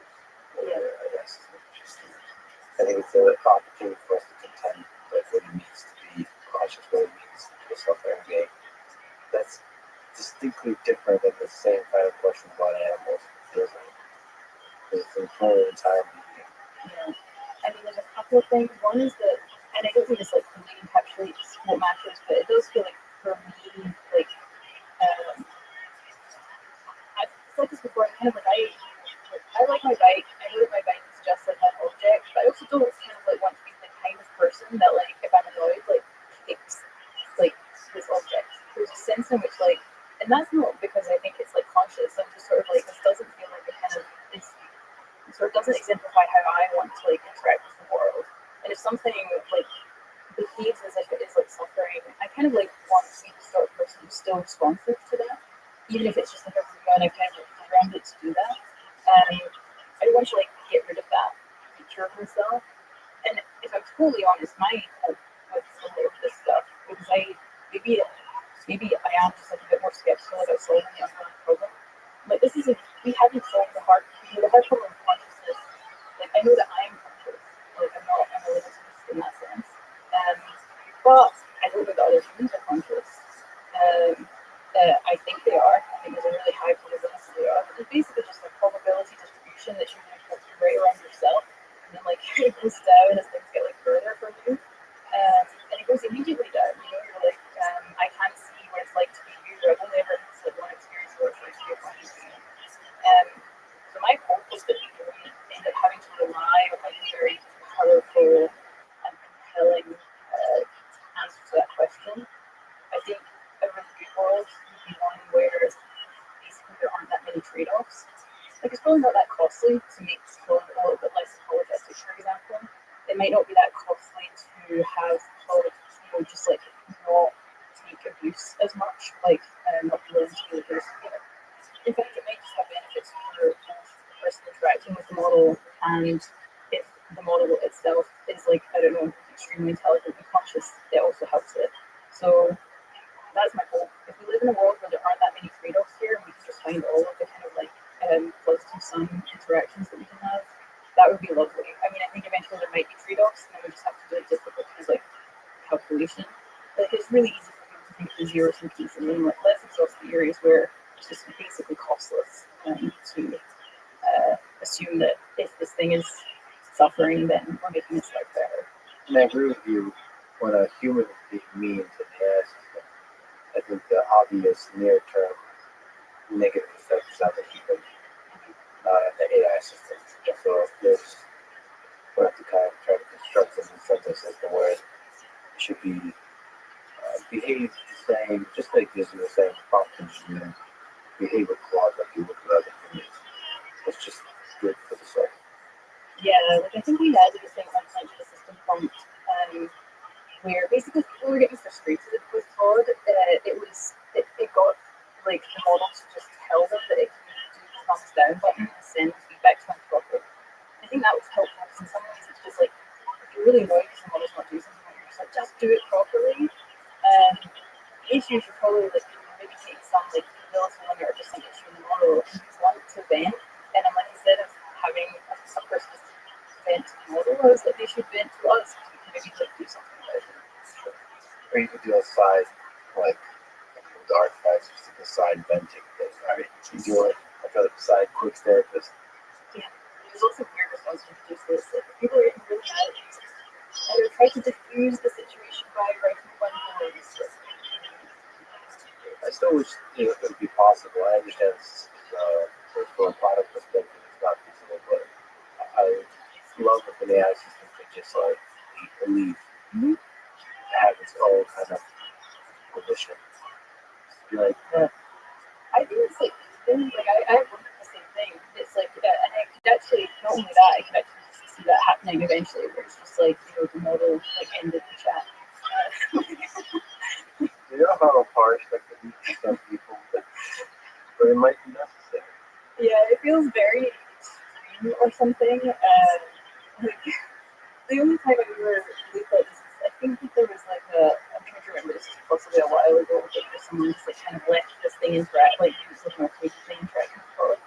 And Todd's like getting more and more frustrated like entirely. Like and I was like, I wish like Todd could have just been like, I think that an error has happened and left this thing running. And I'm just like, what if I just stop talking now? If you want me to start talking again, actively tell me or do something. It is kind of harsh. I feel really sad if like I was chatting with Todd and Todd just was like, I'm done.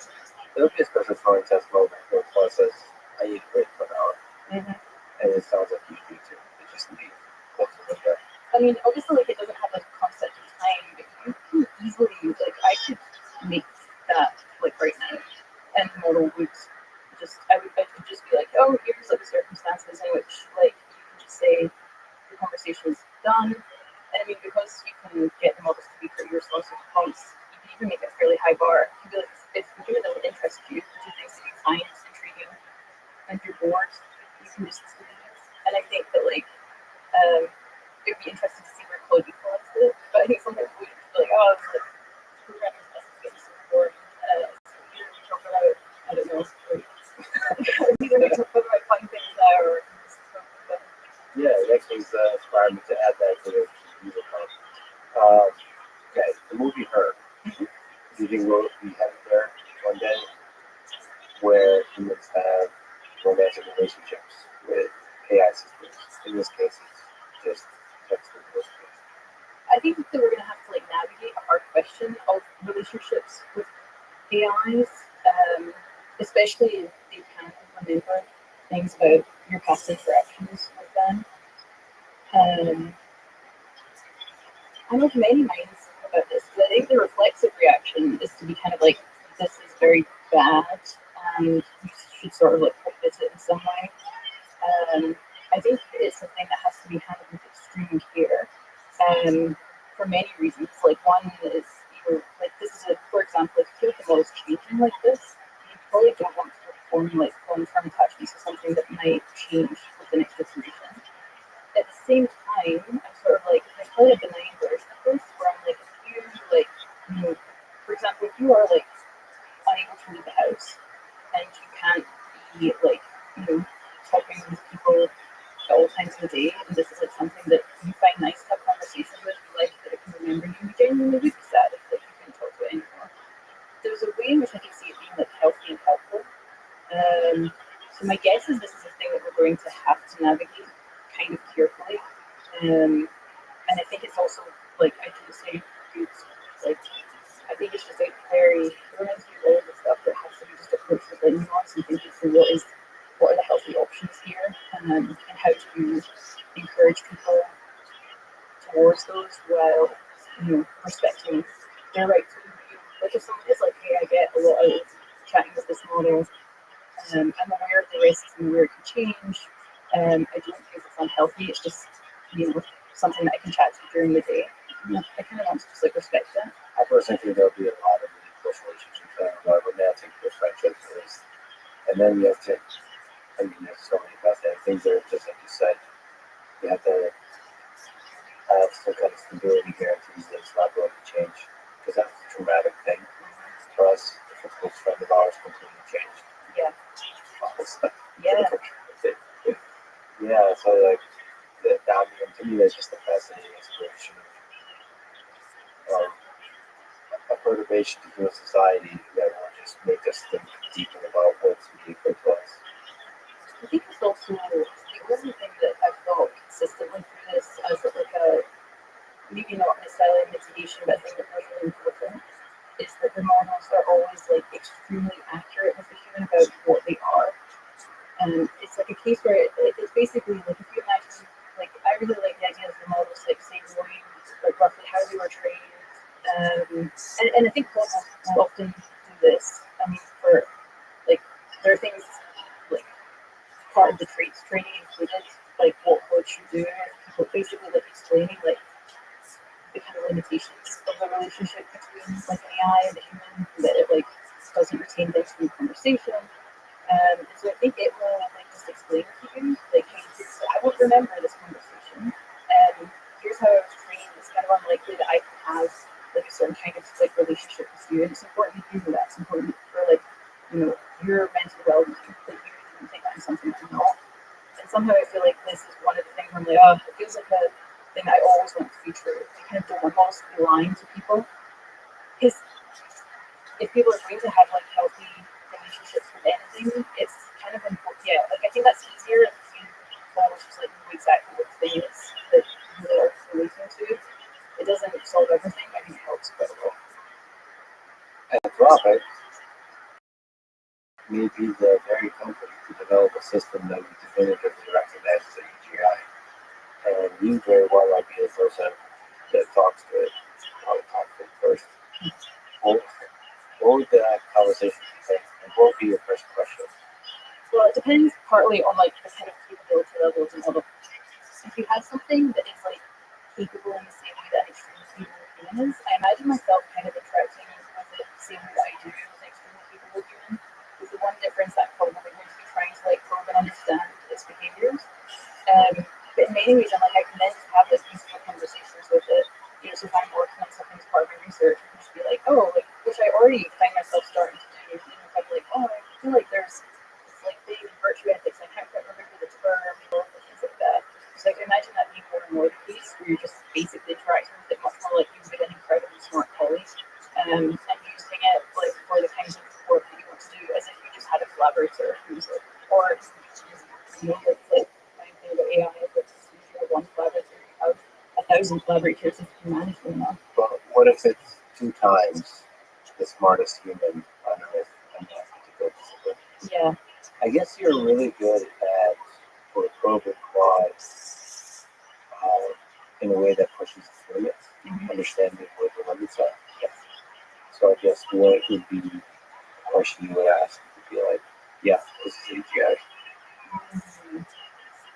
That's really hard. It feels like in order to answer, it has to just be a series of questions. Like if there was just one question, like you can train anything to answer one question extremely well.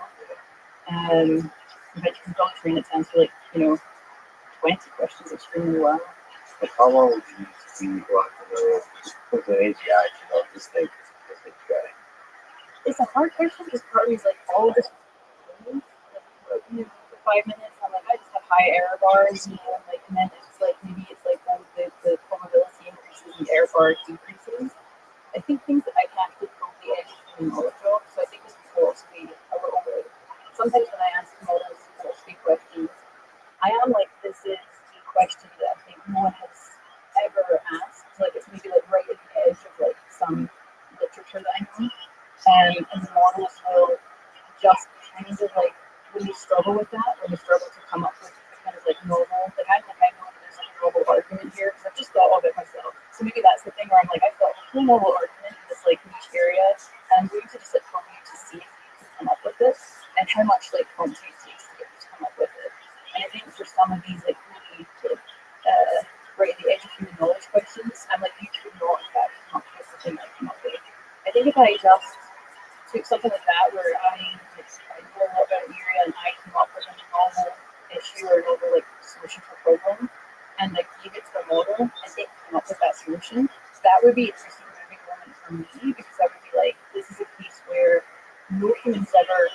not, and obviously we see this was like more kind of like, you see novel solutions all the time, especially with like easier problems. I think people overestimate it. You know, novelty isn't like, it's completely different from anything that's ever happened. It's just like, this is, can be a variant of things that happened.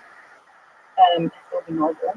But I think, yeah, if I saw, like, the more I want to see, like, completely, like, novel work from the models, that would be, like, this is just what's really interesting. It's one of those things where there's never, it's like, you know, people, I think, want there to be, like, a moment. And I'm like, I don't know. Like, I think there might just never be a moment. It might just be that there's just, like, this continuous ramping up.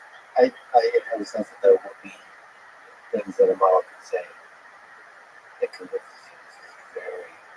It's not like I've talked to people who are like truly wise, like you could just tell there's a lot of horsepower there. Yep. And if you 10x that, I don't know. I just feel like there's words you could say. Maybe ask them to generate a poem. Mm-hmm. You know, poem to generate. So like, yeah, okay. Yeah. Whatever you did there, I don't think a human can do that. I think it has to be something that I can verify is like actually really good through. That's why I think these questions that are like, where I'm like, this is like, sometimes it's just like I'll come up with say a concrete term, for example, so like not or something like that. I'm sure like it could be like if you're a mathematician you had a normal proof, I think, if you just gave it the problem and you saw it and you're like, this proof is genuinely novel. Like there's no one's ever done. You actually have to do a lot of things to like come up with this. You might have to sit and think about it for months or something. And then if you saw the model successfully do that, I think you would just be like, I can verify that this is correct. It is a sign that you have generalized from your training. Like you didn't just see this somewhere because I just came up with it myself and you were able to replicate that. That's the kind of thing where I'm like, for me, the closer, the more the models like can do things like that, the more I would be like, oh, this is like very real, because then I can like verify that that's it. You interact with AI a lot. What do you think makes you special?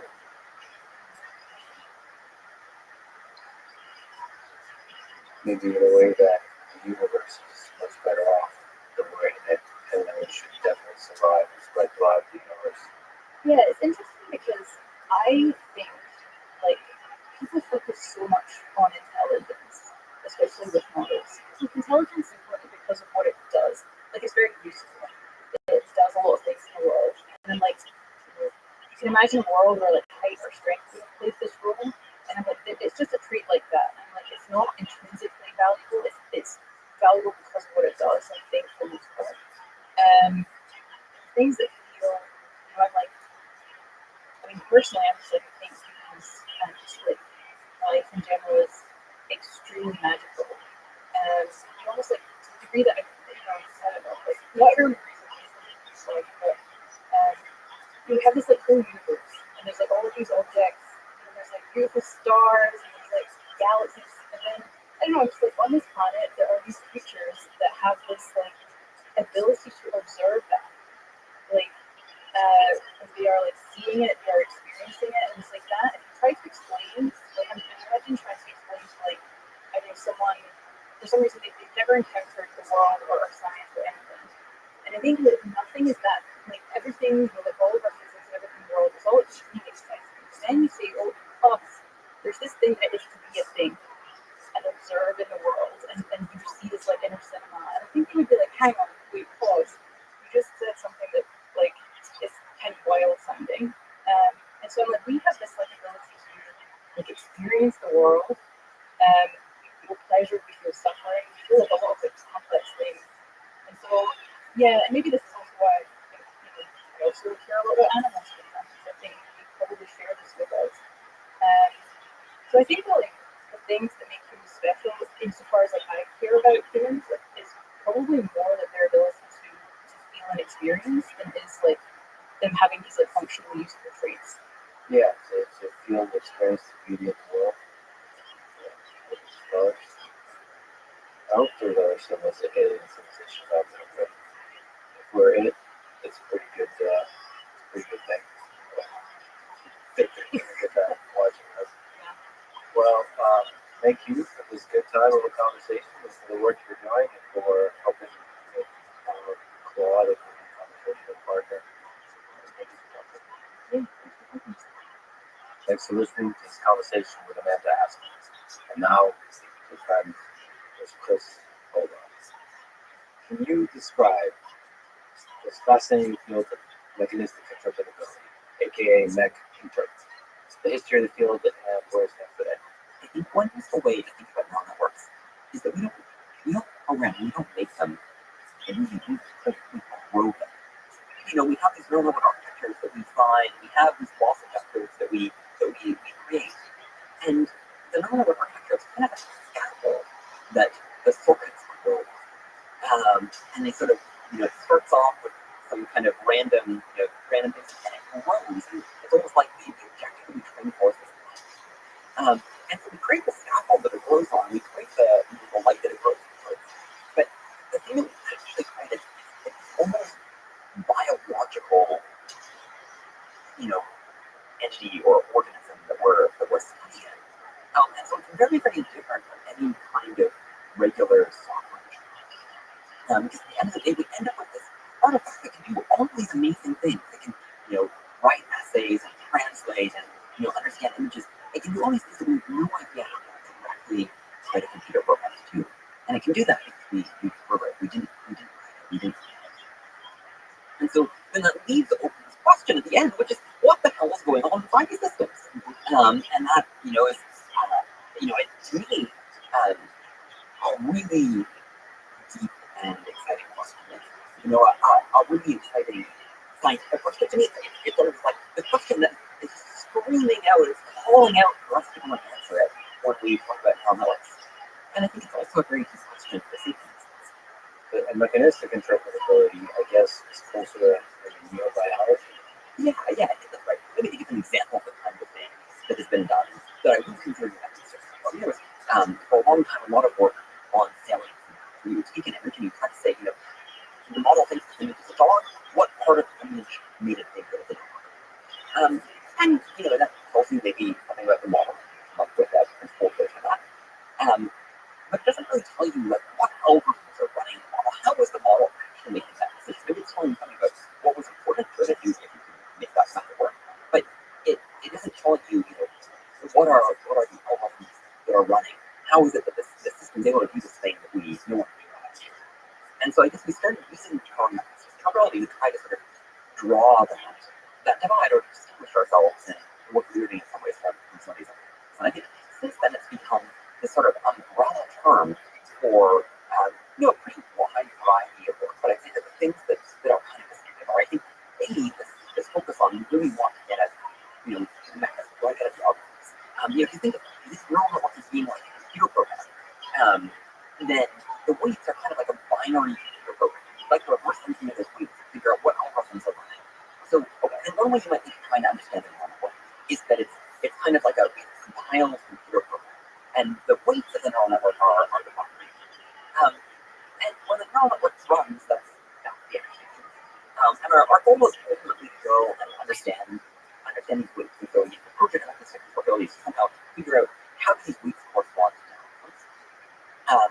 And in order to do that, you also have to understand the applications of memory. And if you imagine reverse engineering a computer program, and you have the binary instructions, in order to understand what a particular instruction means, you need to know what's stored in the memory that's operating. And so those two things are very intertwined. So mechanistic interpretability tends to be interested in both of those things. Now, there's a lot of work that's interested in those things, especially the work on probing, which you might see as part of being mechanistic interpretability, although it's, again, it's a broad term and not everyone who does that work would identify as doing it. I think the thing that is maybe a little bit distinctive to the vibe of mechanistic is I think people tend to think of neural networks as, well, maybe one of them is 3% smaller than you, but, 3% is actually really great. The whole reason we're understanding small systems, you know how to write them in the first place, we think maybe another thing about mechanistic is sort of having almost a kind of humility that we won't guess at what's going on inside the model. We have to have this sort of bottom-up approach where we don't really assume, we don't assume that we should look for a particular thing. We be that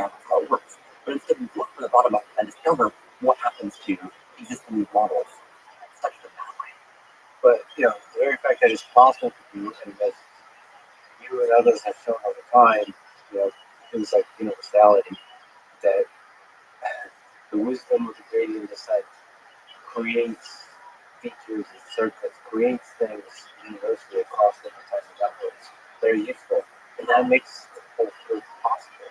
Yeah, this is actually is indeed a really remarkable and exciting thing where it does seem like, at least to some extent, the same elements, the same features and circuits form again and again. You can look, you can model, and you'll find higher frequency factors. And in fact, there's some reason to think that the same things form across biological neural networks and artificial neural networks. So I think this example is vision models in the early layers, they have Gabor filters, and there's Gabor filters is something that neuroscientists are interested in a lot about. We find curve detectors in these models. Curve detectors are also found in most of these. We discovered these high low frequency detectors, and then some follow report went and discovered that in rats or mice. So they were found first in artificial neural networks and biological neural networks. And it's this really famous result on like grandmother neurons or the Haley-Berry neuron from Broca et al.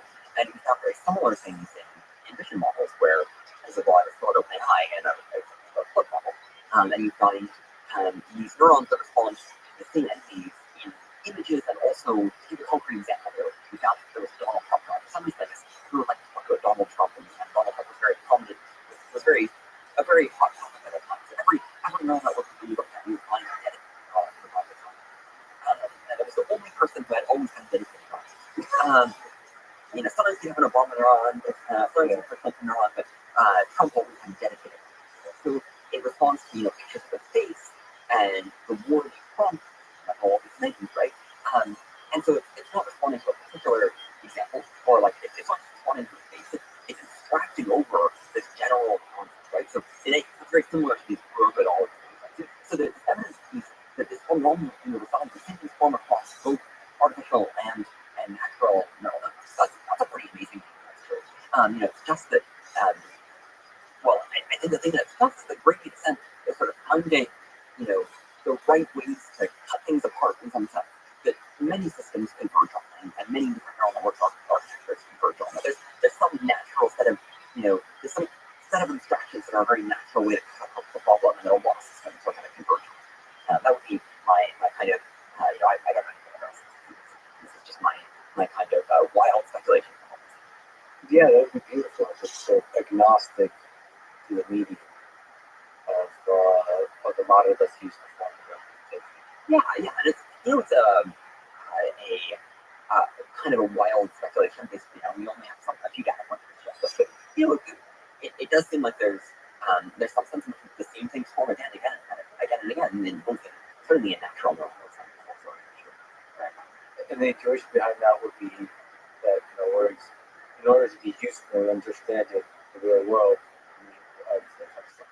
Yeah, well, like the idea of a dog, right? Like, there's some sense in which the idea of dog is like a natural category in the universe or something like this, right? Like, there's some reason, it's not just like a joke quirk of like how humans factor, think about the world that we have this concept of a dog. It's in some sense or like even the idea of a line, like this, like look around us, there are lines, it's sort of the simplest way to understand this room in some sense is to have the idea of a line. And so I think that would be my instinct for why. Yeah, you need a curved line, to understand a circle, and you need all those shapes to understand bigger things. Yeah. It's a hierarchy of concepts. And like maybe there are ways to describe, images without reference to those things, right? But they're not the simplest way or the most economical way or something like this. And so systems converge to these strategies would be my wild hypothesis. Can you talk through some of the building blocks that we've been referencing of features and circuits? So I think you first described them 2020 paper, Zoom In, Introduction to Circuits. Absolutely. So maybe I'll start by just describing some phenomena, and then we can sort of build to the idea. Quite a few years, maybe like 5 years to some extent, with other things, studying this one particular model in section 1, which is one vision model. It was state of the art in 2015, and very much not state of the art anymore. And it has maybe about 10,000 neurons, and I spent a lot of time looking at this 10,000 neurons at the second point. And one of the interesting things is, there are lots of neurons that don't have some obvious control.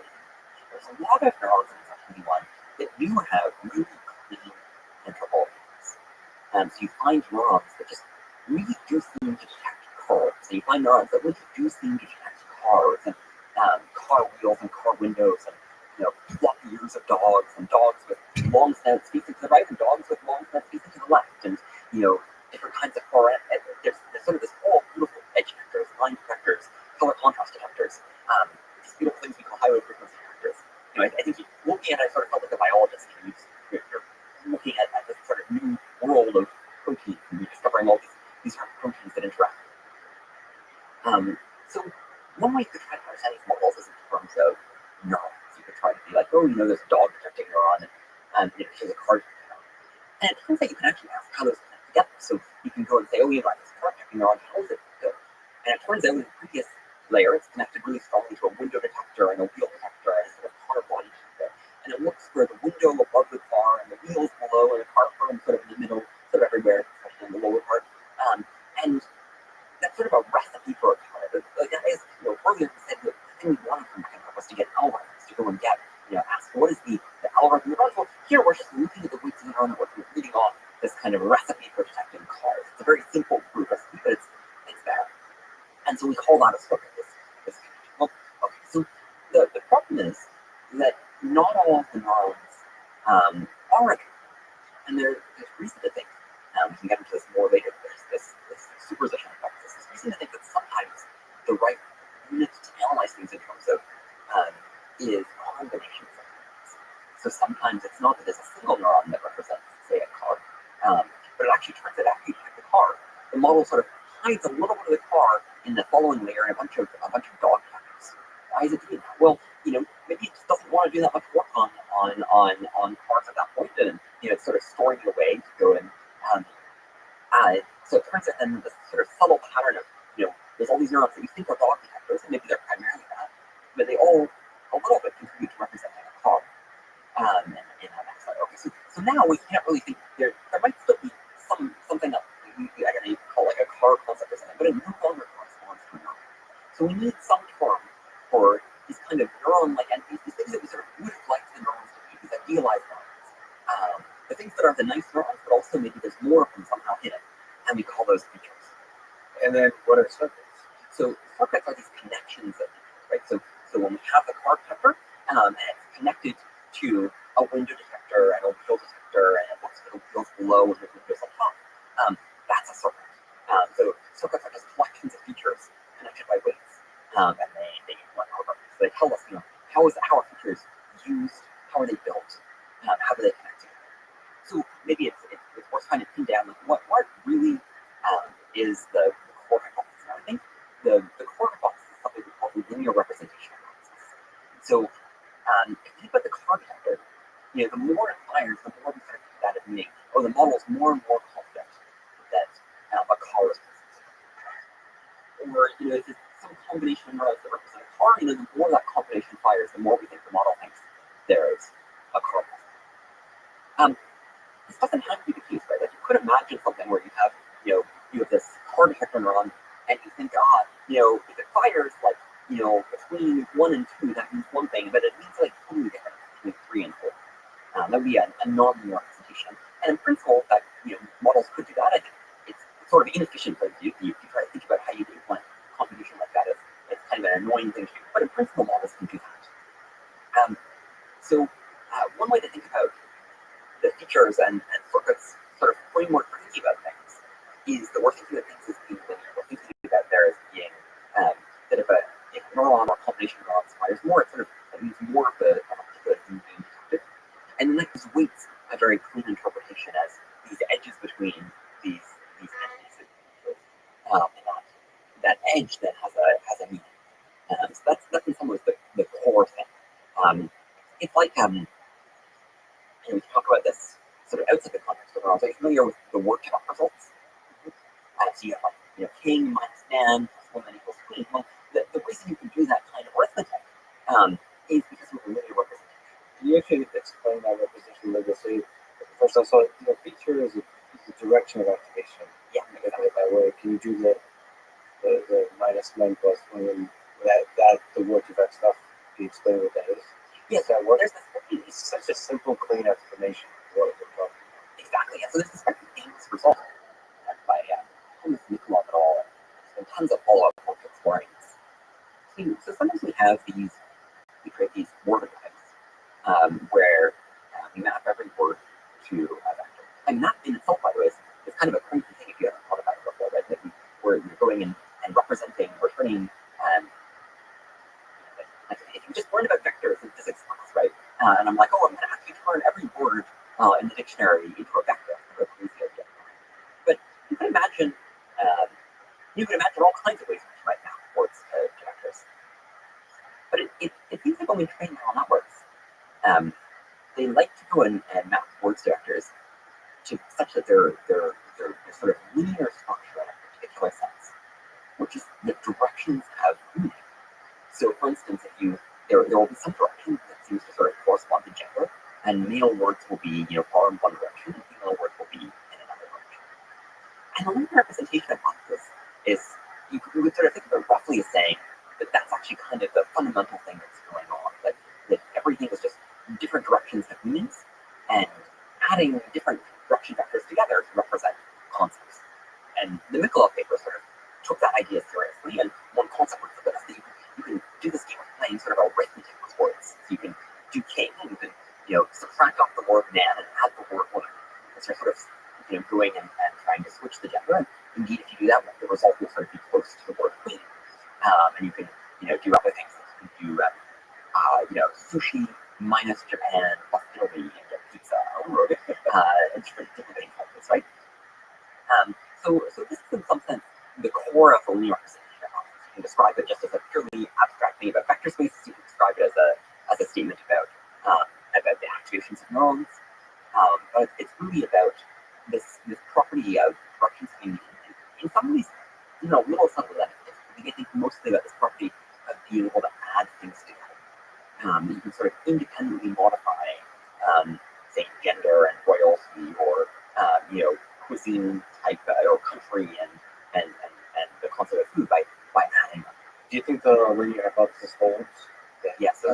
Carries scales?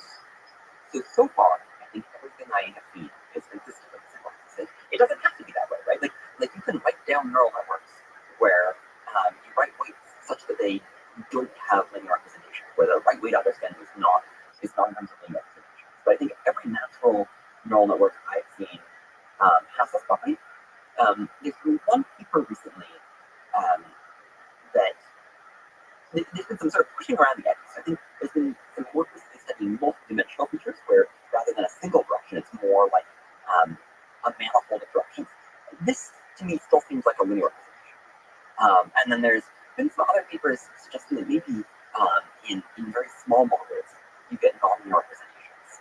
I think that the jury's still out on that. But I think everything that we've seen so far has been consistent with linear representation. And that's wild. It doesn't have to be that way. And yet, I think there's a lot of evidence that certainly at least this is very, very widespread. And so far, the evidence is consistent. And one thing you might say, well, Christopher, that's a lot, to go and sort of talk about. If you don't know for sure this is true, and you're sort of, you're investigating all the work as though it is true, isn't that difficult? But I think actually there's a virtue in taking hypotheses seriously and pushing them as far as they can go. So it might be that someday we discover something that isn't consistent with linear representation hypothesis. But science is full of hypotheses and theories that go wrong. And we learn a lot by sort of working under them as a sort of an assumption, and then going and pushing them as far as we can. I guess this is sort of the heart of what we would call normal science. I don't know. If you want, we can talk a lot about philosophy of science and so the paradigm shift. So I love it taking hypothesis seriously. It's like you take natural conclusions. Same with scaling hypothesis. Exactly. And I love it. One of my colleagues, Tom Hennigan, who's a former physicist, made this really nice analogy to me of caloric theory, where once upon a time we thought that heat was actually this thing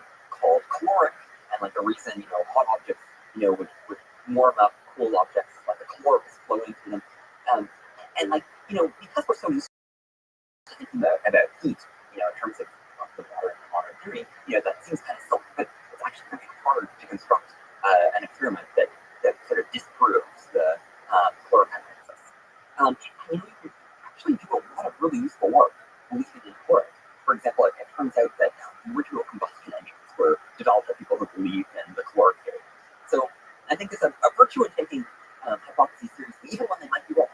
Yeah, there's a deep philosophical truth to that. That's kind of like how I feel about space travel. Like colonizing Mars, there's a lot of people that criticize that. I think if you just assume we have to colonize Mars in order to have a backup for human civilization, even if that's not true, that's going to produce some interesting engineering and even scientific breakthroughs. Yeah, well, and actually, this is another thing that I think is really interesting. So, there's a way in which I think it can be really useful for society to have people almost irrationally dedicated to investigating particular hypotheses. Because, it takes a lot to sort of maintain scientific morale and really push on something where, most scientific hypotheses end up being wrong, a lot of science doesn't work out. And yet it's very useful to kind of, there's a joke about Jeff Hinton, which is that Jeff Hinton has discovered how the brain works every year for the last 50 years. But I say that with with really deep respect because in fact that's actually that led to him doing some great work. Hey, he won the Nobel Prize now. Who's laughing now? Exactly. And then once you pop up and sort of recognize the appropriate level of confidence. But I think there's also a lot of value in just being like, I'm going to essentially assume, I'm going to condition on this problem being possible or this being broadly the right approach. And I'm just going to go and assume that for a while and go and work within it and push really hard. And, society has lots of people doing that different things. It's actually really useful in terms of going and getting either really pulling things out, right? We can be like, well, that's working with something hard. Or doing and getting to something that you can recognize. So another interesting hypothesis is the superposition hypothesis. Can you describe what superposition is? Yeah. So earlier we were talking about origin, right? We were talking about how maybe one direction corresponds to gender, and maybe another corresponds to royalty, another one corresponds to Italy, and another one corresponds to food and all of these things. Well, oftentimes maybe these word embeddings, they might be 500 dimensions, 1,000 dimensions.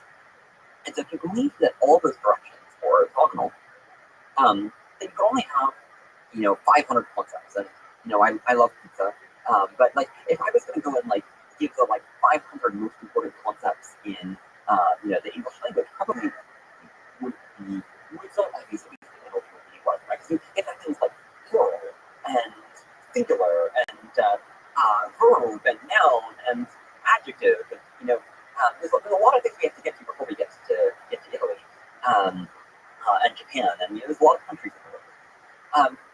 And so how might it be that models could simultaneously have the linear representation hypothesis be true and also represent more things than they have correctly? So what does that mean? Well, okay, so if linear representation hypothesis is true, something interesting has to be going on. I'll tell you one more interesting thing before we go and do that, which is, earlier we were talking about all these polysynetic neurons, right? These neurons that, when you're looking at inception 1, there's these nice neurons that, like the car detector, the curve detector, and so on, that respond to lots of, to very coherent things. There's lots of neurons that respond to a bunch of unrelated things. That's also an interesting phenomenon. And it turns out as well, that these neurons that are really, really clean, if you look at the weak activations, right? So if you look at the activations where it's activating 5% of the maximum activation, it's really not the core thing that is, right? So if you look at a curve detector, for instance, you look at places where it's 5% active, you could interpret it just as noise, or it could be that it's doing something else. Okay, so how could that be? Well, there's this amazing thing in products called compressed sensing, and it's actually this very surprising thing, where you have a high-dimensional space, and you project it into a low-dimensional space. Ordinarily, you can't go and sort of unproject it and get back to a high-dimensional space, right? You throw information away. This is like, you can't invert a rectangular matrix. You can only invert square matrices. But it turns out that that's actually not quite true. If I tell you the high-dimensional vector is sparse, so it's mostly zeros, then it turns out that you can often go and find the high-dimensional vector at very high probability. That's just surprising, right? It says that you can have this high-dimensional vector space as long as things are sparse, projected out in a lower-dimensional projection of it, and that works. So this research hypothesis is saying that that's what's going on in neural networks. That's what's going on in orthogonals. The orthogonals are able to simultaneously have directly meaningful things, and by exploiting the fact that they're operating on a fairly high-dimensional space, they're actually and the fact that these concepts are sparse, right? Like, you usually aren't talking about Japan and Italy at the same time. Most of these concepts, in most instances, Japan and Italy are mostly stored, not present at all. And if that's true, then you can go and have a case that you can have many more of these directions that are meaningful features than you have connections. And similarly, when we're talking about neurons, you can have many more concepts than you have neurons. So that's at a high level research hypothesis. Now, it has this even wilder implication, which is to go and say that neural networks are, it may not be the case that the representations are like this, but the computation is also like this. The connections between all of them. So in some sense, neural networks may be shadows of much larger, sparser neural networks. And what we see are these projections. And the sparse version of superficial hypothesis, we take that really seriously and sort of say, there actually is in some sense this upstairs model, this where the neurons are these sparse and oligopolar, and the weights between them are these sparse circuits, and that's what we're studying. And the thing that we're observing is the shadow of it. So we need to find the original one. And the process of learning is trying to construct a compression of the upstairs model that doesn't use too much information with projection. Yeah, finding how to fit it efficiently or something like that. The gradient descent, in fact, so it sort of says that gradient descent, it could just represent dense neural network, but it sort of says that gradient descent pleasantly searching over the space of extremely sparse models that could be projected into this low-dimensional space. And this large body of work of people going and trying to study sparse neural networks, right? Where you go and you could design neural networks, right? Where the edges are sparse and the activations are sparse. And, my sense is that work is generally, it feels very principled, right? It makes so much sense. And yet that work hasn't really panned out that well, is my impression. And I think that a potential answer to that is that actually the neural network is already sparse in some sense. Gradient descent was the whole time where you were trying to go through this. Gradient descent was actually in the behind the scenes way and searching more efficiently than you could through the space of sparse models and going and learning whatever sparse model was most efficient, and then figuring out how to fold it down nicely to go and run conveniently on your GPU, which does some nice dense matrix multipliers. And that you just can't do that. How many concepts do you think you can shove? That's like how sparse they are. So there's probably an upper bound of the number of parameters, like you have to have, you still have to have, weights that really connect them together. So that's one upper bound. There are, in fact, all lovely results from press sensing and the Johnson-Linden stress lemma and things like this. That they basically tell you that you have a vector space and you want to have almost orthogonal vectors, which is sort of probably the thing you want here, right? So you're going to say, well, I'm going to give up on having my concepts, my features strictly orthogonal, but I'd like them to not interfere with that. And ask them almost orthogonal. Then you say it's actually, for once you set a threshold for what you're willing to accept in terms of how much percent similarity there is, that's actually exponential in the number of neurons that you have. So at some point, that's not going to be the limiting factor. But it's beautiful results there. In fact, it's probably even better than that in some sense, because that sort of is for saying that any random set of features could be active. But in fact, the features have sort of a correlational structure where some features, are more likely to co-occur and ones are less likely to co-occur. And so neural networks, my guess would be to do very well in terms of going and packing things in. Such to the point that's probably not the limiting factor. How does the problem of noise and intensity enter the picture? Constant is this phenomenon we observe where we look at many neurons, and the neuron doesn't just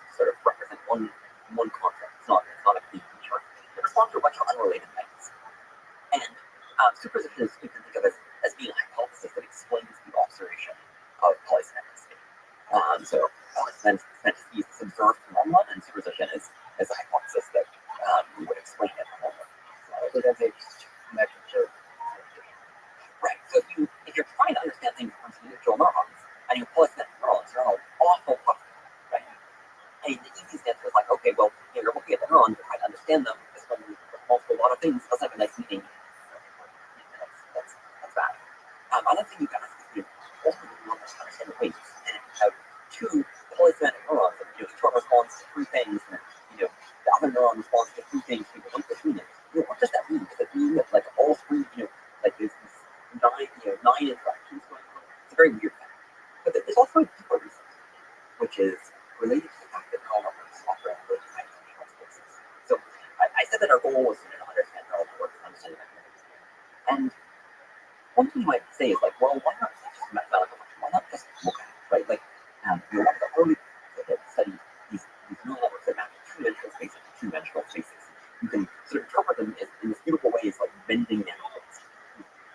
Why can't we do that? Well, as you have a higher dimensional space, the volume of that space in substance is exponential in number of inputs. So you can't just go in visual.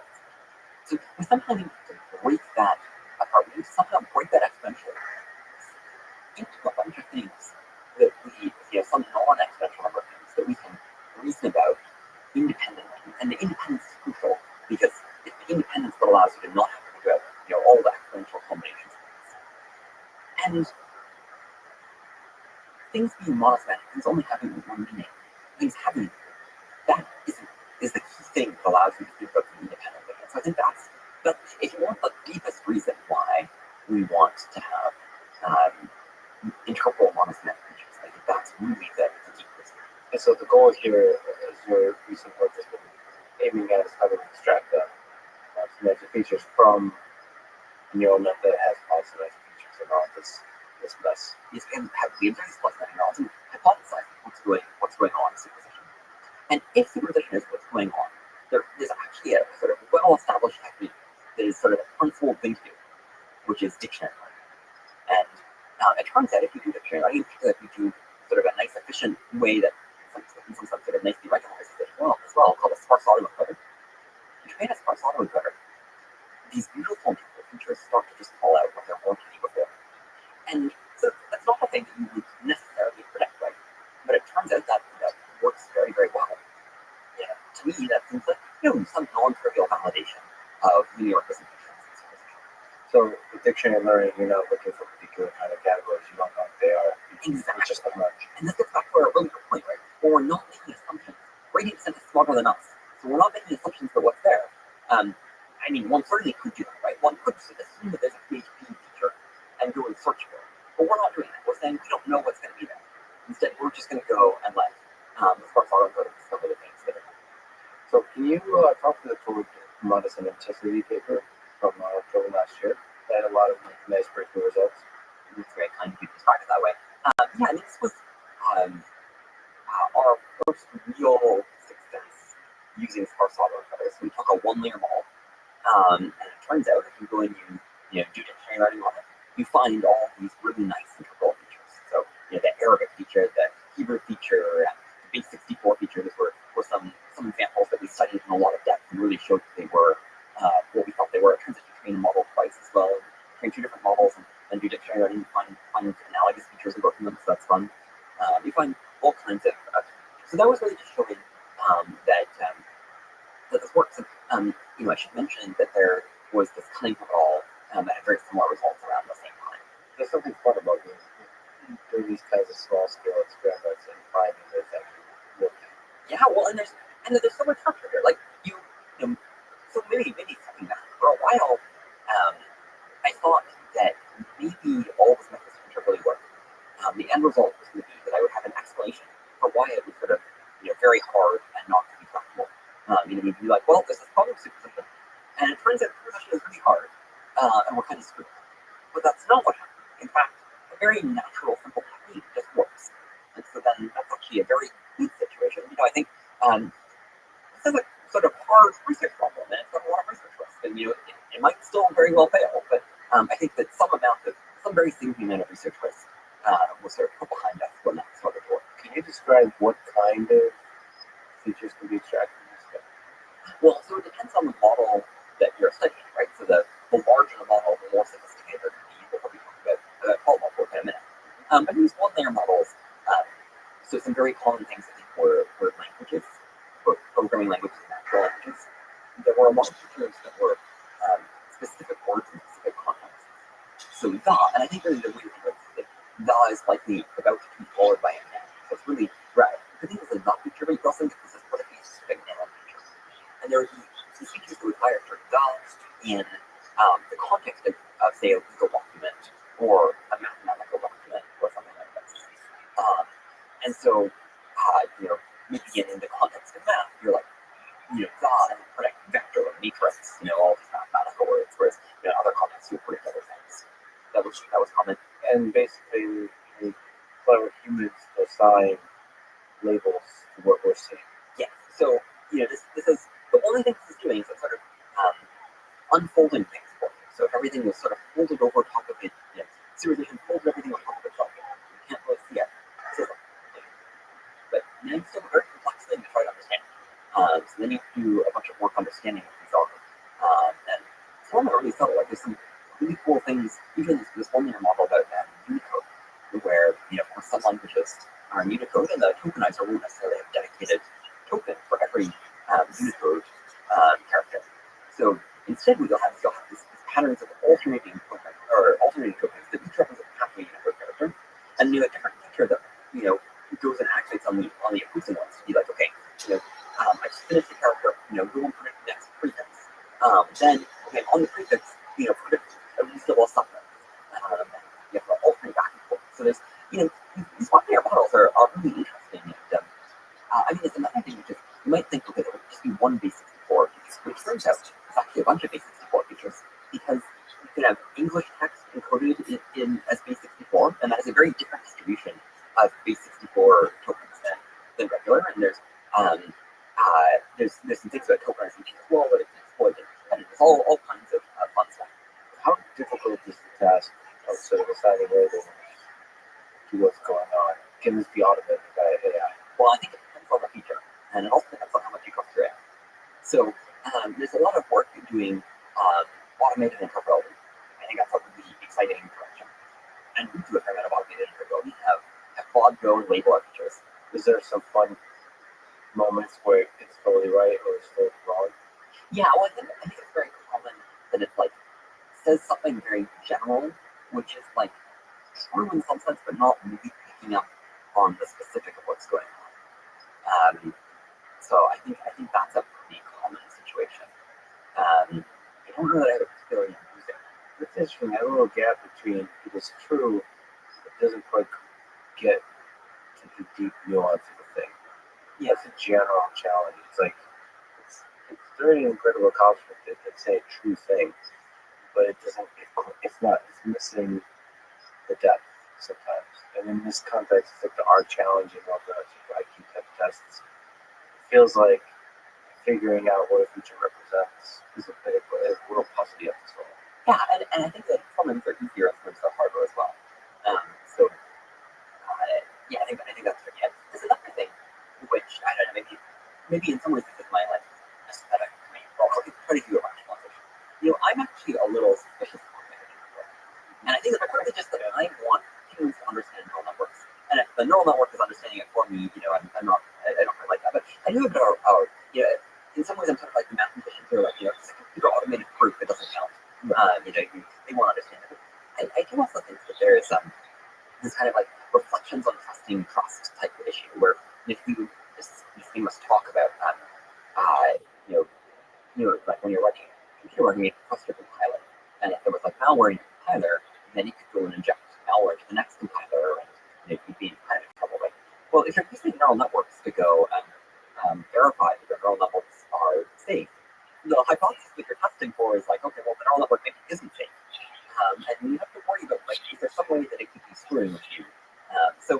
I think that's not a big concern now. But I do wonder in the long run if these really powerful AI systems go and audit our AI systems. That's really possible. But maybe I'm just rationalizing because I just want us to have data one working understanding.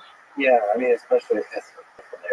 especially as we talk about AI safety and looking for features that would be relevant to AI safety, like deception and so on. So let's talk about the scaling monosemanticity paper in May 2024. Okay, so what did it take to scale this to apply to Claude 5? Well, a lot of GPUs. A lot more GPUs. But one of my teammates, Tom Hennigan, was involved in the original scaling network. And something that he was sort of interested in from very early on is, are there scaling laws for capability? And so something he sort of immediately did when this work started to succeed and we started to have first automotive work, was he became very interested in what are the scaling laws for for making smart automobiles larger, and how does that relate to the base model larger? And so it turns out this works really well, and you can use it to sort of project. If you train a sports automotive at a given size, how many quick should you train on? And so this was actually a very big help to us in scaling up this work, and made it a lot easier for us to go and train, really large sports automobiles, where it's not like training the big models. It's certainly to the point where it's actually expensive to go and train the really big ones. So you have to do all this stuff and then split it across large. Oh, there's an engineering challenge here too, right? So so there's a scientific question how to scale things effectively, and then there's an enormous amount of engineering to go and scale something that if it's hard, you have to think very carefully about a lot of things. I'm lucky to work with a bunch of great engineers. I'm definitely not a great engineer. The infrastructure, especially, for sure. So turns out, it worked. It worked, yeah. And I think this is important. You could have imagined a world where exactly what's monotonicity. Chris, this is great. It works on a one-layer model, but one-layer models are really idiosyncratic.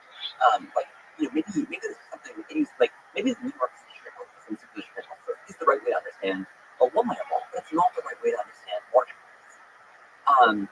And so I think, first of all, the Huntington paper sort of cut through that a little bit and sort of suggested that this wasn't the case. But scaling monotonicity sort of, I think, was significant even for very large models. We did it on Claude 3 Sonnet, which at that point was one of the production models. Even these models seem to be substantially explained at least by linear features. And doing dictionary writing on them works, and as you learn more features, you learn to explain more and more. So that's I think quite a promising sign. And you find now really fascinating and abstract features. And features are also multimodal. They respond to images and text. Yeah, can you explain that? I mean, back over a lot of examples. Yeah, so maybe one example to start, which is it depends on the features around sort of security vulnerabilities and backdoors and codes. So it turns out those are actually two different features. So there's a security vulnerability feature, and if you force it active, Claude will start to go and write security vulnerabilities on buffer overflows in code. And also it fires for all kinds of some of the top data set examples were things like dash disable SSL or something like this, which are sort of obviously really insecure. So at this point, it's kind of like, maybe it's just because the examples are presented that way. It's kind of like surface, a little bit more obvious examples, right?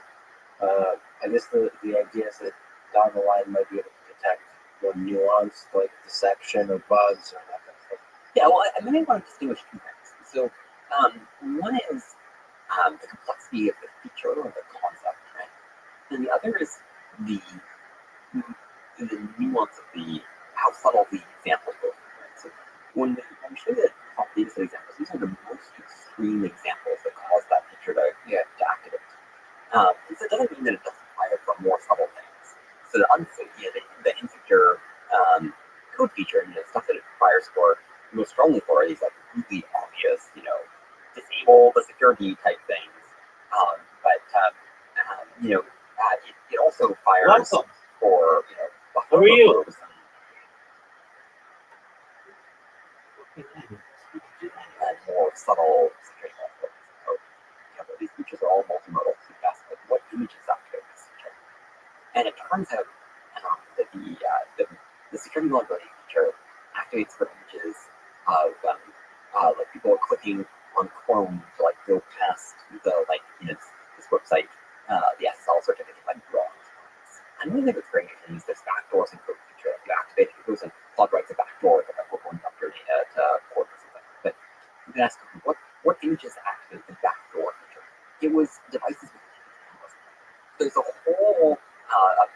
genre of people going and selling devices who work in Oculus that have hidden cameras and they have ads of how there's a hidden camera on it. And I guess that is the physical version of the back door. And so it sort of shows you how abstract these concepts are, right? And I just thought that was I'm sort of sad that there's a whole market of people selling devices like that. But I was kind of delighted that that was the thing that it came up with as the top image example. Yeah, it's nice. It's multimodal. It's context. It's broad, strong definition of a singular concept. So to me, one of the really interesting features, especially for AI safety, is deception and lying, and the possibility that these kinds of methods can detect lying in a model, especially gets smarter and smarter and smarter. Presumably, that's a big threat of a super intelligent model that it can deceive the people operating it as to its intentions or any of that kind of stuff. So, what have you learned from detecting lying inside models? Yeah, so I think we're in some early days for that.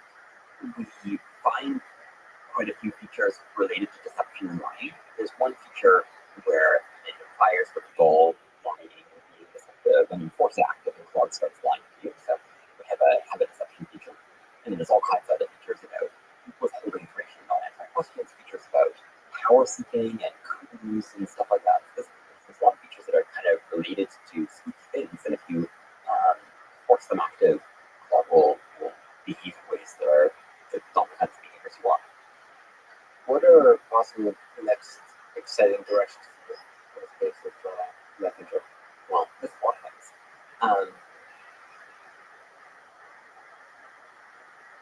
So for one thing, I would really like to get to a point where we have sockets where we can really understand not just the features, but then use that to understand the computation of methods. And that really, for me, is the ultimate goal of this.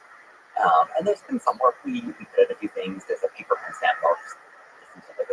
There's been some, I'd say, some work around the edges here. But I think there's a lot more to do, and I think that will be a very exciting thing.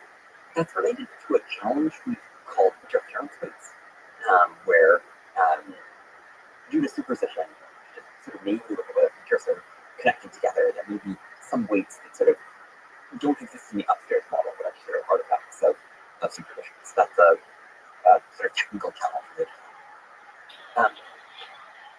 I think another example is you might think of sparse all outputs as being kind of like a telescope. They allow us to, look out and see all these features that are out there. And as we go with better sparse all outputters, get better and better dictionary, we see more and more stars. And we zoom in on smaller and smaller stars. There's kind of a lot of evidence that we're only still seeing a very small fraction of stars. There's a lot of matter in our neural network universe yet. And it may be that we'll never be able to have fine enough to observe it. Maybe something that just isn't possible, isn't computationally tractable to observe. It's sort of a kind of dark matter, and not maybe the sense of modern astronomy, of earlier astronomy, we know what kinds of matter is. So I think a lot about that dark matter and whether we'll ever observe it, and what that means for safety if we can't observe it. There's some significant fraction of all networks are not acceptable. Another question I think a lot about is, at the end of the day, mechanistic control is a very microscopic approach to it. It's trying to understand things in a very fine-grained way. But a lot of the questions we care about are very macroscopic. We care about these questions about neural network behavior, and I think that's the thing that I care most about. But there's lots of other sort of larger scale questions we might care about.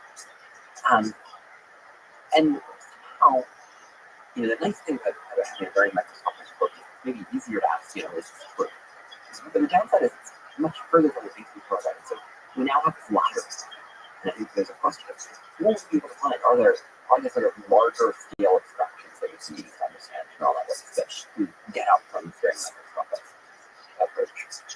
Yeah, you're writing about this kind of organ question. Yeah, exactly. The potential interpretability as a kind of anatomy of neural networks, most of the surface threats, it's all studying tiny little veins looking at the small scale, and individual neurons and how they connect.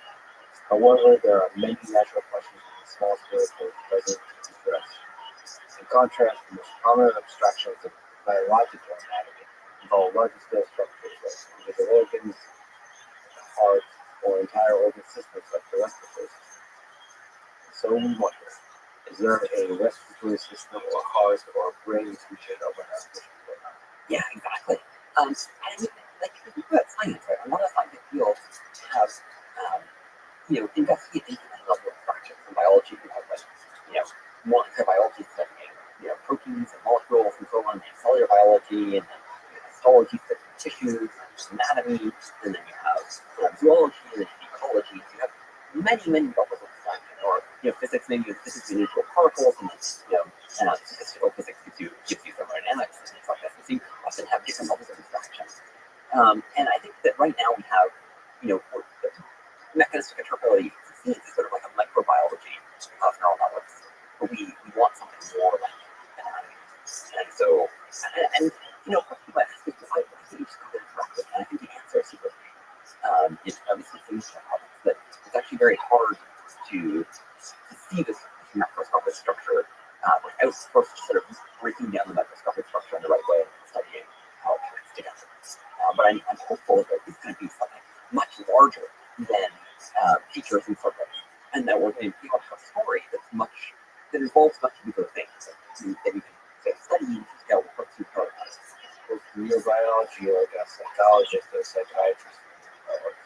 And I think that local thing would be if we could go and rather than having disparate fields for those two things, you could have a little bridge between them, right? Such that you could go and have all of your hierarchical structure grounded very firmly in this very solid, more rigorous, ideally foundation.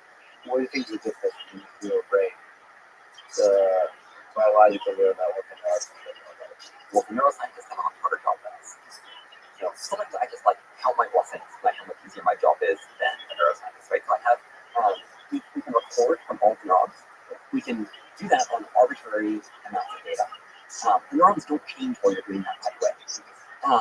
You can go and ablate neurons and edit the connections and so on, and then you can undo those changes.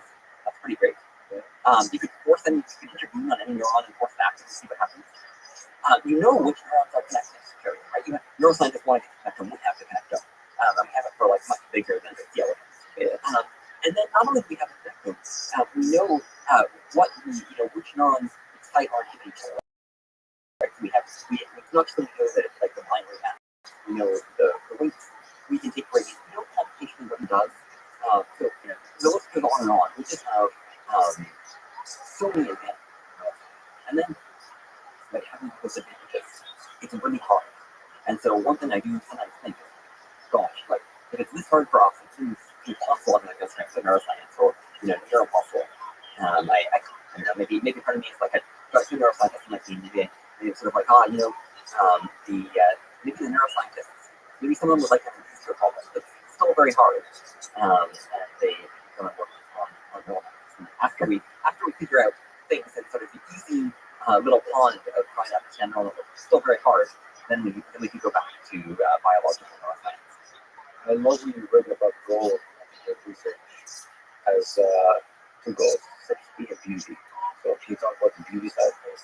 Yeah, so it's this funny thing where I think some people are kind of neural networks, where they're like, neural networks, it's just these simple rules, and you just like do a bunch of inputs, how it works really well. And like, where's the like complex ideas? This isn't like a very nice, beautiful scientific result. And I was thinking when people say that, I picture them being like, evolution is so boring. It's just a bunch of simple rules, and you run evolution for a long time, and you get biology. Like, what a sucky, way for biology to have turned out. Where's the complex rule? But the beauty is that simplicity generates complexity. Biology is simple rules, and it gives rise to, all the life and ecosystems that we see around us, all the beauty of nature that all comes from evolution and from something very simple. And similarly, I think that all that works build, create enormous complexity and beauty inside and structure inside themselves that people generally don't look at and don't try to understand. It's hard to understand, but I think that it is an incredibly rich structure to be discovered in how it works. A lot of very deep beauty. If we're just willing to take the time to go and see it. Yeah, I love that concept. The feeling like we are understanding or getting glimpses of understanding the magic that's going on inside is really wonderful. It feels to me like one of the questions is just calling out to be asked, and I'm sort of thinking a lot of people do this. I'm often surprised at not more on is how is it that we don't know how to use things, to do these things, and yet we have these amazing systems that we don't know how to directly bring together with these things. We don't know what's going to do all these amazing things, but it just feels like that is often it's really cool. If you are, if you have any degree of curiosity, it's like, how is it that humanity now has these artifacts that we use things that we don't know how to do? Yeah, I love the image of the circus reaching towards the light of each other. Yeah, it's just it's this organic thing to be growing. There's no idea this is growing. Well, thank you for working on safety, and thank you for appreciating the beauty of things you discovered, and thank you for talking about this. Yeah, Wonderful. thank you for having me as well. Thanks for listening to this conversation with Chrisola, and for that, with Rabbi Almaday and Amanda Haskell. Sports podcast. Please check out our sponsors in the description. And now, let me leave you with some words of our own. The only way to make sense out of change is to plunge into it, move with it, and join the dance. Thank you for listening. I hope to see you next time.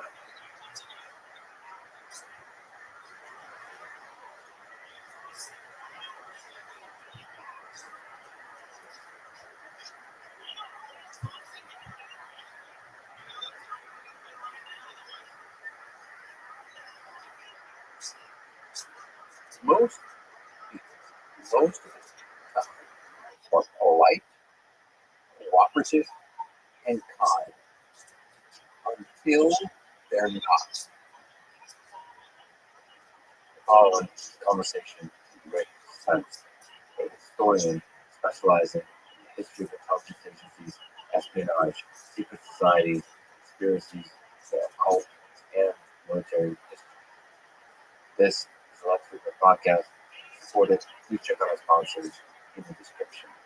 Now, dear friends, with Rick Spence.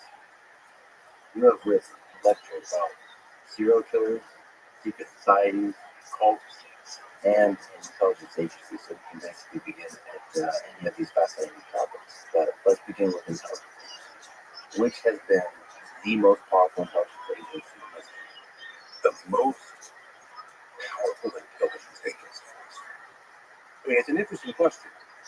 I think probably in terms of historical longevity, consistency of performance. But the Russian intelligence service, I'll say the KGB specifically, but the Russian intelligence services, going back to the Tsars, are consistently pretty good. Not infallible, none of them are. Of course, there's a common Western way of looking at anything Russian. Very often, I think it's still the case, Russians are viewed one of two ways. Either they are bumbling idiots, or they're diabolically clever. No sort of middle ground.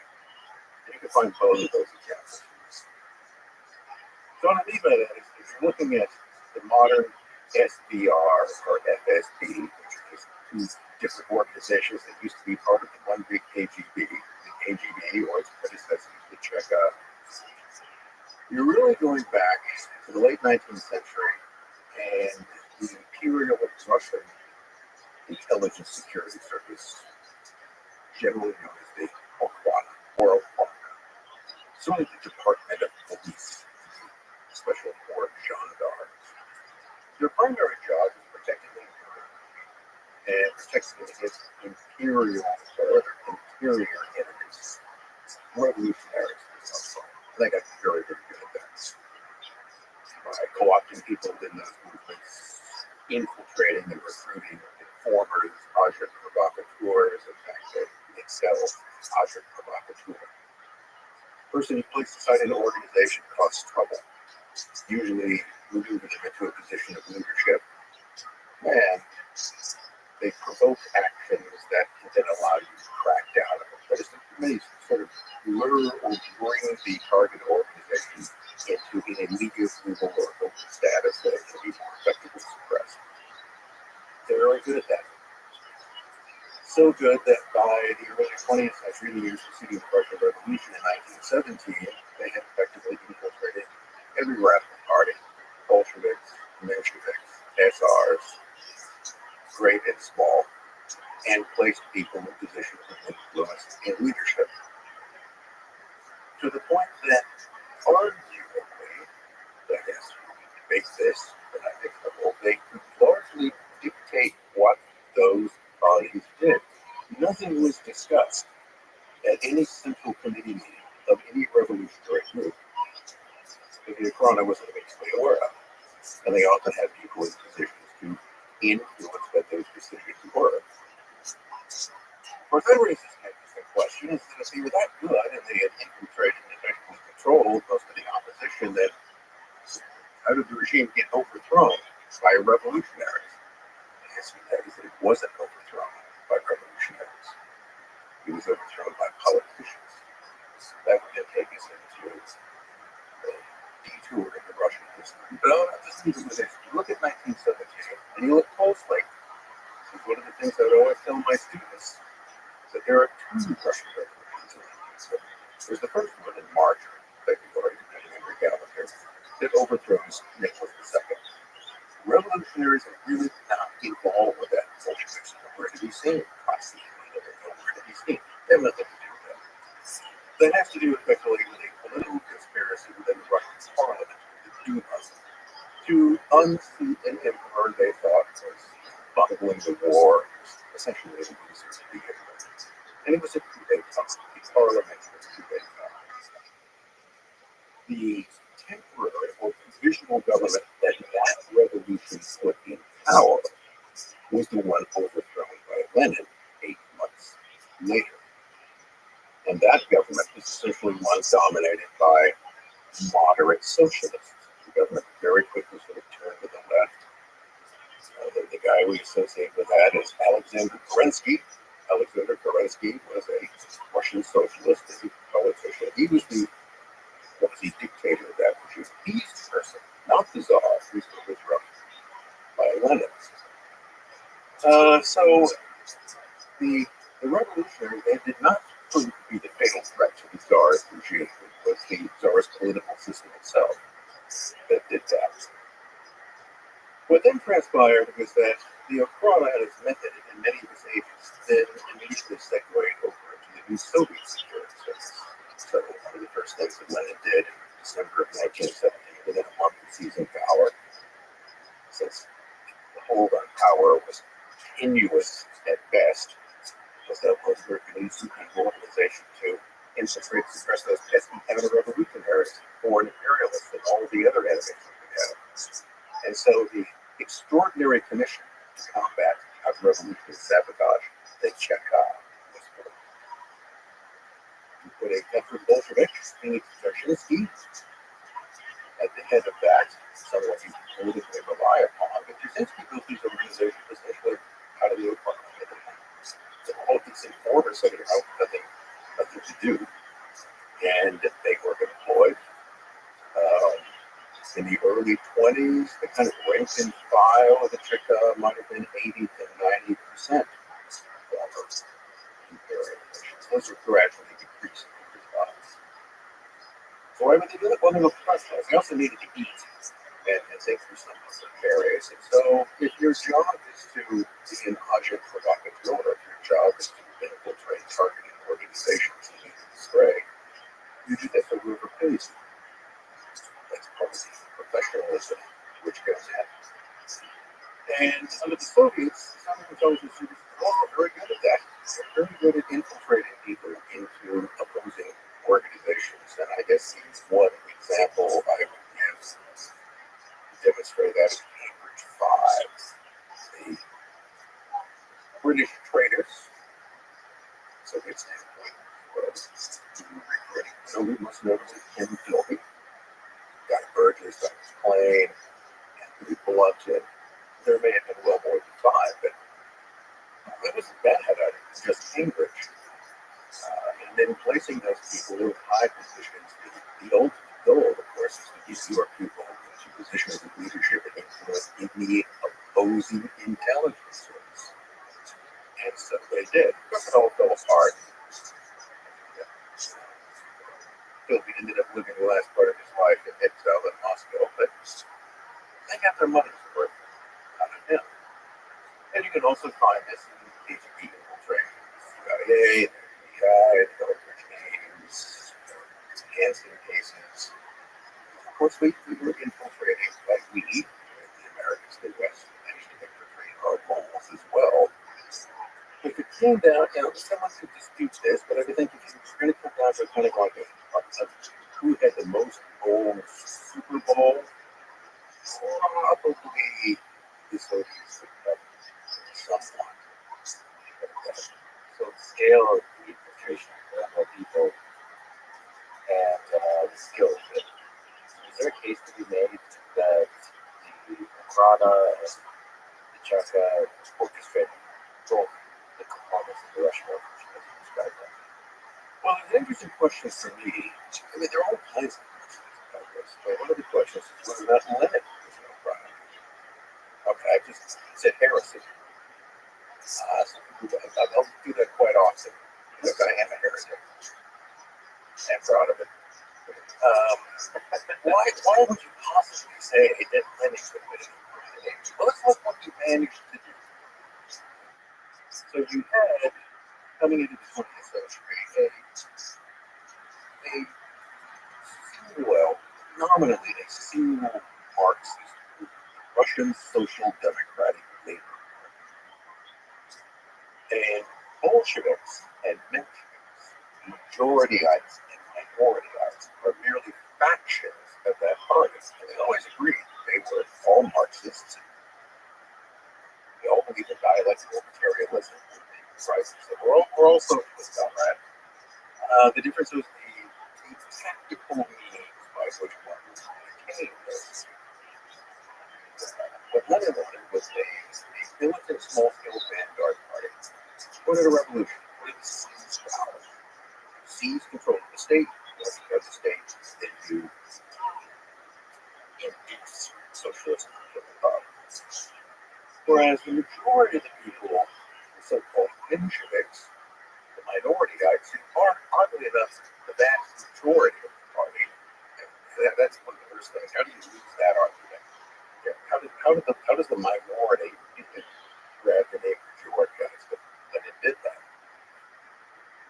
So what I wanted was a conspiratorial party of committed revolutionaries that would plot and scheme and undermine and eventually seize control of the state and induce socialism from above. There were other Russian Marxists who thought that sounded vaguely totalitarian, not really democratic, not even terribly socialist. And they opposed that ineffectively from the beginning, outmaneuvered every step of the way. The Mensheviks are a case study in failure of a political organization. That too will be heresy to some people, but look, they lost. Now, so what Lenin managed to do, starting around 1903, this is he managed to divide, to take what had been a single Marxist party and split it into angry, contending factions. Because he and his Bolsheviks were on one side, advocating much more militant, conspiratorial policy. The discombobulated Mensheviks were over the other, and in between were a lot of people who really didn't know where they stood on this. And sometimes they kind of really seems to make sense today. No, I don't think it's making sense. But he managed to completely disunify this organization. Now, who could possibly have seen benefit in that? No one.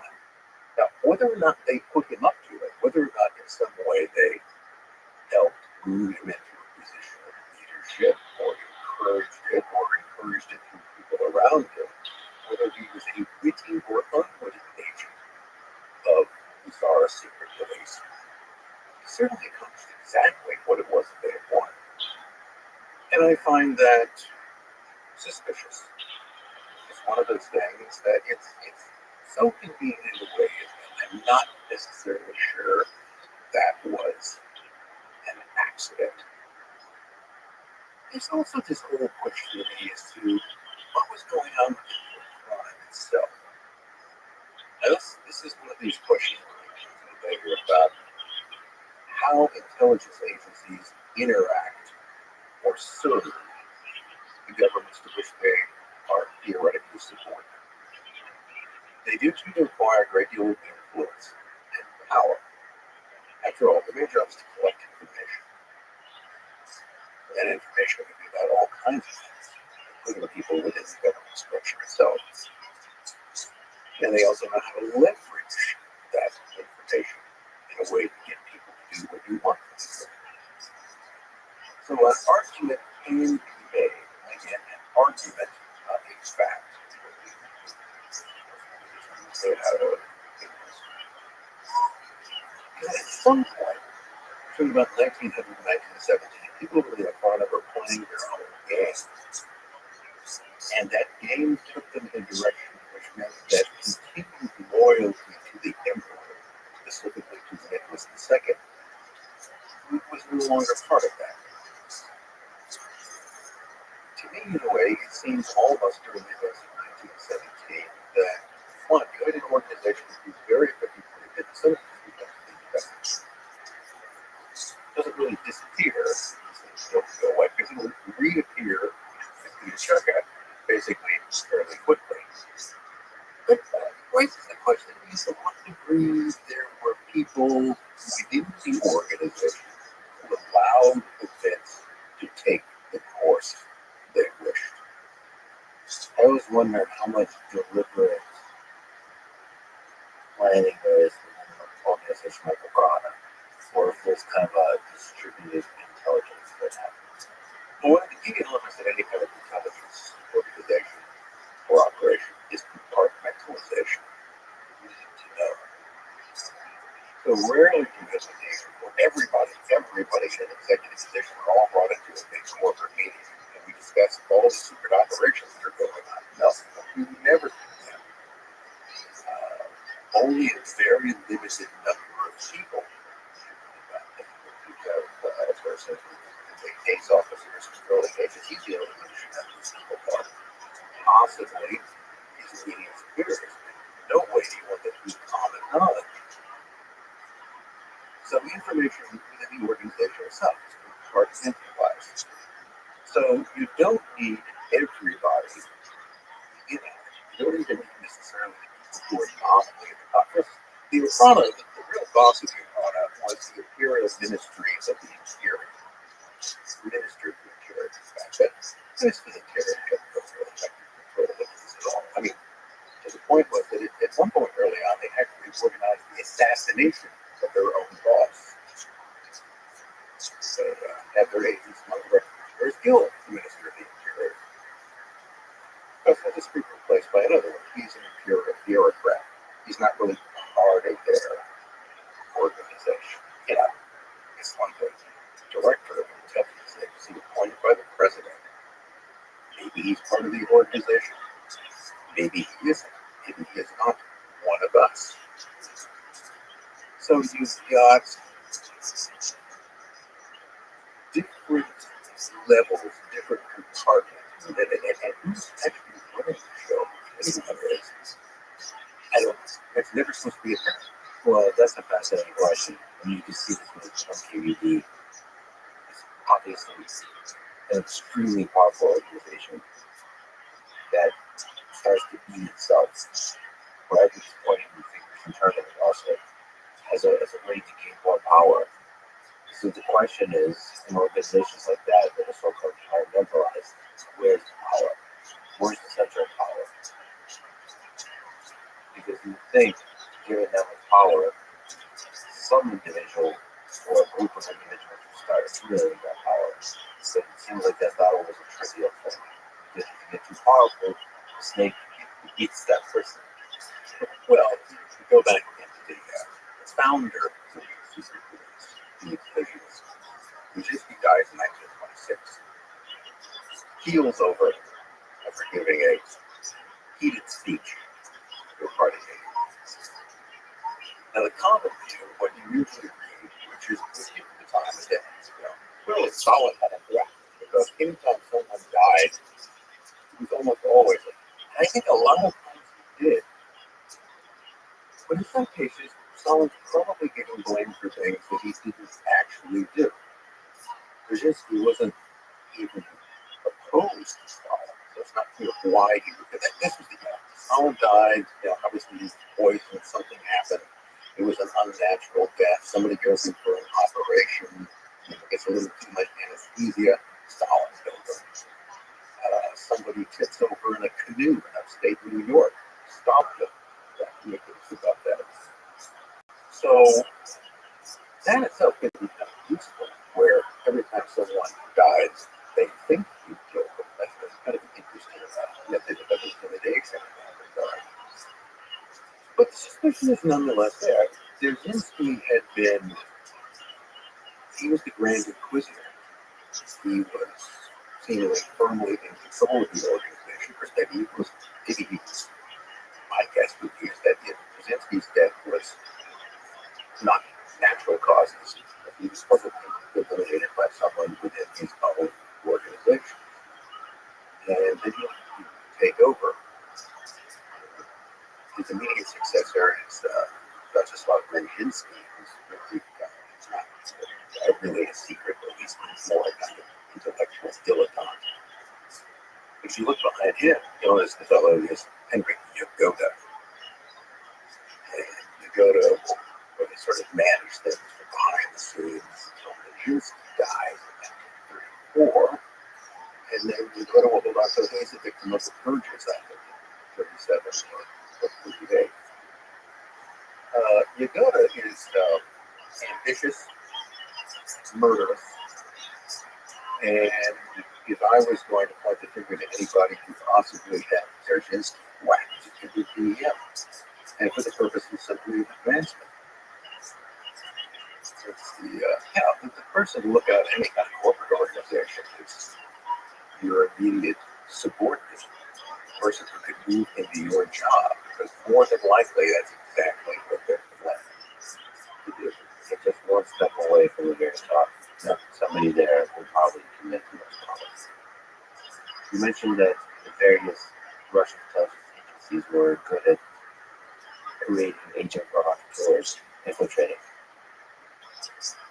the hall's power. What's it take to do that?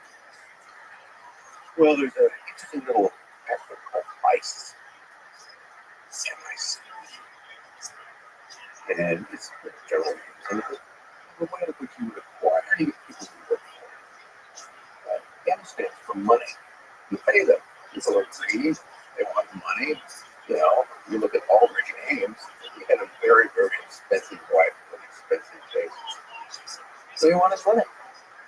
I is for ideology. So during particularly the 1920s and 1930s, the Soviets were very effective in exploiting communists. People who wanted to serve the great cause.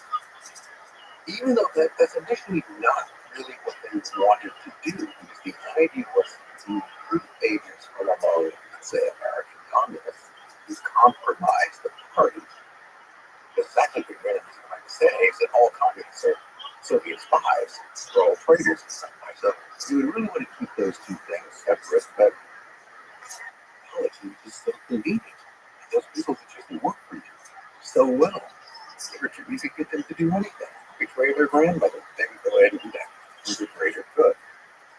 So ideology can be a motivation. And that can be, someone who is who's a devoted Marxist Leninist. It can also be someone who is a disgruntled communist, because there's no anti-communist like an ex-communist. Those who use the faith can become very, very useful. For instance, if you look in states of American intelligence, the people who essentially temporarily destroyed much of the KGB organization in the U.S. post-World War II were people like Whitaker Chambers, Elizabeth Dens, Elizabeth Bentley. All of those people have been Communist Party members. They had all been part of the Red Faithful. They all, for one reason or another, became disillusioned and turned rat or patriot, whichever gets you there. In Africa. What does the CME stand for? The C is for good. That's where you have to persuade someone. Usually you blackmail them. Like maybe they have gambling habits. In the old days, because they were gay. Okay? Get them in a position where they can be compromised, and you can get them to do your bidding. Now, those people usually have a certain amount of control. Here's an interesting example of how the old product tended to handle this. I think it's still largely used. You round up a bunch of revolutionaries on some charge or another, distributing revolutionary literature, running an illegal printing press. You bring a guy and you say, okay, you're going to work for us. Of course, confused to do so. I go, well, if you refuse, we'll keep the rest of your time in jail for a while. Yeah, maybe beat him up on the French or so. And we'll still let you go. We're just going to put you back out on the street. And if you don't work for us, we will spread the rumors through our agents already in the organization that you are. And then what will your comrades do? How long are you going to live? You see, you have no choice. You're ours, and you're going to cooperate with us. And the way that effectiveness would be assured is that you have multiple agents within the same organization who don't know who each other are. It's very important. And they'll all be filing reports. So let's say you have 3 agents inside the Central Committee of the SR party, and there's a committee meeting, and you're going to look at the reports they file. They all better agree with each other, right? If one person doesn't report what the other 2 do, then perhaps they're not entirely doing their job, and they can be liquidated at any time. All you do is drop the dime. And this is done periodically. In fact, in some cases, you would betray your own agents completely discombobulated the organization. This happened in one particular case around 1908. Philip was head of the chief revolutionary terrorist organization, which wasn't Bolshevik, but so-called socialist revolutionaries. Actually, the biggest revolutionary party, the SRs, are actually Marxists, more anarchists. But they went all in for the propaganda. They really liked blowing people up, carried out quite a campaign of terrorism. The fellow who was the head of that terrorist organization was Yevno Azef. And Yevno Azef was, guess what? The crime. Everything he did, every assassination that he planned, he did in consultation with his control. So he kind of run out of string, increasing suspicion of them. He was also asking for a lot more money for the Iran itself. Already they had to drive it out. What did that do? Well, what do? Your party's going to find out the chief of your terrorist brigade is a secret police agent. It's consternation and mistrust. Nobody in the party can trust him. I know that a fellow I wrote a biography on, Boris Severkov, who's a Russian revolutionary, and the second in command of the terrorist organization. By the way, the guy that would have Azef's jobs, well, on the one level, he expressed absolute horror that his boss was a police agent. And well, he should, because second one is a police agent too. They already had the number 2 waiting in the wings to take it over. But he was legitimately shocked. He didn't really suspect that. So it's a way of manipulating this. And then finally we come to the E. That, I think, is the most important. Ego. Sometimes people spy or betray because of the egotistical satisfaction they receive. The sheer kind of Machiavellian joy in deceit. An example of that would be Philby. Now, Philby was a communist, and he would argue that he always saw himself as serving the communist cause, but He also made this statement, I think it's in the preface to his autobiography. He says, one never looks twice at the offer of service in force. He's talking about his recruitment for the KBB. He was absolutely chuffed by that.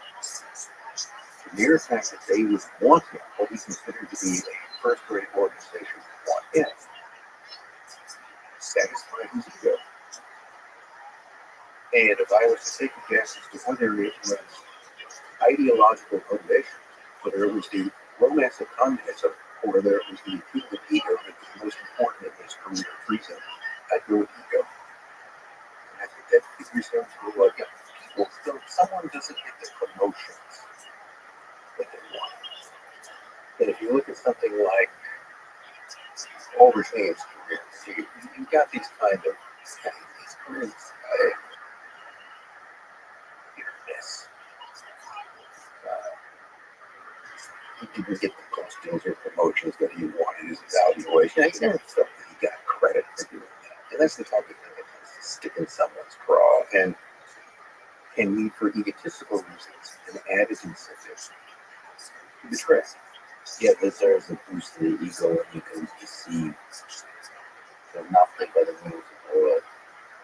Just play with awful people like they're your partner. You're the only one who knows this. You're the only one that knows that the person who's sitting across from you, to which you have sworn your loyalty, you are simultaneously betrayed. What a rush that must be. I wonder how many people are suspected of this. I would like to believe that a lot of people have the integrity to at least withstand the MI, the money and the ideology to pull us that at the ego. It can also be a combination of the two. You create a recipe, a certain amount of money, ego, and those will push it forward. If you don't, we'll rat you out. You'll be exposed. What are some differences to you as you look at the history of the 20th century between the Russian intelligence and the American intelligence today? If you look at both the Okhrana and the KGB, one of the things that you find consistent is that a single organization handles foreign intelligence that is spying on enemy or hostile government, and also internal security. That's all part of it. Whereas if you look at the U.S. models involved, who eventually the FBI was going to insist that he's going to do the counterintelligence force. Okay. You know, the Tommy spies running around America, it's the FBI who's supposed to do it. The CIA is not supposed to be involved in that. And the charter, as an agreement in 1947, did not use the CIA. It's also said they were barred from spying on Americans. This isn't way really find a way to do that. What they don't have is they don't have the police and judicial powers. They can't run around in the country carrying guns to use on people. They can't arrest you. They can't interrogate you. They can't jail you. They have no police and judicial powers. Now, that means they have to get that from someone else. Other local police officials or whatever you need, you can eventually acquire. But they can't do that directly. So you have this division between foreign intelligence and domestic counterintelligence, often split between hostile organizations. The relationship between the FBI and the CIA, I think it's fair to say, is not chummy, never has been. There's always been a certain amount of rivalry and tensions between the two. And it's not to say that something like that didn't exist between the domestic counterintelligence, foreign intelligence components of the KGB, but there would be less of that to a degree because there was a single organization. It's all answerable to the same people. So that gives you a certain greater amount of leeway and power because you're controlling both of those ends. I remember somebody telling me once that And he was a retired KGB officer. There you go, retired. One of the things that he found amusing was that in his role, one of the things that he could be anywhere at any time in any dress, which meant that he could be in or out of uniform and any place at any time. He was authorized to do that. So more freedom, more power. Like one of the things that he would often do is say, well, the Russians are simply naturally weaker. There's less respect for human rights. There's a greater tendency to abuse power that we might have. And frankly, they're all there's probably, it is fair to say that there's probably some degree of cultural differences that are not necessarily for institutional reasons, but cultural reasons. There will be things that Americans might fault is doing more than we thought on the Russian or Soviet side of the equation. The other aspect of that is that Russian history is long, contentious, and bloody. One of the things that certainly teaches you never trust foreigners. Every foreign government, anywhere, any country in the world, is a real potential enemy. They will all, at some point, if given the chance, invade you. Therefore, they must always be treated with great suspicion. Now, this goes back to something that I think that the British observed, is that countries don't have friends. They have interests. And those interests can change over time. Well, the CIA is probably equally suspicious of all other nations. But your job, you're supposed to be suspicious. Your job is not to be trusted. Yeah, the basic job of an intelligence agency is to safeguard your secrets and steal the other guys, and then hide those away. Are there laws, either intelligence agencies, that they're not willing to break? Is it basically lawless operation, or you can break any law as long as it accomplishes the task? Well, I think John Le Carre spoke about this when we were the British intelligence. And one of the things we were being told up front was if you do this, you have to be willing to lie, and you have to be willing to kill. Now, those are things that, in ordinary human interaction, are bad things. Generally, we don't like it when people lie to us. We expect that people will act honestly towards us. You know, that's businessmen are involved with their employers. We're often disappointed in that because people do lie all the time for a variety of reasons. But honesty is very interesting. But in a realm where deception is dishonest is a virtue. To be good at that, to be able to lie convincingly is good. It's really things you need to do. And killing also is generally frowned upon. Put people in prison for that. They're otherwise executed. But in certain circumstances, killing is one of those things that you need to be able to do. So what Filthy was being told in that case is that, you know, once you enter this realm, the same sort of moral rules apply as general British society do not apply. And if you're squeamish about it, you won't fit in. You have to be able to do those things. I wonder how often those intelligence agencies in the 20th century, and of course, the natural question extending it to the 21st century, how often they go to the assassination, how often they go to the kill part of that, versus just the espionage. Let's take an example from American intelligence, the CIA, 1950s, 1960s, into the 1970s, MK-Ultra. That is a secret program which was involved with what is generally categorized as mind control, which really means messing with heads. And what was the goal of that? Well, there seemed to have been lots of goals, but there was an FBI memo that was recently acquired, quite legally, but was declassified. But it's from 1949. does is only 2 years after the CIA. And it's an FBI memo because the FBI, of course, is very curious what the CIA is up to. But the FBI are not part of this meeting, but they had someone who was sort of spying. So there was a meeting which was held in a private apartment in New York. So it's not held in a kind of thing. It's actually never really happened because it's in someone's house. But there are a couple of guys there from the CIA. One of them is Lee Baxter. Lee Baxter is the great godfather of the lie detector. Pretty much everything that we know or think we know about lie detectors today, that we learned from Lee Baxter.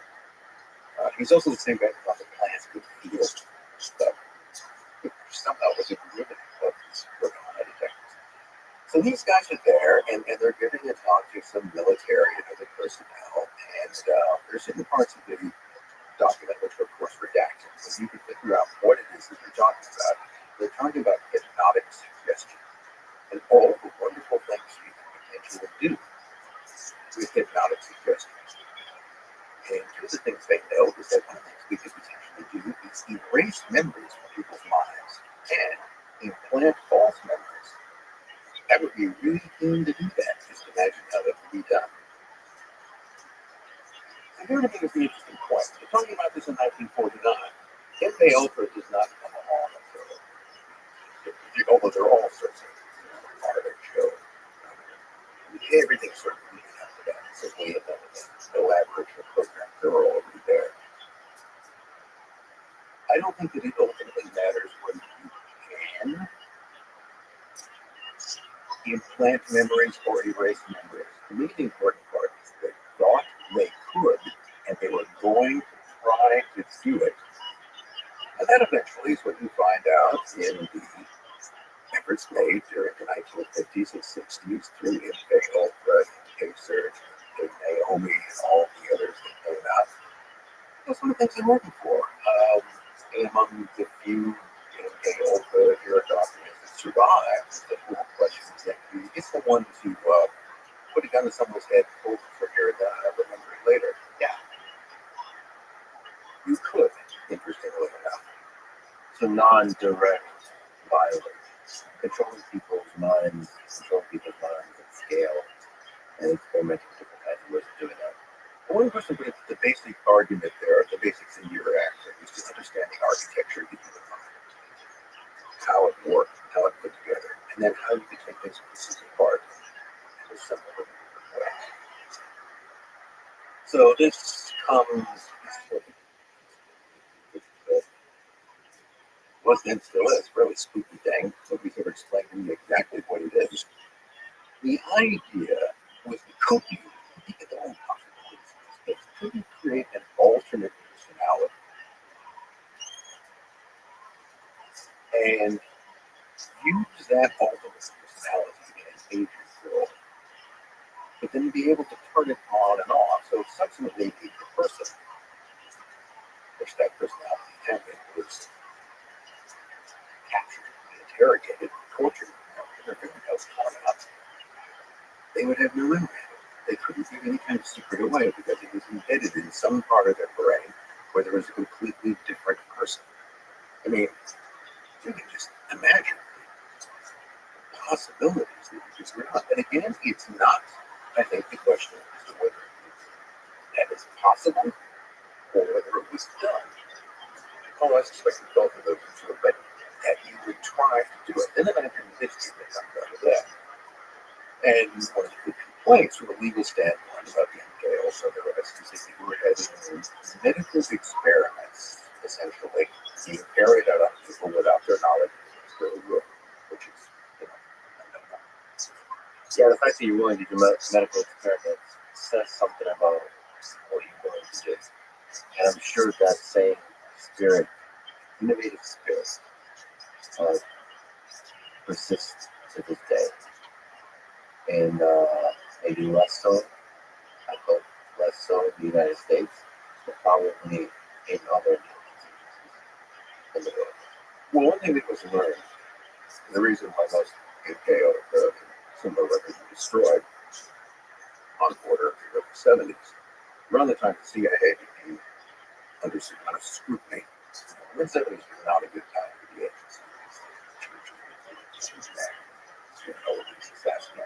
People were asking lots of questions, and so you need to dump this stuff because there's all kinds of because we're committing crimes against American citizens. So let's eradicate it. And the important lesson to be learned is that never do these kinds of things again, where at least in any way in which the agency's direct fingerprints are placed on it.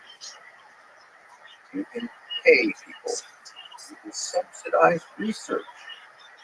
You can set up venture capital firms. You got plenty of money. And you can funnel that money into the hands of people who will carry out this research privately. So if something goes wrong, you've got perfect dinner available. On the topic of money, ideology, coercion, and you asked about a conspiracy theory. So there is a conspiracy theory that the CIA is behind Jeff Webster.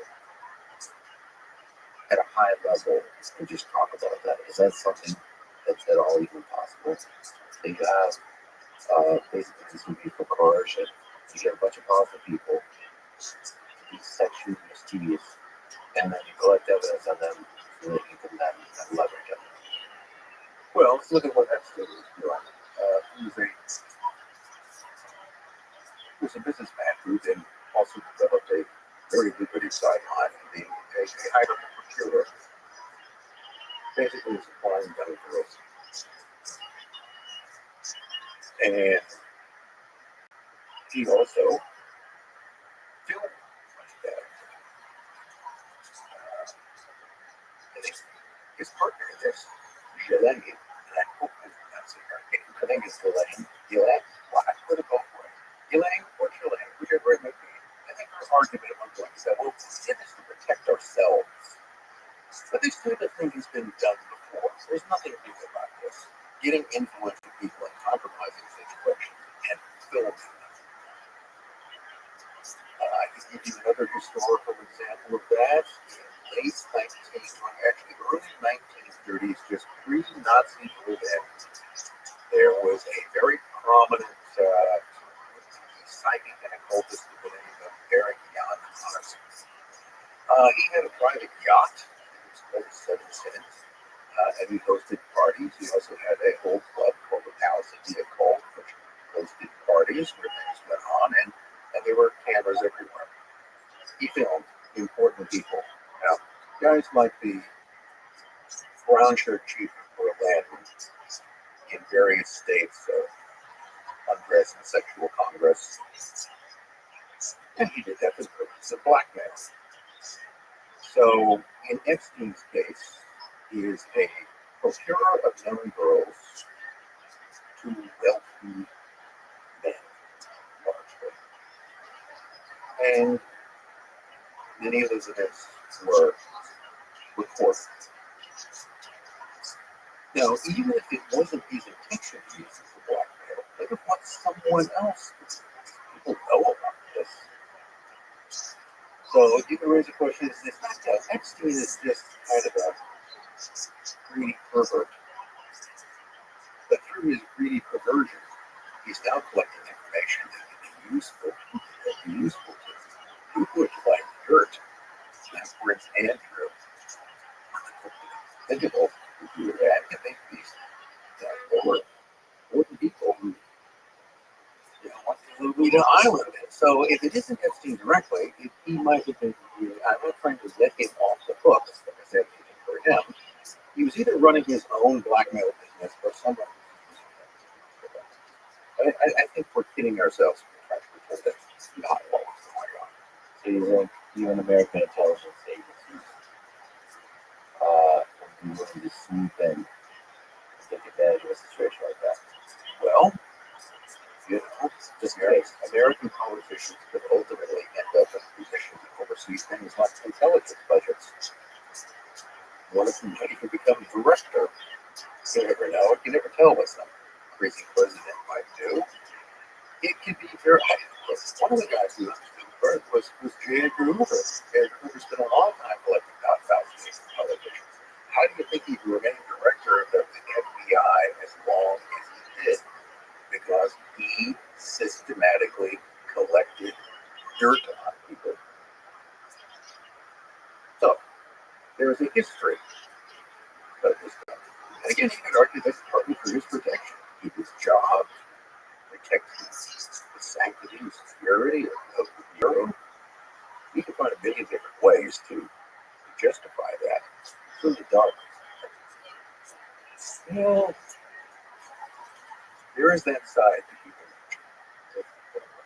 Whether it's the CIA or the Crown, maybe that's what the president of the United States sees when they show up to office. It's all this stuff they have on him. And so you think that there's an internal mechanism of power that you don't want to mess with. It's usually this. Whether that internal mechanism of power is the military industrial complex or whatever, the bureaucracy of government. Going back to states, bureaucratic. Well, it's said, and I think it's generally true, that bureaucratic creatures are like any other creature that basically exist to perpetuate itself and to grow. I mean, nobody wants to go out of business. And the unfortunate thing, you get all these things like Pizzagate, accusation. But here's an interesting thing to consider. Okay, I want to argue that I'm not saying that Pizzagate is anywhere inferior or QAnon and things, but why do they get themselves? So let's ask ourselves, do pedophiles exist? Yeah. Do organized pedophile organizations exist? Yeah. They share information, pictures, they're out there on the dark web. They cooperate. So, does child trafficking exist? Yeah, it does. So, in other words, whether or not specific conspiracy theories about this or that group of organized pedophile cultists is real, all the ingredients for them are there. Pedophiles exist. Organized pedophilia exists. Child and human trafficking exists. At some point, at some time, someone will put all of this together. In fact, certainly, they are there. We'll jump around them. Yeah. Your work is so fascinating. Covered so many topics. So let's if we jump into the present with the Bohemian growth and the political group so the elites. I think it's this gathering of the elites. Can you just talk about that? What is this? Well, first thing I'm going to point out is that Bohemian Grove is a place, not an organization. It's where the Bohemian Club meets. It's that 2,700 acre old growth redwood area north of San Francisco. The Bohemian Club began in the 1970s. Its initial members were mostly journalists. In fact, I suppose with the name itself comes the term for an itinerant journalist who makes and although I think there may be other reasons why that particular term was chosen as well, but I think the original 5 members, there were 3 journalists, there was a merchant, and there was an intern guy who was in California, surprising. None of them terribly wealthy, but they formed an exclusive men's club, was and still is. Nothing terribly unusual about that at the time. But it became fashionable. More wealthy people wanted to become part of it. The thing about getting rich guys to join your club is when rich guys have money. And of course, it's one of those rich guys that bought Bohemian Grove. Now you know your old boy summer camp, which is what it is. They got cabins with goofy names. They go there. They perform skits. They dress up in costumes. True, some of those skits look like pagan sacrifices, but that's a skit. What's really going on? So on the one hand, you can argue that it's a rich guy's club. They like to get out there. The whole motto of the place is "Leaving spiders coming on here." So we're going to talk about this. We just want to get out in the woods put on some robes, burn a couple of effigies in front of the owl, have a good time. Probably get drunk a lot. What's with the robes? Why do they do weird freak shit? Why do they put on masks and the robes and they still do the plays and the owl and the sacrificing? I don't know. But Why do you have a giant owl? Wait, what's that? Why do you do that? what is that in human nature? Because I don't think rich people are different than not rich people. What is it about wealth and power that makes that on? Well, part of it is the ritual aspect of it. And that's clearly a ritual. Rituals are pretty simple. Rituals are just a series of actions formed in a precise sequence to produce an effect. That describes a lot of things. It describes plays, symphonies, every movie you've ever seen. A movie is a ritual. It is a series of actions carried out in a precise sequence to produce an effect. With an added soundtrack to cue you to what emotions you're supposed to be feeling. Great idea. So the rich people go to a movie. Or just go to my favorite film concert. Why do you just Well, buy the album? part of it is to create this kind of sense, I suppose, of group solidarity. Your goals to appear, and also a way of sort of transcending yourself in a way. When you put on the robe, it's like putting on a uniform. You are in some way a different or more important person. It's a ritual. The key ritual that they do in Rome is a thing called the cremation of hair. Cremation, that's what it's supposed to be. It's just we're going to put all of our rich, important people. We have to make all of these critical decisions. Life is so hard. So we're going to go out here in the woods. We're going to kick back. We're all going to gather around the lake, and then we're going to carry. It's winter. It's not a real person. And then we're going to this is the cremation of our hair. But it's a ritual which is meant to produce a sense of solidarity and relief among those people who are there. The question comes down to is how seriously it's how important is he carry this out. And the interesting answer to that is that for some people it's just boring. I mean, there are probably people standing around the owl who think this is ridiculous and can't wait for it to get over with. There are other people who are kind of excited about it as a product, but other people can take it very seriously.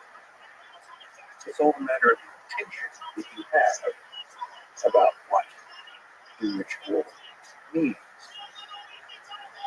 And I don't mean to suggest by that there's anything necessarily sinister about this, but it's clearly carried out for some kind of group reinforcing purpose. And you're absolutely right. You don't have to do it that way. That's not it. I've done the summer camps, and we never carried out mock sacrifices and things like that. We did all those other things. We didn't have any robes either. So it goes beyond merely a rich guy summer camp, although that's an aspect of it. But it also, I think, often obscures and focusing on Bohemian Grove, that getaway club, doing clubs not all the time. That's what's at the center of this club. So despite all the talk about no eating spiders coming around here, what are the other features of the summer event? Are they called lakeside talks?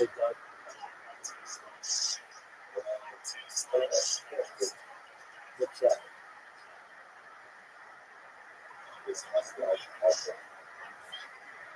What'd you say, Tim? What's yours?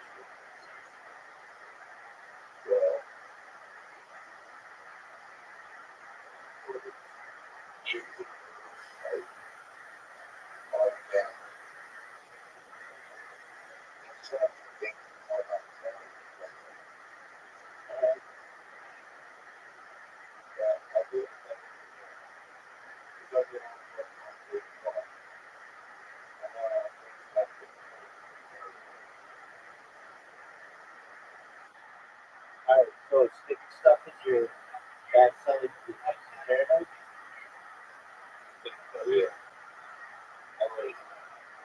Alright, and why does it make you paranoid? eventually get online with, oh, okay. I don't think that community got that. So the male prostate is essentially the equivalent of a G-spot. So it just provides you increased pleasure. Don't let it die your heterosexuality. There are many men who enjoy prostate milking as an activity to lower prostate, to for pleasure, to lower chances of prostate cancer, for ejaculation, for pleasure. It's just a better orgasm.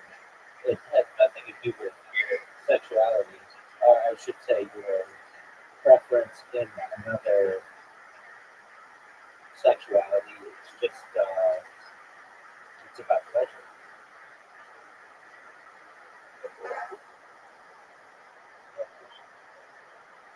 Well, you don't confess to rabbis, you confess to God the Bible. That's okay. That's not anything wrong. Yeah, I'll tell you this. Probably you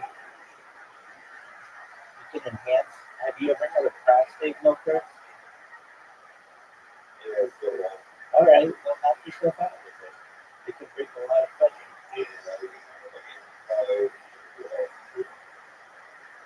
Yeah, dog. And you inject it.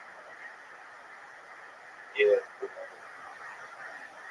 Well, knock yourself out, man. There's nothing wrong with that. Nothing wrong with having a good time either. You're welcome. Go knock yourself out.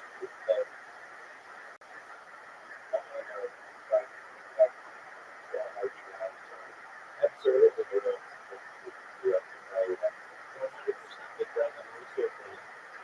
Go enjoy yourself. Take care, Kim. Peace. As often people are invited to go there, and one of the people who was invited, they brought that 1968 was Richard Nixon, who was making his political